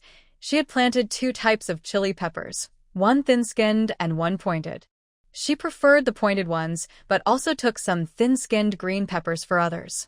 The seasoning for the stir-fried meat was exchanged with Wanwan. Qin Zhizhi first cut the peppers and pork into appropriate sizes and shapes. She heated the pan, added oil, and cooked the pork belly until it was half done, then set it aside. In the same pan, she stir-fried the peppers until they softened and turned slightly golden. She then added the cooked pork back into the pan, stir-frying everything together evenly and adding the right amount of seasoning. Because she stir-fried different types of chili peppers, she cooked twice. The aroma of the peppers blended perfectly with the meat, making one's mouth water. Thinking of the children, Qin Zhizhi made a dish of stuffed peppers. First, she mixed minced pork with chopped green onions, ginger, garlic, cooking wine, salt, and sugar, stirring it clockwise until it was well combined. Then, she cut the green peppers in half, washed and dried them, and removed the seeds. She filled the peppers evenly with a prepared meat mixture, heated some oil in a pan, and fried the stuffed peppers on high heat until they wrinkled. This step was crucial, and the heat had to be just right. Then, she added seasonings and a little water, mixing it well and drizzling it over each pepper. After steaming for a few minutes, she also made scrambled eggs with green peppers. Considering there were many people, she prepared spicy rabbit meat, braised fish, stir-fried river shrimp, braised pork, steamed bass, spicy crab, and steamed egg custard. When Qin Laohan returned home, he was delighted by the delicious smell, knowing his granddaughter had made something tasty again. At the dining table, Ning Xian's eyes widened. The dishes looked so delicious, some of which he had never seen before. He thought to himself that Gu Jinghuai and Qin Qingyuan were not being fair, as they always enjoyed such good food without inviting him. The 3 of them were busy enjoying their meal and didn't have time to pay attention to him. It was their first time tasting such delicious food. The stuffed peppers received unanimous praise from the family, and everyone slurped while continuing to enjoy. Sister-in-law, these peppers you grew are so addictive. Ning Xian felt like his mouth was on fire, but he couldn't resist grabbing more food. The peppers paired with the juicy meat made his appetite soar. Eat as much as you like, and come with your husband next time, Qin Zhizhi sincerely invited him. Ning Xian, feeling proud of the invitation, glanced at Gu Jinghuai as if to say, "See, you should have invited me." Gu Jinghuai smiled helplessly, starting to regret his wife's hospitality, worried that Ning Xian might come too often. Everyone enjoyed the dinner. Even Wang, who usually had a poor appetite, managed to eat a bowl of rice with the milder stir-fried pork. Ning Xian even suggested that Qin Zhizhi sell this dish at the academy, as he wanted to eat it every day. Qin Zhizhi thought it was a good idea, and seriously considered it. Since no one from the Qin or Gu families had time to do this, Qin Zhizhi approached the family of the second elder to see if they would be interested in trying. They were very happy, and Qin Zhizhi taught them how to make stir-fried pork over rice. Then they sold it at the academy dock, where the business was booming. With such a great dish, Qin Zhizhi didn't forget about manager Wang. She picked a basket of chili peppers and took a cart to the restaurant. When the stir-fried pork was served, Manager Wang and Chef Zhang tasted it and immediately loved the flavor. Zhizhi directly gave the recipe to the restaurant. Since she was the only one with chili peppers, even if the restaurant had the recipe, they couldn't make the dish without the peppers. Zhizhi discussed selling the chili peppers with manager Wang for 15 coins per pound. She also mentioned selling chili pepper rice at the dock and near the academy, but manager Wang didn't mind. Those who could afford to eat at the restaurant were well off, and it was a symbol of status. Manager Wang believed that the dock and the academy wouldn't affect the restaurant's business. Seeing manager Wang's generosity, Zhizhi taught Chef Zhang how to make chili scrambled eggs. Since she only brought a basket of chili peppers, manager Wang had the chef use them all. Everyone dining at the restaurant that day could sample a bit of the dish. If they liked it, they could come back tomorrow when the dish would be officially available. Many guests couldn't get enough after tasting it, but the portions were small, and they wanted to order more but couldn't. Friends invited each other to return the next day, and manager Wang was thrilled. He now saw Zhizhi as a treasure and looked forward to the next day. The next day, Zhizhi had her father, He, deliver 10 pounds of chili peppers to the restaurant.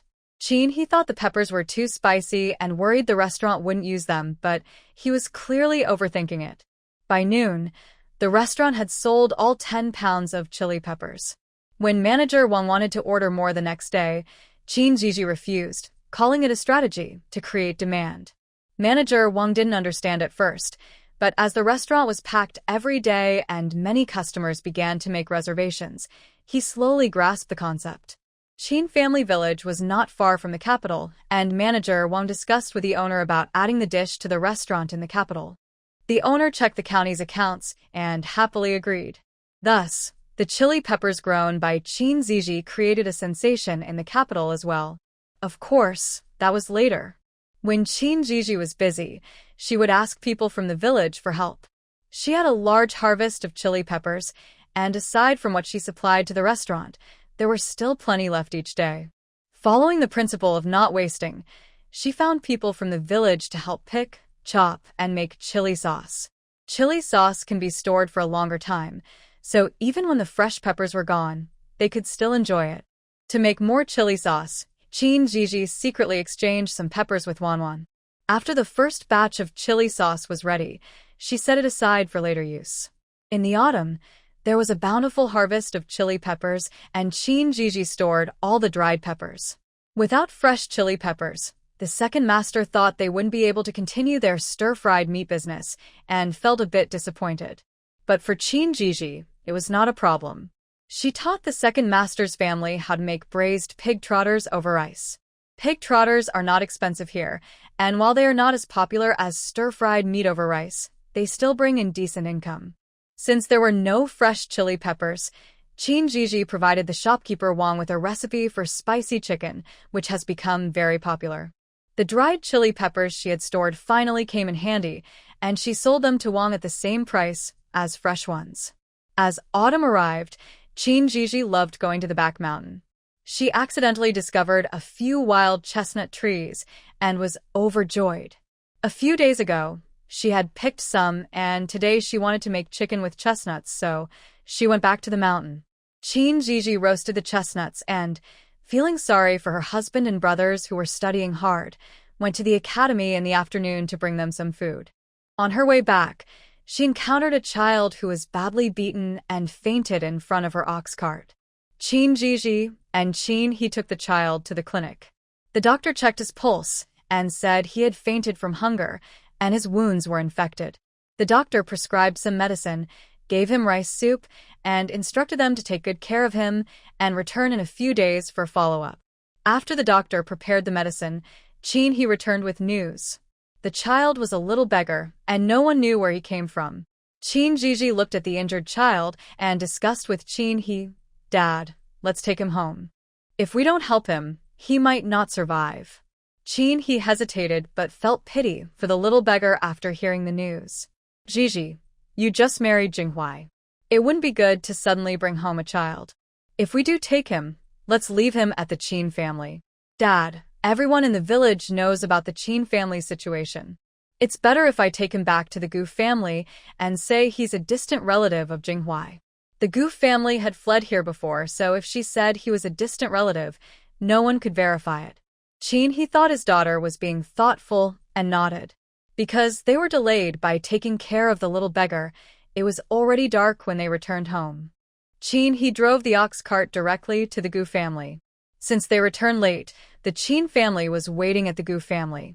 Granny Qin was so anxious that she was about to send her eldest and third sons to look for them. "You're finally back. Why are you so late?" Granny Qin was relieved to see her son and granddaughter return safely. "Sorry to worry everyone. My dad and I ran into some trouble." Zhizhi looked at her family's worried expressions and felt very touched. "It's good that you're back. You haven't eaten yet, right? I'll heat up some food for you," Zhang said, relieved to see her husband and daughter return. "Mom, don't rush. Uncle is coming to help." Hearing his niece call him, Qin Shan quickly squeezed through, and everyone noticed there was another person on the ox cart. Li approached with an oil lamp, took a closer look, and was startled. She whispered, "Zhizhi, how is there a child here?" When the others heard there was a child, they quickly gathered around. "Everyone, please be quiet. Let's bring the child inside first. I'll explain later." Not knowing what is happening, the family members followed Zhiji's instructions and fell silent. "What are you standing there for? Hurry up and help carry the child." Seeing her eldest son standing there clueless, Qin Posey couldn't help but remind him. Qin Shan quickly helped carry the child inside. "Mom, please help cook some rice soup to bring in," Qin Zhizhi said before entering the house. "I understand. You go inside quickly. It's cold outside," Zhang said, feeling sorry for her daughter as she went to the kitchen to prepare the rice soup. "Thank you for your hard work, Mom." Qin Zhizhi felt the cold and hurried into the house. "Second sister-in-law, I'll help you." Aunt Li followed Zhang into the kitchen. It was clear that the rice soup was for the child, but since Qin Zhizhi and her brother hadn't eaten yet, she helped heat their food as well. The little beggar was brought inside, and Qin Posey and Gu Mu had already changed the child into Gu Jing's clothes. Seeing the injuries on the child, both women felt very sorry. When Qin Zhizhi explained the child's situation to her family, they decided to respect her decision. Especially Gu, who had experienced hardships herself, could empathize more. When Qin Zhizhi said the child would be introduced as a distant relative of the Gu family, Gu fully supported her. Qin Zhizhi also instructed her family to keep the child's presence a secret while he healed, as he was injured and might attract misunderstandings. She even specifically talked to the 3 children about it. In the main room, the family discussed their plan, and the rice soup and hot dishes prepared by Zhang and Li were served on the table. "Dad, you eat first. I'll go feed the little one some rice soup. He must be very hungry. Grandma will go. You and your dad eat your food." Qin Posey took the rice soup and went into the room with Gu Mu, and Li followed them inside.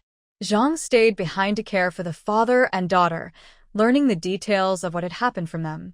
The little one drank the rice soup and fell asleep again, making everyone feel a pang of sympathy.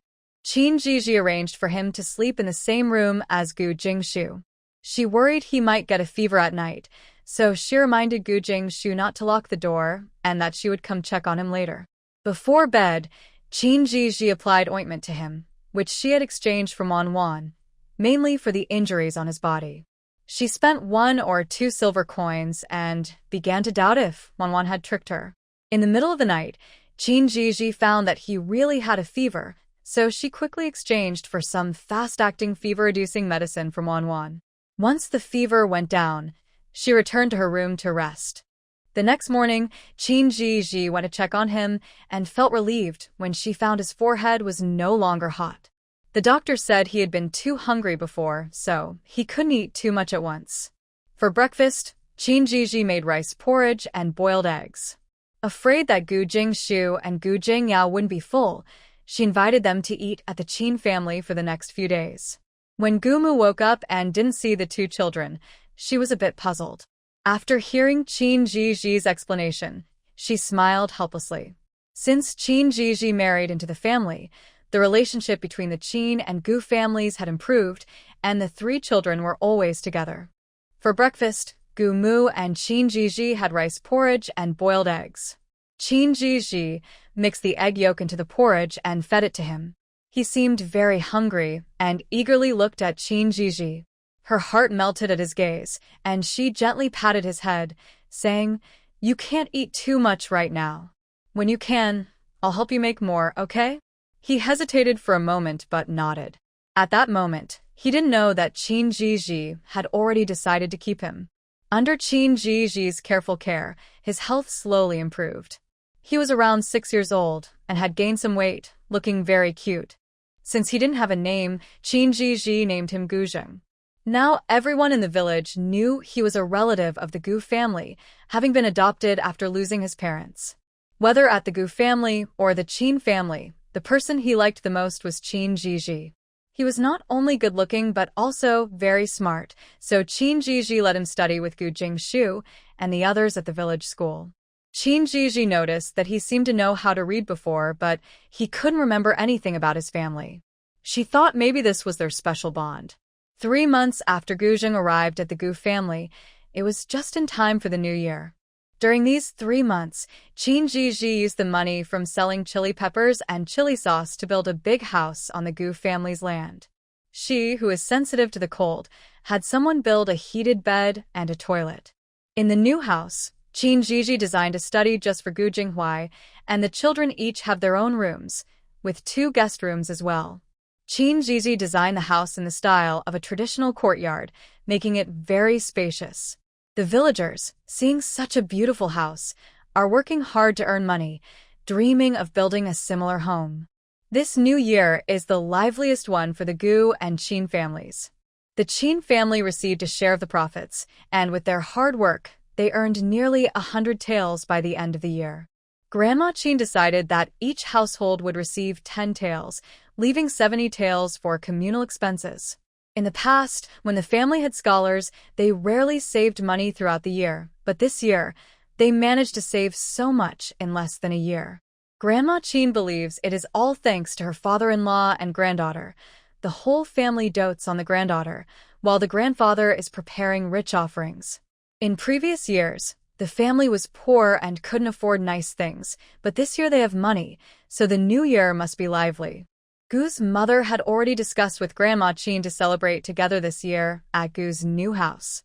In late December, the Qin and Gu families became busy, with Qin Zhizhi being the most occupied. The academy had not yet closed for the holidays, but the village school had already let out. Considering the situation of Scholar Zhang and his mother, Qin Zhizhi personally invited them to celebrate the new year together. Scholar Zhang had once been the teacher of Gu Jinghui and the Qin brothers, so celebrating together was not unusual. Scholar Zhang and Yao Pozi were very touched, and when they learned that Qin Zhizhi was calculating the year-end accounts, Scholar Zhang offered to help. Qin Zhizhi disliked doing accounts, mainly because she was not used to the old-fashioned methods. Scholar Zhang's offer felt like a rescue to her. She had originally planned to keep the accounts for Gu Jinghui and her brothers, but with Scholar Zhang's help, she was more than happy. With someone to handle the accounts, Qin Zhizhi had more time to prepare for the New Year goods. After the workers in her workshop delivered the last batch of goods to Manager Wang, Qin Zhizhi gave them a paid holiday. Everyone felt guilty and secretly came to the workshop to work, so Qin Zhizhi had no choice but to lock the doors. With no work to do, they would come to the Gu family to visit, dreaming of earning money without working. Later, Qin Zhizhi issued a command that anyone who did not follow the rules would not be allowed to work during the new year, and everyone obediently began their holiday. Qin Zhizhi also distributed New Year goods to the workers, giving each person 2 pounds of pork, a jar of chili sauce, a jar of spicy peanuts, and a batch of cotton cloth. This event caused a big stir in the village. People were saying that they didn't need anything else since they had already received their wages and so many items were given out. Qin Zhizhi explained several times that this was called employee benefits and that there would be more during holidays in the future, and only then did everyone accept it. On the 26th day of the 12th month, Gu Jinghui and a few others finally returned home. On the 29th day, Uncle's family slaughtered 2 pigs they had raised for a year. Originally, they planned to kill just one, but Zhizhi casually mentioned wanting more meat, so Uncle decided to kill both. Early in the morning, Gu Jinghuai took Gu Jingshu, Gu Jingyao, and Gu Zheng to help at Uncle's house. Before they left, Zhizhi specifically asked them to save the pig's blood in a clean bowl for her. Gu Jinghuai didn't understand why his wife wanted the pig's blood, but he always did as she asked. After telling Uncle about this, he took it even more seriously and personally brought a bowl to collect the blood for Zhizhi. She wanted the pig's blood to make blood sausage, which was her favorite dish. Her aunt from the north often made it for her when she was little. So when she heard about the pig slaughter, she wanted to try making it. Zhizhi prepared the broth in advance and adjusted the ratio of pig's blood to broth according to her aunt's recipe. She mixed the seasonings into the broth and then added it to the blood. After that, she stuffed it into fresh pig intestines, tied both ends with string, and boiled it until no blood came out and oil floated to the top. Grandma Qin was very impressed that Zhizhi could make such a wonderful dish from the unwanted pig's blood and intestines. In her eyes, anything could be delicious when made by her granddaughter. Uncle knew that Zhizhi loved pig trotters and ribs, so he saved 4 trotters and half a rack of ribs just for her. This year, many people in the village made money, so they were willing to buy meat. Uncle's family sold 1.5 pigs in the village. The remaining half was originally meant for the butcher, but Zhizhi bought it all. Grandma Qin and Gu's mother were amazed to see so much meat, wondering how they could eat it all. But Zhizhi just smiled and said nothing, as it wasn't all for her. On the 29th day of the 12th month, Zhizhi also made fried dough, radish balls, and fish pieces, which were easy to store and could be eaten after the new year. The small courtyard of the Gu family was filled with delicious smells all afternoon, as the women were busy cooking. Since everyone was celebrating the new year together this year, Grandma Qin and the other wives steamed a lot of white buns. They had invited Scholar Zhang and his mother to join them, so Aunt Yao came early to help. Today, Zhang Xiaocai finished organizing all of Zhizhi's accounts. At this moment, he is in the study discussing how to write strategies with Gu Jinghuai and others. The county exam will start after the new year, and he hopes to help a few children pass. That evening, Zhizhi invited everyone to dinner, as tomorrow is New Year's Eve, and they celebrated the new year together in advance. On the way home that night, Zhang Xiaocai's eyes became moist. It had been a long time since he and his mother enjoyed such happiness.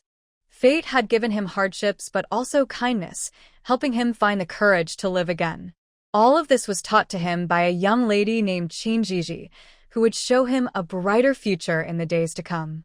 Finally, New Year's Eve arrived, much to the anticipation of the adults and children. Zhizhi was the last one in the Gu family to get up, awakened by the lively sounds in the yard. When she stepped outside, she saw many people in the yard, lined up with red paper to write spring festival couplets. Zhizhi remembered that it was a tradition to post couplets, and in previous years, people wrote just a couple because they were struggling. This year, many families were doing better, so they bought more red paper and came to the Gu family. Gu Jinghuai brought out 2 tables from the house and set them up in the yard. He, along with Zhang Xiaocai, Qin Qingyuan, and Qin Qingyun, started writing for the villagers, speeding up the process. Some people wanted to ask Zhang Xiaocai to write for them, but were afraid he wouldn't agree. Now, the 4 of them were happily writing for everyone for free. The villagers spread the word, and soon every man from the families came to the Gu family with red paper. The 4 of them had been busy since early morning. Even the 4 children were assigned to grind ink. The youngest, Gu Zheng, accidentally touched his face and turned into a little cat with ink spots. When Zhizhi saw him, the villagers greeted her warmly. "Sister, Zheng is helping today too." Gu Zheng quickly told Zhizhi about his work, seeking praise. "Zheng is so good." Zhizhi patted the little boy's head. Looking at the lively and adorable child, who would have thought that just 3 months ago he was shy and couldn't speak. When they found him, he was injured and had damage to his vocal cords, making it hard for him to talk. Zhizhi patiently cared for him and exchanged many good things for his well-being. He even had some minor psychological issues, which she helped him overcome slowly. The reason the lively little boy is so dependent on Qin Zhizhi now is due to the bond they built during this time. Big sister, Yaoa helped too. Gu Jingyao's sweet voice rang out. Yaoa is great. Qin Zhizhi's praise made Gu Jingyao smile even more. Jingshu and Qinghui are amazing too. Qin Zhizhi never favored one child over another and praised the other two kids as well. With Qin Zhizhi's compliments, everyone laughed even more happily. Qin Zhizhi figured it would take a while to finish here, so she decided to leave and prepare some delicious food for everyone. When she arrived at the kitchen, everyone was busy. Seeing Qin Zhizhi come in, Mother Goose smiled and said, Zhizhi, you must have been woken up. I kept your breakfast warm in the pot. Let me get it for you. Mother Gu took out the warm breakfast for Qin Zhizhi. Thank you, Mom. Qin Zhizhi said as she started eating. She was indeed a bit hungry. While Qin Zhizhi was having breakfast, Grandma Qin was already preparing the glue for the spring couplets, which had been written for the Qin and Gu families. Once the glue was ready, Grandma Qin handed it to Grandpa Qin, asking him to take their 3 sons and grandson Qin Qinglin home to put up the couplets first, then come back to help at the Gu family. You all need to move quickly and finish putting them up so you can come help at the Gu family. I think Jinghui might be busy for a while. Wife, why are you in such a hurry? There's still plenty of time. We'll put up ours first, and then come over. With so many of us, it will be quick. Grandpa Qin thought there was still plenty of time, and that it wouldn't delay them. Put up the couplets early, and then come help. Grandma Qin directly assigned tasks to Grandpa Qin and his sons and grandsons. We're on our way. Grandpa Qin took the glue and headed off with his sons to put up the couplets, while some villagers who had finished writing their couplets happily returned home to do the same. As they saw the line getting shorter, the remaining people sped up their work. In the past, some had asked Scholar Zhang to write couplets, but today he was the happiest. After Grandpa Qin left, the kitchen at the Gu family became busy, preparing for lunch and the New Year's Eve dinner. This was Qin Zhizhi's first year here, and with so many friends and family, she was determined to make a lavish menu. The blood sausage made yesterday was perfect for today, and it would be a treat for the family. Grandma, I want some of your pickled vegetables. I'll make a new dish for you to try, but it has to be authentic pickled vegetables, so I need your help. When Qin Zhizhi said this, Grandma Qin beamed with joy, knowing her granddaughter was complimenting her pickled vegetables. In our Qin family village, who doesn't know that your grandma makes the best pickled vegetables? Anything made with them is delicious, Li said with a smile. Mom, why don't you keep busy here? I'll go home and get some for Zhizhi, said Aunt Wang, taking the initiative. You're pregnant, so you should listen to Zhizhi and take care of yourself. I'll go back and get it myself, replied her mother. Aunt Wang was already showing, and Qin Zhizhi had specifically asked her mother and aunt not to let Aunt Wang do heavy work. As a result, they took it too far and wouldn't let her do anything at all. Qin Zhizhi didn't bother to correct them. Resting was fine. Mom, this isn't heavy work. Zhizhi said it's good for the baby if I move around. Please let me go. Aunt Wang felt cooped up every day. Her mother-in-law and sisters-in-law took great care of her, and even Qin Jiang was asked by Qin Zhizhi to be extra attentive every day. Then you can come home with me to get the pickled vegetables, said Qin's mother, seeing that Aunt Wang really wanted to go. Aunt Wang had planned to go alone, but now she was just accompanying her mother-in-law, which was better than doing nothing. She had to give in. After they left, the others in the kitchen couldn't help but laugh. Li couldn't resist teasing Qin Zhizhi about how careful Qin Jiang was every day. He even waited at the door when Aunt Wang went to the restroom. Though Li exaggerated, Qin Zhizhi could imagine how cautious her uncle was. Qin Zhizhi asked Gu's mother to cook some pork belly, and once it was done, she sliced it and set the broth aside. When Grandma's pickled vegetables arrived, Qin Zhizhi stir-fried them thoroughly and simmered them with the broth. Once ready, she added the blood sausage, and it was ready to eat. Everyone was curious. The kitchen at Gu's house was particularly large, and since Qin Zhizhi loved cooking, she preferred the spacious kitchen. On such a cold day, everyone could work together in the kitchen instead of outside, which made things much more pleasant. Seeing everyone gathered around her, Zhizhi served each person a piece of blood sausage. As soon as Aunt Wang tasted it, she exclaimed in delight, and Zhizhi knew this dish was just right for her. She took a small bowl and filled it with pickled vegetables, blood sausage, and meat slices for Aunt Wang. The baby will definitely like this. Aunt Wang, eat a little less for now. I have more delicious food coming. Aunt Wang looked at Qin's mother, unsure if it was polite to eat before the meal officially started. What are you looking at me for? Zhizhi said the baby likes it, so hurry up and take it. Qin's mother's words made everyone laugh, and Aunt Wang forgot her earlier embarrassment as she quietly began to eat. Since becoming pregnant, her appetite hadn't been great, and although Zhizhi had made her many dishes, this one was her favorite. The mood of the others in the kitchen also brightened as life got better. Old Qin quickly finished putting up the spring festival couplets with his son and grandson. By the time they returned, Gu Jinghuai and the others were almost done too. This year, the Gu family built a new house, and besides the couplets, they also had paper cuttings. After helping the Gu family finish, the group decided to visit the place where Scholar Zhang and his mother lived, as they still needed to put up couplets there. Once all the couplets were up, lunch at the Gu family was ready. They set up 2 large tables in the spacious main hall, which was more than enough. Looking at the newly built Gu house, Old Qin thought that next year, the Qin family should build a house like this too, as it would be more convenient for their larger family. Today, Zhizhi prepared a feast with many dishes: pickled vegetables with pork, braised pig trotters, sweet and crispy ribs, braised salted fish, spicy rabbit meat, spicy chicken, sweet rice stuffed lotus root, steamed pork, double pepper fish head, and braised pork. In total, there were 10 dishes, symbolizing perfection. Gu's mother, Old Lady Qin, and Aunt Yao were seated at the men's table. Zhizhi was invited to join them but declined.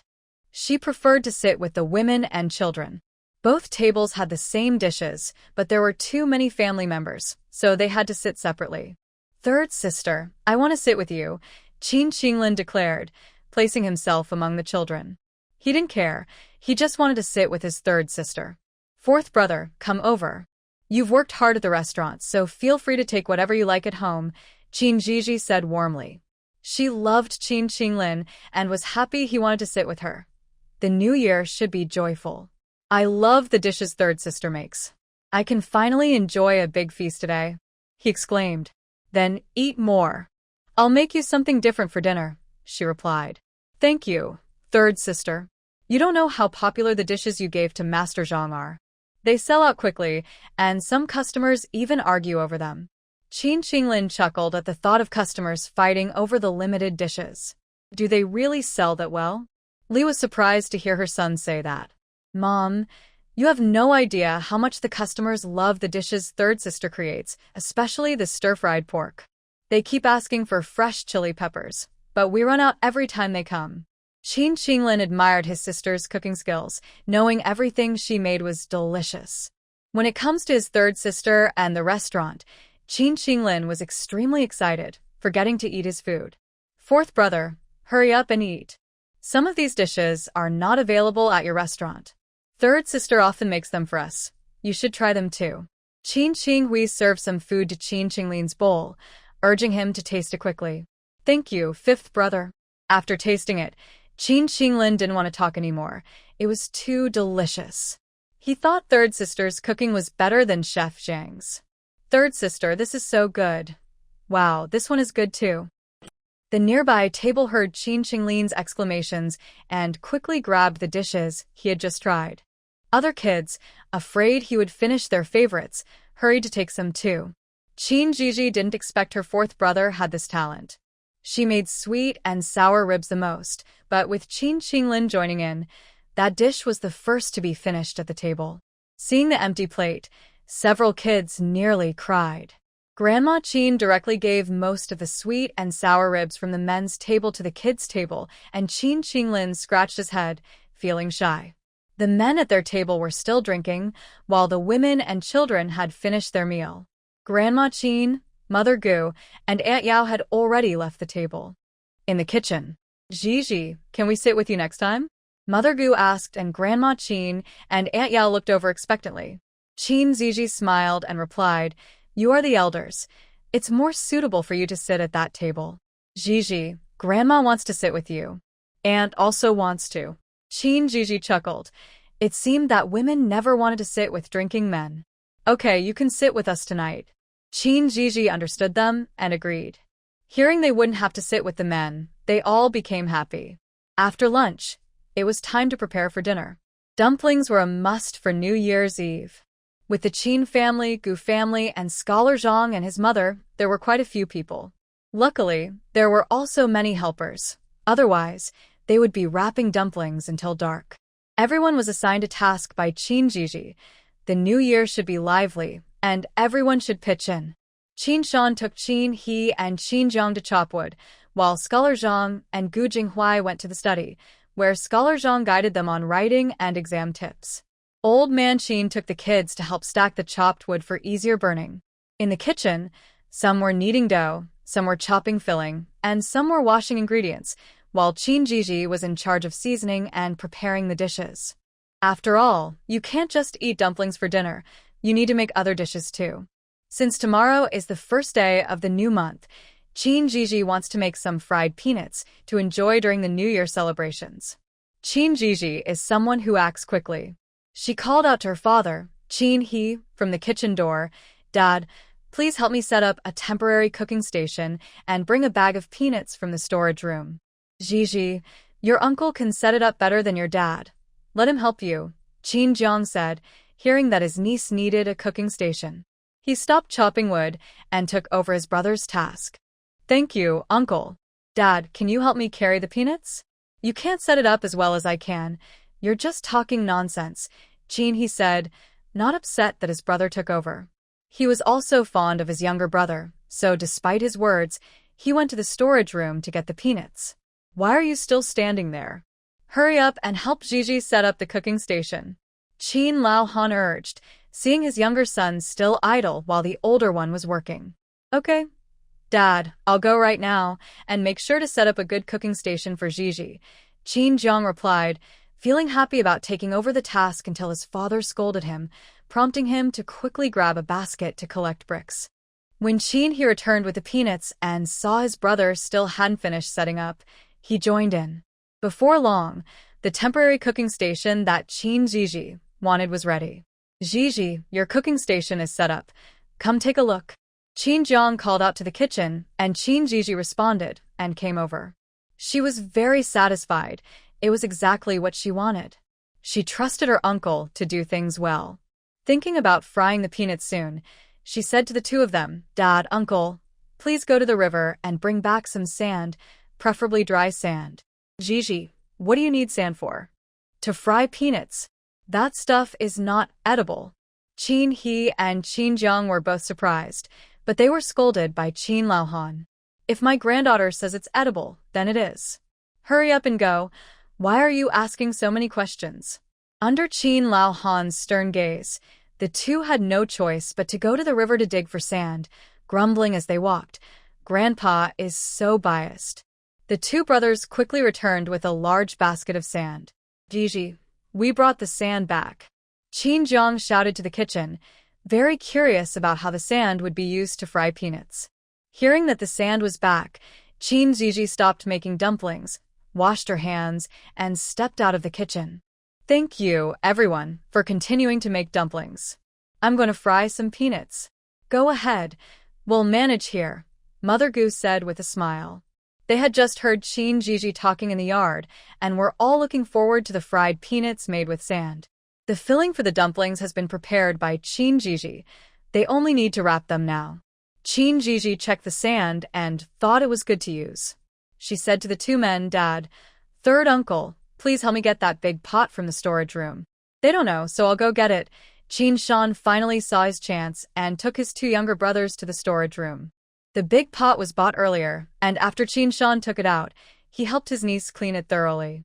He placed the pot on the temporary stove, and Qin Laohan immediately took over the firewood duties. Once the pot was hot, Zhizhi poured the sand in to stir-fry. After the sand was heated, she added peanuts and cooked them on low heat. Slowly, the aroma of the peanuts filled the air, and Qin He and Qin Jiang were very surprised. So this is how you stir-fry peanuts. They thought you just cooked the shelled peanuts with the sand. They realized they had been mistaken. After the first batch of peanuts was ready, Qin Zhizhi picked them out and continued using the sand to stir-fry more peanuts. Stir-frying peanuts requires constant stirring and is quite a physical task. After finishing the first batch, Qin Zhizhi asked Qin He and Qin Jiang, "Dad, third uncle, did you learn how to do it?" After watching the first batch, they felt they understood, and Qin He smiled, saying, "We can give it a try." Qin Zhizhi stepped aside, explained some precautions, and watched them stir-fry for a while before getting back to other tasks. Once the first batch of peanuts was cleaned, Qin Zhizhi placed them in a basket, preparing a plate for the children and another for a few people in the study. "Second brother, take this plate to your older brother and let them try some too." "Got it, sister-in-law. I'll take it right away." Gu Jingshu took the stir-fried peanuts and headed to the study. Worried they might get thirsty, Qin Zhizhi also brewed a pot of tea to bring to them. It was their first time eating stir-fried peanuts, and they were delighted by the flavor. Paired with the tea Qin Zhizhi made, everyone in the study was pleasantly surprised. The children loved it too. After handing over the stir-frying task to Qin He and Qin Jiang, Qin Zhizhi returned to the kitchen to continue preparing dinner. "Zhizhi, take a break. We'll handle it," Grandma Qin said, concerned her granddaughter might tire herself out. "Grandma, I'm not tired. Let's prepare early so we can eat the New Year's Eve dinner sooner." Qin Zhizhi knew they would be staying up late tonight, and eating dinner early would allow them to sit together and chat. The Gu family's New Year's Eve dinner was very lavish, with dumplings and many delicious dishes. The family happily enjoyed their dinner together, and after the meal, they sat together to keep watch and chat. The room was warm with a charcoal fire, and everyone had smiles on their faces. After midnight, Qin Zhizhi and the children could no longer hold on. Gu Mu and Qin arranged for the kids to sleep first. Seeing how tired Qin Zhizhi was, they suggested that Gu Jinghuai take her back to rest. Gu Jinghuai looked at his sleeping wife, bent down, and carried her back to their room. The elders were happy to see the couple's affection for each other. Their room had a warm bed. He gently placed Qin Zhizhi on the bed, took off her shoes, and covered her with a blanket. Knowing that his wife liked to be clean, he went to the kitchen for warm water, wet a cloth, and wiped her hands and face. Worried that she might be uncomfortable while sleeping, he let her hair down and removed her outer clothing. After checking the warmth of the bed to ensure she wouldn't be cold, Gu Jinghuai returned to keep watch.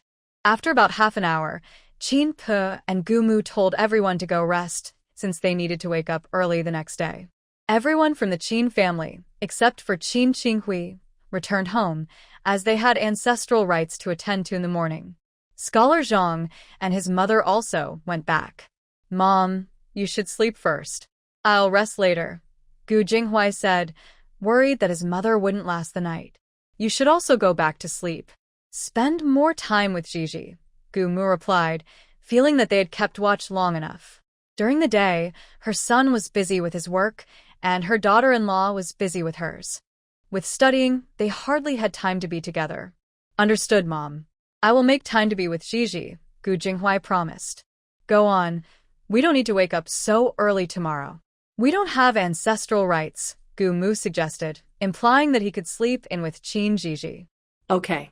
Gu Jinghuai simply replied, and Gu Mu, feeling tired herself, went to her room to rest. When Gu Jinghuai returned to their room, he found Qin Zhizhi had kicked off the blanket because she was too warm, and he smiled helplessly. After quickly washing up and changing, he lay down and pulled his wife into his arms, feeling very content at that moment. "Dear, you're back," Qin Zhizhi said sleepily, realizing it was Gu Jinghuai holding her. "I'm back. Go to sleep," he replied, kissing her forehead and preparing to sleep. However, Qin Zhizhi slowly woke up, realizing her husband had returned and that his watch was over. Not long after Gu Jinghuai fell asleep, he felt a small hand exploring him. At first, he could tolerate it, but the little hand became more daring. Qin Zhizhi was enjoying herself and didn't notice that Gu Jinghuai was already awake. Until Gu Jinghuai's soft lips touched Qin Zhiji's lips, she realized that her husband was already awake.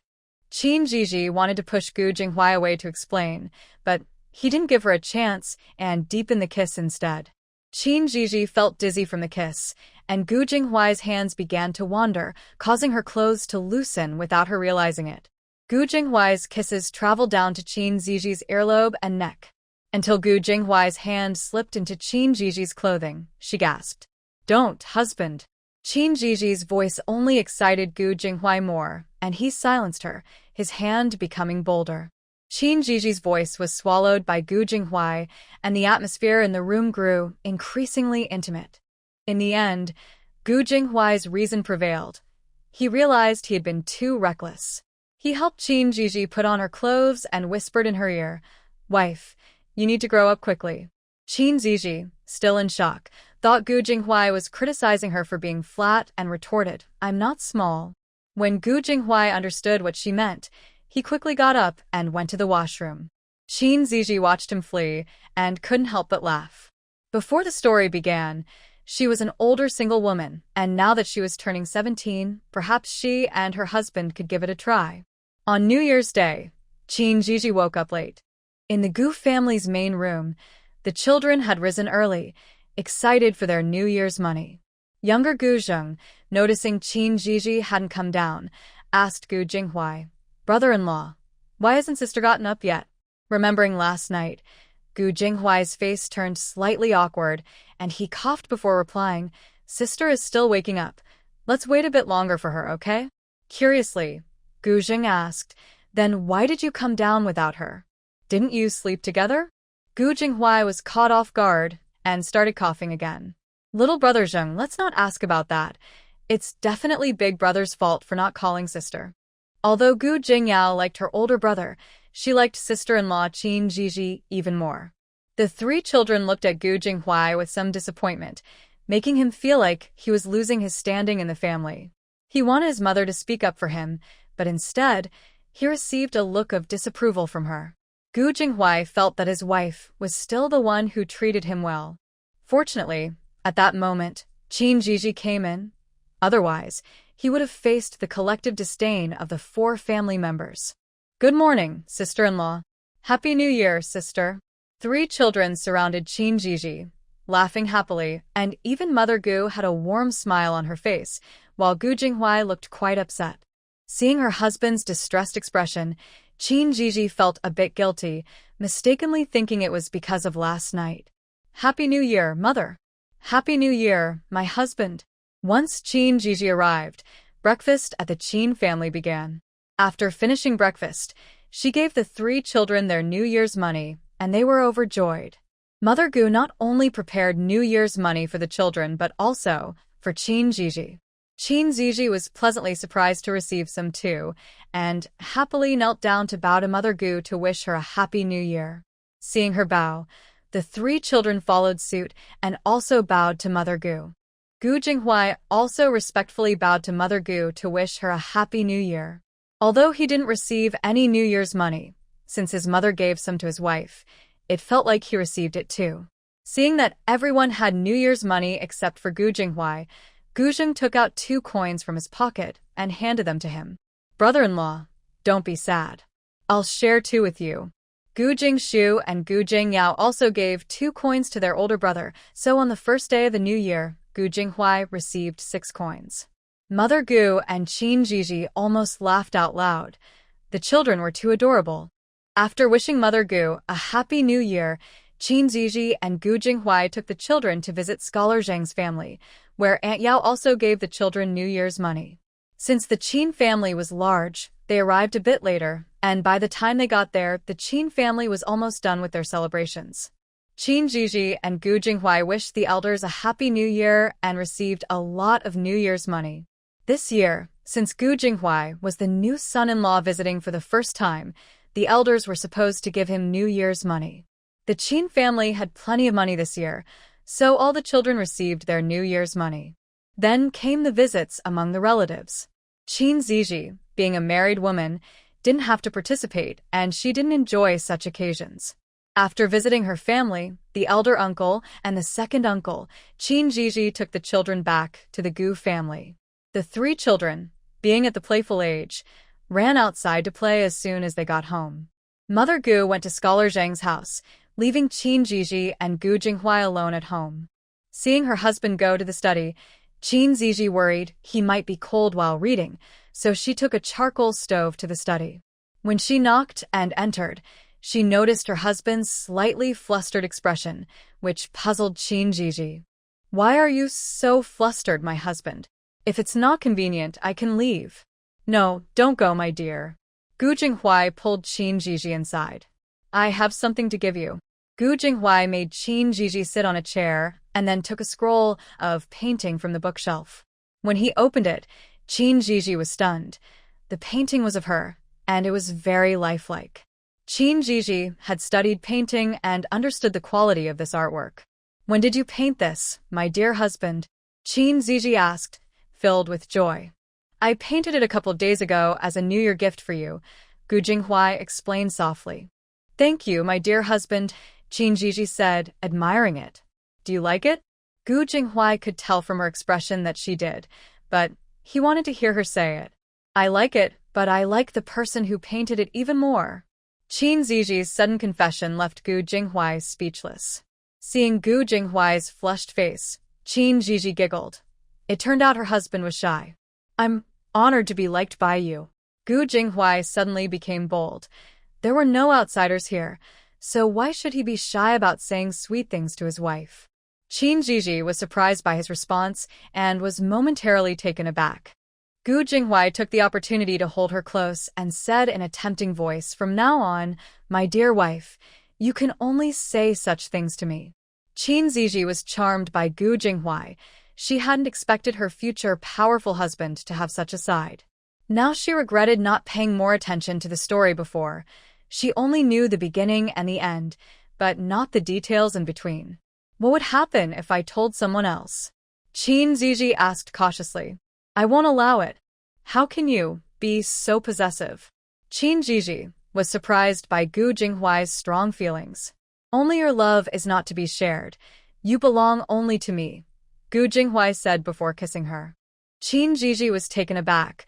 Her husband had suddenly become someone who would kiss her at any moment. She felt life was too exciting. On the first day of the new year, her husband kissed her. Was he feeling too much pressure from studying lately?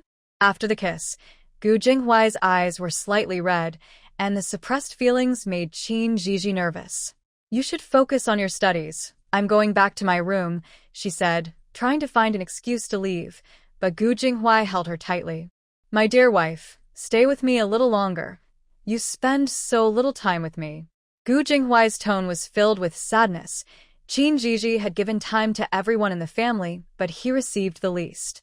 "Dear husband, you need to study, so we naturally have less time together. Studying is the most important." Zhizhi wanted to use studying as an excuse to persuade him. "But now, my dear wife, you don't want to keep me company. I'm just worried I might disturb your studying. I'm on break. Shouldn't you spend more time with me?" "Of course, I want to spend time with you, since my husband is so handsome. I can stay with you every day until you go back to school. Then you must keep your promise." "Of course." Gu Jinghuai was overjoyed by Zhizhi's promise. He planned to stick to her every day. His mother thought her son had finally understood and felt very pleased. It is a tradition to visit the family on the second day of the new year. This year, it was especially grand for Zhizhi and Gu Jinghuai, as it was their first year of marriage. To welcome them, Li, Zhang, and Wang families decided to visit their own families on the third day instead. Before the new year, they had already informed their families about this. Whether it was the Li, Zhang, or Wang family, they all earned a good amount of money working with Zhizhi this year and were very grateful to her. Even if their daughter didn't mention it, they would still tell her about it. Zhang didn't expect her sisters-in-law to have arranged everything early, delaying their visit to welcome their daughter and son-in-law. "Big sister, third sister-in-law, thank you." Zhang was very touched. "Second sister-in-law, my sister and I treat Zhizhi like our own daughter, so don't be jealous," Wang joked. "We only have Zhizhi as our daughter, so we must cherish her." Since Zhizhi was born, Lee has always favored her, both at home and outside. Her two brothers would do anything for their sister, and their parents have always spoiled her even more now. Mom, why hasn't third sister arrived yet? Qinghui wanted to visit the Gu family, but his father brought him back, telling him to wait at home. It's still early, just wait a bit longer. You know your sister doesn't like to wake up early. Don't be mischievous today. Wang couldn't help but remind him again, noticing he was already heading to the kitchen. It wasn't that she was nagging. Ever since her niece got married, her son had been almost like a guest, spending most of his time at the Gu family with his niece. I know, Mom. Dad has already told me many times, Qinghui said, losing enthusiasm when he heard they had to wait. The three sisters-in-law exchanged smiles. Qinghui was the youngest in the family and usually spoiled, but his favorite person was still Zhizhi. At the Gu family. Early in the morning, Mother Gu was busy preparing. She cut a large piece of pork and placed it in a basket, and also asked Zhizhi to take 2 pieces of fine cotton cloth, 2 big roosters, and some snacks. Zhizhi frowned and tried to persuade her, saying, Mom, there's too much stuff. You don't need to prepare so much. Wait a moment, I need to bring more. This is the first year Jinghua is visiting, and everyone is watching. The more I prepare, the more they will see that you are well taken care of in the Gu family, Mother Gu explained with a smile. Later, I will carry it, and you just need to walk over. Gu Jinghua also wanted to show off Zhizhi, wanting everyone to know that she is very special to him. Seeing her mother-in-law and husband insist, Zhizhi had to agree. Sister, can Jinger go too? Gu Zheng didn't understand what visiting her family meant. The Gu and Qin families treated him well, and he wanted to join. Seeing the little one's eager eyes, Zhizhi gently patted his head and said, Of course. Not only can you go, but your brother Jing Shu and sister Jing Yao can go too, okay? Hearing that everyone could go, the little one cheered, and even Gu Jing Shu and Gu Jing Yao were happy. Zhizhi, how about I stay home with them? Mother Gu worried it might be too much trouble. Mom, you should come too. We'll go first, and you can join us for lunch later. Grandma mentioned this to me yesterday. Zhizhi held her mother-in-law's hand, her tone firm, yet gentle, genuinely inviting her. Mother Gu nodded, touched. All right, you all go first, and I'll come later. That's right. We are family, and you can treat it like your own home. The Qin family will always welcome you. Hearing Zhizhi's words, Mother Gu felt a mix of emotions. Over the years, seeing others visit their families on the second day of the new year had made her a bit sad. Today's invitation from the Qin family made her feel at home, softening her heart. Sister, can we set off now? Brother Qinghui must be waiting anxiously. Gu Zheng's words made Mother Gu laugh.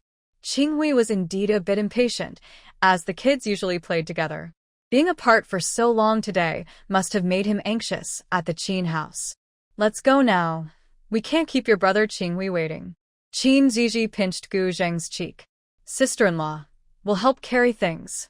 Gu Jingshu and Gu Jing Yao kindly offered to help with the lighter items. I want to help too, Gu Zheng said eagerly as Zhizhi handed him a light item, making him very happy. With everyone carrying things, they headed towards the Qin family. On the way, Gu Jinghua and Zhizhi greeted the villagers warmly and openly. A few children politely called out to them. The little one was dressed festively and had a sweet mouth, making the villagers envious. When Qinghui ran to the yard for the 8th time, she finally saw Zhizhi and the others. She forgot to greet her family and rushed to meet them. Qin Posey called out for her grandson a couple of times, but no one answered. She guessed that Zhizhi and the others had arrived. She walked out of the main room and told the people working in the yard, "Stop working and go greet Zhizhi and the others." Qin Shan foolishly asked Mother, "How do you know they are here if you didn't go out?" Qin Posey rolled her eyes at her eldest son and replied, "I have my ways." Qin Zhang added foolishly, "Mother, you can do that too?"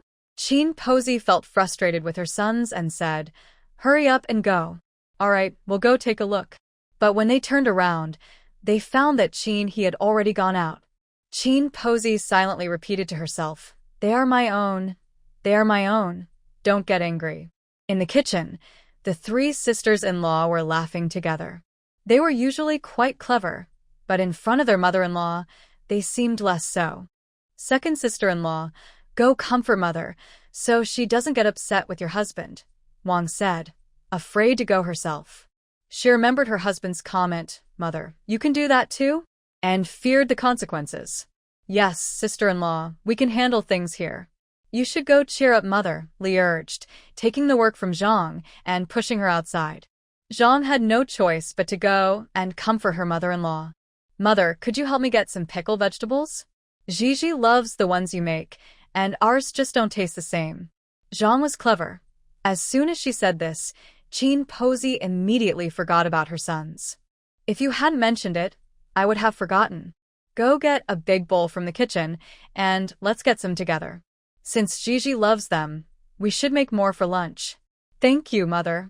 Last time you made pickled vegetables with pork bones, Zhizhi couldn't stop praising them. Should we make them again today?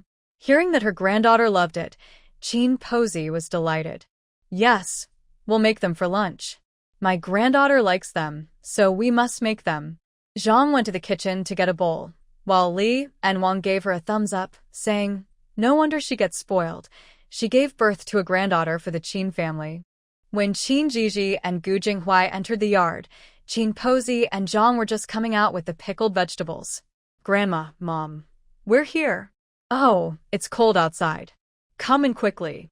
Grandma Qin handed the pickled vegetables to Mrs. Zhang and took Qin Zhizhi into the main room. Gu Jinghuai followed behind, with the children and the men of the Qin family trailing after him. Once inside, the children greeted their elders for the new year, making Grandma Qin and Grandpa Qin very happy. Zhizhi, you rest here while Grandma goes to the kitchen to make you something delicious. Grandma, I want to go with you, Qin Zhizhi replied, feeling at home again. All right, let's go together. The grandmother and granddaughter happily went to the kitchen. The people in the main room continued to drink tea and chat, while the children gathered to play together. Auntie, third aunt, Zhizhi is here to help. Today, Qin Zhizhi was wearing a new outfit made by Gu's mother, who is skilled and made beautiful clothes. Especially this outfit on Qin Zhizhi, Gu's mother had put in a lot of effort, even adding special embroidery, making it particularly exquisite and elegant. Zhizhi, that outfit looks really nice on you, third aunt said, a bit envious of Gu's mother's talent. Of course. When we go out, people would believe Zhizhi is the daughter of a wealthy family. Jinghuai's mother is truly talented. Auntie, third aunt, if Grandma hears you praising her like this, she will be very happy. Hearing the two praise her grandmother, Qin Zhizhi felt delighted. Grandma's skills were indeed impressive, and she was amazed when she first saw the finished outfit. Let's invite your grandmother to join us for lunch later. She has had a tough time these years, and Zhizhi should get along well with her. Grandma Qin understood the hardships Gu's mother faced over the years and admired her character, feeling sympathy for her. I told Grandma on my way here that I would invite her to join us. Are you so sure your grandma will invite her? Li Zhuka. Of course.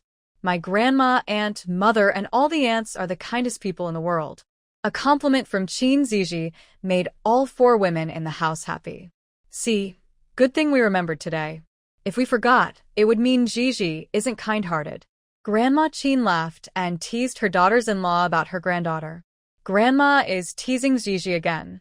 Qin Zhizhi pouted, and Grandma Qin immediately gave in. Okay, I won't say any more, or our Zhizhi will get upset. The others, hearing Grandma say this, changed the topic. While chatting about everyday life and preparing lunch in the kitchen, the atmosphere was very pleasant. After lunch, Qin Zhizhi called Grandma and the others into a separate room. Zhizhi, is there something you're too shy to say in front of them? Grandma Qin worried that there might be an issue between Qin Zhizhi and Gu Jinghuai. Be quiet, Grandma. I have gifts for you, Qin Zhizhi said as she opened a box and took out 4 silver bracelets to give to them. Daughter, where did these come from? Mrs. Zhang asked in surprise, looking at the beautifully crafted bracelets. Zhizhi had someone buy them from the capital. Aren't they lovely? One for each of you, a New Year gift, Qin Zhizhi said as she put the bracelets on them, nodding in satisfaction. They look great.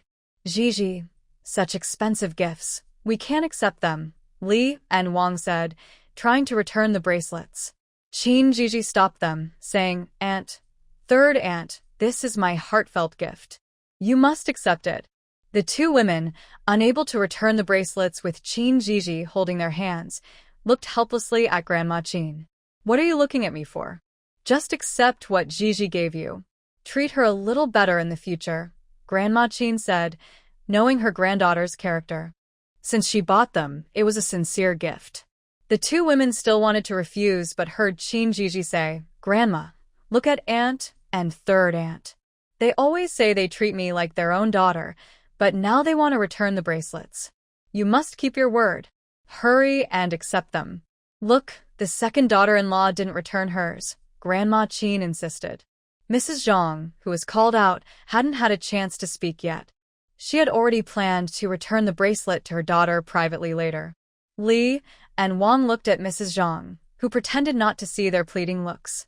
All right, just accept them, Grandma Qin ordered, and they had no choice but to keep the silver bracelets. Grandma is amazing. When I earn more money in the future, I'll get you gold bracelets, Zhizhi said. Oh, I'm so lucky to have such a granddaughter, Grandma Qin said happily, knowing her granddaughter was kind-hearted. Daughter, do you have one for your mother-in-law? Mrs. Zhang asked, worried her daughter might forget to buy one for her mother-in-law, as that relationship was very important. Of course, Mom. My mother-in-law is so good to me. How could I be unfair? Zhizhi replied with a smile. That's good. I just worried you might forget, Mrs. Zhang said, afraid her daughter would misunderstand her. However, this is a special gift just for you. Grandpa and the others don't have these, so please keep it a secret. Even if you don't, wait until I leave to tell them, Zhizhi joked, making everyone laugh. What if they find out? If they dare to complain, Grandma will handle it. You don't need to worry, Zhizhi, Grandma Qin assured her. In Grandma Qin's heart, her granddaughter was the most important. Just thinking about the silly questions from her eldest and third sons before Zhizhi arrived gave her a headache. With Grandma here, Zhizhi has nothing to fear. Zhizhi was being affectionate with Grandma Qin, which made her even happier. Grandma, I brought some meat today. Please divide it into 4 portions. 1 for our family to eat, and the other 3 for my mother, Annie, and third aunt to take home tomorrow. Zhizhi had planned the use of this meat when she bought it. That won't do, the 3 sisters-in-law said at the same time. I planned it this way when I bought it. Now that our lives are better, we should share more. Just listen to Zhizhi. This piece of meat is from her, and I will give each of you 2 taels of silver to take along. Grandma Qin had previously given silver to each family and knew they had prepared some things themselves. Now that she and Zhizhi had added more, going back to their family would not only bring honor to the daughters-in-law but also to their sons. Mom, we have silver, the 3 women said, unwilling to accept it. We haven't split the family yet, so what I say goes. They dared not oppose further. They would just work hard in the future to earn more silver for the family. Mom, I will go to Grandma's house with you tomorrow. Oh, your grandma will be so happy to see you. When Zhang heard her daughter was going too, she was very pleased. Third aunt is pregnant and can't travel easily, so let her use the ox cart. Uncle can borrow another one from granduncle, and auntie can ride with us since we're going the same way. Zhizhi, thank you. Wang was very touched that her niece was always thinking of her. That's great. Auntie can share the ox cart. Li was also very happy. After discussing everything, Zhizhi and Gu Jinghuai returned home. The children hadn't played enough, so Zhizhi left them at the Qin family. The next morning, Zhizhi woke up early. After breakfast, she helped Gu Jing get ready, and they quickly went to the Qin family. Today, Zhizhi was taking the 3 children to Grandma's house. Since the kids didn't have school and were bored at home, she decided to bring them along. Sister, we are going to Grandma's house today. Zheng'er is so happy. Gu Zheng held Zhizhi's hand, skipping joyfully toward the Qin family. The joy of children is so simple. The night before, Zhizhi had asked Gu Jinghuai to wake her up early, but when they arrived at the Qin family, Zhang and the others were already ready and waiting for them. Mom, you all woke up so early. Zhizhi didn't expect to be late. We're just about to leave. Jing'er, Jingyao, Jingshu, hurry up and get on the ox cart. Zhang was reluctant to scold her daughter and warmly invited a few children onto the ox cart. With several kids together, it became much livelier, and Zhang felt happy watching them. Uncle San and Aunt San had already set off.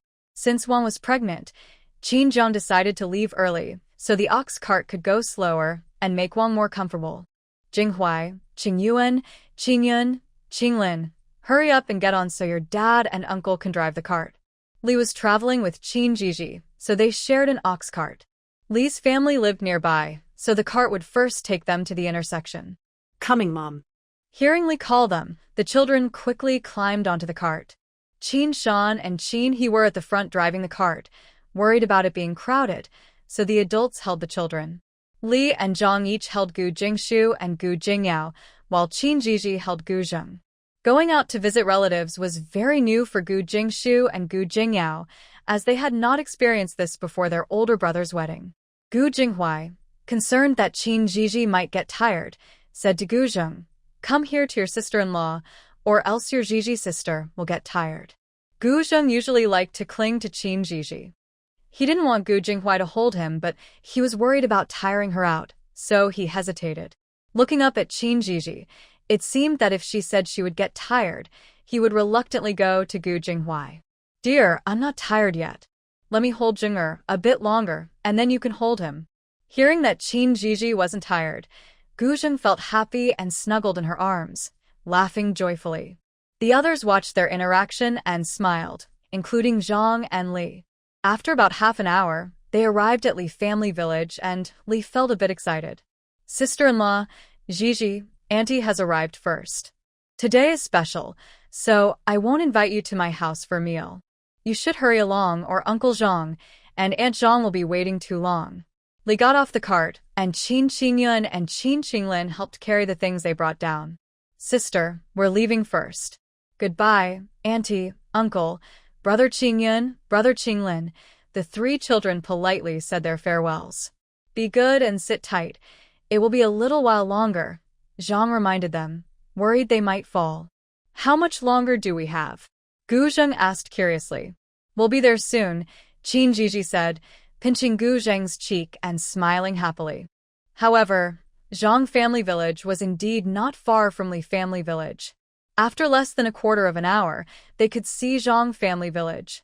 Sister, we've arrived at Grandma's house. With Qin Qingyuan's call, the three children cheered, as the bumpy cart was uncomfortable. Seeing that they had arrived at her family's home, Zhang was very happy, thinking about how surprised her family would be to see them. Uncle Qin, hurry up with the ox cart. The three children shouted excitedly. Okay, hold on tight, Qin he said, as he usually spoiled the children.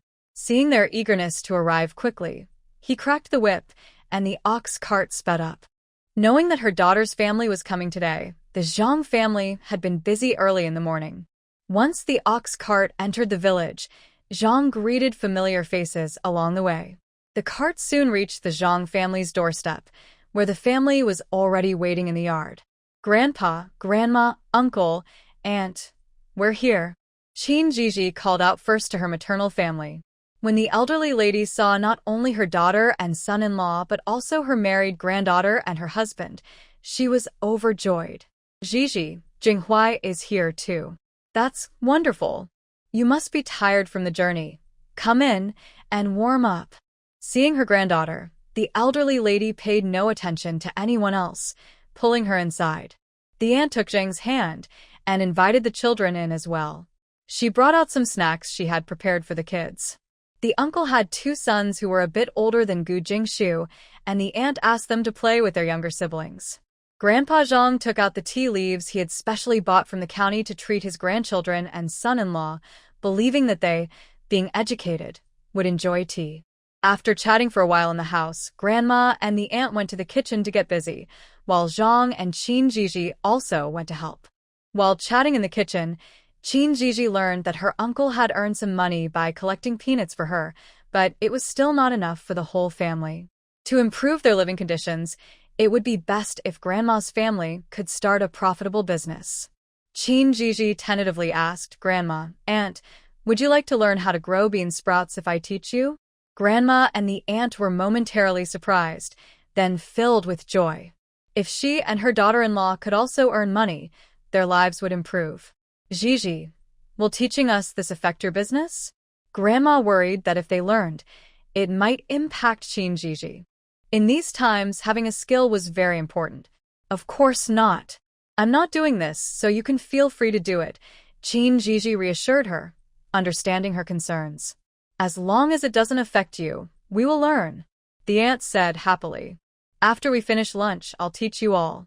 Zhizhi decided to teach them today and hoped to send some dishes to the restaurant to add a vegetarian option for the season.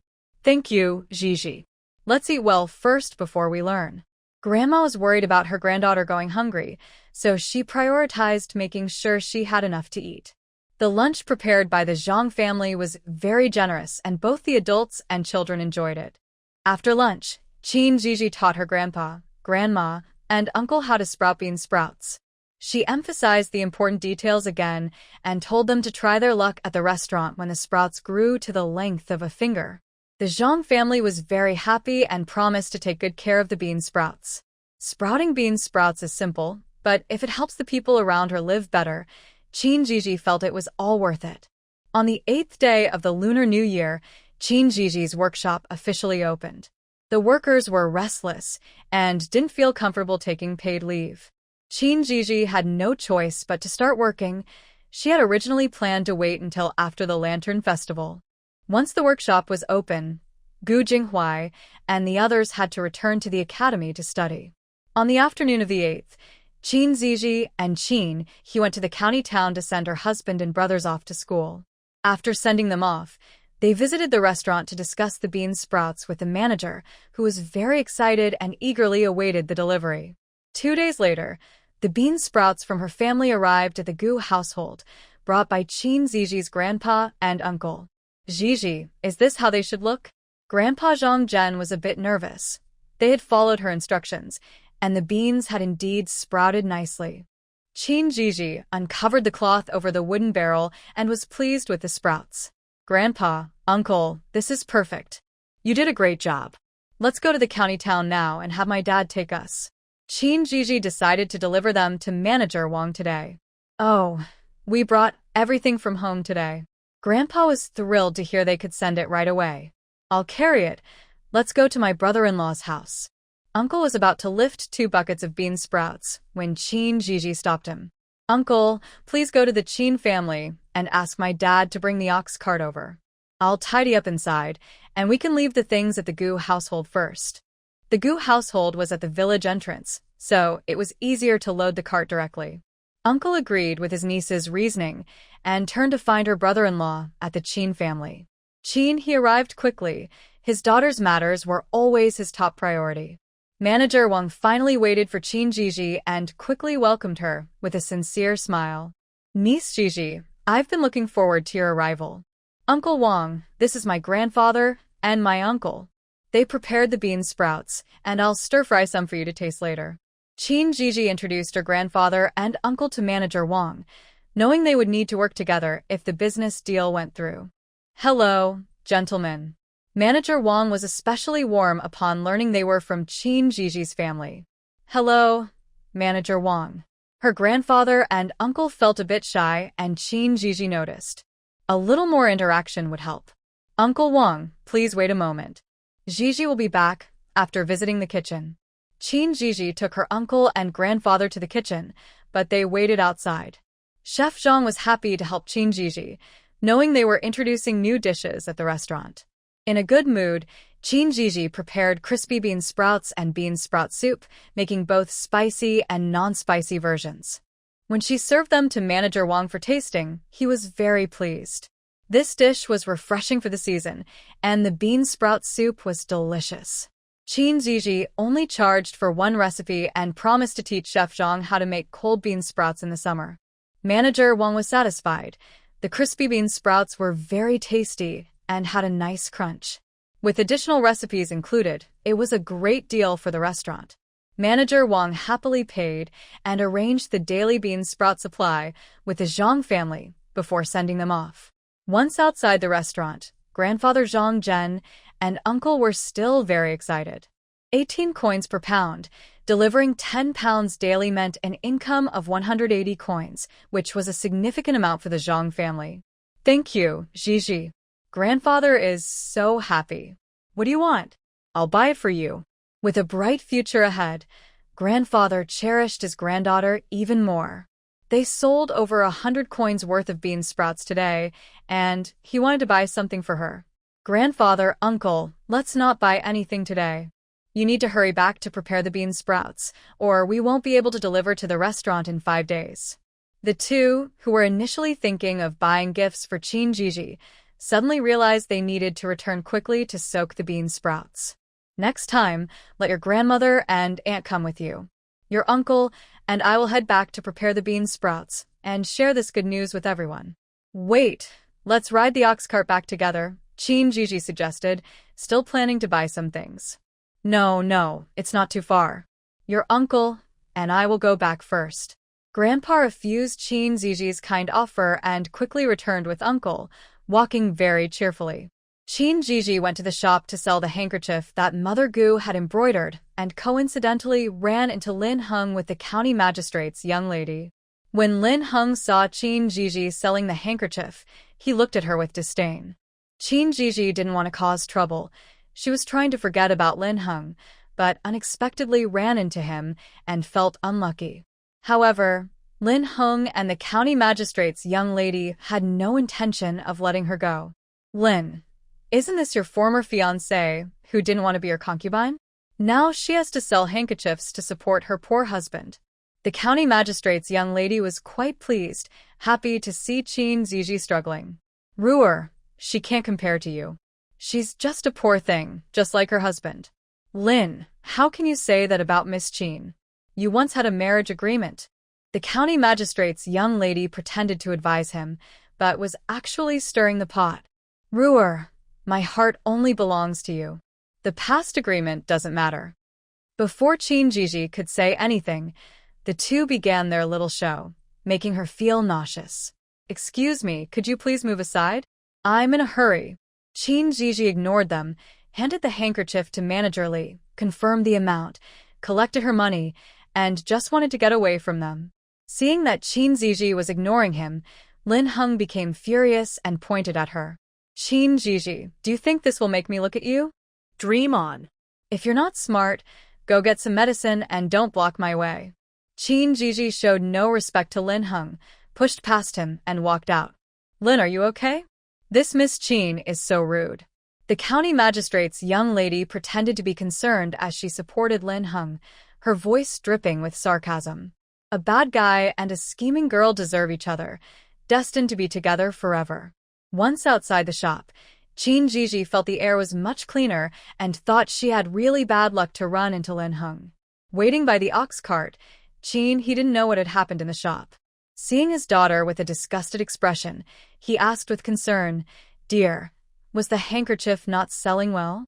If it's not going well, I can tell your mother not to embroider anymore. We have money now. Dad, the handkerchiefs Mother embroidered are very popular. I just had bad luck running into Lin Heng. That scoundrel bullied you? Wait here, I'll go take care of him. As soon as he heard that his daughter had encountered Lin Heng, he stopped the ox cart and was ready to go in and confront him. Dad, I've already scolded him. Let's hurry back and not waste time on a bad guy. Hearing his daughter say this, he stopped in his tracks. During dinner at the Qin family, he couldn't help but tell his family about his daughter meeting Lin Heng in the county today. Did Zhizhi get bullied? Grandma Qin was worried that Lin Heng would bother her granddaughter. Mom, I was watching the ox cart and didn't go inside. Zhizhi met him in the shop and told me after she came out. He quickly explained to Grandma Qin that Lin Heng must have said something bad. As her father, isn't it your job to protect your daughter? You should have waited for that guy to come out and given him a good beating. Grandma Qin still gritted her teeth when mentioning Lin Heng. Ever since her granddaughter got married, they had been too busy to think about him. Exactly, second brother. Next time you see him, just hit him. Qin Jiang regretted not being there. If he had been, he would have definitely stood up for his sister. Third brother is right. Next time, just hit him. Grandma Qin was afraid that her granddaughter would be upset by Lin Heng again. In the future, when Zhizhi goes to the city, you three brothers should take turns accompanying her. If that doesn't work, I'll go with her to prevent Lin Heng from bothering her. Grandma Qin was very alert. The Lin family was not good people. Mom is right. If needed, we can go with her. Zhang Shi also worried about her daughter. You and the third brother's wife are too shy. For things like this, it should be me and your sister-in-law who handle it. Li Shi was bold and quick, just like Grandma Qin, and in these matters, Grandma Qin trusted her eldest daughter-in-law the most. Hey, my wife is amazing, Qin Shan said proudly while slurping noodles. Li Shi blushed, as her husband was always making jokes. The others were trying to hold back their laughter, and Grandma Qin shot Qin Shan a glare. Because of Qin Shan's comment, the atmosphere became warm and the topic of Lin Heng was successfully changed. A few days later, the Zhang family's bean sprout business started to pick up. Qin Zhizhi went again and suggested that her uncle could also sell bean sprouts in the county when he wasn't busy, which would increase their daily sales. The Zhang family agreed that it was a good idea. Now that the peanuts were almost harvested, her uncle had more free time. Grandpa and Grandma could handle the bean sprouts at home, while her uncle and aunt could deliver them to the restaurant and sell some in the county. After following Qin Zhizhi's advice, her uncle and aunt's daily income did indeed increase. With the matters at the Zhang family settled, Qin Zhizhi took a break for about half a month. Every day, I visit the workshop to make delicious food and spend time with my mother-in-law, which makes me very happy. I haven't been to the back mountain for a long time. After breakfast today, Qin Zhizhi took her basket and a small hoe to the back mountain. She hoped to find some luck today because there is a bamboo forest there and she wanted to dig up spring bamboo shoots. When she arrived at the bamboo forest, Qin Zhizhi carefully observed that the young bamboo shoots were ready to be harvested. At this stage, the chances of them growing into full bamboo are very low, so she could dig them all up. After digging, she needed to cover the holes with soil immediately. Qin Zhizhi's favorite memory was digging bamboo shoots with her grandmother. When selecting bamboo shoots, the best ones have a tender yellow shell, and the flesh is especially fresh and tender. The whiter and crisper the flesh, the better, and the closer the joints are, the more delicate the texture.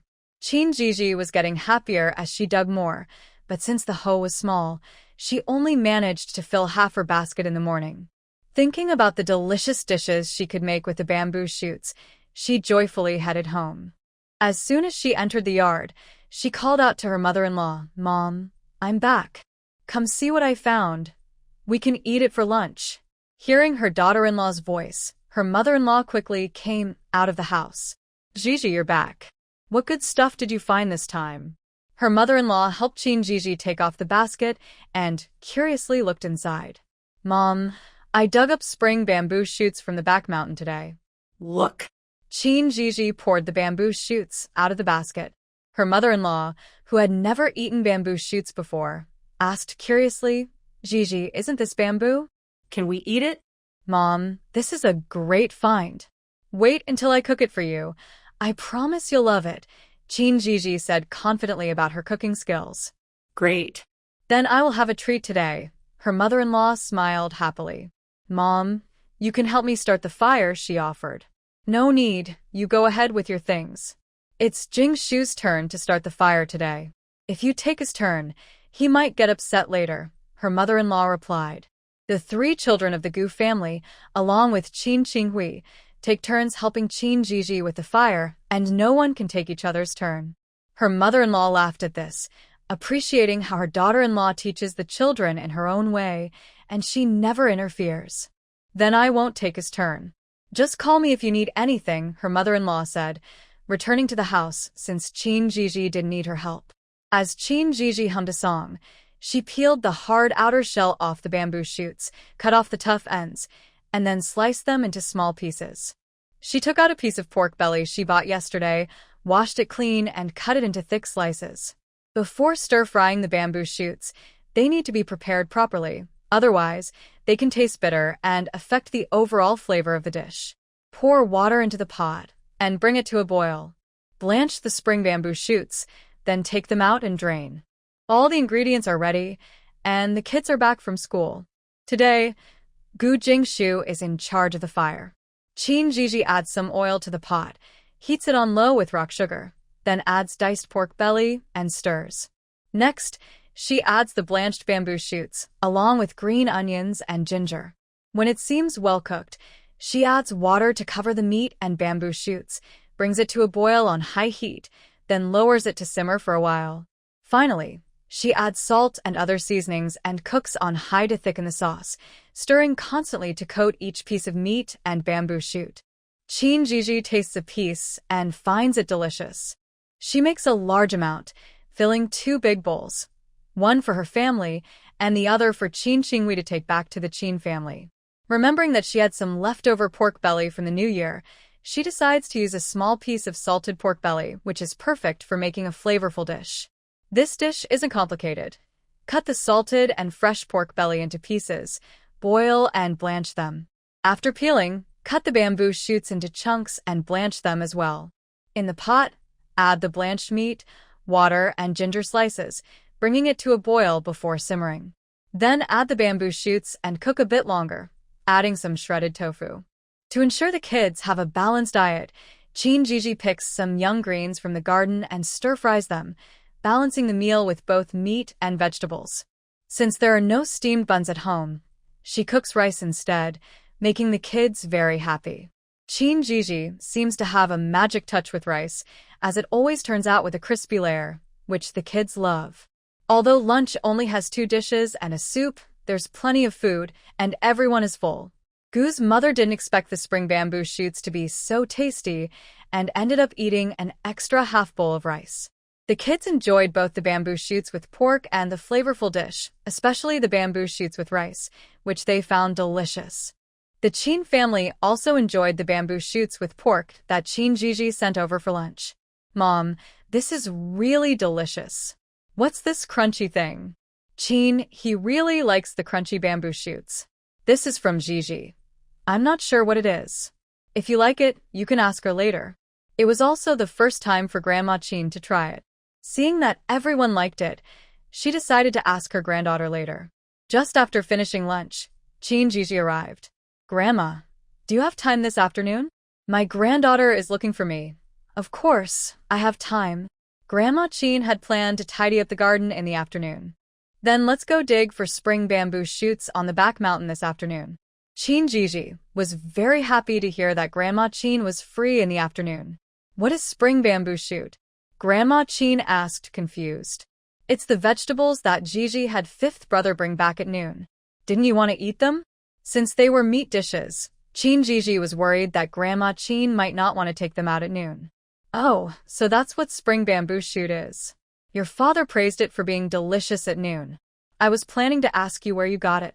Grandma Qin didn't realize that the so-called spring bamboo shoot they had for lunch was actually dug up by her granddaughter in the back mountain. I dug them up slowly by myself. Grandma, if you come with me, we can gather more and either pickle or dry them. Zhizhi wanted to store some while the bamboo shoots were still fresh, so they could enjoy them later. Wait for me. I'll find a bigger basket, Grandma Qin said as she went to look for a larger basket. Zhang, her mother, heard that her daughter and mother-in-law were going to dig for spring bamboo shoots and decided to join them since she had nothing else to do. When they arrived at the back mountain, Zhizhi quickly taught them how to find the bamboo shoots. Both of them were used to farm work and dug up the shoots much faster than Zhizhi. In less than an hour, the 3 of them filled 3 baskets. Grandma Qin and Zhang didn't know how to handle the bamboo shoots, so they took all 3 baskets back to the Gu family. Mother Gu was very surprised to see so many bamboo shoots. Zhizhi, how did you get so many? Mom, we dug these up on purpose. I plan to store some so we can eat them later. Zhizhi emptied the 3 baskets, and when Mother Gu heard they were for storage, she quickly came over to help. The 4 of them worked for nearly half an hour to peel and clean all the bamboo shoots. Zhizhi decided to prepare several methods for preservation to make it easier to eat later. She took a portion of the cleaned bamboo shoots, placed them in a wooden basin, added salt and water, and mixed them well, soaking them for about half an hour. Afterward, she took them out, let them dry in a cool, ventilated place, and then sealed them in a clay jar. This method of soaking in salt water could preserve the bamboo shoots for about half a month. Zhizhi also asked her mother, Zhang, to slice the cleaned bamboo shoots into thin pieces or shreds and then dry them in a well-ventilated area until they were completely dry. The dried bamboo shoots could be stored for a long time, and when it was time to eat, they just needed to be soaked and cooked. This method was the simplest and had the longest shelf life. Zhizhi also planned to pickle some, and Grandma Qin and Mother Gu helped cut the cleaned bamboo shoots into slices. Then Zhizhi marinated the bamboo shoots with salt, sugar, and vinegar. This method can preserve them for several months, and the marinated bamboo shoots taste better. Every morning, having them with porridge or noodles is very delicious. After processing all the bamboo shoots, the group was quite tired. Grandma, Mom, once these are ready to eat, Zhizhi will bring some to Grandpa and the others. This marinated bamboo can be eaten in a few days, and Aunt San should like it. We should eat this first when the time comes. Zhizhi thought about how tasty the marinated bamboo shoots would be and decided to send some to Aunt San in a few days. Just keep them here. I didn't expect this to taste so good. Even after a busy afternoon, Grandma Qin was very happy. Bamboo shoots have a short season, so this way they can be enjoyed longer. Zhizhi explained why she went through all this trouble. Can we sell these bamboo shoots? Grandma Qin now thought about selling anything edible first. Of course. Should we marinate all the bamboo shoots so we can sell them later? They taste good, and I think we can sell them. Zhizhi agreed with Grandma Qin and decided to start collecting bamboo shoots the next day. This time, they didn't need the village chief's help. Grandma Qin strolled around the village, and soon everyone knew that the Gu family was collecting bamboo shoots. No one knew what bamboo shoots were, so early the next morning, everyone went to the Gu family, and Zhizhi explained it in detail. Grandma Qin was worried that people might dig them up incorrectly, so she took everyone to the back mountain and taught them directly. Li Shi, who hadn't gone the day before, joined Grandma Qin to the back mountain today. Mom, does Zhizhi need a lot of them? She didn't say how much exactly, but I think it should be quite a bit, Grandma Qin estimated. Mom, can I ask my brothers to dig some and bring them over? Li Shi's family has many brothers, and they wouldn't miss a chance to earn money. We're all family. There's no problem with that. Zhizhi specifically reserved a spot for you this time. I remember your sisters-in-law work quickly. You should ask them to help, and we'll pay them normally. Thank you, Mom. Li Shi's eyes were red with gratitude. What are you thanking me for? This is Zhizhi's kindness towards you, my dear daughter-in-law. Grandma Qin always remembers to build a good relationship with her granddaughter. I remember Zhizhi's kindness, but I need to thank you too, Mom. Li Shi sincerely appreciated her mother-in-law. All right, let's not talk about that anymore. You go back and prepare a room for your sister-in-law and second sister-in-law to stay in, so they won't have to come back and forth every day. Since they are relatives and helping her granddaughter, Grandma Qin wants everything to be organized well. I understand, Mother. I'll tidy up when I get back, Li said, her face full of smiles and her voice a bit lighter. After you learn how to dig for spring bamboo shoots, return home with Dashin and the ox cart. Teach your brothers, and tomorrow they can bring the bamboo shoots while your sisters-in-law come over. Grandma Qin is very organized and has everything planned out nicely. Thank you, Mother. It's my turn to cook today, so I'll go after lunch, Li said, feeling a bit embarrassed about leaving while it was her turn to cook. Go early. Zhizhi said the spring bamboo shoots are only available for a short time, so we need to make the most of it. Let your siblings take over a meal for you, and you can return the favor tomorrow.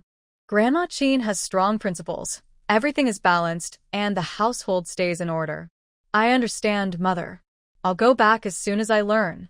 Li thinks her mother-in-law's advice makes sense, and as the eldest sister-in-law, she should return the favor even if her siblings are not the type to keep score. In the following days, Zhizhi was busy making pickled bamboo shoots. Li's elder and second sisters-in-law cherished this opportunity and worked hard, making Qin Zhizhi very satisfied. Grandma Qin also helped find a few quick-handed women in the village, so the pickling process went very smoothly. Looking at the finished pickled bamboo shoots and dried bamboo shoots, Qin Zhizhi was extremely pleased. Before they knew it, it was time for Gu Jinghuai and the brothers to take their childhood exams. The childhood exam consists of 3 stages: county exam, prefectural exam, and academy exam.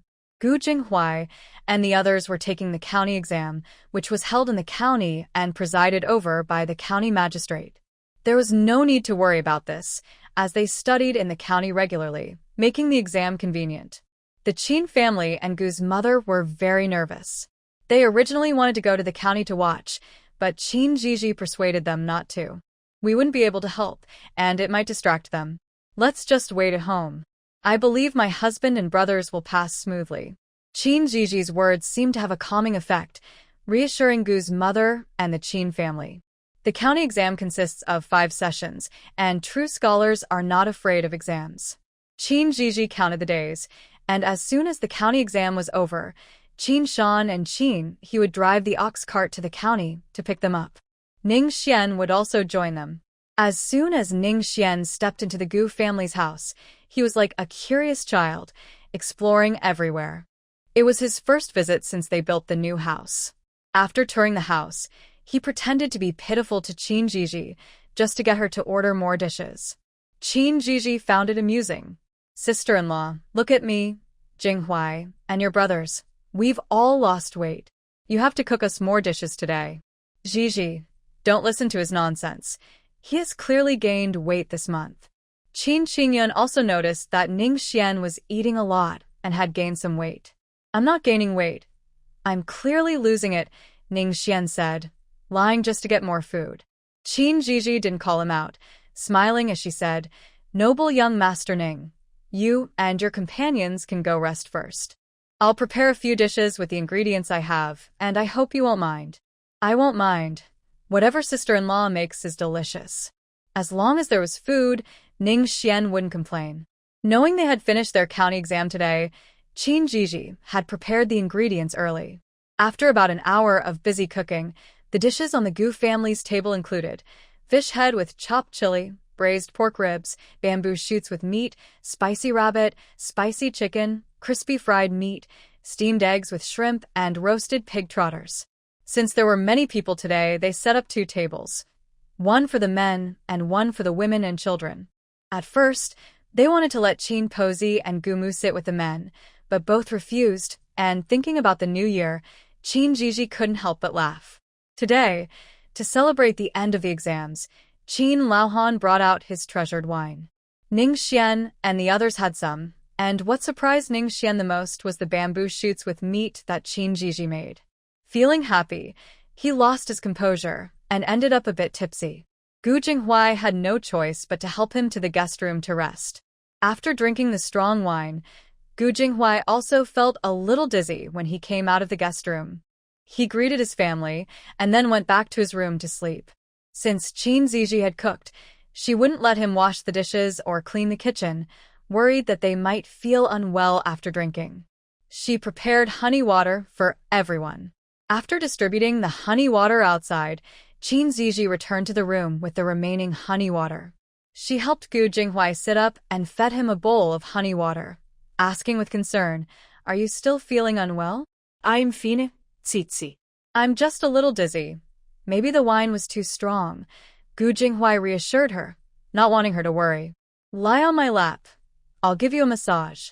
Next time, just refuse to drink." Qin Zhizhi looked worried as she let Gu Jinghuai rest his head on her lap and gently massaged his temples.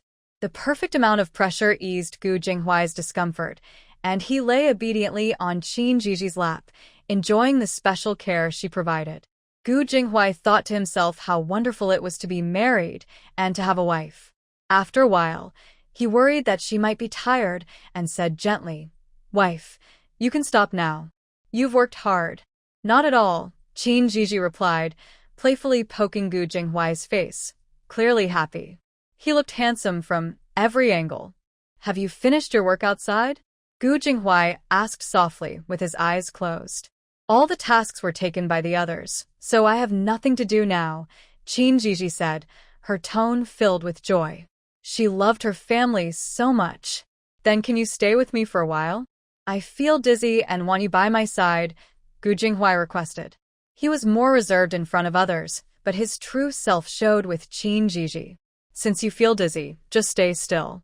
I'll keep you company, Zhizhi said, concerned for him, as she took off her outer garment and lay down beside him. As soon as she lay down, Gu Jinghua pulled her into his arms. Wife, after being away for so many days, did you miss me? He asked softly, holding her close. Zhizhi didn't answer, but kissed his cheek, conveying her feelings without words.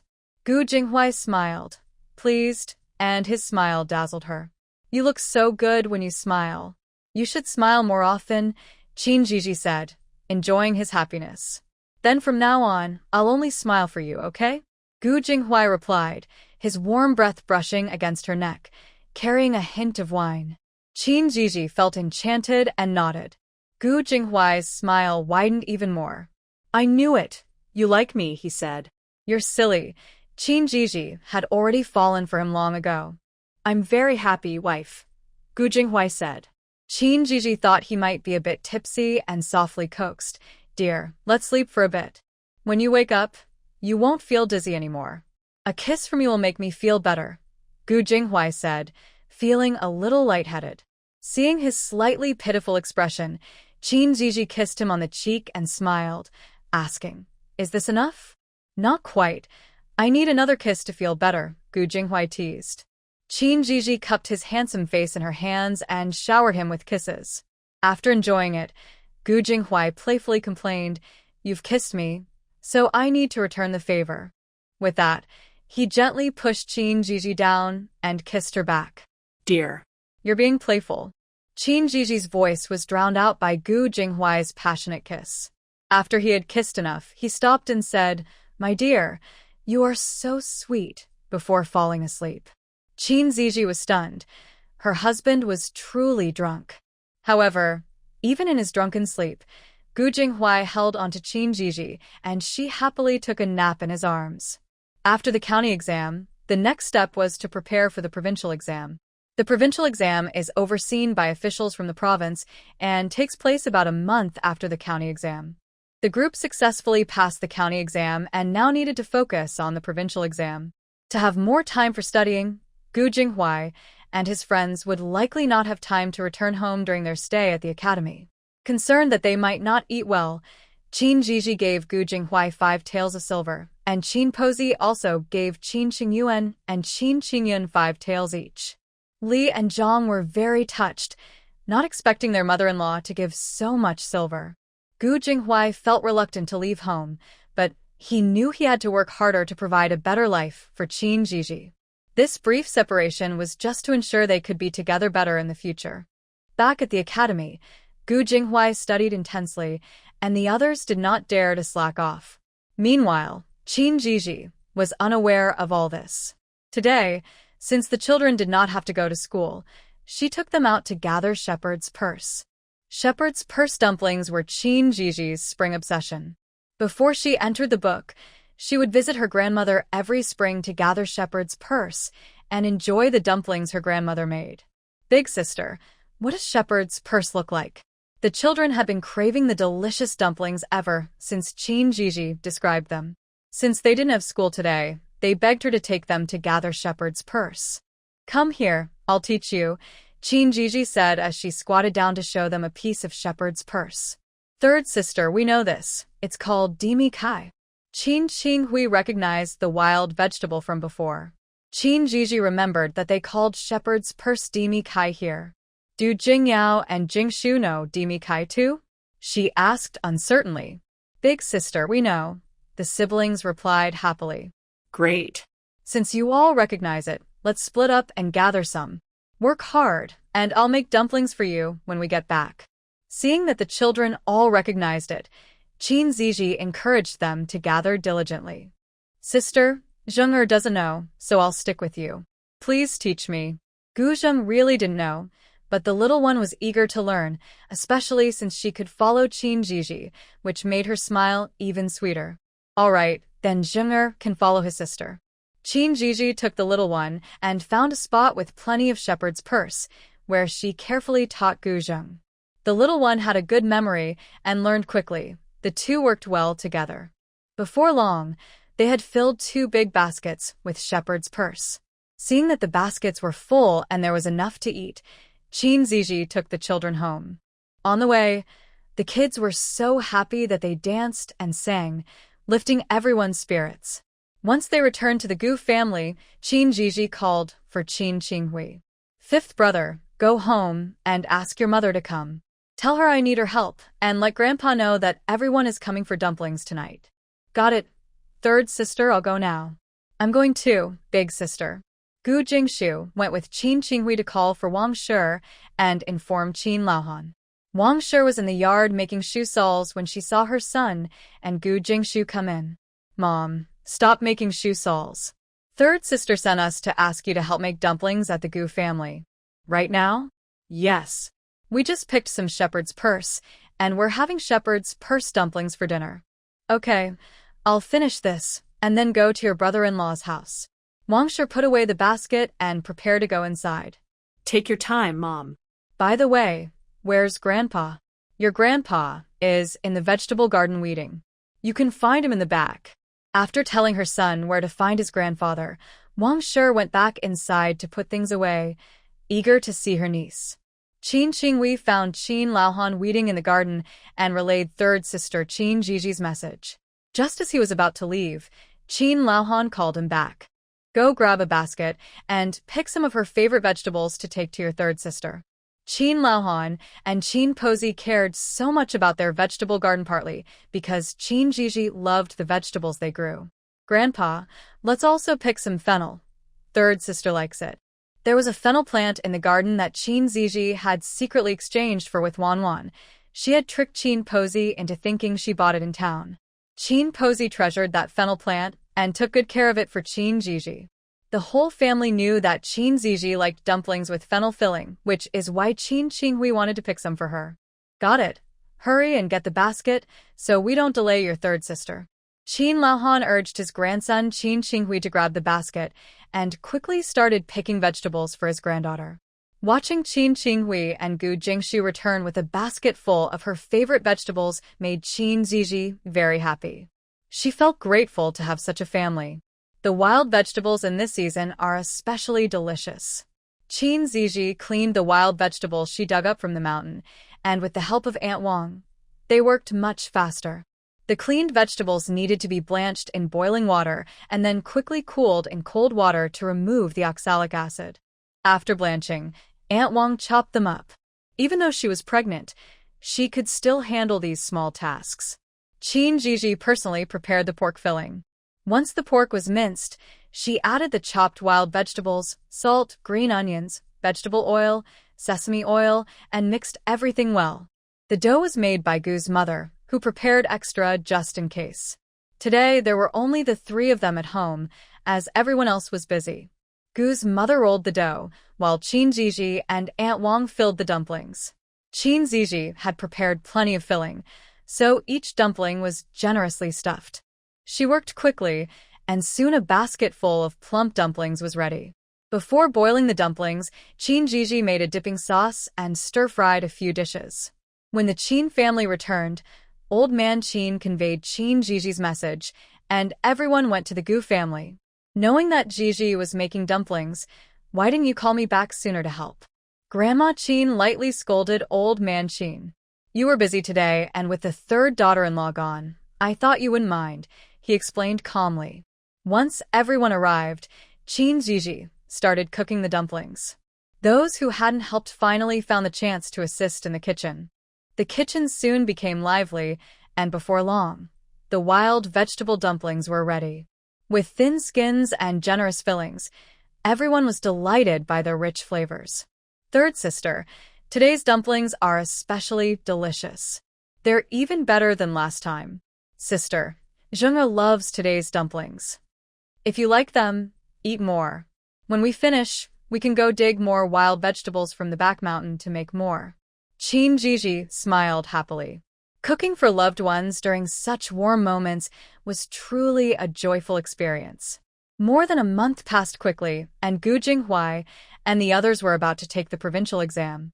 The exam was hosted by local officials and consisted of 3 rounds. As students of the academy, they would take the exam together. Before the provincial exam, the academy gave them 2 days off, and they all returned home. The Qin family and Gu's mother felt a bit nervous. However, looking at a few people who are confident during these 2 days at home, aside from visiting scholar Zhang, they just did what they needed to do. Gu Jinghuai was just like usual, always sticking close to Zhizhi. Gu Jingyao secretly complained to her mother, "Mom, look at my brother. He follows my sister-in-law every day and makes me and my second brother take care of Jing'e, telling us not to disturb her and my sister-in-law." Hearing this, Gu's mother smiled helplessly. It seemed that her eldest son was being a bit too much. However, she secretly wanted her son and daughter-in-law to have a good relationship, so she had to find an excuse for Gu Jinghuai. "Your brother hasn't seen your sister-in-law for a long time, or he might be too nervous before the exam. You and your second brother should take good care of Zheng'er." "All right then, I'll listen to you, Mom." Gu Jingyao thought her mother made sense. Her brother must be acting this way because he hadn't seen his sister-in-law for too long, so she forgave him. The next afternoon, Gu Jinghuai and the others returned to the academy to prepare for the provincial exam. During the days of the provincial exam, Qin Zhizhi and Old Man Qin would go to the county town every day to gather information. In the county exam, Gu Jinghuai and the Qin brothers achieved top 3 results. In this provincial exam, the 3 of them still ranked among the best. With their success in both the county and provincial exams, they were now students and would be qualified to participate in the official imperial examination in the future. On the day they passed the student exam, the Qin family and the Gu family celebrated together. Qin Zhizhi waved her hand and treated the whole family to a meal in the county town, choosing Wang's restaurant as the venue. The children were excited as it was their first time in a restaurant, and both Old Granny Qin and Old Man Qin were very happy that their grandson had succeeded. Manager Wang, who had a partnership with Qin Zhizhi, specially arranged a large private room for the Qin and Gu families and even sent over a few signature dishes. Everyone raised their glasses to celebrate the 3 of them. "Husband, big brother, second brother, once you become scholars, we will hold a banquet in Qin village to treat everyone." Qin Zhizhi didn't mind spending money. She just hoped for her husband and brother's success. "Then you need to save some money, sister. Your brother-in-law got first place in both the county and provincial exams. It won't be hard for him to return as a scholar." Qin Qingyun was quite aware of Gu Jinghuai's abilities. "Hubby is amazing, and so are my brothers." Qin Zhizhi had heard Ning Xian mention it before. At that time, she thought Ning Xian was exaggerating, but now she realized their abilities exceeded her expectations. Everyone praised Gu Jinghuai for achieving first place in both exams, and even the children admired him greatly. Seeing the joy in Qin Zhizhi's eyes, Gu Jinghuai silently made a decision in his heart. To make his wife happy, he would secure first place in the upcoming exam. The exam usually takes place around August, so there is still some time left. With a clear goal, it was time to work hard. After returning home from the restaurant, the group rested for another day before going back to the academy to continue studying. Now that they were students, the teacher placed great importance on their studies with the exam approaching. Life seemed to return to its previous calm, but Qin Zhizhi knew she had to work even harder. She would eventually leave Qin family village, and finding a way to avoid parting with her loved ones was her motivation. Thinking about the demand for peanuts in her workshop, Qin Zhizhi invited her grandfather to visit the village head. She asked him to find out how many villagers were willing to plant peanuts, as she would buy them all. Old Qin was the first to support her, and both her uncle and second uncle fully backed her. They were the first to sign up to plant peanuts.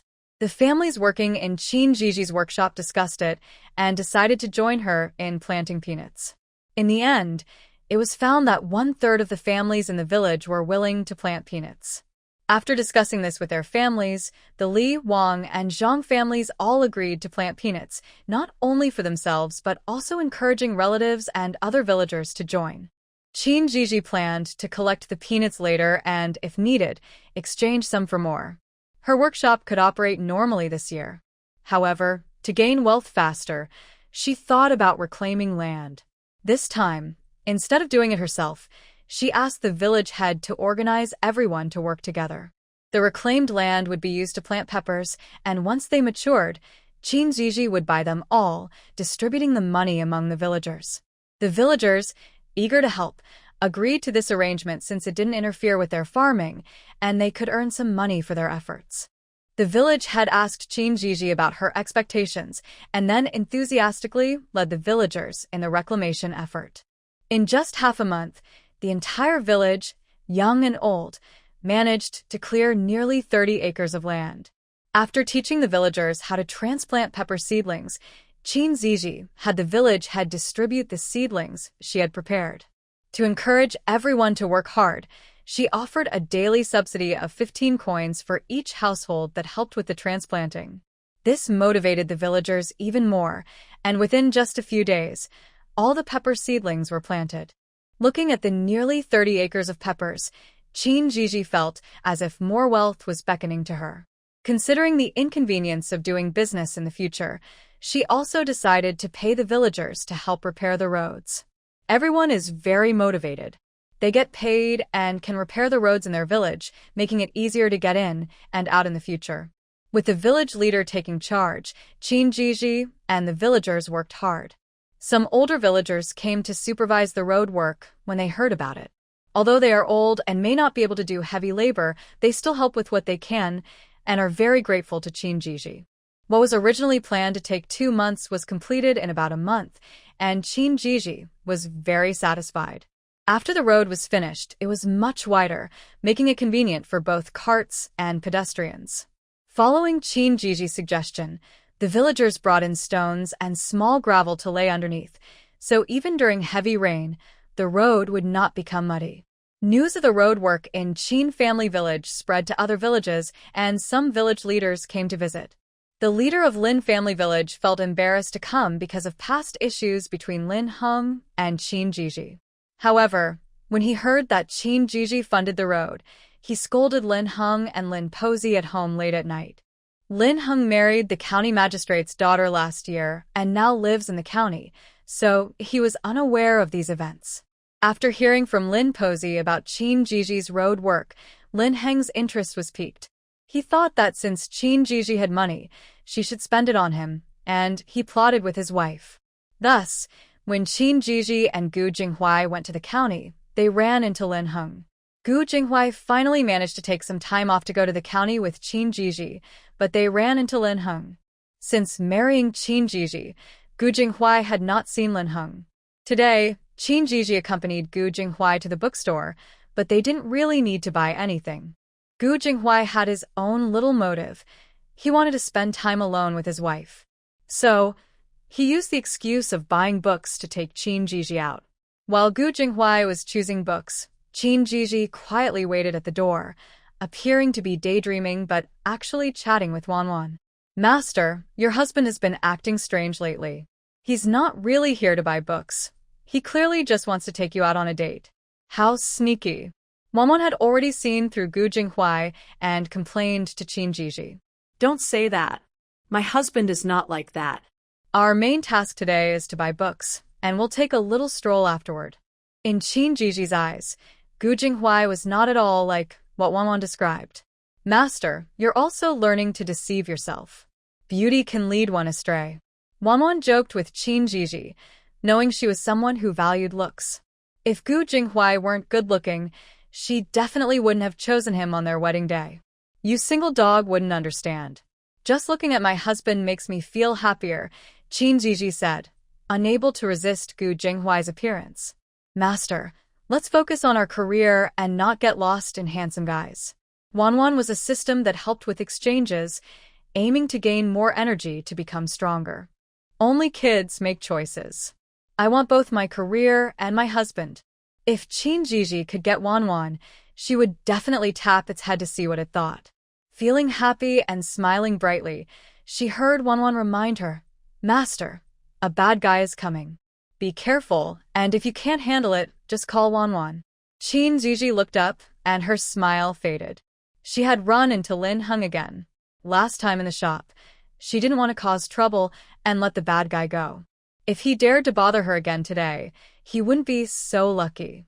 Lin Heng saw Zhizhi smiling happily and thought she still had feelings for him. He figured her previous unhappiness was just because his wife was there. Confident, he approached her and said, "Zhizhi, what a coincidence. I'm so happy to see you." Seeing Lin Heng's flattering attitude, Zhizhi felt he must have bad intentions. Lin Heng noticed she was ignoring him and continued talking. "Zhizhi, I know you married Gu Jinghuai because you were angry with me.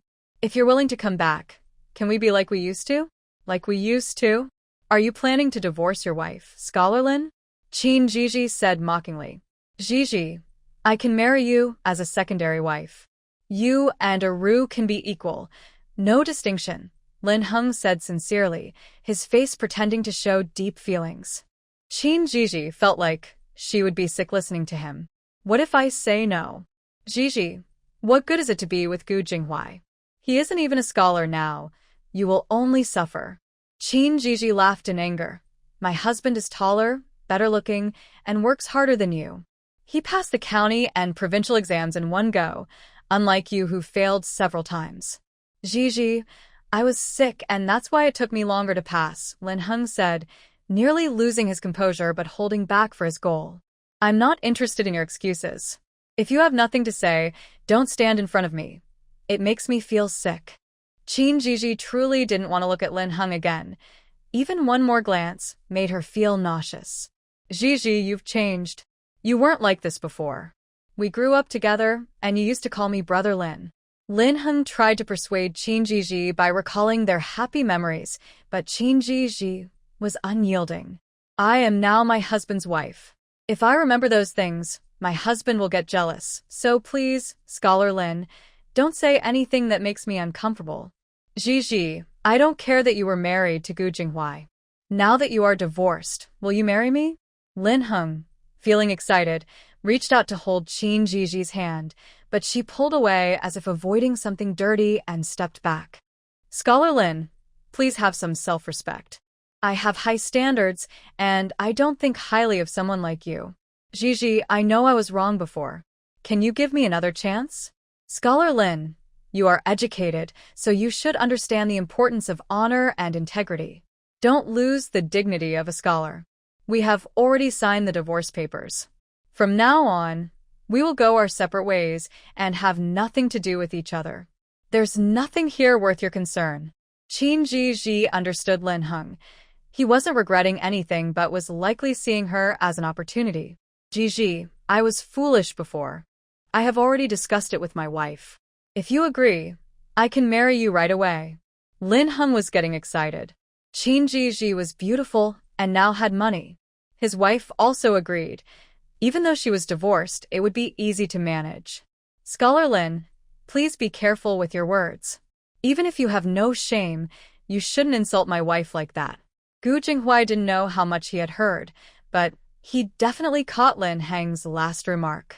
He confronted Lin Heng with anger. "Husband, have you chosen the books?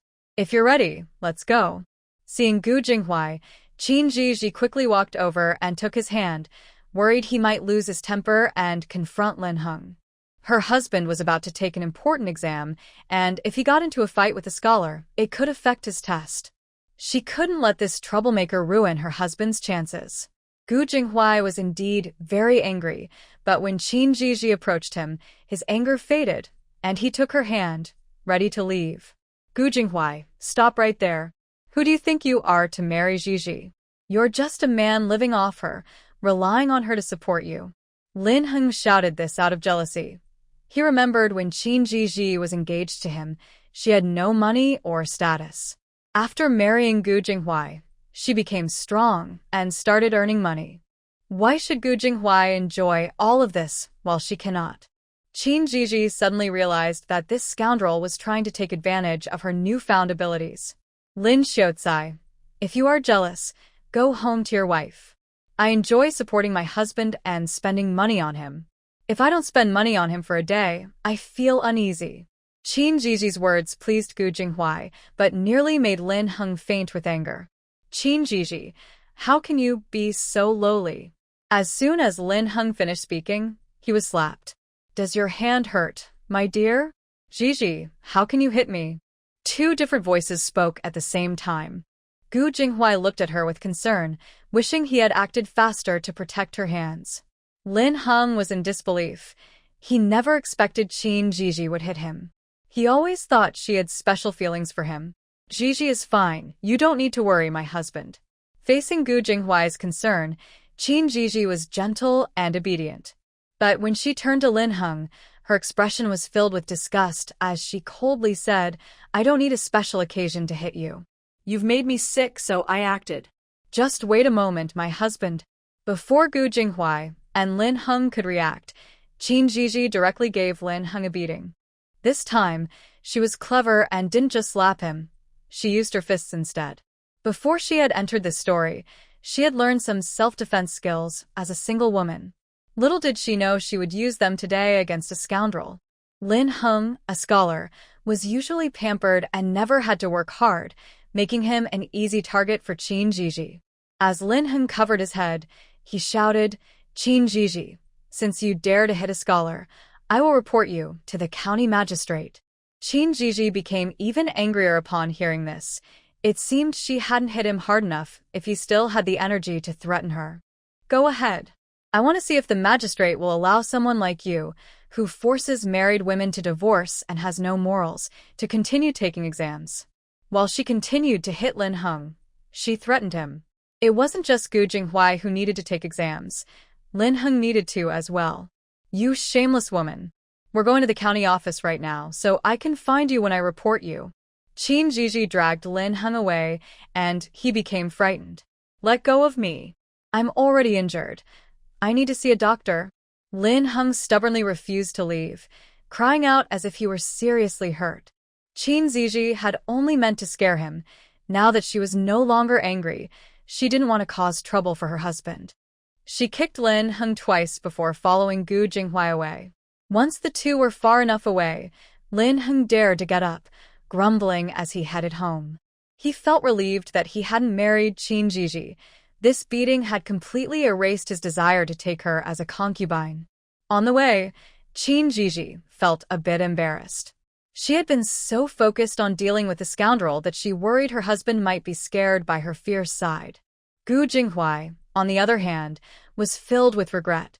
He had been so shocked that he forgot to help his wife when she asked him to wait. Neither of them spoke for a while, until Gu Jinghuai finally apologized. My dear, I'm sorry. It was wrong of me to let you handle that alone.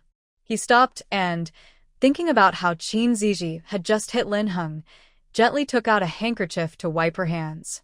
Seeing his caring gesture made Zhizhi relax. You don't need to wipe them, dear. I feel like my hands are dirty. Let's wash them in the river ahead. Both of them were not fond of Lin Heng. They reached the riverbank, where Gu Jinghuai personally washed and dried Zhizhi's hands. I'm sorry you had to go through that, he said, feeling guilty for not stepping in. My dear, I actually enjoyed dealing with that scoundrel myself, Zhizhi replied playfully, which made Gu Jinghuai feel even more affectionate. I promise to stand up for you again if needed, he said, holding her hand a bit tighter. Dear, these things are minor. Don't let unnecessary people put you in a bad situation. Right now, we need to focus on preparing for the exams. Zhizhi felt satisfied to have dealt with this scoundrel herself. I understand, and I won't let you face such difficulties again. Did I scare you earlier? Do you think I seemed too fierce? She asked, concerned that her husband, being a scholar, might have been frightened by her actions. You are very lovely. How could you be fierce? He reassured her. This is Gu Jinghuai's heartfelt thought. At first, he was shocked by how capable his wife was, and then he felt even happier watching Zhizhi beat Lin Heng. He found his wife very cute. Hubby, do you really think so? Zhizhi felt proud of her good judgment. After all, the thoughts of a big shot are always interesting. Of course. In the future, I will rely on my wife to protect and support me. Gu Jinghuai remembered Lin Han calling him a freeloader, but he wasn't angry at all. In fact, he felt a bit excited. Don't worry, hubby. Just focus on your studies from now on. Lin Heng is clearly jealous of you. Only handsome men get to be freeloaders, and he's too ugly. Zhizhi is a fan of good looks, and she is happy that her husband is handsome. I think so too. It's an honor for me that my wife likes my face. Gu Jinghuai wasn't upset. He had guessed that Zhizhi chose to marry him partly because of his looks.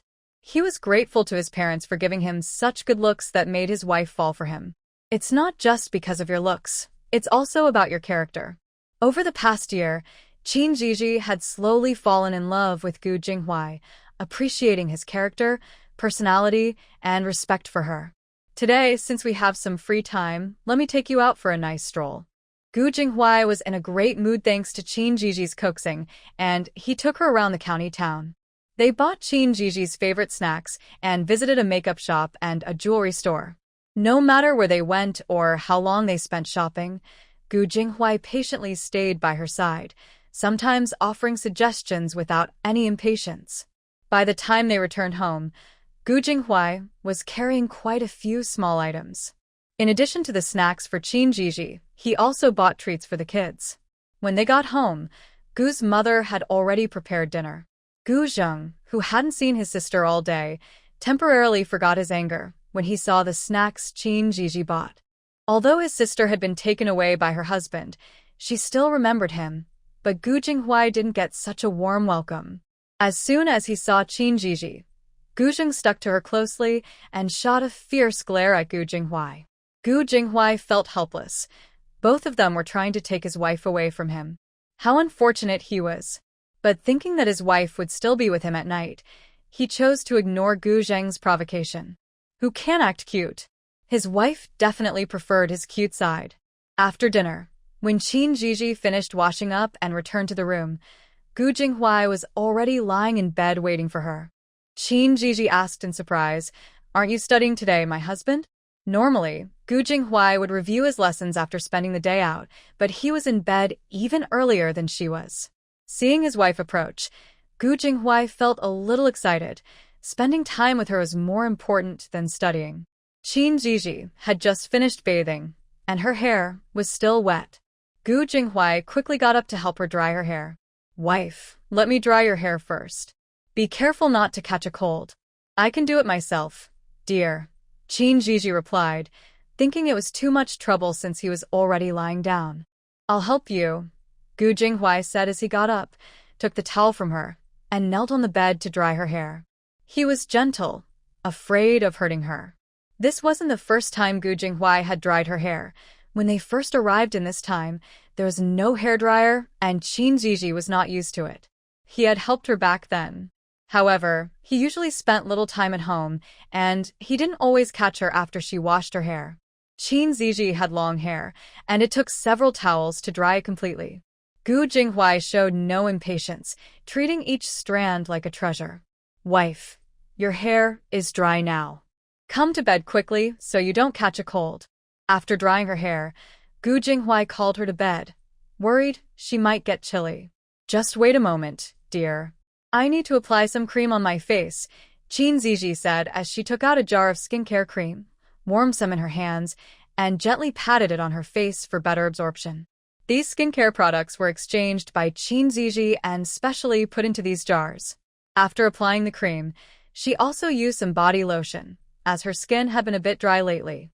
Once she finished, she noticed Gu Jinghuai leaning back with his collar slightly open, resting his head on one hand and smiling at her. Zhiji's heart raced unexpectedly. Her husband seemed a little different today. As she got closer, she realized that Gu Jinghuai was wearing the pajamas she had designed and asked her mother to make, matching the set she was wearing.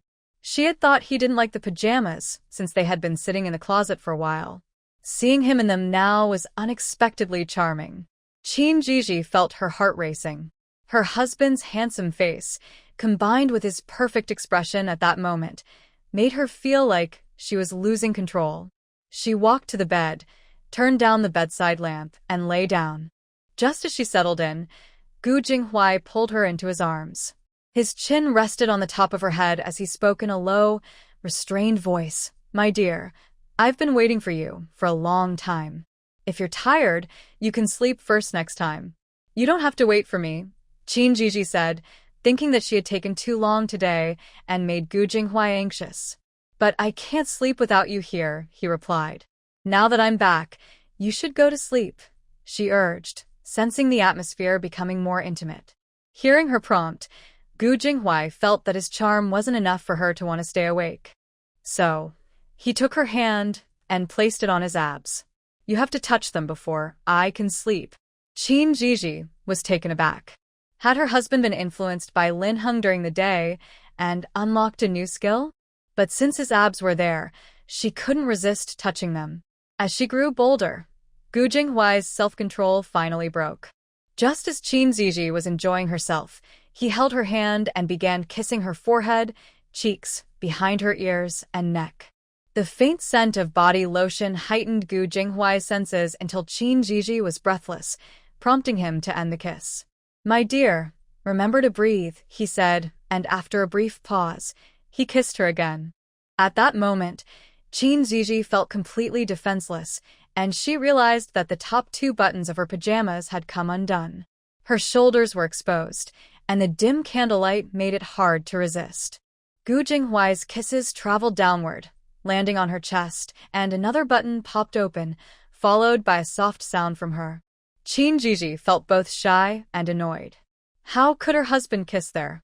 Gu Jinghua finally realized what was happening and whispered an apology in her ear. "I'm sorry, my dear. I got too excited and lost control." Zhiji's face turned even redder, and she became a bit more alert. "Husband, we need to go to the academy tomorrow. Let's rest early." "Did I make you angry?" "It's all my fault." Gu Jinghua thought she was upset and quickly apologized. "I'm not angry. You're wonderful," she reassured him. "Does that mean you like it?" he asked. What does mean? I need you to say it clearly." "Like it." "Since you like it, let's do it again." Before Zhizhi could refuse, Gu Jinghua kissed her, silencing her protest. This time, Gu Jinghua kissed her more gently, and when he kissed her chest, he was even softer. After a while, he reluctantly ended the kiss. "Dear, how much longer do I have to wait?" Zhizhi, feeling shy, buried her head in Gu Jinghua's chest. It was too bold. She had never experienced such intimacy before, either before or after her arrival in this world. Gu Jinghua looked at Zhizhi hiding in his embrace and laughed, realizing she was shy. He whispered a question that only the 2 of them could hear, but Zhizhi playfully pinched him at the waist. Gu Jinghua successfully teased her, calmed his heart, and held Zhizhi as they fell asleep, dreaming sweetly through the night.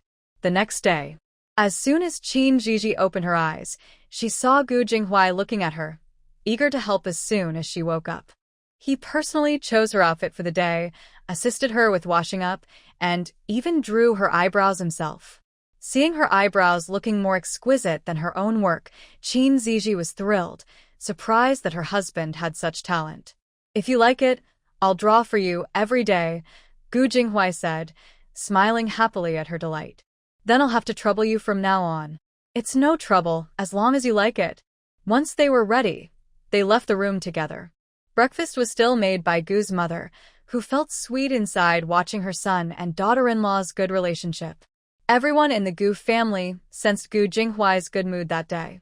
The children were a bit confused, but Gu's mother, having been through it herself, thought her son and daughter-in-law had finally found happiness together.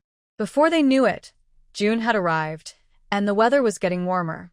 The cucumbers, tomatoes, green beans, and eggplants that Zhizhi planted in the garden were ready to eat.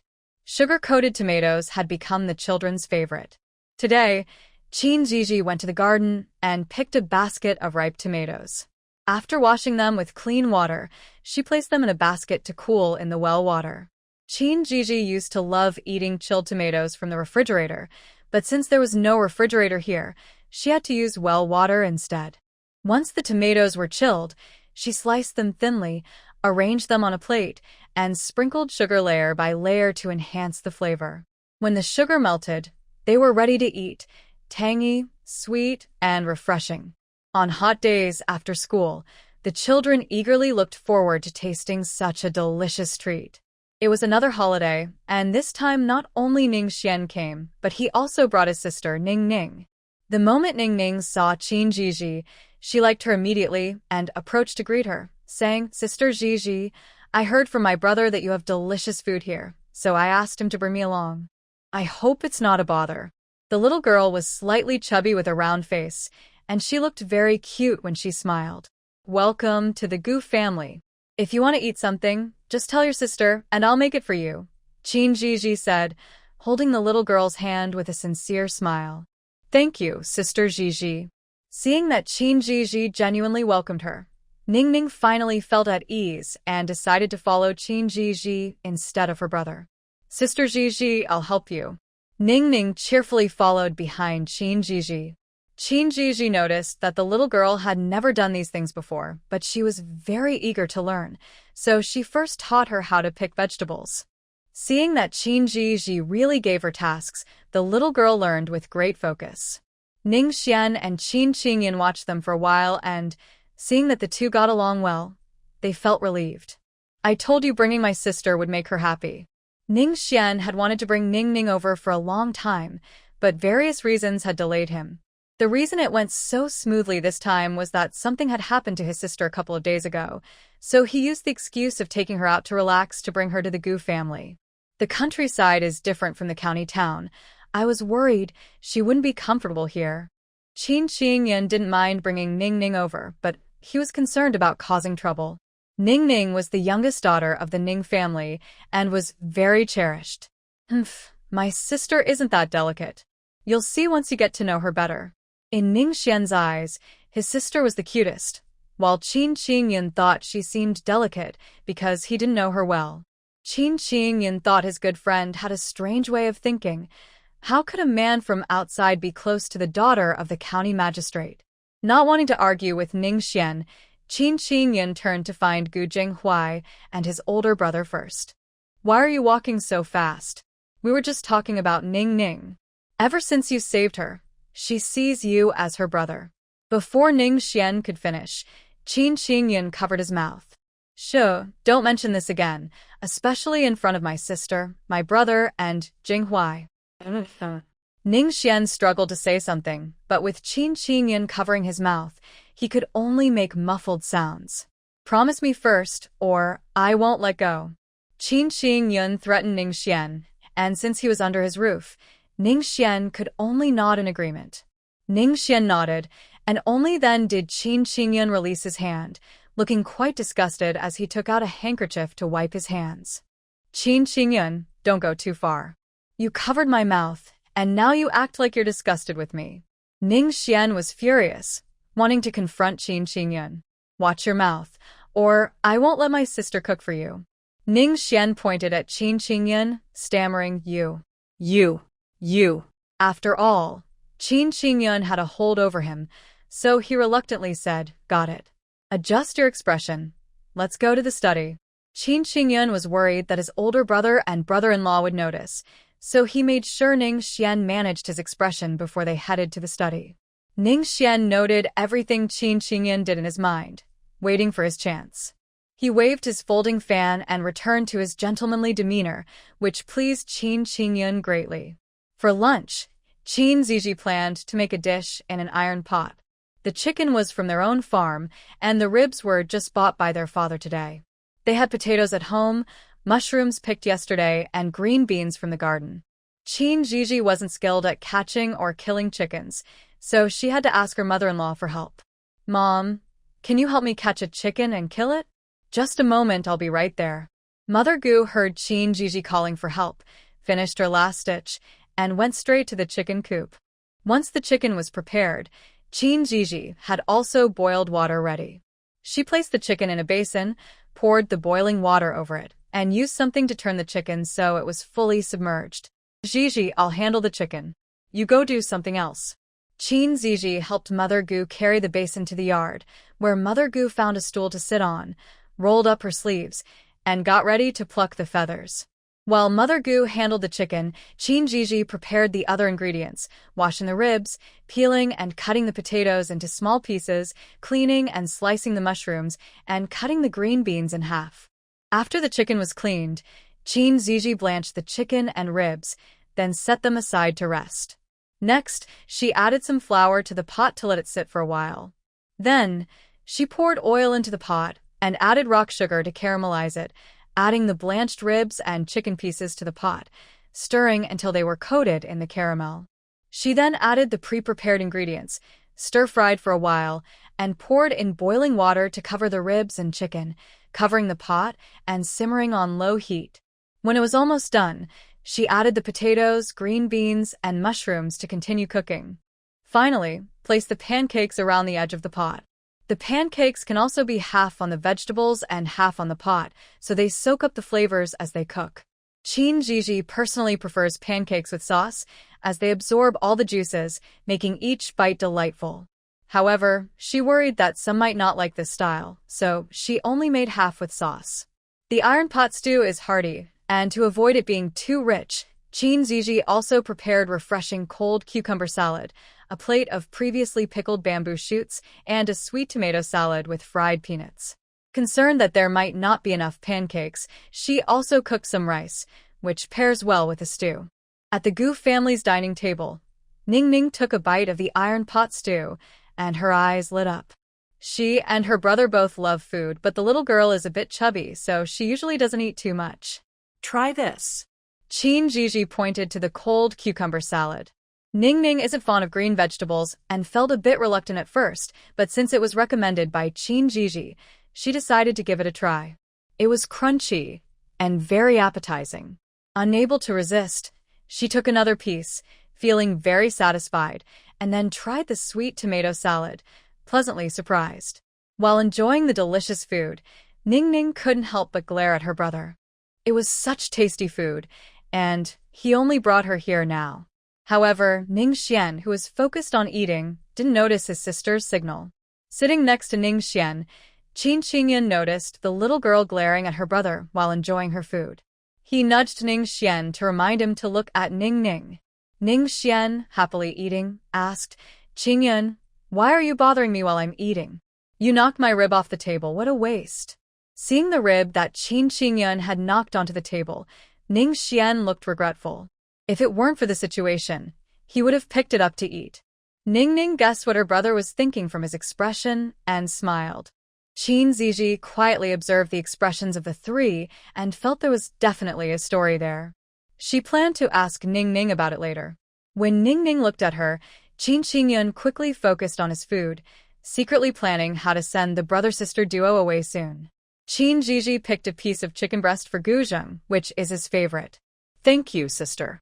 You should eat too," the little one said, offering Zhizhi a piece of potato, which is her favorite from the iron pot stew.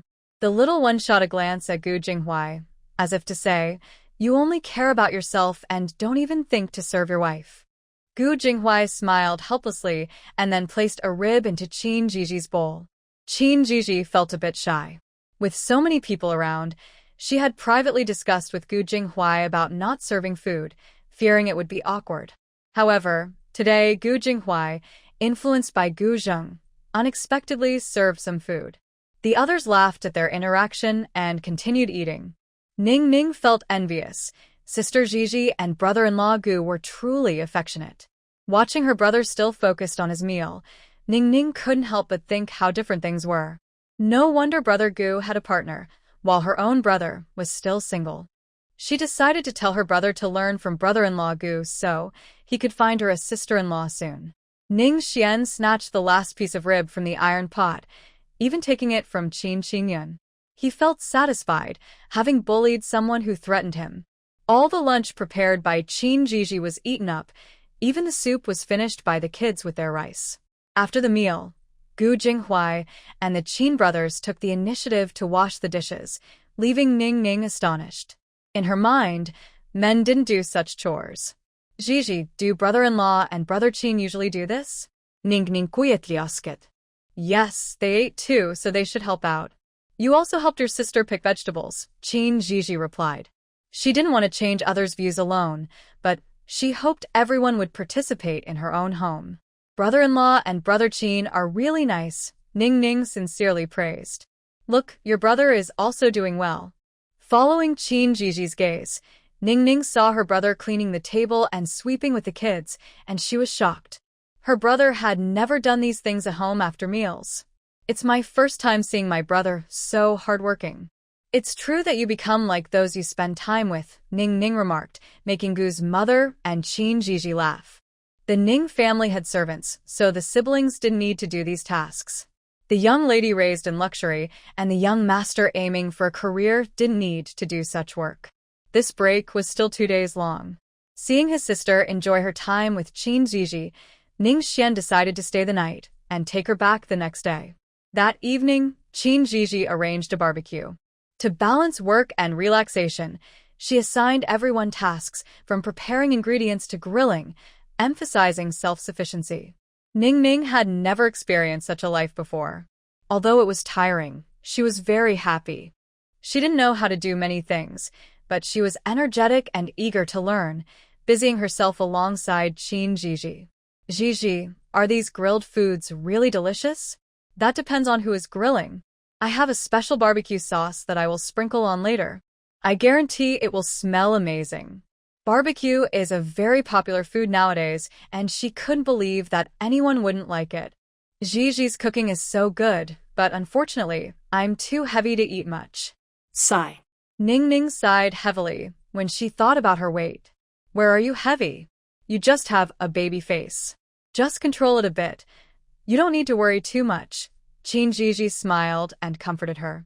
Ning wasn't really heavy. She just had a bit of baby fat on her face, which Zhiji thought was very cute. Zhiji, you don't know, a few days ago someone said I was fat. I was so angry that I accidentally kicked a stone and startled a horse. If it weren't for Brother Qingyun, I might have been hurt badly. Thinking about the incident with a startled horse, Ning still felt a bit scared.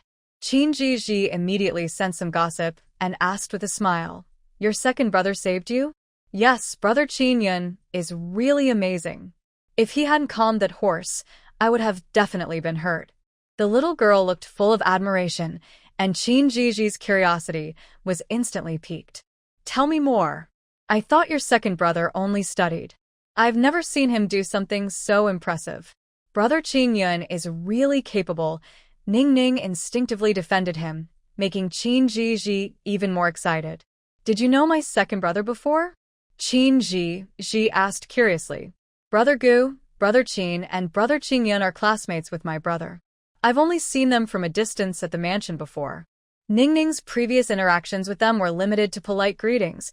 She only really interacted with them when Qingyun saved her, and during this visit to the Gu family. Now you know them better, so come over to play often. Zhi really liked this innocent girl and welcomed her to visit. Really? My father suddenly asked me to come here, and I don't have any friends here. My brother studies every day. Ning was very surprised, and her eyes lit up when she heard she could visit often. If you want, you can come anytime. I always welcome you. Zhiji, can I stay a few more days this time?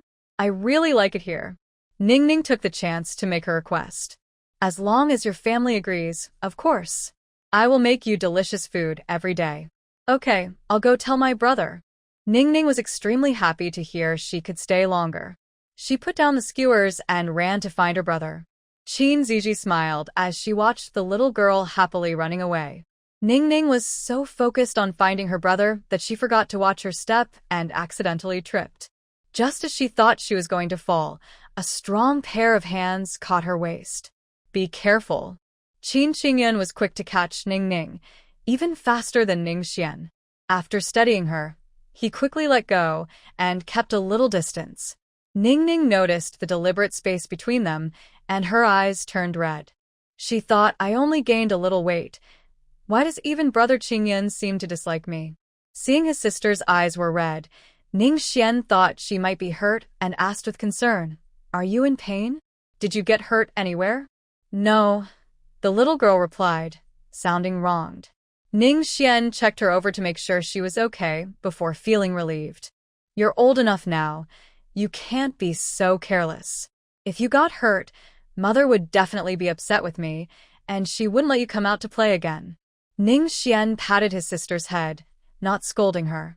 He knew she didn't have friends here, and it was hard for her to get out. If something happened, she might not have another chance to go out again. I understand, brother. I'll be careful. Please don't tell Mother. The little girl was eager to admit her mistake, tugging at her brother's sleeve. Ning Xian couldn't say no. If you're tired, take a break. I'll help you with the grilling later. Ning Xian helped his sister sit on the swing in the yard and went to prepare some skewers for her. Brother, I really appreciate Brother Qingyan for helping me just now. Please thank him for me. Ning stopped Ning Xian as he was about to leave. We're all family, so there's no need to be so polite. Brother Qingyan won't mind. Ning Xian had a good relationship with a few people, and he felt comfortable around them, so he considered them like his sister's brothers too. Okay then, hurry and get to work. Ning thought it wasn't the right time to ask her brother to stay a few more days, so she decided to find another opportunity to bring it up later. Gu Zheng saw Ning sitting alone on the swing, lost in thought, and ran over. Sister Ning, let me push you on the swing. Zhizhi had taught him that everyone who comes to their home is a guest, and guests should be treated warmly. Thank you, Zheng, but I'm a bit heavy, so you might not be able to push me. Ning was very self-conscious about her weight now. Just hold on tight, sister Ning. I'm really strong, and I promise to make you fly. Gu Zheng used his strength to lift Ning up. Ning was first surprised, then happy. Zheng, you're amazing. Thank you. Sister, Zheng is a little man now and can do many things. And you're not fat at all. The little one's kind words made Ning forget her earlier unhappiness for a moment. Then, can Zheng help me go higher? Okay, but you have to hold on tight. I'm going to push hard now. Gu Zheng pushed with a bit more strength, and Ning swung even higher. Zheng, Sister Yao is here to help you. Gu Jingyao joined in, and together with Gu Zheng, they pushed the swing even higher. The cheerful voices of the three filled the yard, lifting everyone's spirits. Ning Xian said to Qingyun, who was preparing skewers, "Look how happy Ning is playing. I should have brought her here sooner." Qingyun seemed distracted. He felt he had upset the little girl earlier, but didn't know how. "I'm talking to you. Why are you lost in thought?" Seeing that Qingyun was still distracted while he was talking, Ning Xian huffed and went to help Qingyun instead. Ning and the others didn't play for long because Ning Xian, being a foodie, had started grilling skewers and the smell was too good. They all gathered around. Zhizhi, worried he might not grill well, explained and demonstrated beside him. Ning Xian learned quickly and soon got the hang of it. When Zhizhi sprinkled on the barbecue seasoning, the whole yard was filled with the delicious smell of grilling. Not only the kids gathered around, but even Gu Jinghui and others joined in. Seeing everyone crowded together, Zhizhi asked Gu Jinghui to bring out another grill and demonstrate it again. With more people grilling, the speed naturally increased. "Brother, Ning wants to eat shrimp. Can you grill some for me?" Ning was drooling from the smell of shrimp grilling nearby. "Sister, have a grilled eggplant first. I'll grill shrimp for you soon, just wait a little bit." Ning Xian was interested in all the ingredients, so he wanted to grill everything. The shrimp he had just grilled was already gone, so he had to grill more for his sister. Ning stood by Ning Xian's grill with her grilled eggplant, waiting for him to grill shrimp for her. "Let's eat what we grilled first." Qingyun took the grilled eggplant from her hand, handed her 3 skewers of shrimp, and then turned to leave. Ning looked at the 3 skewers of shrimp in her hand and at the departing Qingyun, unsure of what to do. "Why are you in a daze? Don't you want to eat shrimp?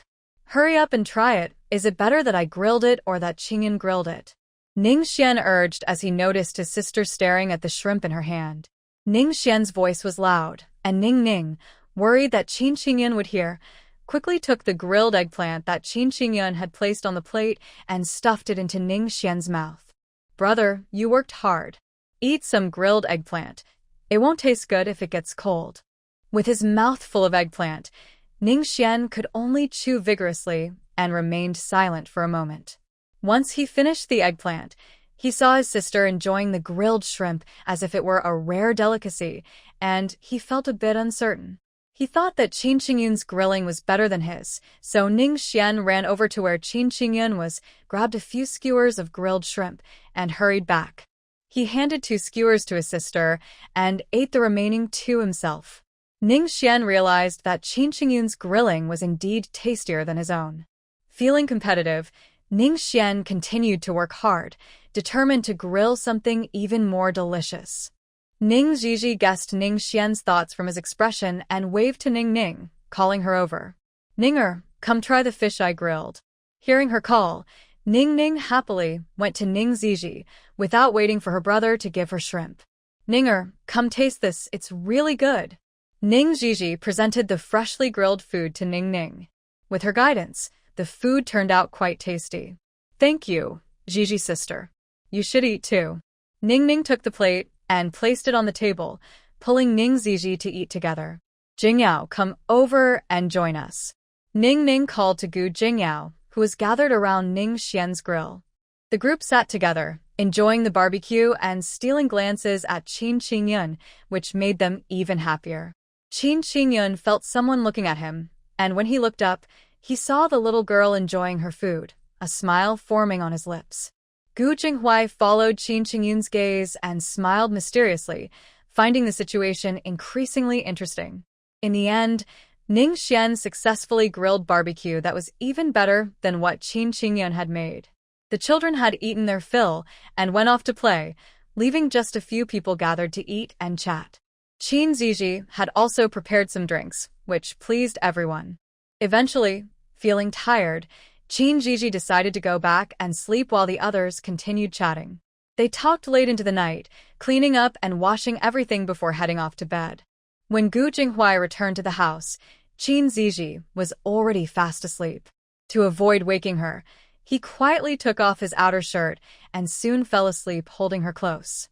Qin Qingyuan and Qin Qingyun returned to the Qin family home, and Qin Qinghui, who cherished her brothers, went back with them. Ning Xian and Ning Ning were settled in the guest room. Before going to bed, Ning Xian checked on his sister to make sure she was okay before returning to sleep. At the Qin family home, Qin Qingyun couldn't fall asleep. Every time he closed his eyes, he saw the image of the girl with red eyes. He didn't understand why he was so concerned about Ning Ning. A voice in his heart told him it was because she was Ning Xian's sister. Before sleeping, Ning Ning smiled at the memory of Qin Qingyun giving her shrimp, feeling more certain that her brother Qingyun cared about her. The little girl fell asleep with a sweet smile and hopes for the future. It was the first time she felt so comfortable sleeping in a new place. The next morning, when Qin Zhizhi got up, Gu Jinghuai was already gone. As she got ready to leave, she found Ning Ning waiting for her at the door. "Good morning, Ninger. Why aren't you sleeping a bit longer?" Ning Ning came forward, pulling Qin Zhizhi and whispering, "Zhizhi, I just saw my brother-in-law cooking in the kitchen." "Can he really cook?" "Yes, and he's quite good at it. You'll see when you try it later," Qin Zhizhi said, trying not to laugh at Ning Ning's surprised expression. "Does he usually cook?" Ning Ning asked, still curious if it was just a coincidence. Most of the time, he helps out. "We country folks don't have many rules. Hurry and wash up so you can taste your brother-in-law's cooking." Qin Zhizhi planned to help in the kitchen and sent the little girl to wash up. "Your husband is the best one I've ever seen, Zhizhi. You're so lucky," the little girl exclaimed. "My older brother and second brother can cook too. If you only praise my husband, while my brothers get upset? Just between us, my second brother cooks even better than your brother-in-law," Qin Zhizhi teased, smiling as she went to help in the kitchen, leaving Ning Ning feeling confused. Ning Ning couldn't understand why Zhizhi specifically mentioned that Qin Qingyun's cooking was good. She felt it was meant for her, but she had no proof. Ning Ning didn't dare to go to the kitchen and obediently went to wash up instead. In the kitchen, Qin Zhizhi greeted, "Good morning, husband. Thank you for your hard work, and thank you, second brother." Seeing the two busy in the kitchen, Qin Zhizhi's smile grew brighter. "Just wait a little longer, my dear. Breakfast will be ready soon." Gu Jinghuai declined Qin Zhizi's help and quickly made breakfast. Qin Zhizhi saw that she wasn't needed, so she went to wake up Gu Zheng and Gu Jingyao. By the time everyone was ready, breakfast was already on the table. Ning Ning and Ning Xian felt a bit shy, but thinking about the meal made by Gu Jinghuai eased Ning Xian's guilt. Given their relationship, it was perfectly fine for him to make breakfast for them. Qin Qingyuan and Qin Qingyun had breakfast at home before coming over, as they had planned to go fishing together. Besides passing the time, the main goal was to take the Ning siblings out for some fun. The fishing baskets were brought by the Qin brothers in the morning. Although Qin Qingyuan and Qin Qingyun weren't great at fishing, they didn't have to worry with Qin Qinghui around. For Ning Ning, it was a new experience. She followed Qin Qinghui all morning, not caring if her clothes got dirty. Watching Qin Qinghui catch fish made her think he was amazing. Since Qin Zhizhi loved to eat, Qin Qinghui even helped his third sister by catching some river shrimp just for her. Qinghui, you're so impressive. How did you catch so many? Yes. We'll have a delicious lunch. It's a pity we have to go back to the academy after lunch. I'm so sad. Ning Xian's biggest wish right now was to stay at the Gu house and enjoy the delicious food made by Qin Zhizhi every day. He even complained to Qin Qingyun and Qin Qingyuan about why there were no other daughters in the Qin family, making him envy Gu Jinghuai. For lunch, Qin Zhizhi used the ingredients they caught to prepare a feast, and everyone was very happy. When it was time to leave for the county town, Ning Ning was unwilling to go back. In the end, Ning Xian had no choice but to agree to let his sister stay for a couple of days. After arriving in the county town, Ning Xian separated from the others and returned home first. He told his mother about his sister staying for a few days and received a scolding. That night, he sneaked back to the academy. Ning Ning was finally satisfied and felt very content. When the kids went to school, she followed Qin Zhizhi. After seeing the handkerchief embroidered by Gu's mother, Ning Ning became very interested and patiently learned from her for 2 days. Noticing that her sister-in-law was concerned about her weight, Qin Zhizhi exchanged a weight loss meal plan for her. If any ingredients were missing, Qin Zhizhi secretly exchanged them and arranged some exercises to go along with it. When Ning Ning heard she could lose weight, she became very motivated and pushed through the tiring exercises.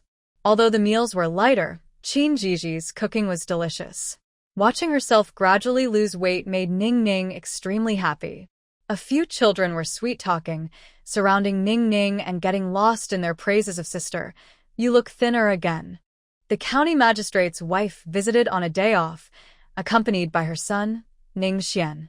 Gu Jinghuai and the Qin brothers did not return home this time, as their teacher kept them busy at the academy. Although Ning Xian was not worried about his sister, their mother, Mrs. Cui, was not eating well or sleeping peacefully. Today, their father personally went to the academy to find him and asked him to accompany their mother to pick up his sister. In fact, the county magistrate's wife had wanted to visit for a long time, both to see her daughter and to thank the Gu family for taking care of her. She felt it would be abrupt to show up unexpectedly, so she waited until her son had a day off. Knowing the Gu family had elderly and children, Mrs. Cui asked the steward to prepare many gifts, including rice, flour, oil, and food. After moving here with her husband, she realized that these items could sometimes be more practical. As the carriage entered the village, Mrs. Cui looked out through the curtain and noticed that Qin family village was indeed different from the village she had visited before. Seeing his mother's surprise, Ning Xian proudly said, "Mother, now you believe me, right? When we get to the Gu family, you will be even more amazed. The house of Brother Jinghuai is beautifully built, and sister-in-law is an excellent cook." Ning Xian excitedly introduced the Gu family to his mother, making Mrs. Cui even more curious. Ning Xian knew the way, and the carriage stopped right in front of the Gu family's door. Mrs. Cui was helped down from the carriage by her son. Since Ning Xian was with her today, she didn't want to attract attention, so she didn't bring a maid. At the Gu family, Mrs. Gu was in her room, while Qin Zhizhi had gone to the Qin family to see her mother. Ning Ning heard the noise outside the courtyard, opened the door to check, and saw her mother and brother. The little girl was extremely happy and ran up to Mrs. Cui, clinging to her and acting cute. Mother, did you come to see Ning Er? I miss you every day. Mrs. Chui playfully poked her daughter's nose and asked, Then why didn't you come home to see me? You're right, Mother. Didn't we agree to stay for just 3 days? It's been so long since I've been home that brother is afraid to go back. You don't know how grumpy father has been. Ning Xian thought about how their father was upset because he couldn't see his precious daughter and felt like crying. I was just delayed by some matters, but Ning Er really misses you.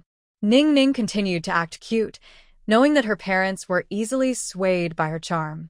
What big matters could you have? You just like to tease Mother. Ning Xian was already familiar with his sister's tricks, but every time, their parents ended up smiling because of her. Hearing her brother's question, Ning Ning let go of her mother's hand, turned around in front of them, and asked with excitement, Did you and brother notice that I've lost weight? When Ning Ning said this, Ning Xian and Mrs. Chui looked at her closely and indeed noticed she had lost weight. Sister, why have you lost weight? Are you not comfortable where you're staying? Ning Xian asked, feeling sorry for his sister. He even regretted not coming to get her sooner. Not at all. I really like it here. I eat well, sleep well, and I have Sister Zhizhi with me. I'm so happy. Ning Ning quickly explained, realizing her brother misunderstood. Then, why did you lose weight? Ning Xian was a bit confused. It's because I thought I was too heavy. Sister Zhizhi noticed I wasn't happy and helped me create a healthy meal plan. I follow it every day, and it's both delicious and healthy, plus I can lose weight. Ning Ning spoke about this with a happy and admiring expression.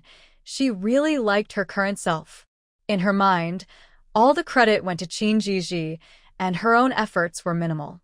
Mrs. Chui was surprised to learn how her daughter lost weight and could tell she was very happy. Your sister-in-law is amazing. You look even more beautiful now, she said. In Ning Xian's eyes, his sister was beautiful no matter what. Of course. Ning Nigralilike sister he. She said we need to stick to the plan for a while to see good results. In 2 days, it will be the end of the cycle, and I originally planned to go home to see Mother the day after tomorrow. Seeing her daughter not only becoming more beautiful, but also more understanding filled Mrs. Chui with gratitude towards Qin Zhizhi. Although she had not met her yet, she already had a good impression. Mother, brother, come inside quickly. Sister Zhizhi has stepped out for a bit, but will be back soon. I'll take you to meet Aunt Gu. Ning Ning led her mother and brother to the back courtyard where Aunt Gu lived. Aunt Gu, my mother and brother are here to see you. Ning Ning's cheerful voice rang out, and Aunt Gu quickly came out to greet them. Madam, this is my mother, here to visit my sister. Sorry for the trouble, Ning Xian said as he bowed to Aunt Gu and explained the reason for their visit. Hello, Mrs. Ning. Please have a seat, Aunt Gu said warmly upon hearing that it was their mother. Thank you, Aunt Gu. Ning Ning has caused trouble for the family, Mrs. Chui said, surprised by Aunt Gu's gentle and cultured demeanor, even though she was dressed simply. You're too polite, Mrs. Ning. Ning Ning is so well-behaved and hardworking. She brings us so much joy, Aunt Gu replied, happy to see Ning Ning playing with the other children every day. Mrs. Chui sincerely praised her daughter, and her smile never faded. Mom, since you rarely come, let's have lunch here. Sister Zhizhi's cooking is delicious. Ning Ning knew her mother loved good food and would surely enjoy Qin Zhizhi's dishes. You child, Mrs. Chui said, playfully tapping her daughter's forehead. Ninger is right. If Madam Ning doesn't mind, please stay for a meal. Mrs. Gu quickly invited them, as she had hesitated earlier, fearing Mrs. Chui might refuse. Thank you, Mrs. Gu. I've brought some things that might be useful at home. Xianer, please help carry them in.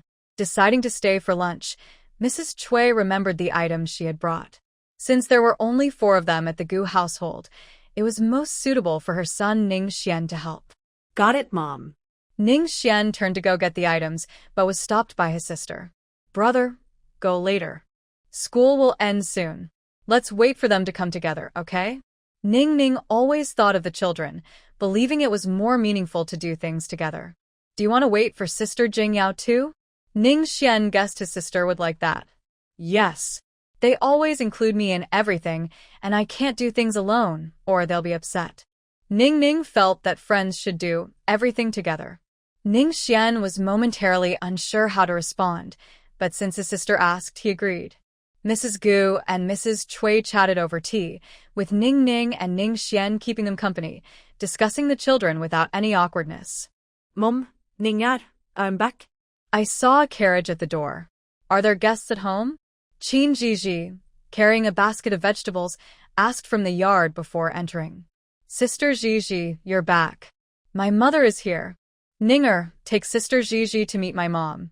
Ning Ning ran out, took the basket from Qin Zhizhi, and led her inside. Mrs. Cui was a bit surprised. The sister her daughter spoke of was just a few years younger than her. Zhizhi, nice to meet you, Madam Ning. Qin Zhizhi stepped forward gracefully, her sweet smile radiating warmth and friendliness, making people want to be close to her. Please, no need for formalities. It's better to meet in person. You are truly a wonderful child. Mrs. Cui helped Qin Zhizhi up, instantly liking the girl who had earned praise from both her daughter and son. Thank you, Madam Ning, Qin Zhizhi said sweetly. Mrs. Gu is truly fortunate to have such a lovely daughter-in-law. It's really enviable. Cui looked at her son beside her, feeling a mix of emotions. Indeed, other people's children seemed more outstanding. Don't be jealous, Mrs. Ning. Young Master Ning and Miss Ning are both good kids. In Gu's mother's eyes, Ning Xian and Ning Ning were understanding, kind, and sincere with others. Mom, Ning is already so well-behaved. Aren't you satisfied? Ning Ning pouted playfully, making everyone else laugh. Okay, you are the most well-behaved. Cui's tone of affection made it clear to everyone how much she loved Ning Ning. Qin Zhizhi chatted with Cui and her mother-in-law for a while when they heard the voices of several children outside the courtyard. Gu Jingshu and the others spotted their family's cart from a distance. They happily ran home, making sure to pull along the slower Guzheng. When Ning Ning heard their voices, she quickly went out. Mom, I'm going out to help. They're all back. Qin Zhizhi was a bit confused about what help was needed. Seeing her puzzled expression, Cui smiled and explained, I brought some food and supplies when I came. Ning insisted on waiting for the other kids to help carry them. I see. Mom, you stay with Mrs. Ning. I'll go out and help. After saying goodbye to the two, Qin Zhizhi left the room. Sister-in-law, come join us. Gu Jingyao called out when she saw Qin Zhizhi. She liked her sister-in-law the most. I'm coming. You all be careful. If you can't carry something, let your brother Ning Xian do it. I'll make you all something delicious for lunch later. Sister, Zheng wants sweet and sour ribs. Gu Zheng pointed to his favorite dish. Okay, since Zheng wants it, I'll make it. You can also suggest what you want to eat. Qin Zhizhi usually spoiled the kids and encouraged them, so they were all very well behaved. Whatever sister-in-law makes is delicious, Gu Jingyao said sweetly, believing that Qin Zhizhi's cooking was always good. I have no complaints about anything sister-in-law makes, Ning Xian agreed, especially when it came to food. Alright, I'll go make something tasty for you soon. You all keep working hard. Qin Zhizhi went outside to check and directed them to sort and carry things into the main room and kitchen before heading to the kitchen to prepare. She also sent Qin Xinghui to buy some fish and river shrimp from the uncle's house, which, of course, wouldn't charge her. Ning Ning and the others finished their tasks and came to help, and Qin Zhizhi assigned everyone a job. After asking about the dietary restrictions of the Cui family, Qin Zhizhi made sweet and sour ribs, braised fish, stir-fried river shrimp, bamboo shoots with pork, stir-fried meat, spicy chicken cubes, 3 fresh vegetables, crispy fried pork, and tiger skin marinated eggs. In the end, she also prepared a sweet soup, considering the tastes of both adults and children. Cui was initially expecting just a simple farmhouse meal, but she was very surprised to see such a rich lunch on the table. Some of the dishes were brought by her son, Ning Xian, who insisted on buying them when he came. Seeing them on the table, Cui realized they were her son's favorites. When she first saw the ribs, Cui was a bit hesitant because she thought they were mostly bones and hard to chew. Out of curiosity, she took the first bite of the sweet and sour ribs. The ribs were golden and shiny, making them very appetizing. They were crispy on the outside, tender and juicy on the inside, with a sweet and sour taste that immediately whetted her appetite. Chui was amazed. She didn't expect the ribs to be so delicious. "Mom, try this. It's my favorite dish," Ning Ning said, serving her mother some stir-fried river shrimp. When Chui heard her daughter say it was tasty, she tried it too. The shrimp was crispy on the outside and tender inside, with a hint of sweetness, likely from the sugar added during cooking. After tasting the sweet and sour ribs and stir-fried river shrimp, Chui didn't need her daughter to introduce the other dishes. She tried them all one by one. Each dish was so good that she ended up eating half a bowl more than usual, especially enjoying the stir-fried meat, which was very tasty with rice. Chui suddenly understood why her son often visited the Gu family. Now, with a foodie daughter as well, she wished she could stay longer if it weren't for her status. At that moment, she felt a bit envious of her son and daughter. After lunch, Zhizhi arranged for Chui to take a nap. Ning Ning, who hadn't seen her mother for days, wanted to sleep with her. After their short time together, Chui could see that the Gu family treated her and the children sincerely. Ning Ning took her mother to her room, and they lay on the bed chatting. "Mom, can I stay a few more days?" Ning Ning gosket. "If you like it, stay a few more days. Otherwise, you'll just complain about being bored when you go back," Chui replied. She felt that her daughter's happiness was what mattered most. "Thank you, Mom. "I also need you to say some good things about me to Dad, or I'm afraid he'll be upset," Ning Ning said playfully, worried that her father might be angry if he didn't see her. "Got it, go to sleep quickly. I'll tell your father that you have been very well behaved at the Gu family." "Yes, I'll say that, and I also learned embroidery from Aunt Gu. It looks great, both sides are the same." Hearing her daughter's description, Mrs. Chui asked with excitement, "Can Ninger show it to me?" "Mom, do you want to see it now?" Ning Ning didn't expect her mother to be so eager. "Is that okay?" Mrs. Chui looked hopeful. "Of course. I just didn't want to disturb your rest. You can see it any time you want." Ning Ning decided not to sleep and got up to get the embroidery she learned from Aunt Gu. "Mom, look at this. Haven't I improved a lot?" Ning Ning proudly handed her mother the embroidered handkerchief, waiting for praise. Mrs. Chui took the handkerchief, looked at it closely, and said with surprise, "This really is double-sided embroidery. Although the technique still needs improvement, it's already quite impressive." "Wow, Mom. Is this what you called double-sided embroidery before? Didn't you say it's hard to find a skilled embroiderer? Aunt Gu can do it." Ning Ning was amazed to learn that she had accidentally learned the double-sided embroidery her mother mentioned. "I'm not sure how it happened. After your nap, I'll ask Mrs. Gu if she would like to continue teaching you. If she agrees, you can become her student and learn double-sided embroidery properly." Mrs. Chui was very excited and wanted to ask right away, but she was afraid of disturbing Mrs. Gu's rest. "Great. Aunt Gu will definitely agree. She really likes Ninger." Hearing that she could become Mrs. Gu's student made Ning Ning very happy. This way, she could stay at the Gu family. As Ning Ning expected, after Mrs. Chui talked to Mrs. Gu about it, Mrs. Gu readily agreed.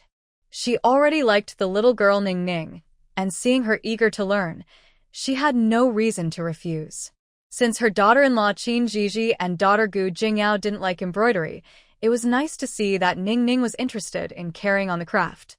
Seeing that Mrs. Gu was genuinely willing to teach, Mrs. Chui insisted that Ning Ning perform the apprentice ceremony, and Mrs. Gu had no choice but to accept the tea for the ceremony. Due to the rush today, the formal ceremony would be held later. Thus, Ning Ning officially moved into the Gu family. Mrs. Chui returned home with Ning Xian, feeling very satisfied. She didn't expect that a trip to the countryside would bring such an opportunity. County Magistrate Ning Kuan had lunch and sent someone to wait at the city gate for his wife and daughter to return home, finally finishing his official duties and rushing back to the residence. "Ha ha ha, Ninger, Dad is back. You must have missed me after being away for so many days." Ning Kuan had not yet entered the dining room when he happily called for his daughter, only to find that only his wife and son were there. "Where's Ning Er? Hasn't she come yet? I'll go to her courtyard to bring her over." Ning Kuan thought his daughter was late again and turned to head to Ning Ning's courtyard to call her. "Dad, you should sit down and eat." Little sister didn't come back with us. Ning Xian saw his father's excited face and felt reluctant to say this. What? Didn't I ask you to go get your sister? Why isn't she back? Upon hearing that his daughter was not back, Ning Kun looked at his son with discontent, and his appetite vanished. He had been looking forward to this all day. Seeing her husband looking weak while sitting in the chair, Cui Shi stepped forward to explain, Jing Huai's wife is helping Ning Er with a healthy weight loss plan. This cycle isn't over yet, so she will be back in a couple of days. Weight loss. Ning Er isn't even overweight. Why lose weight? Niin kuin mutteret kujetle. Dad, your opinion doesn't count. Ning Er thinks she's overweight. Ning Xian heard his father's muttering and couldn't help but feel a bit smug. Why doesn't my opinion count? Do you think Ning Er is overweight too? How can you think that about your sister? Ning Kun got angry at his son's smug tone. That brat was always a thorn in his side, unlike his caring daughter. But now she looks even better. Just ask Mom. Ning Xian had to admit that the slimmer Ning looked better. Husband, Xian Er is right. Ning Er does look better today, and she seems very happy. When Cui Shi said this, Ning Kun immediately changed his attitude and said eagerly, if my wife says she looks good, then our Ning Er must be even more beautiful. Husband, you've worked hard all day. Let's eat quickly, or the food will get cold. As soon as Cui Shi spoke, Ning Kun obediently sat down to eat without even glancing at his son. Ning Xian pouted and took a few symbolic bites before stopping. He was only there to keep his father company during the meal. Cui Shi had eaten quite a bit at lunch, so she wasn't hungry now, but out of consideration for her husband Ning Kun, she still ate a little with him. Husband, you should eat more. Xian Er and I had a big lunch, and Jing Huai's wife's cooking is excellent. Cui Shi still praised Zhiji's cooking. Is it really that good? Even my wife can't stop praising it. Hearing that Cui praised Zhiji's cooking skills, Ning Kun was very curious. His wife had also enjoyed many delicious foods in the capital, and even the cook in their house was brought from there. When you have the chance, you will see that I am not lying. That might be a bit difficult. I can't just go over there for a meal without a reason. Ning Kun felt he might not get that chance and could only regret it. Who says it's without a reason? Dad, you might not know, but my sister has taken Jing Huai's mother as her teacher today. Shouldn't you visit her? Ning Xian's words were surprising, and Ning Kun didn't react immediately. He asked his wife, what is this about? How did she get another teacher? Husband, eat first. I will explain it to you later. It's good for our Ninger, and she wants this. Gu planned to discuss it in detail later, but their son revealed it first. As long as Ninger is happy, you must tell me more later, dear. After saying this, Ning Kun ate a bit faster. He was eager to know more about his daughter. After dinner, Ning Xian returned to his own courtyard, not wanting to be disliked by his father. Ning Kun stayed with Cui in the courtyard to relax. Wife, please tell me about our daughter's apprenticeship. Husband, you won't blame me for not discussing it with you first, will you? Cui was so excited at the time that she directly arranged for their daughter to have a teacher. Why would I think that? I would never be unfair. You care for Ninger the most, and I know you did it for her good. Ning Kun was always grateful to Cui for coming with him to this place, raising their children and managing the household.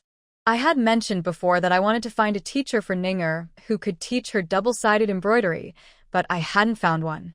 Today, I accidentally discovered that Madame Gu can do it and is already teaching Ninger, so I quickly arranged for the apprenticeship.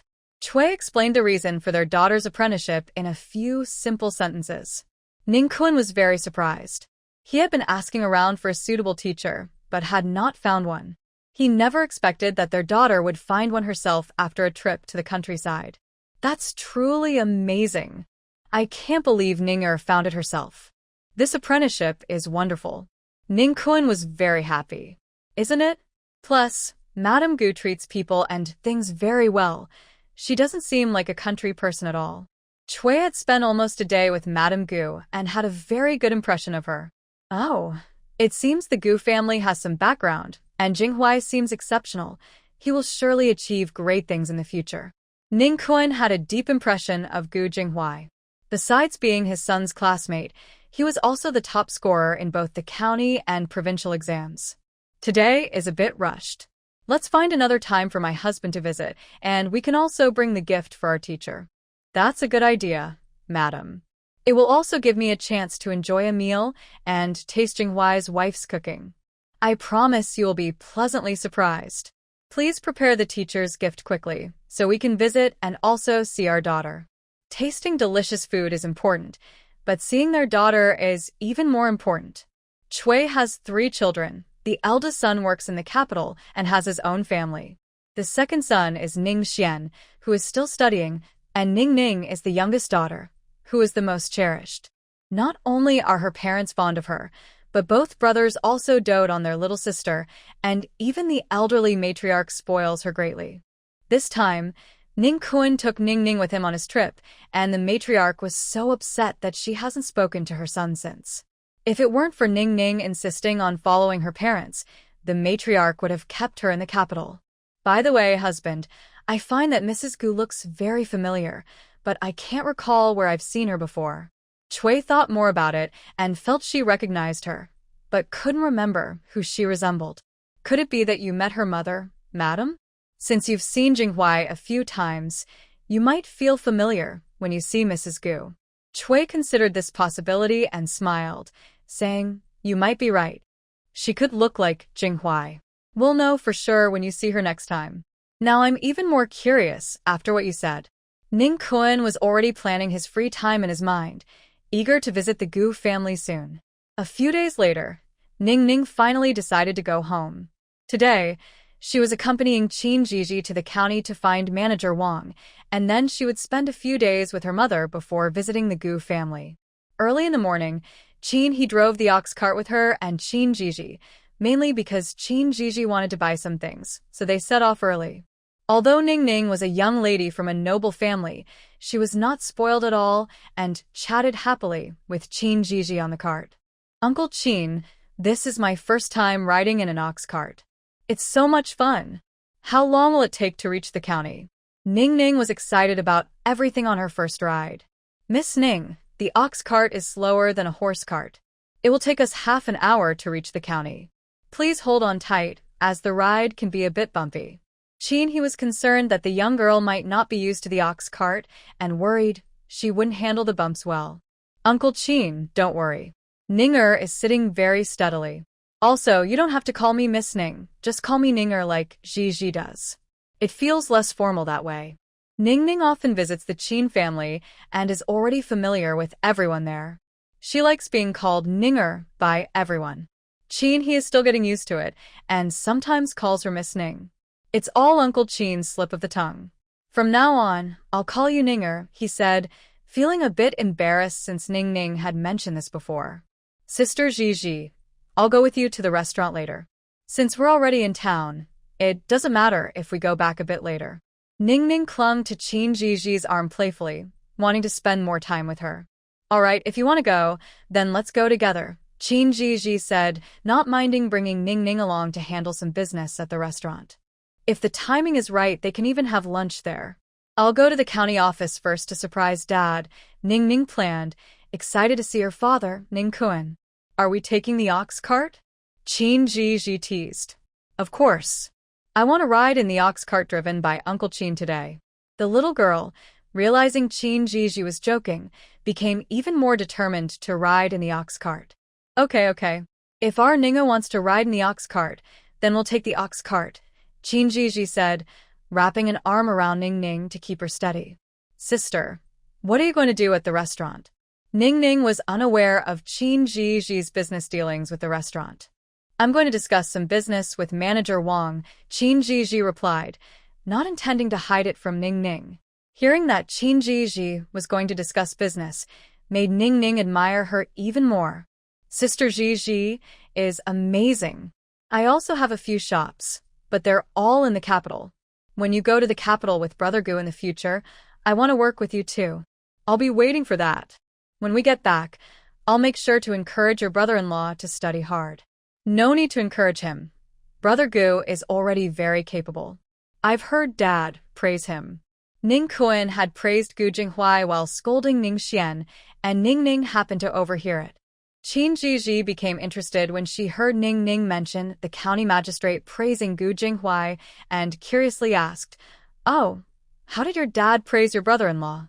"I remember Dad was scolding my brother at the time. He said, 'If only you could have 1/10 of Jinghuai's abilities, I could take your mother to enjoy retirement.'" Ning Ning mimicked Ning Kuan perfectly, making both Qin He and Qin Zhizhi laugh. "Uncle Qin, Sister Zhizhi, what are you laughing at?" "I'm telling the truth." Ning Ning saw the two of them laughing and felt a bit confused, not knowing what was so funny. Her father really did say that. "Ninger, we're not laughing at you. Sister is just wondering if your brother was very angry at that time."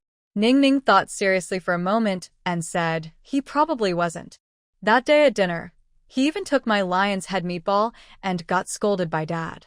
If he was angry, how could he enjoy his meal?" After hearing Ning Ning's analysis, Qin Zhizhi laughed even more happily. She could imagine that the Ning family's atmosphere was very warm, and Ning Ning was a child raised in a loving environment. Although she had not met Ning Kuan yet, she could tell from Ning Xian, Ning Ning, and Mrs. Cui that Ning Kuan was a good father and husband. Qin Zhizhi also believed that such a person would surely be a good county magistrate. Half an hour might usually feel boring, but today, with Ning Ning's company, Qin Zhizhi felt it passed very quickly. He drove the ox cart straight to the tavern. When Manager Wang saw Qin He's ox cart, he was very happy because he knew Qin Zhizhi had arrived. The Gu family's peppers were almost ready to be sold, and he had been looking forward to it for a long time. He clearly remembered how popular the stir-fried pork was last year. Today, Qin Zhizhi brought Ning Ning along. While she talked business with Manager Wang, Ning Ning waited outside. When they entered, Qin Zhizhi greeted Qin Qinglin and asked him to take care of Ning Ning. Worried that the young girl might be bored, Qin Qinglin bought her some snacks. When Master Zhang heard that it was someone brought by Qin Zhizhi, he prepared a small bowl of freshly fried crispy meat for the young girl. Ning Ning enjoyed the snacks and crispy meat very much, but she thought the crispy meat wasn't as crunchy as what Sister Zhizhi made. Qin Qinglin didn't know Ning Ning's true identity. He only knew she was the third sister's friend, so he was especially attentive. "Brother Qinglin, are you Brother Qingyun's younger brother?" After hearing Qin Zhizhi's brief introduction, Ning Ning guessed he was Qin Qingyun's brother. "Yes. Do you know my brother?" Qin Qinglin was surprised that the girl brought by his sister knew his brother. "Yes, Brother Qingyun and my brother are classmates." "That's quite a coincidence. Would you like some water? I'll go get you a pot." Worried that the young girl might be thirsty, Qin Qinglin went to the kitchen and brought back a pot of fine tea for Ning Ning. "Thank you, Brother Qinglin.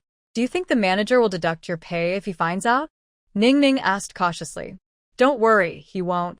Our manager is very nice. Since you are a friend of the third sister, even if he did deduct it, it wouldn't matter. Consider it my treat." Qin Qinglin felt that the money he earned at the tavern was less than what his sister gave him each month. His sister told him to learn well from the shopkeeper, and once she saved enough money, they would open a shop and make him the manager. The shopkeeper, Wang, was also willing to teach him, so Qin Qinglin made great progress that year.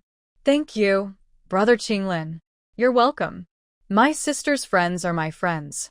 Qin Qinglin thought his sister's friend, Ning Ning, was very cute. She had a childlike temperament. When others were nice to her, she would chat happily. As they were enjoying their conversation, an unpleasant voice interrupted. "Customers are here, and you're just sitting and chatting? Is the shopkeeper paying you to neglect the customers?" Qin Qinglin felt disgusted when he recognized the person. Ning Ning looked over and realized they were talking about Qin Qinglin, which made her very angry. "Lin Heng, don't go too far. If you came to eat, the tavern welcomes you. If you came to insult me, please leave." Qin Qinglin's tone was filled with disgust. He didn't expect to run into Lin Heng today. "Huh, didn't you always call me brother-in-law before? Why not say it again? If you do, I might consider eating at your tavern." Lin Heng's companions laughed, having heard that after marrying the county magistrate's daughter, Lin Heng's former fiancé was still clinging to him. "Lin, is this your former fiancé's brother? Turns out he's just a little worker. How can he compare to your current wife? They continued to mock Qin Qinglin. If it weren't for being in the tavern, he would have wanted to punch Lin Heng and his group. Considering the impact on the tavern's business, he held back, but their teasing only grew worse. Yes, I used to be called brother-in-law. Now that your sister has no hope of marrying me, you've turned against me. What can I do? I only love my wife. Lin Heng pretended to be deeply affectionate, painting Qin Zhizhi as someone trying to ruin his relationship. Lin Heng, don't twist the truth. It was my sister who rejected you and called off the engagement. My current brother-in-law is 1,000 times better than you. Qin Qinglin's fists tightened. If Lin Heng continued to speak nonsense, he would make sure to teach him a lesson right here in the tavern. Haha, compared to Brother Lin, you shouldn't be joking. Brother Lin is now a scholar, and who is your brother-in-law? Surely not a farmer from the countryside. Lin Heng didn't need to speak. The people behind him began to mock Qin Qinglin. You don't deserve to know who my brother-in-law is. If you're not here to eat, please leave. Ha, you, a mere servant. What right do you have to chase us away? Are you just embarrassed? Another person behind Lin Heng continued to mock. Qinglin, even though your sister can't be my concubine, you shouldn't hold a grudge against me, Lin Heng said, feigning sorrow, while his companions nodded in agreement. Ning Ning understood the situation and uncertainly asked Qin Qinglin, Brother Qinglin, are they talking about Sister Zhizhi? This young lady, we are indeed talking about his sister, Qin Zhizhi, who is my former fiancé, Lin Heng said, fanning himself proudly as he looked at Ning Ning. He had noticed Ning Ning laughing with Qin Qinglin when he entered, and now, hearing her question, he thought she believed him. Ning Ning looked at Lin Heng as if he were foolish and disdainfully replied, Who do you think you are? Don't you look in the mirror? You look like a toad, so ugly that seeing you makes me want to throw up my breakfast. Sister Zhizhi wants to make you her concubine? Have you lost your mind, or are you still dreaming? You aren't even worthy to serve my brother-in-law's shoes, yet you dare to boast here. If I were you, I wouldn't even dare to go outside, afraid of ruining others' appetites. I really don't know which blind woman would marry you. She wouldn't be lucky to have a husband like you. Fortunately, Sister Zhizhi stopped in time. Otherwise, marrying you would be the start of her misfortune. Ning Ning's words came out like a torrent, leaving everyone present, including Qin Qinglin, stunned.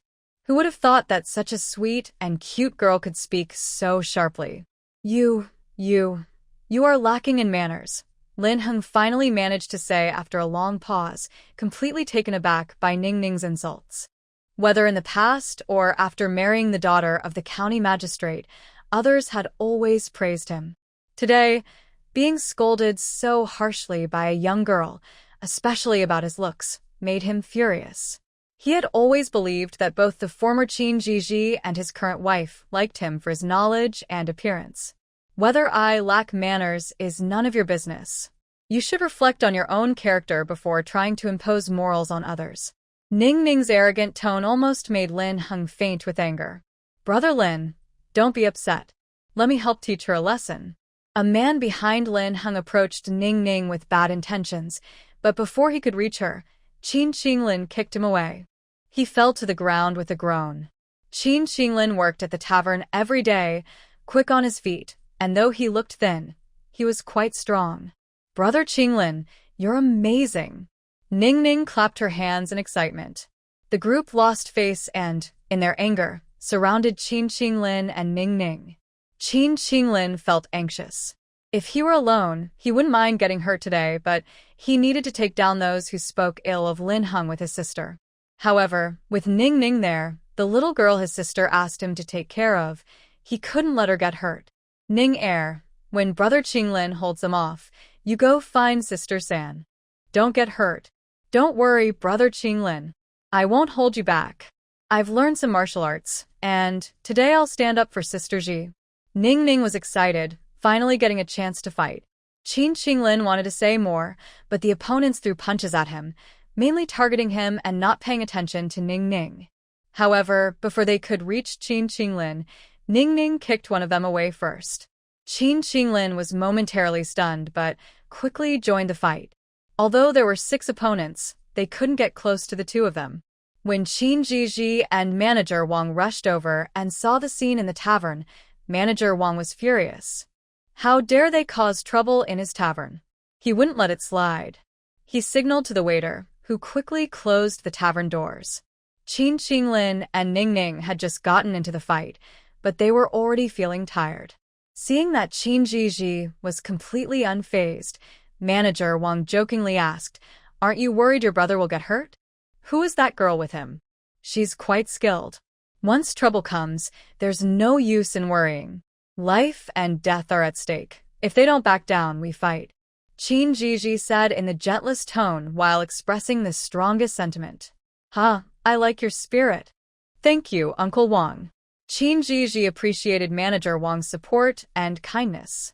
"Anyone trying to bully my tavern staff should think twice about their strength." Hearing Manager Wang's words, Zhizhi smiled.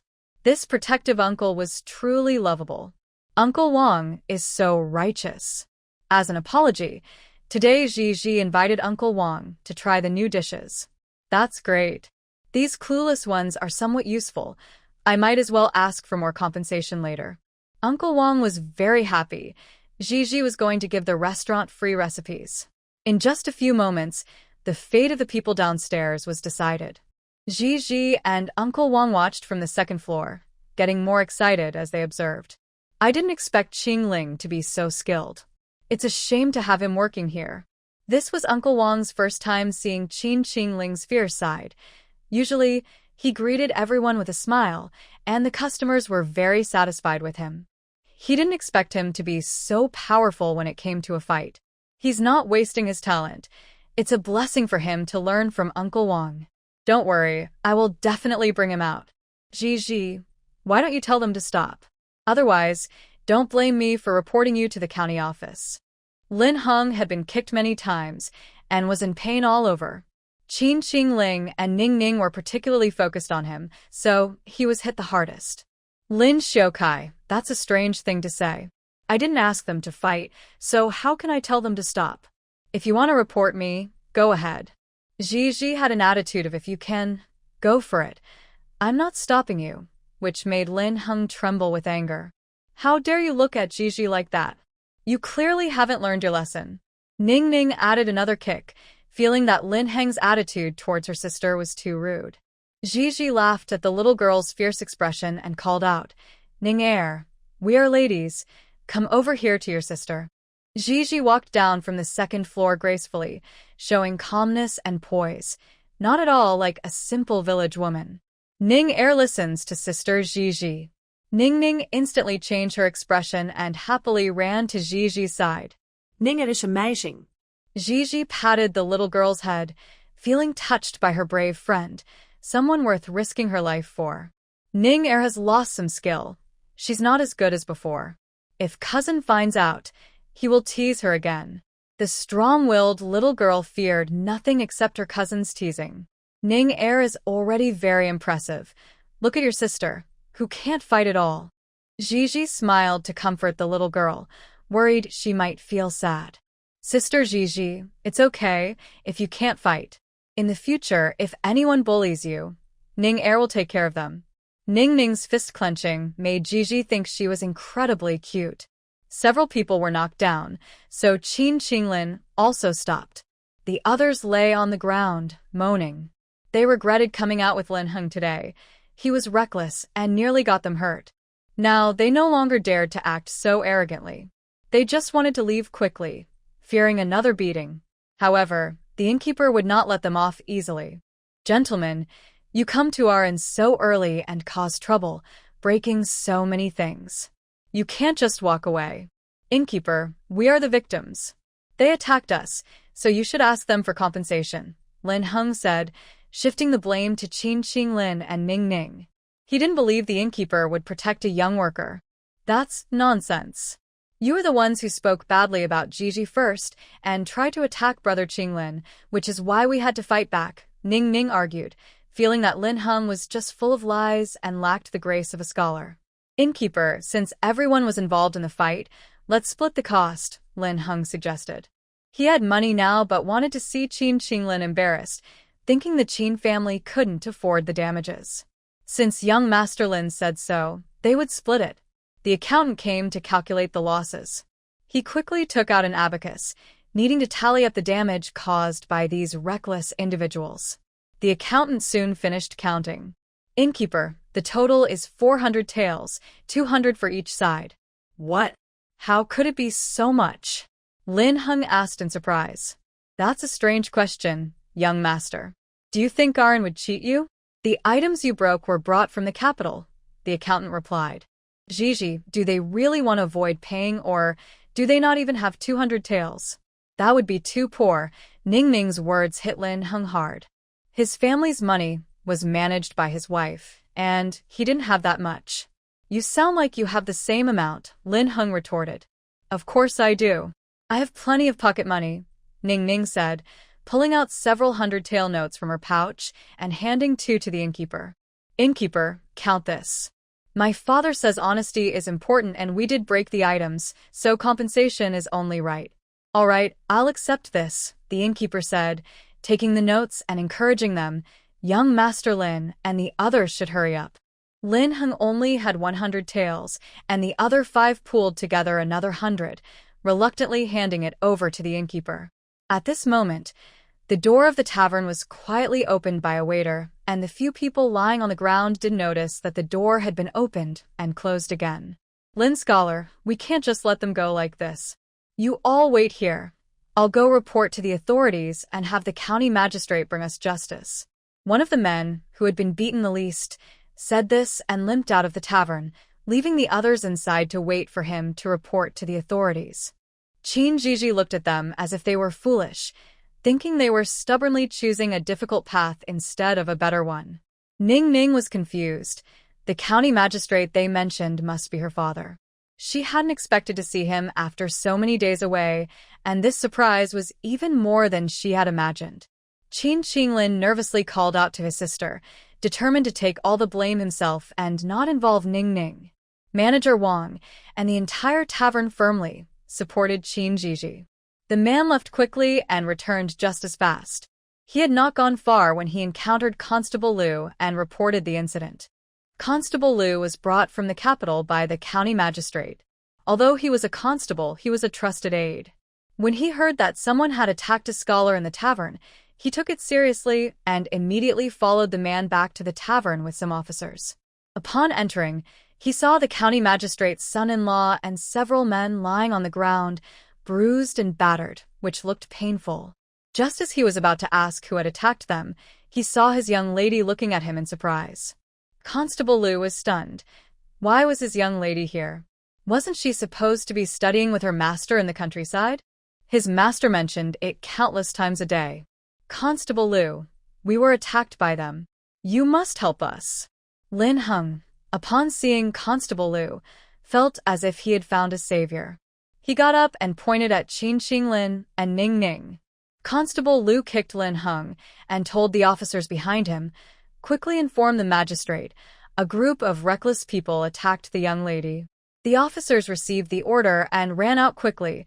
Attacking the magistrate was serious, but attacking the young lady was even more dangerous. Lin Heng and the others were confused. Their issue wasn't resolved yet, so how could there be another attack on the young lady? Constable Liu felt relieved seeing his young lady safe and sound. He had thought Lin Heng and the others looked a bit pitiful, but now he wished he could beat them again. Lin Heng noticed the sharp look in Constable Liu's eyes and thought it was because he felt sorry for him. He smugly glanced at Qin Qinglin and Ning Ning and continued to complain. Liu, you have to stand up for us. We just came to the restaurant to eat, and we were attacked by Qin Zhizhi and her brother, who hold a grudge against us. I didn't do anything. Everyone in the restaurant can vouch for me. Qin Zhizhi bowed to Liu, knowing that Lin Heng would definitely try to involve her today.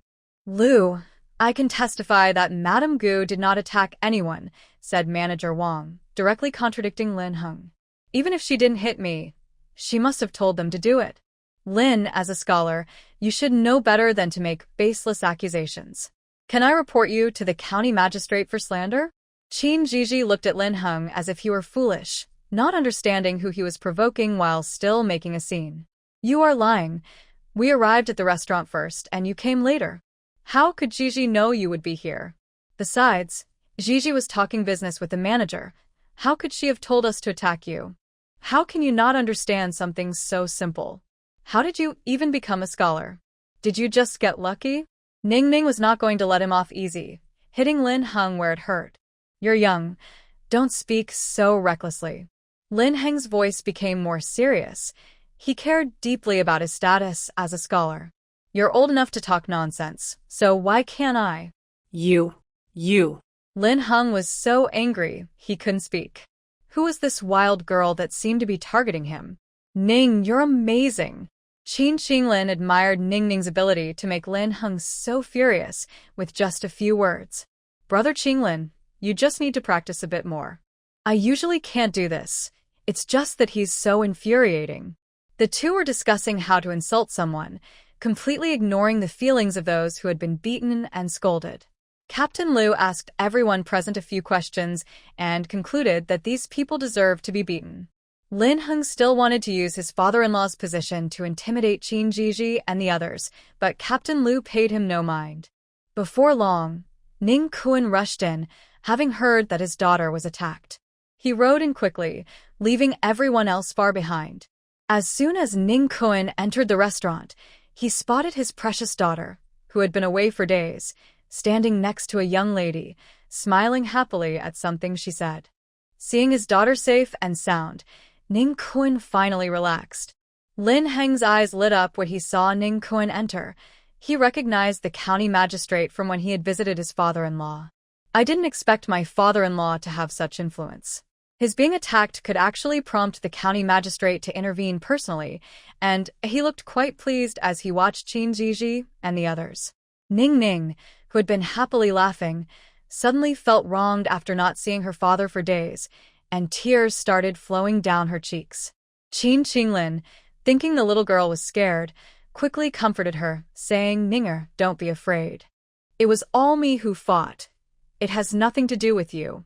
So when Ning Kuan hurried to his daughter, he was startled by Qin Qinglin suddenly blocking his way.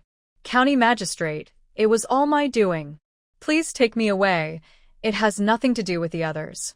Before Ning Kuan could react, Qin Qinglin knelt in front of him, shielding him from his daughter. Lin Heng would not let Qin Qinglin have his way. He quickly stepped forward and said, County magistrate, he is lying. They both fought. She hit harder than he did. Lin Heng pointed at Ning Ning with a fierce look, recalling how she had kicked him the most. County magistrate, it was all the commoners who fought. It has nothing to do with Ninger, Qin Qinglin insisted, bowing his head in excitement. Ning Kuan quickly helped him up. With that bravery in protecting his daughter, he couldn't bring himself to scold him. Father, Ninger also fought back. They insulted Sister Zhizhi first and tried to hit me. Brother Qinglin acted to protect Ninger. The little girl cried pitifully, and her calling out father stunned everyone. Lin Heng was in disbelief that he would encounter the county magistrate's daughter at the tavern, especially with Qin Zhizhi. Lin Heng felt like the sky had fallen, and the people who came with him were also shocked. Father knows, my Ninger is not someone who likes to cause trouble. Ning Kuan wiped his daughter's tears, feeling heartbroken. Sir, I have already investigated everything. The young lady was resting at the tavern when these people approached to provoke her and even attempted to attack her. This young brother and the young lady only fought back in self-defense. From the moment Officer Liu mentioned the young lady being attacked, he had planned everything. Take them all back to the office. Let the county magistrate deal with them personally. Ning Kuan was extremely angry. Father, do we have to go too? The little girl asked, a bit excited. I also need to trouble Manager Wang. This lady and this young man need to go to the county office to make a record. Ning Kuan didn't want to take them away, but since a report had been made, they had to follow the procedure. Father, let me introduce you. This is Sister Zhizhi, the wife of Gu Jinghuai, and this is Sister Zhizhi's brother, Qin Qinglin. Ning Ning remembered that her father didn't know Qin Zhizhi and Gu Qinglin, so she hurried to introduce them. It's you, Zhizhi. Since you came back, Aunt Chui has been talking about you every day. Later, we'll go to the county office for a visit, and we'll have lunch at the mansion. Ning Kuan had been thinking about visiting Gu Jinghuai's house for a meal, but he didn't expect to run into Qin Zhizhi today. Dad, let me tell you, Zhizhi makes the best dishes. Many of the recipes in this restaurant are from her. If you like it, we can come here to eat in the future. Qin Zhizhi was charmed by Ning Ning and laughed. You ungrateful child. Why can't your dad go to Zhizhi's house to eat? Ning Kun joked with his daughter. Zhi works really hard to cook, the little girl replied matter-of-factly. The county magistrate is always welcome. Ha ha ha, okay. Next time when Jinghuai has a day off, Aunt Shui and I will definitely come by. Ning Kun decided to visit Gu Jinghuai when he had a day off and also make up for his daughter's apprenticeship gift. Manager Wang, please charge today's restaurant losses to the Ning family account. I'll have the steward send it over later. Ning Kun thought about how his daughter had caused trouble in the restaurant and knew they had to compensate for the damages. As the county magistrate, he should set a good example. County magistrate, it's not necessary. The few people who were taken away have already compensated. This 200 taels are returned to you, Miss Ning. Manager Wang smiled as he returned the 200 taels that Ning Ning had given him earlier. Ning Ning was a bit confused and said, but didn't you say earlier that both sides would compensate 200 taels? Why are you returning the money to me?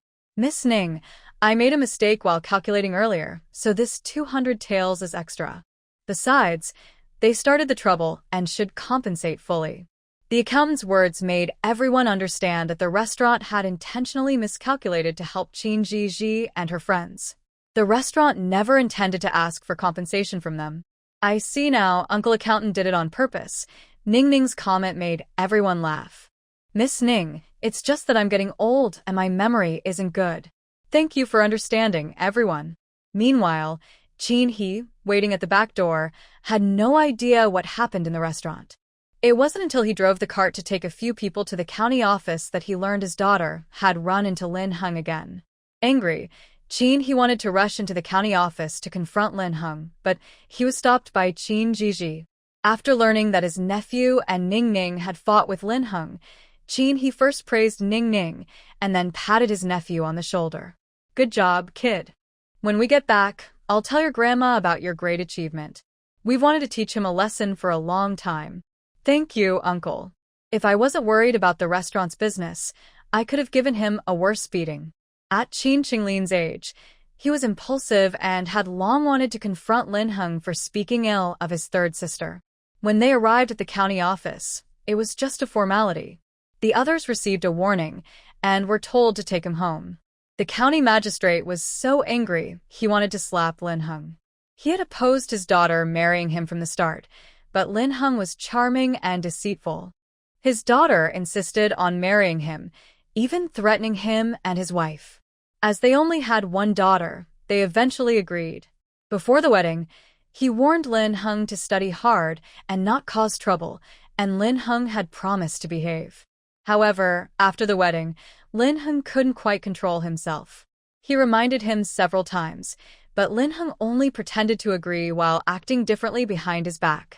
After the wedding, Lin Heng managed to persuade his daughter to listen to him more, but she wouldn't heed her parents' warnings. His worries came true today when Lin Heng got into trouble with the wrong person. Although the county magistrate was furious, he couldn't help but feel pleased when he saw Lin Heng being beaten by a young lady. He even thought about applauding Ning Ning for her good work. The county magistrate took Lin Heng home without saying a word, which surprised Lin Heng.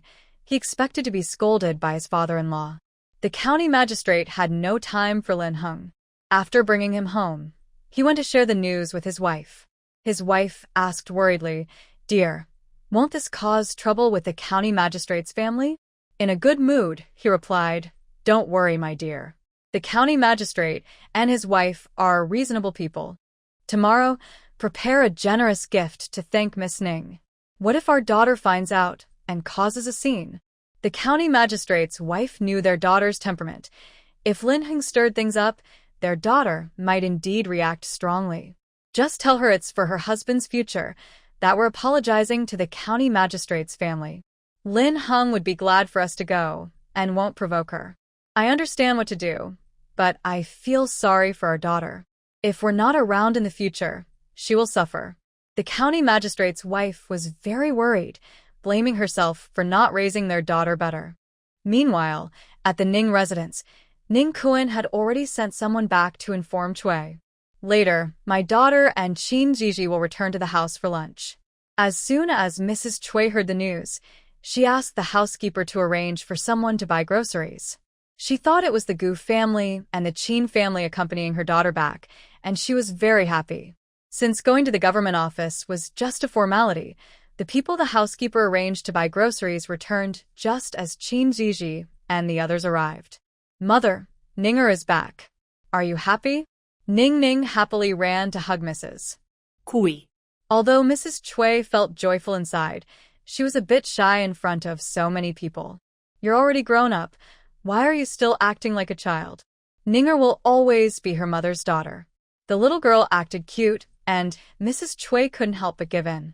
Zhizhi, come in quickly. Mrs. Chui warmly welcomed Zhizhi inside. Ning Kuan then took Manager Wang and He to the reception room. Madam, the groceries you asked for have been bought. The cook wants to know if you would like to order any dishes, a young maid reported. I want sweet and sour ribs, Ning said. No matter how many times she ate them, she could never get enough. Ninger, how about we choose something else? Mrs. Chui felt a bit troubled. The cook would know how to make that dish. Seeing the difficulty on Mrs. Chui's face, Zhizhi immediately understood. It's my fault for forgetting that I promised to make sweet and sour ribs for Ninger today. Aunt Chui, would it be possible to borrow the kitchen here? Mrs. Chui didn't expect Zhizhi to react so quickly and gratefully said, just treat this place like your own home. Come on, I'll take you there. You little glutton, Zhizhi will have to work hard again. Wait, I'll help you with the fire, Ning said excitedly upon hearing that Zhizhi was going to use their kitchen. She thought Zhizhi's sweet and sour ribs were the best. When they arrived at the kitchen, the cooks had already cleaned the vegetables and meat. Seeing the lady and young miss accompanying a young lady, they hurriedly greeted them. You don't need to be nervous. Just follow Miss Gu's instructions and prepare a few of her favorite dishes. Master Sun, you should learn this too. The young master loves these dishes. Upon hearing the lady's words, Master Sun felt a bit shy, wondering if he could learn from such a skilled young lady. Hello, Master Sunday. If you don't mind, please help Zhizhi. Zhiji's invitation made Master Sun look at her with new respect, realizing she was quite perceptive. Thank you, Miss Gu. Just tell me what you need. Master Sun suddenly became very enthusiastic. He had worked in the Ning family for many years and had watched the young master and Miss grow up. Since she was brought by the lady, it was clear that these were the dishes the young master and Miss loved. With Master Sun and the kitchen staff's help, cooking today was twice as fast as usual. In less than 15 minutes, under Zhiji's guidance, Master Sun personally prepared 8 dishes and a soup. After the meal, Master Sun wanted to learn from Zhiji. Among the 8 dishes 4 were new to him, and surprisingly, their combination tasted wonderful. Zhiji generously shared the recipes for these dishes and even suggested improvements, making the flavors even better than before. Master Sun felt he had found a kindred spirit. When Ning Kuan tasted the dishes made by Zhiji, he looked at He with envy. He understood why his son and daughter liked to stay at the Gu family. If he were in their place, he would want to eat there every day too. Mother, in a few days, we can harvest the peppers that Zhiji planted. You should go with Ning Air.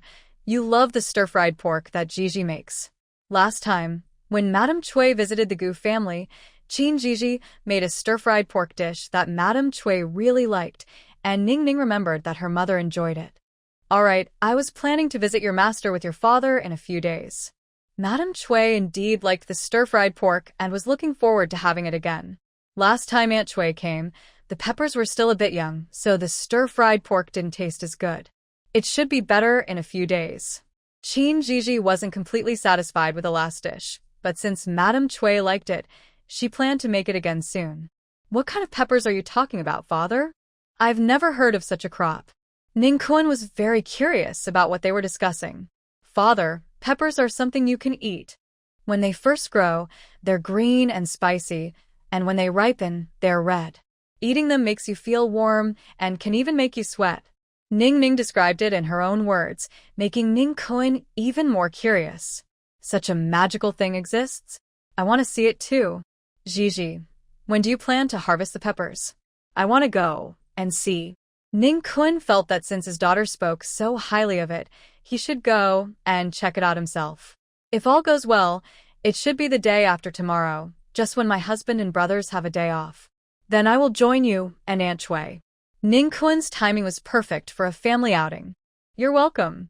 Zhizhi suddenly realized that Ning Kun and Ning Xian were quite similar. They both had a high acceptance of new things and loved good food.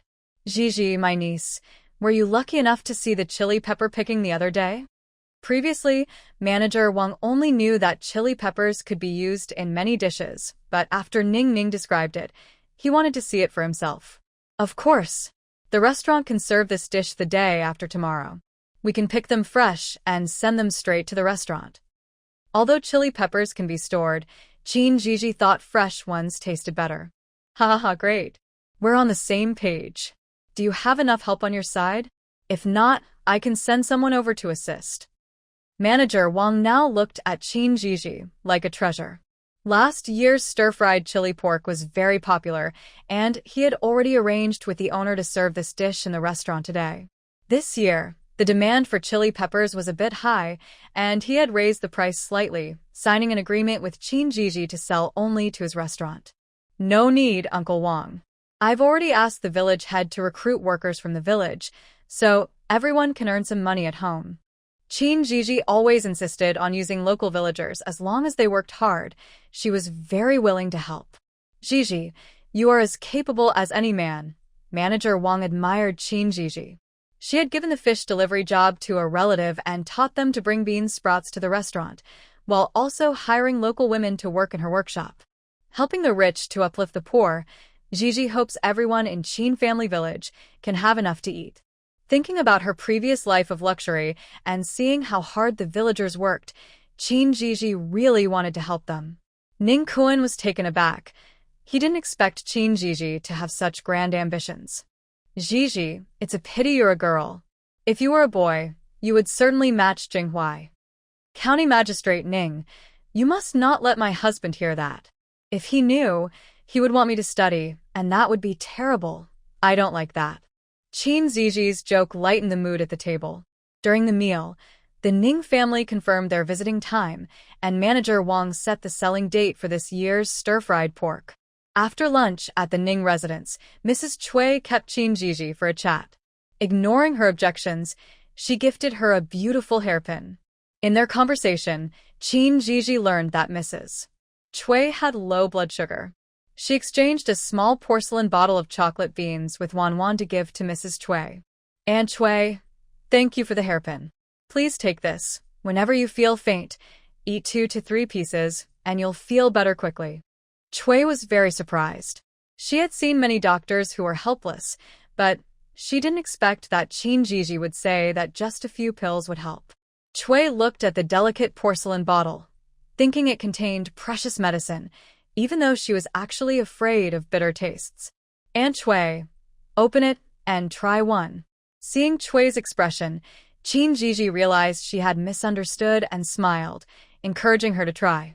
Chui opened the bottle, poured out a dark candy that looked similar to a pill, and sniffed it, finding no medicinal smell. Zhizhi, why does this pill have no taste, but instead a light sweetness? Chui was very surprised. Aunt Chui, because this isn't medicine, it's candy, Zhizhi explained with a smile. This isn't medicine? After a brief surprise, Chui popped the chocolate candy into her mouth. It melted instantly, making her forget to swallow for a moment. It was sweet and not bitter at all.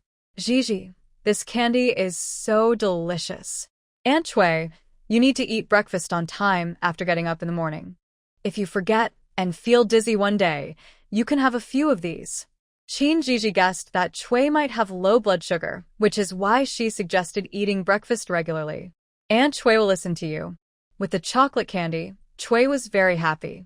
Mom, give one to Ning Ning to try too. Ning Ning saw her mother's surprised and joyful expression and felt tempted. Chui looked at Qin Zhizhi helplessly, unsure if her daughter could eat this. Qin Zhizhi knew that Ning Ning loved snacks, so she exchanged a bottle of colorful chocolate candies and handed it to the little girl. Don't eat too many, or you'll gain weight. You can't have more than one a day. Qin Zhizhi knew the little girl cared about her weight, so she set a limit, fearing Ning Ning would finish it all in one night. Don't worry, Zhizhi sister, I promise to only eat one a day. I'll make up for today's now. Saying this, she took a yellow chocolate candy from the bottle and put it in her mouth. It had a rich flavor, strong aroma, and was smooth to eat. Zhizhi sister, I really like this. The little girl smiled brightly, enjoying her favorite treat. Just don't eat too much, or you'll be sad if you become a little chubby. Qin Zhizhi emphasized this to prevent Ning Ning from sneaking extra candies, which made Chui laugh. Watching the interaction between Qin Zhizhi and her daughter, Chui understood why her daughter liked being at the Gu family's home. From that day on, Ning Ning looked forward to each new day because she could have a chocolate candy. That afternoon, after Qin Zhizhi left the Ning residence, Ning Ning told her mother everything that happened at the tavern. Mother, the county magistrate and his wife are both good people. Why would they find such a bad husband for their daughter? Ning Ning still felt frustrated when she thought about Lin Heng. He was really infuriating. Dear, sometimes things may not go as parents wish, and children can be easily misled. Chui sure understood the situation from her daughter's description and some bits she had heard before. It was simply that Lin Heng had climbed to a higher social status and abandoned Qin Zhizhi, feeling unsatisfied. Mother, today I fought against two people with brother Qinglin. Wasn't that impressive? I want to write a letter to grandmother, cousin, and uncle to let them know that even though I'm not in the capital, I'm still quite capable. Ning Ning thought this was the most impressive thing she had done since coming here, so she wanted to share it with her family. Go ahead, dear. I still have some accounts to review.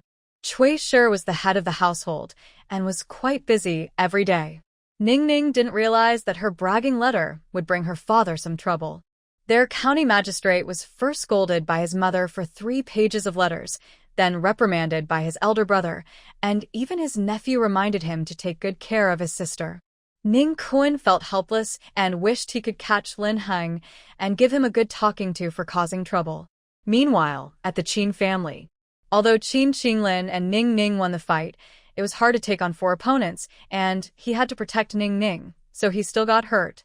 The shopkeeper, Wang, gave him a few days off, telling him to rest at home until he returned to the tavern with him when he went to Qin family village. Qin Qinglin was initially reluctant, but Qin Zhizhi said that his condition would affect the dining experience of the guests, so he agreed to go back home with the ox cart. On the way, Qin Qinglin was still a bit worried. He feared his family would be concerned about his injuries. What's wrong, 4th brother? Are you feeling unwell? Seeing Qin Qinglin restless, Qin Zhizhi thought he was hurt from the fight. Although he had already seen a doctor, she still felt uneasy. 4th sister, I'm fine. I'm just worried about grandmother and grandfather. They're getting older and might get upset hearing about today's events. Don't worry, 4th brother. 3rd sister will go home with you later. Qin Zhizhi felt that since her actions led to her brother getting hurt, she should inform her aunt. Qinglin, your grandmother wouldn't really be angry with you. If she gets upset, she will definitely scold me first. Qin he has been troubled by not having confronted Lin Heng and is preparing to face his mother's anger when he returns. Qin Qinglin and Qin Zhizhi laughed together, recalling their grandmother's temper. When the ox cart stops at the Qin family home, the family is surprised to see the 3 of them return together. Upon noticing Qin Qinglin's injuries, they all gather around, concerned, thinking something serious has happened. After learning the whole story, as Qin he expected, the first person to be scolded by Grandma Qin is him. Grandma, don't blame my dad. He didn't know the innkeeper secretly closed the doors to help Qin Ling and Ninger fight better. Qin Zhizhi quickly defends her father. Yes, Grandma, my uncle really didn't know. Besides, I could have stood up for my sister myself, Qin Qinglin adds, trying to calm Grandma Qin. Grandma, I have some ointment for my scrapes. Let's treat 4th brother's wounds first. Qin Zhizhi quickly takes out the ointment she exchanged for and hands it to Grandma Qin, trying to shift her attention. That Lin Hung. How could he be so cruel? Grandma Qin says, heartbroken at the sight of her grandson's injuries. I'll apply the ointment now. And if it hurts, just shout. How could he be so harsh? Next time I see him, I'll confront him myself. Despite her fierce words, Grandma Qin is gentle as she applies the ointment, careful not to hurt her grandson. Are there any other injuries besides your face? After treating his facial wounds, she worries about other possible injuries. Grandma, my sister, and uncle took me to see a doctor. I'm fine. So don't worry, Qin Qinglin reassures his mother and aunts, who look like they might cry from concern. But we should check just to be safe, Grandma Qin insists, not because she doubts the doctor, but because she fears a careless examination. Just as Qin Qinglin is about to suggest that his father check him before bed, he hears Grandma Qin starting to scold his dad and uncle. What are you two standing around for? Hurry and take my dear grandson inside to be checked. Seeing her eldest and second sons standing there, Grandma Qin gets frustrated. They don't get upset by her scolding and quickly lead Qin Qinglin into the house. Calm down, Grandma. Lin Heng got it worse. He was beaten badly, had to pay money, and was taken to the county office, where the magistrate scolded him. Qin Zhizhi says, knowing these words will please Grandma Qin. Indeed, her anger lessens a bit. Serves him right, that persistent troublemaker. Grandma Qin wished she could take action herself. Her grandson was still too inexperienced. If she intervened, she would make sure he regretted being a Lin. Zhizhi, are you and Ning Er all right? Aunt San, with her big belly, looked very worried. When I left, fourth brother and Ning Er had already taken care of everything. I wasn't hurt. Qin Zhizhi knew that the people here genuinely cared for her, so there was no need to hide anything from them. That's good, that's good. Aunt, I'm sorry for getting fourth brother hurt. Qin Zhizhi felt a bit embarrassed seeing her aunt's worried expression. Don't be silly, it's all Lin Heng's fault. You don't need to apologize to your aunt. Qing Ling did well. Today, even without Ning Er's help, he should have stood up to Lin Heng. Our Qin family doesn't have weaklings. Although Li was pained by her son's injury, she felt proud that he stood up for his sister. Your aunt is right. Our Qin family doesn't have weaklings. Qing Ling didn't bring us shame. Right now, Qin Qingling held a position in Grandma Qin's heart just below Qin Zhizhi, with the other grandsons behind them. While Qingling is recovering at home, Li, please take good care of him. A few days won't matter. Grandma Qin essentially gave Li a break. Mother, we need to pick the peppers the day after tomorrow. We can't delay. Although Li was worried about her son, the peppers were ready to be harvested, and she couldn't let her workshop fall behind. Third brother's family, please take extra care of Qingling in the coming days. This year, there were many peppers planted, and they had been preparing for the upcoming work, so Li's concerns were valid. Mother, sister-in-law, you can rest assured. I promise to take good care of our Qingling. With Li Wang's assurance, everyone felt free to focus on their tasks. After dinner, Mother Gu heard about the situation and came to visit Qin Qingling, expressing her gratitude. 2 days later, Gu Jinghuai and the Qin brothers returned home from their break. Qin Zhizhi thought about the guests invited for today and had her father go to the county town early to help her buy supplies. Worried that he might forget something, Qin Zhizhi made a list for her father. Ning Mansion. Ning got up early and called for Chui and Ning Kuan. By the time Ning Xian returned home, they were already waiting for him. Father, mother, sister, why are you all up so early? Is there something important today? Are you going out to visit friends? Seeing them all dressed up as if they were going out, Ning Xian thought they were going to a banquet or something similar. Brother, why are you back so late? I've been waiting for you. Today, Dad and Mom are visiting Aunt Gu at Brother Gu's house. Ning urged Ning Xian as her thoughts were already at the Gu family. Oh, if I had known you were going to the Gu family today, I would have gone back with Jing Huai and the others. Ning Xian regretted not going with them. If he hadn't taken a detour home, he would have already been at the Gu family by now. If we hadn't waited for you, we might have already arrived at the Gu family. Today, they are picking peppers, so let's hurry up. I already promised Jing Yao, and the others that I would help. Once everyone was ready, Ning Ning couldn't sit still any longer. The family got into the carriage with gifts and headed to the Gu family. Because they waited for Ning Xian, they were a bit late. By the time the Ning family's carriage arrived, Manager Wang and his team had already gotten there early. Today, Qinjia village was very lively. Qin Zhizhi not only found people to pick the peppers, but also those to chop and clean them. Early in the morning, Qin Zhizhi took the people responsible for picking to the fields and explained in detail what kind of peppers to pick. The women were in charge of picking, while strong men from the village helped carry the peppers home. People from the Yi and Eri families came to help, and even the village head personally went to assist in picking peppers. Since they had arranged to visit the Ning family today, Qin Zhizhi made sure to inform Aunt Gu, so Aunt Gu stayed home to help instead of going to the fields. Li Shi, Zhang Shi, and Granny Qin were mainly responsible for cleaning the picked peppers and drying them. All the peppers were taken to the workshop, where they planned to make some chili sauce today. Although Scholar Zhang had difficulty walking, he also came to help today. He and his mother were very grateful to the Gu family, and Granny Yao arrived early to help clean the peppers. Scholar Zhang asked Gu Jingshu and the others to bring a table and took the initiative to help Qin Zhizhi keep track of the number of baskets of peppers picked. Scholar Zhang, could you help calculate the bill for the restaurant? My third sister hasn't come back from the mountain yet. The first batch of picked peppers was intercepted by Manager Wang.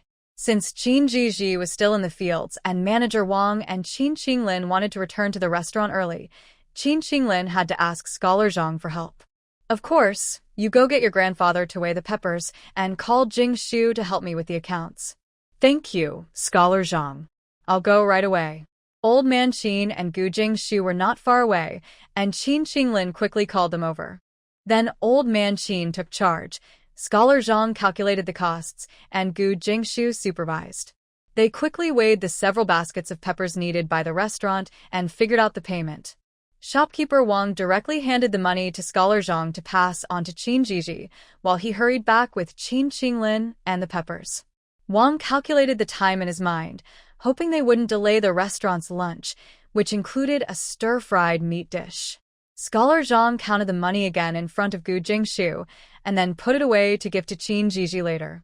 Just as he finished registering the freshly picked peppers at the workshop entrance, Qin Qinghui ran over again. Sir, the person delivering the jars has arrived. Could you please help with the calculations? Scholar Zhang had no choice but to follow Qin Qinghui to the Gu family.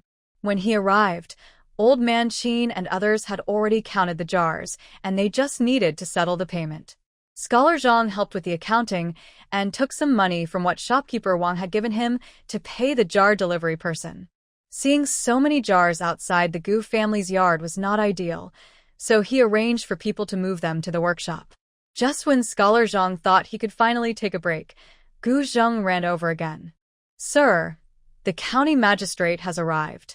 Grandpa said to help greet him first. Sister Jingyao has gone to the fields to call for sister and brother-in-law. Scholar Zhang initially thought Gu Zheng was mistaken. Why were there so many visitors at the Gu family today, even the county magistrate? However, he still followed Gu Zheng to the Gu family. Ning Ning and Ning Xian got off the carriage, greeted everyone, and happily went to the fields. With Mrs. Cui accompanying Gu's mother, Ning Kuan was feeling bored when Scholar Zhang arrived. Scholar Zhang was polite and courteous. Ning Kuan didn't know him before, but seeing his respectful demeanor, he recognized him as a scholar. Before Gu Jingshu and the others returned, Scholar Zhang entertained Ning Kuan. Ning Kuan, hearing the lively sounds outside, couldn't sit still anymore, but seeing Scholar Zhang's difficulty in moving, he held back from asking him to take him to the fields. When he saw Gu Jingshu and the others, he couldn't resist making a small request. So, just after they returned home, they all went to the fields together. Finally seeing the peppers his daughter described, Ning Kuan felt curious. When the village head was informed that the county magistrate had arrived, everyone was stunned. They had just received the peppers, and now even the county magistrate was here. The village head regretted dressing so casually for work today, fearing he might be scolded by the magistrate. Fortunately, Ning Kun was only interested in the cultivation and uses of the peppers and the situation in Qin village, so the village head secretly wiped his sweat a few times. Gu Jinghuai and the others wanted to laugh, but didn't dare to. When Qin returned from grocery shopping, Qin Zhizhi went to the kitchen with Qin Bozi and Zhang Shi. Chili peppers had arrived, so they had to prepare stir-fried pork. They also needed to make sweet and sour ribs, which Ning Xian liked, and with the chili peppers available, they could enjoy it. Steamed fish head with chopped chili was a must. There were spicy rabbit pieces, fish fillets with green pepper, scrambled eggs with green peppers, fried river shrimp, steamed bass, braised Crucian carp, braised tofu, spicy pig trotters, sweet and sour pork, and braised rooster. Lunch was served at 3 tables. Ning Kun, Ning Xian, Gu Jinghuai, Qin Xingyuan, Qin Xingyun, Zhang Xiaocai, and the village head were seated at 1 table. Qin Laohan, Qin Shan, Qin He, Qin Jiang, and the people from uncle and second uncle's families were at another table. It wasn't that Qin Zhizhi didn't want them to sit with Ning Kun. They simply refused to. Women and children sat at 1 table. Cui Shi was originally arranged to sit with Ning Kun, but she didn't want to. She felt a connection with Gu's mother and insisted on sitting with her. Ning Kun looked at the delicious food and had no time to chat. He remained silent, and the others were not the type to flatter, making their table the quietest. Ning Kun personally tasted the stir-fried pork and liked it very much. It was actually the flavor of the chili that was addictive. After lunch, Ning Kun was eager to ask Qin Zhizhi, "Zhizhi, I want to ask you something. How long can fresh chili peppers last?" Qin Zhizhi thought he liked eating them and smiled, saying, "If you like them, Uncle Ning, I can bring you some every time." Seeing that Qin Zhizhi misunderstood, Ning Kun quickly explained, "Zhizhi, it's not for me. I want to send some to my brother." Qin Zhizhi remembered Ning mentioning that their uncle was in the capital and thought for a moment before saying, "Uncle Ning, it won't be a problem to send them to the capital. What if it's further away, like 10 days or half a month? Is that possible?" That long? It's not impossible. Qin Zhizhi couldn't figure out why Ning Kun needed such a long time to send them. "Uncle Ning, you might as well tell me the truth, and I can help you think of a solution." Qin Zhizhi felt that understanding Ning Kun's needs was essential to solving the problem better. "Since you say that, I won't beat around the bush. My second brother is stationed in the northwest, where it's cold. I want to send some to him and the soldiers." Qin Zhizhi was touched to learn that Ning Kun wanted to send chili peppers to the army. "Uncle Ning, if you don't mind, I'll give you the first batch I make." Qin Zhizhi had already planned to make a batch of chopped chili sauce, so since Ning Kun wanted some, she would give it to him first. "That's really great. Uncle Ning is giving you money." Ning Kun was very excited to hear this. "Don't worry, Uncle Ning. I originally planned to make a batch today. Since you need it urgently, I'll find more people to help." "Thank you, Zhizhi. Once you're done, just send someone to let me know, and I'll arrange for someone to pick it up." "Sure, Uncle Ning, you can count on me. You can come to pick it up in 3 days. Qin Zhizhi estimated in her mind that with more people, they could finish a batch in 3 days. "That's wonderful. Uncle Ning will arrange the transport team when he gets back." With Qin Zhizhi's assurance, Ning Kun was very happy. Their branch of the Ning family was indeed involved in business, so it was convenient for the caravan to deliver directly. Since Ning Kun needed the work done quickly, after lunch, Qin Zhizhi asked the village head for help in finding people, mentioning that this was a job from the county magistrate. The village head was surprised that their village could receive work from the county magistrate and quickly went to make arrangements. After lunch, Ning Kun, Scholar Zhang, Gu Jinghuai, and the Qin brothers went to the study. Knowing that the others were about to take the county exam, Ning Kun offered some guidance. Cui Shi was curious about making chopped chili sauce and followed Qin Zhizhi to the workshop. The village head worked efficiently and soon found about 10 nimble women and girls for Qin Zhizhi. The wages offered by the Gu family were high, so everyone in the village wanted to work there. When they heard the village head say they urgently needed people, they were all willing to come. After finding the workers, the village head brought them directly to the workshop, and Qin Zhizhi quickly assigned them tasks, calculating half a day's pay. Not only could they pick the peppers from Zhizi's place, but those from relatives' homes were also ready. In the afternoon, the Chin brothers went to inform their relatives that they would be picking peppers early the next morning, and then they would take the ox cart to transport them back. Cui toured the workshop and found it very interesting. Before leaving, she received a small jar of chopped chili sauce from Zhizhi. On the way back, Gu Zheng happily helped Cui carry the jar, and she thought the little bundle was very cute. As they got on the cart, Ning Kun was stunned when he took the jar from Gu Zheng. The child looked a bit lost in thought. He almost spilled the chopped chili sauce from the jar. "Dad, what are you thinking about?" "Let me carry it. This is freshly made by sister-in-law, so don't ruin it." Ning Xian, feeling sorry for his father, took the jar from him and held it close, cherishing it. This was his favorite. With this, they could make delicious food at home. Ning Kun wasn't in the mood to joke with his son, and casually asked, "Was that child holding the jar just now Gu Jinghuai's brother?" "You mentioned Zhenger. Although he shares the Gu surname, he is not Jinghuai's younger brother. He was found by my sister-in-law." "Dad, you don't think he is really Jinghuai's biological brother, do you?" Ning Kuan lauket epakkeratedli. Actually, it wasn't Ning Kuan's fault. He hadn't really noticed Gu Jing today. If he hadn't taken the jar from him at the end, they wouldn't have even met, perfectly avoiding each other. Do you know where he was found? Right at the city gate. At that time, Gu Zheng had fainted from hunger and was covered in injuries, lying in front of my sister-in-law's carriage. She is kind-hearted and took the little one home. Ning Xian had indeed asked Zhizhi about this matter, so he knew a bit about Gu Zheng. Did the child say where his home is? Ning Kun continued to ask his son. Alas, the doctor said the child had been traumatized and couldn't remember his past. It took my sister-in-law a long time to care for his injuries, so his previous experiences must have been very tragic. Ning Xian felt sad just thinking about it, which is why he favored Gu Zheng a bit when he visited the Gu family. Is Gu his real surname? Dad, what are you thinking? He took the surname of Jinghuai's family, but Gu Zheng is very dependent on my sister-in-law, so even though he has the Gu surname, he only wants to call Jinghuai brother-in-law. Ning Xian had gossiped about this with Qin Qingyun and had even teased Gu Jinghuai about it. After hearing his son's description, Ning Kun had a rough guess in his mind.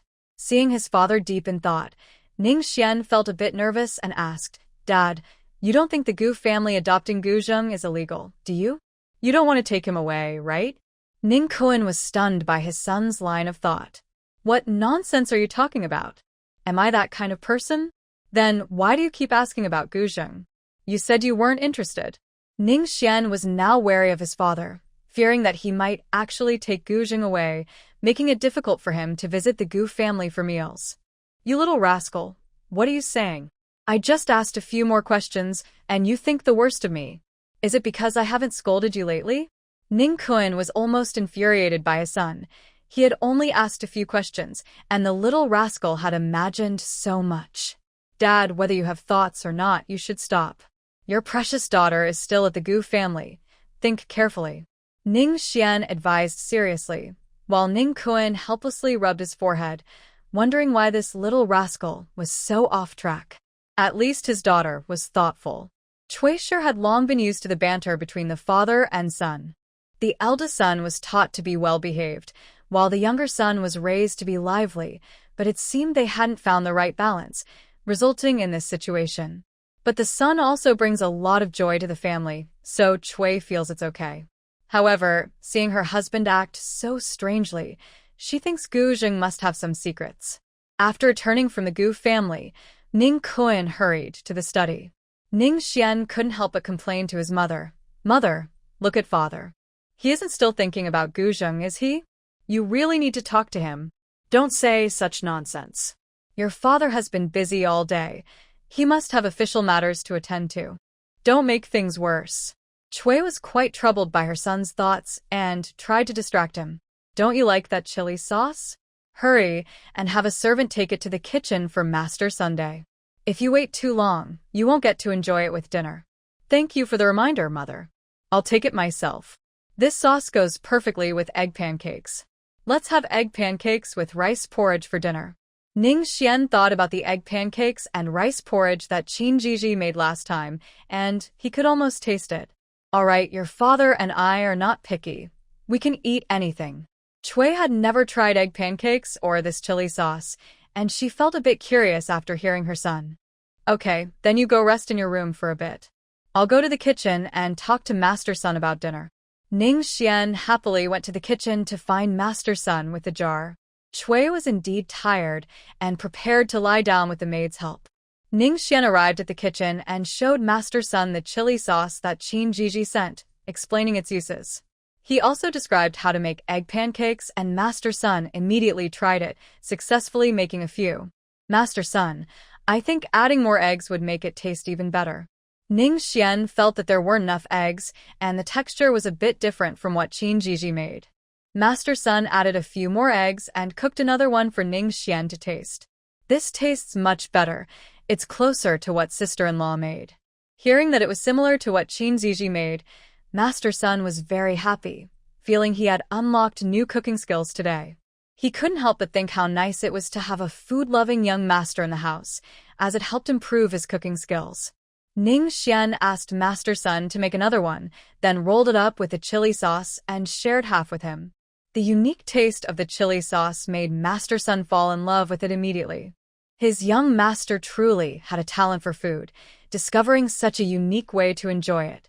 For dinner, let's make egg pancakes with rice porridge and stir-fry a couple of lighter dishes. After arranging what to have for dinner, Ning Xian returned to his courtyard. Master Sun was unsure whether to follow the young master's instructions, but remembering that the master and mistress were out today, he decided to prepare a lighter meal as instructed. In the Ning family study, Ning Kun hurried in and quickly recalled Gu Zheng's appearance. He began to draw, as Ning Kun was very skilled at it. Soon, a handsome young man appeared on the paper. Ning Kun thought for a moment and added a small mole in front of Gu Zheng's earlobe.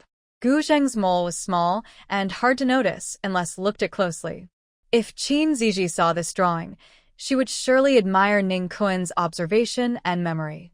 Once the painting dried, Ning Kun folded it, placed it in an envelope, and wrote a letter to send along with the drawing. He called for Xiaoxi. Take this letter to the housekeeper and make sure it gets to the capital as quickly as possible. Xiaoxi accepted the order and hurried off to find the housekeeper. After Mrs. Chui felt better, she asked the maid, "Where are the master and the second young master?" The mistress, "The young master has returned to his courtyard, and the master is still in the study," the maid replied respectfully. It was no surprise to her that her son returned to his courtyard, but she worried that her husband might be tired from working. "Go make tea for the master, and then we will go to the study." Mrs. Chui and Ning Kun grew up together, and their families were close, so they had a strong bond. "Understood, madam. I will do it right away." The young maid bowed and left, while another maid quickly came forward to help Mrs. Chui get ready. When Mrs. Chui stepped out, the maid who went to make tea returned with a tray and joined Mrs. Chui in the courtyard. The study door was tightly closed. The young maid knocked, and Xiaoxi opened the door. Seeing the mistress, he quickly let her in. "Please come in, madam." Mrs. Chui took the tray from the young maid and carried it into the study. When she entered, Ning Kun was lost in thought. As she approached, she softly called, "Husband, why aren't you resting? Come have some tea." Ning Kun then noticed Mrs. Chui had arrived. "Madam, why aren't you sleeping more?" He took the tea she offered, feeling much more relaxed. "I came to see you, husband. Is there something wrong with Gu Zheng?" Mrs. Chui asked cautiously. Ning Kun didn't answer directly, but pulled her onto his lap to explain. "Do you remember why I was suddenly reassigned?" Mrs. Chui thought for a moment and asked uncertainly, "Were you looking for something?" "Yes, it was the emperor who secretly ordered me to help find someone." "Have you found them?" "Yes, I suspect Gu Zheng is that child, but unfortunately, he doesn't remember anything from before." Thinking about how Gu Zheng doesn't remember his past made Ning Kun feel a bit defeated. "Are you sure it's Zheng?" Ning Kun nodded firmly, believing he was not mistaken. "That's good. Once we finish this, we can return to the capital early." Chui was very happy. She was still not used to being here since all her family and friends were in the capital. My lady has suffered with me. Ning Kun felt heartbroken. He knew his wife was a bit delicate, but she came here for him and their child. I'm very happy to be with you and the children. I have written a letter to the capital, and I expect news soon. Husband, who is Zheng. He is the youngest son of Princess Pingding and Minister Gu. Ning Kun had not told Cui about his mission before, fearing it would worry her. Are you talking about the child who went missing from the princess's residence 3 years ago? Once reminded by Ning Kun, Cui's memory returned. The youngest son of Princess Pingding was abducted during the Lantern Festival, and the emperor was furious. He secretly sent many people to search for the young lord, but there was no news, and Princess Pingding cried every day. The emperor, feeling sorry for his sister, sent more and more people to look for him. Ning Kun was one of those people, and Cui finally understood why he was suddenly reassigned here. So, your official position here is just a cover for your search? The last clue was here, and then it went silent. I have been searching for the past 2 years without any leads. How sure are you that Gu Zheng is the young lord? Will this matter involve the Gu family? Cui was more worried now. She genuinely liked the Gu family and didn't want them to be in danger. My lady, don't worry. I will protect them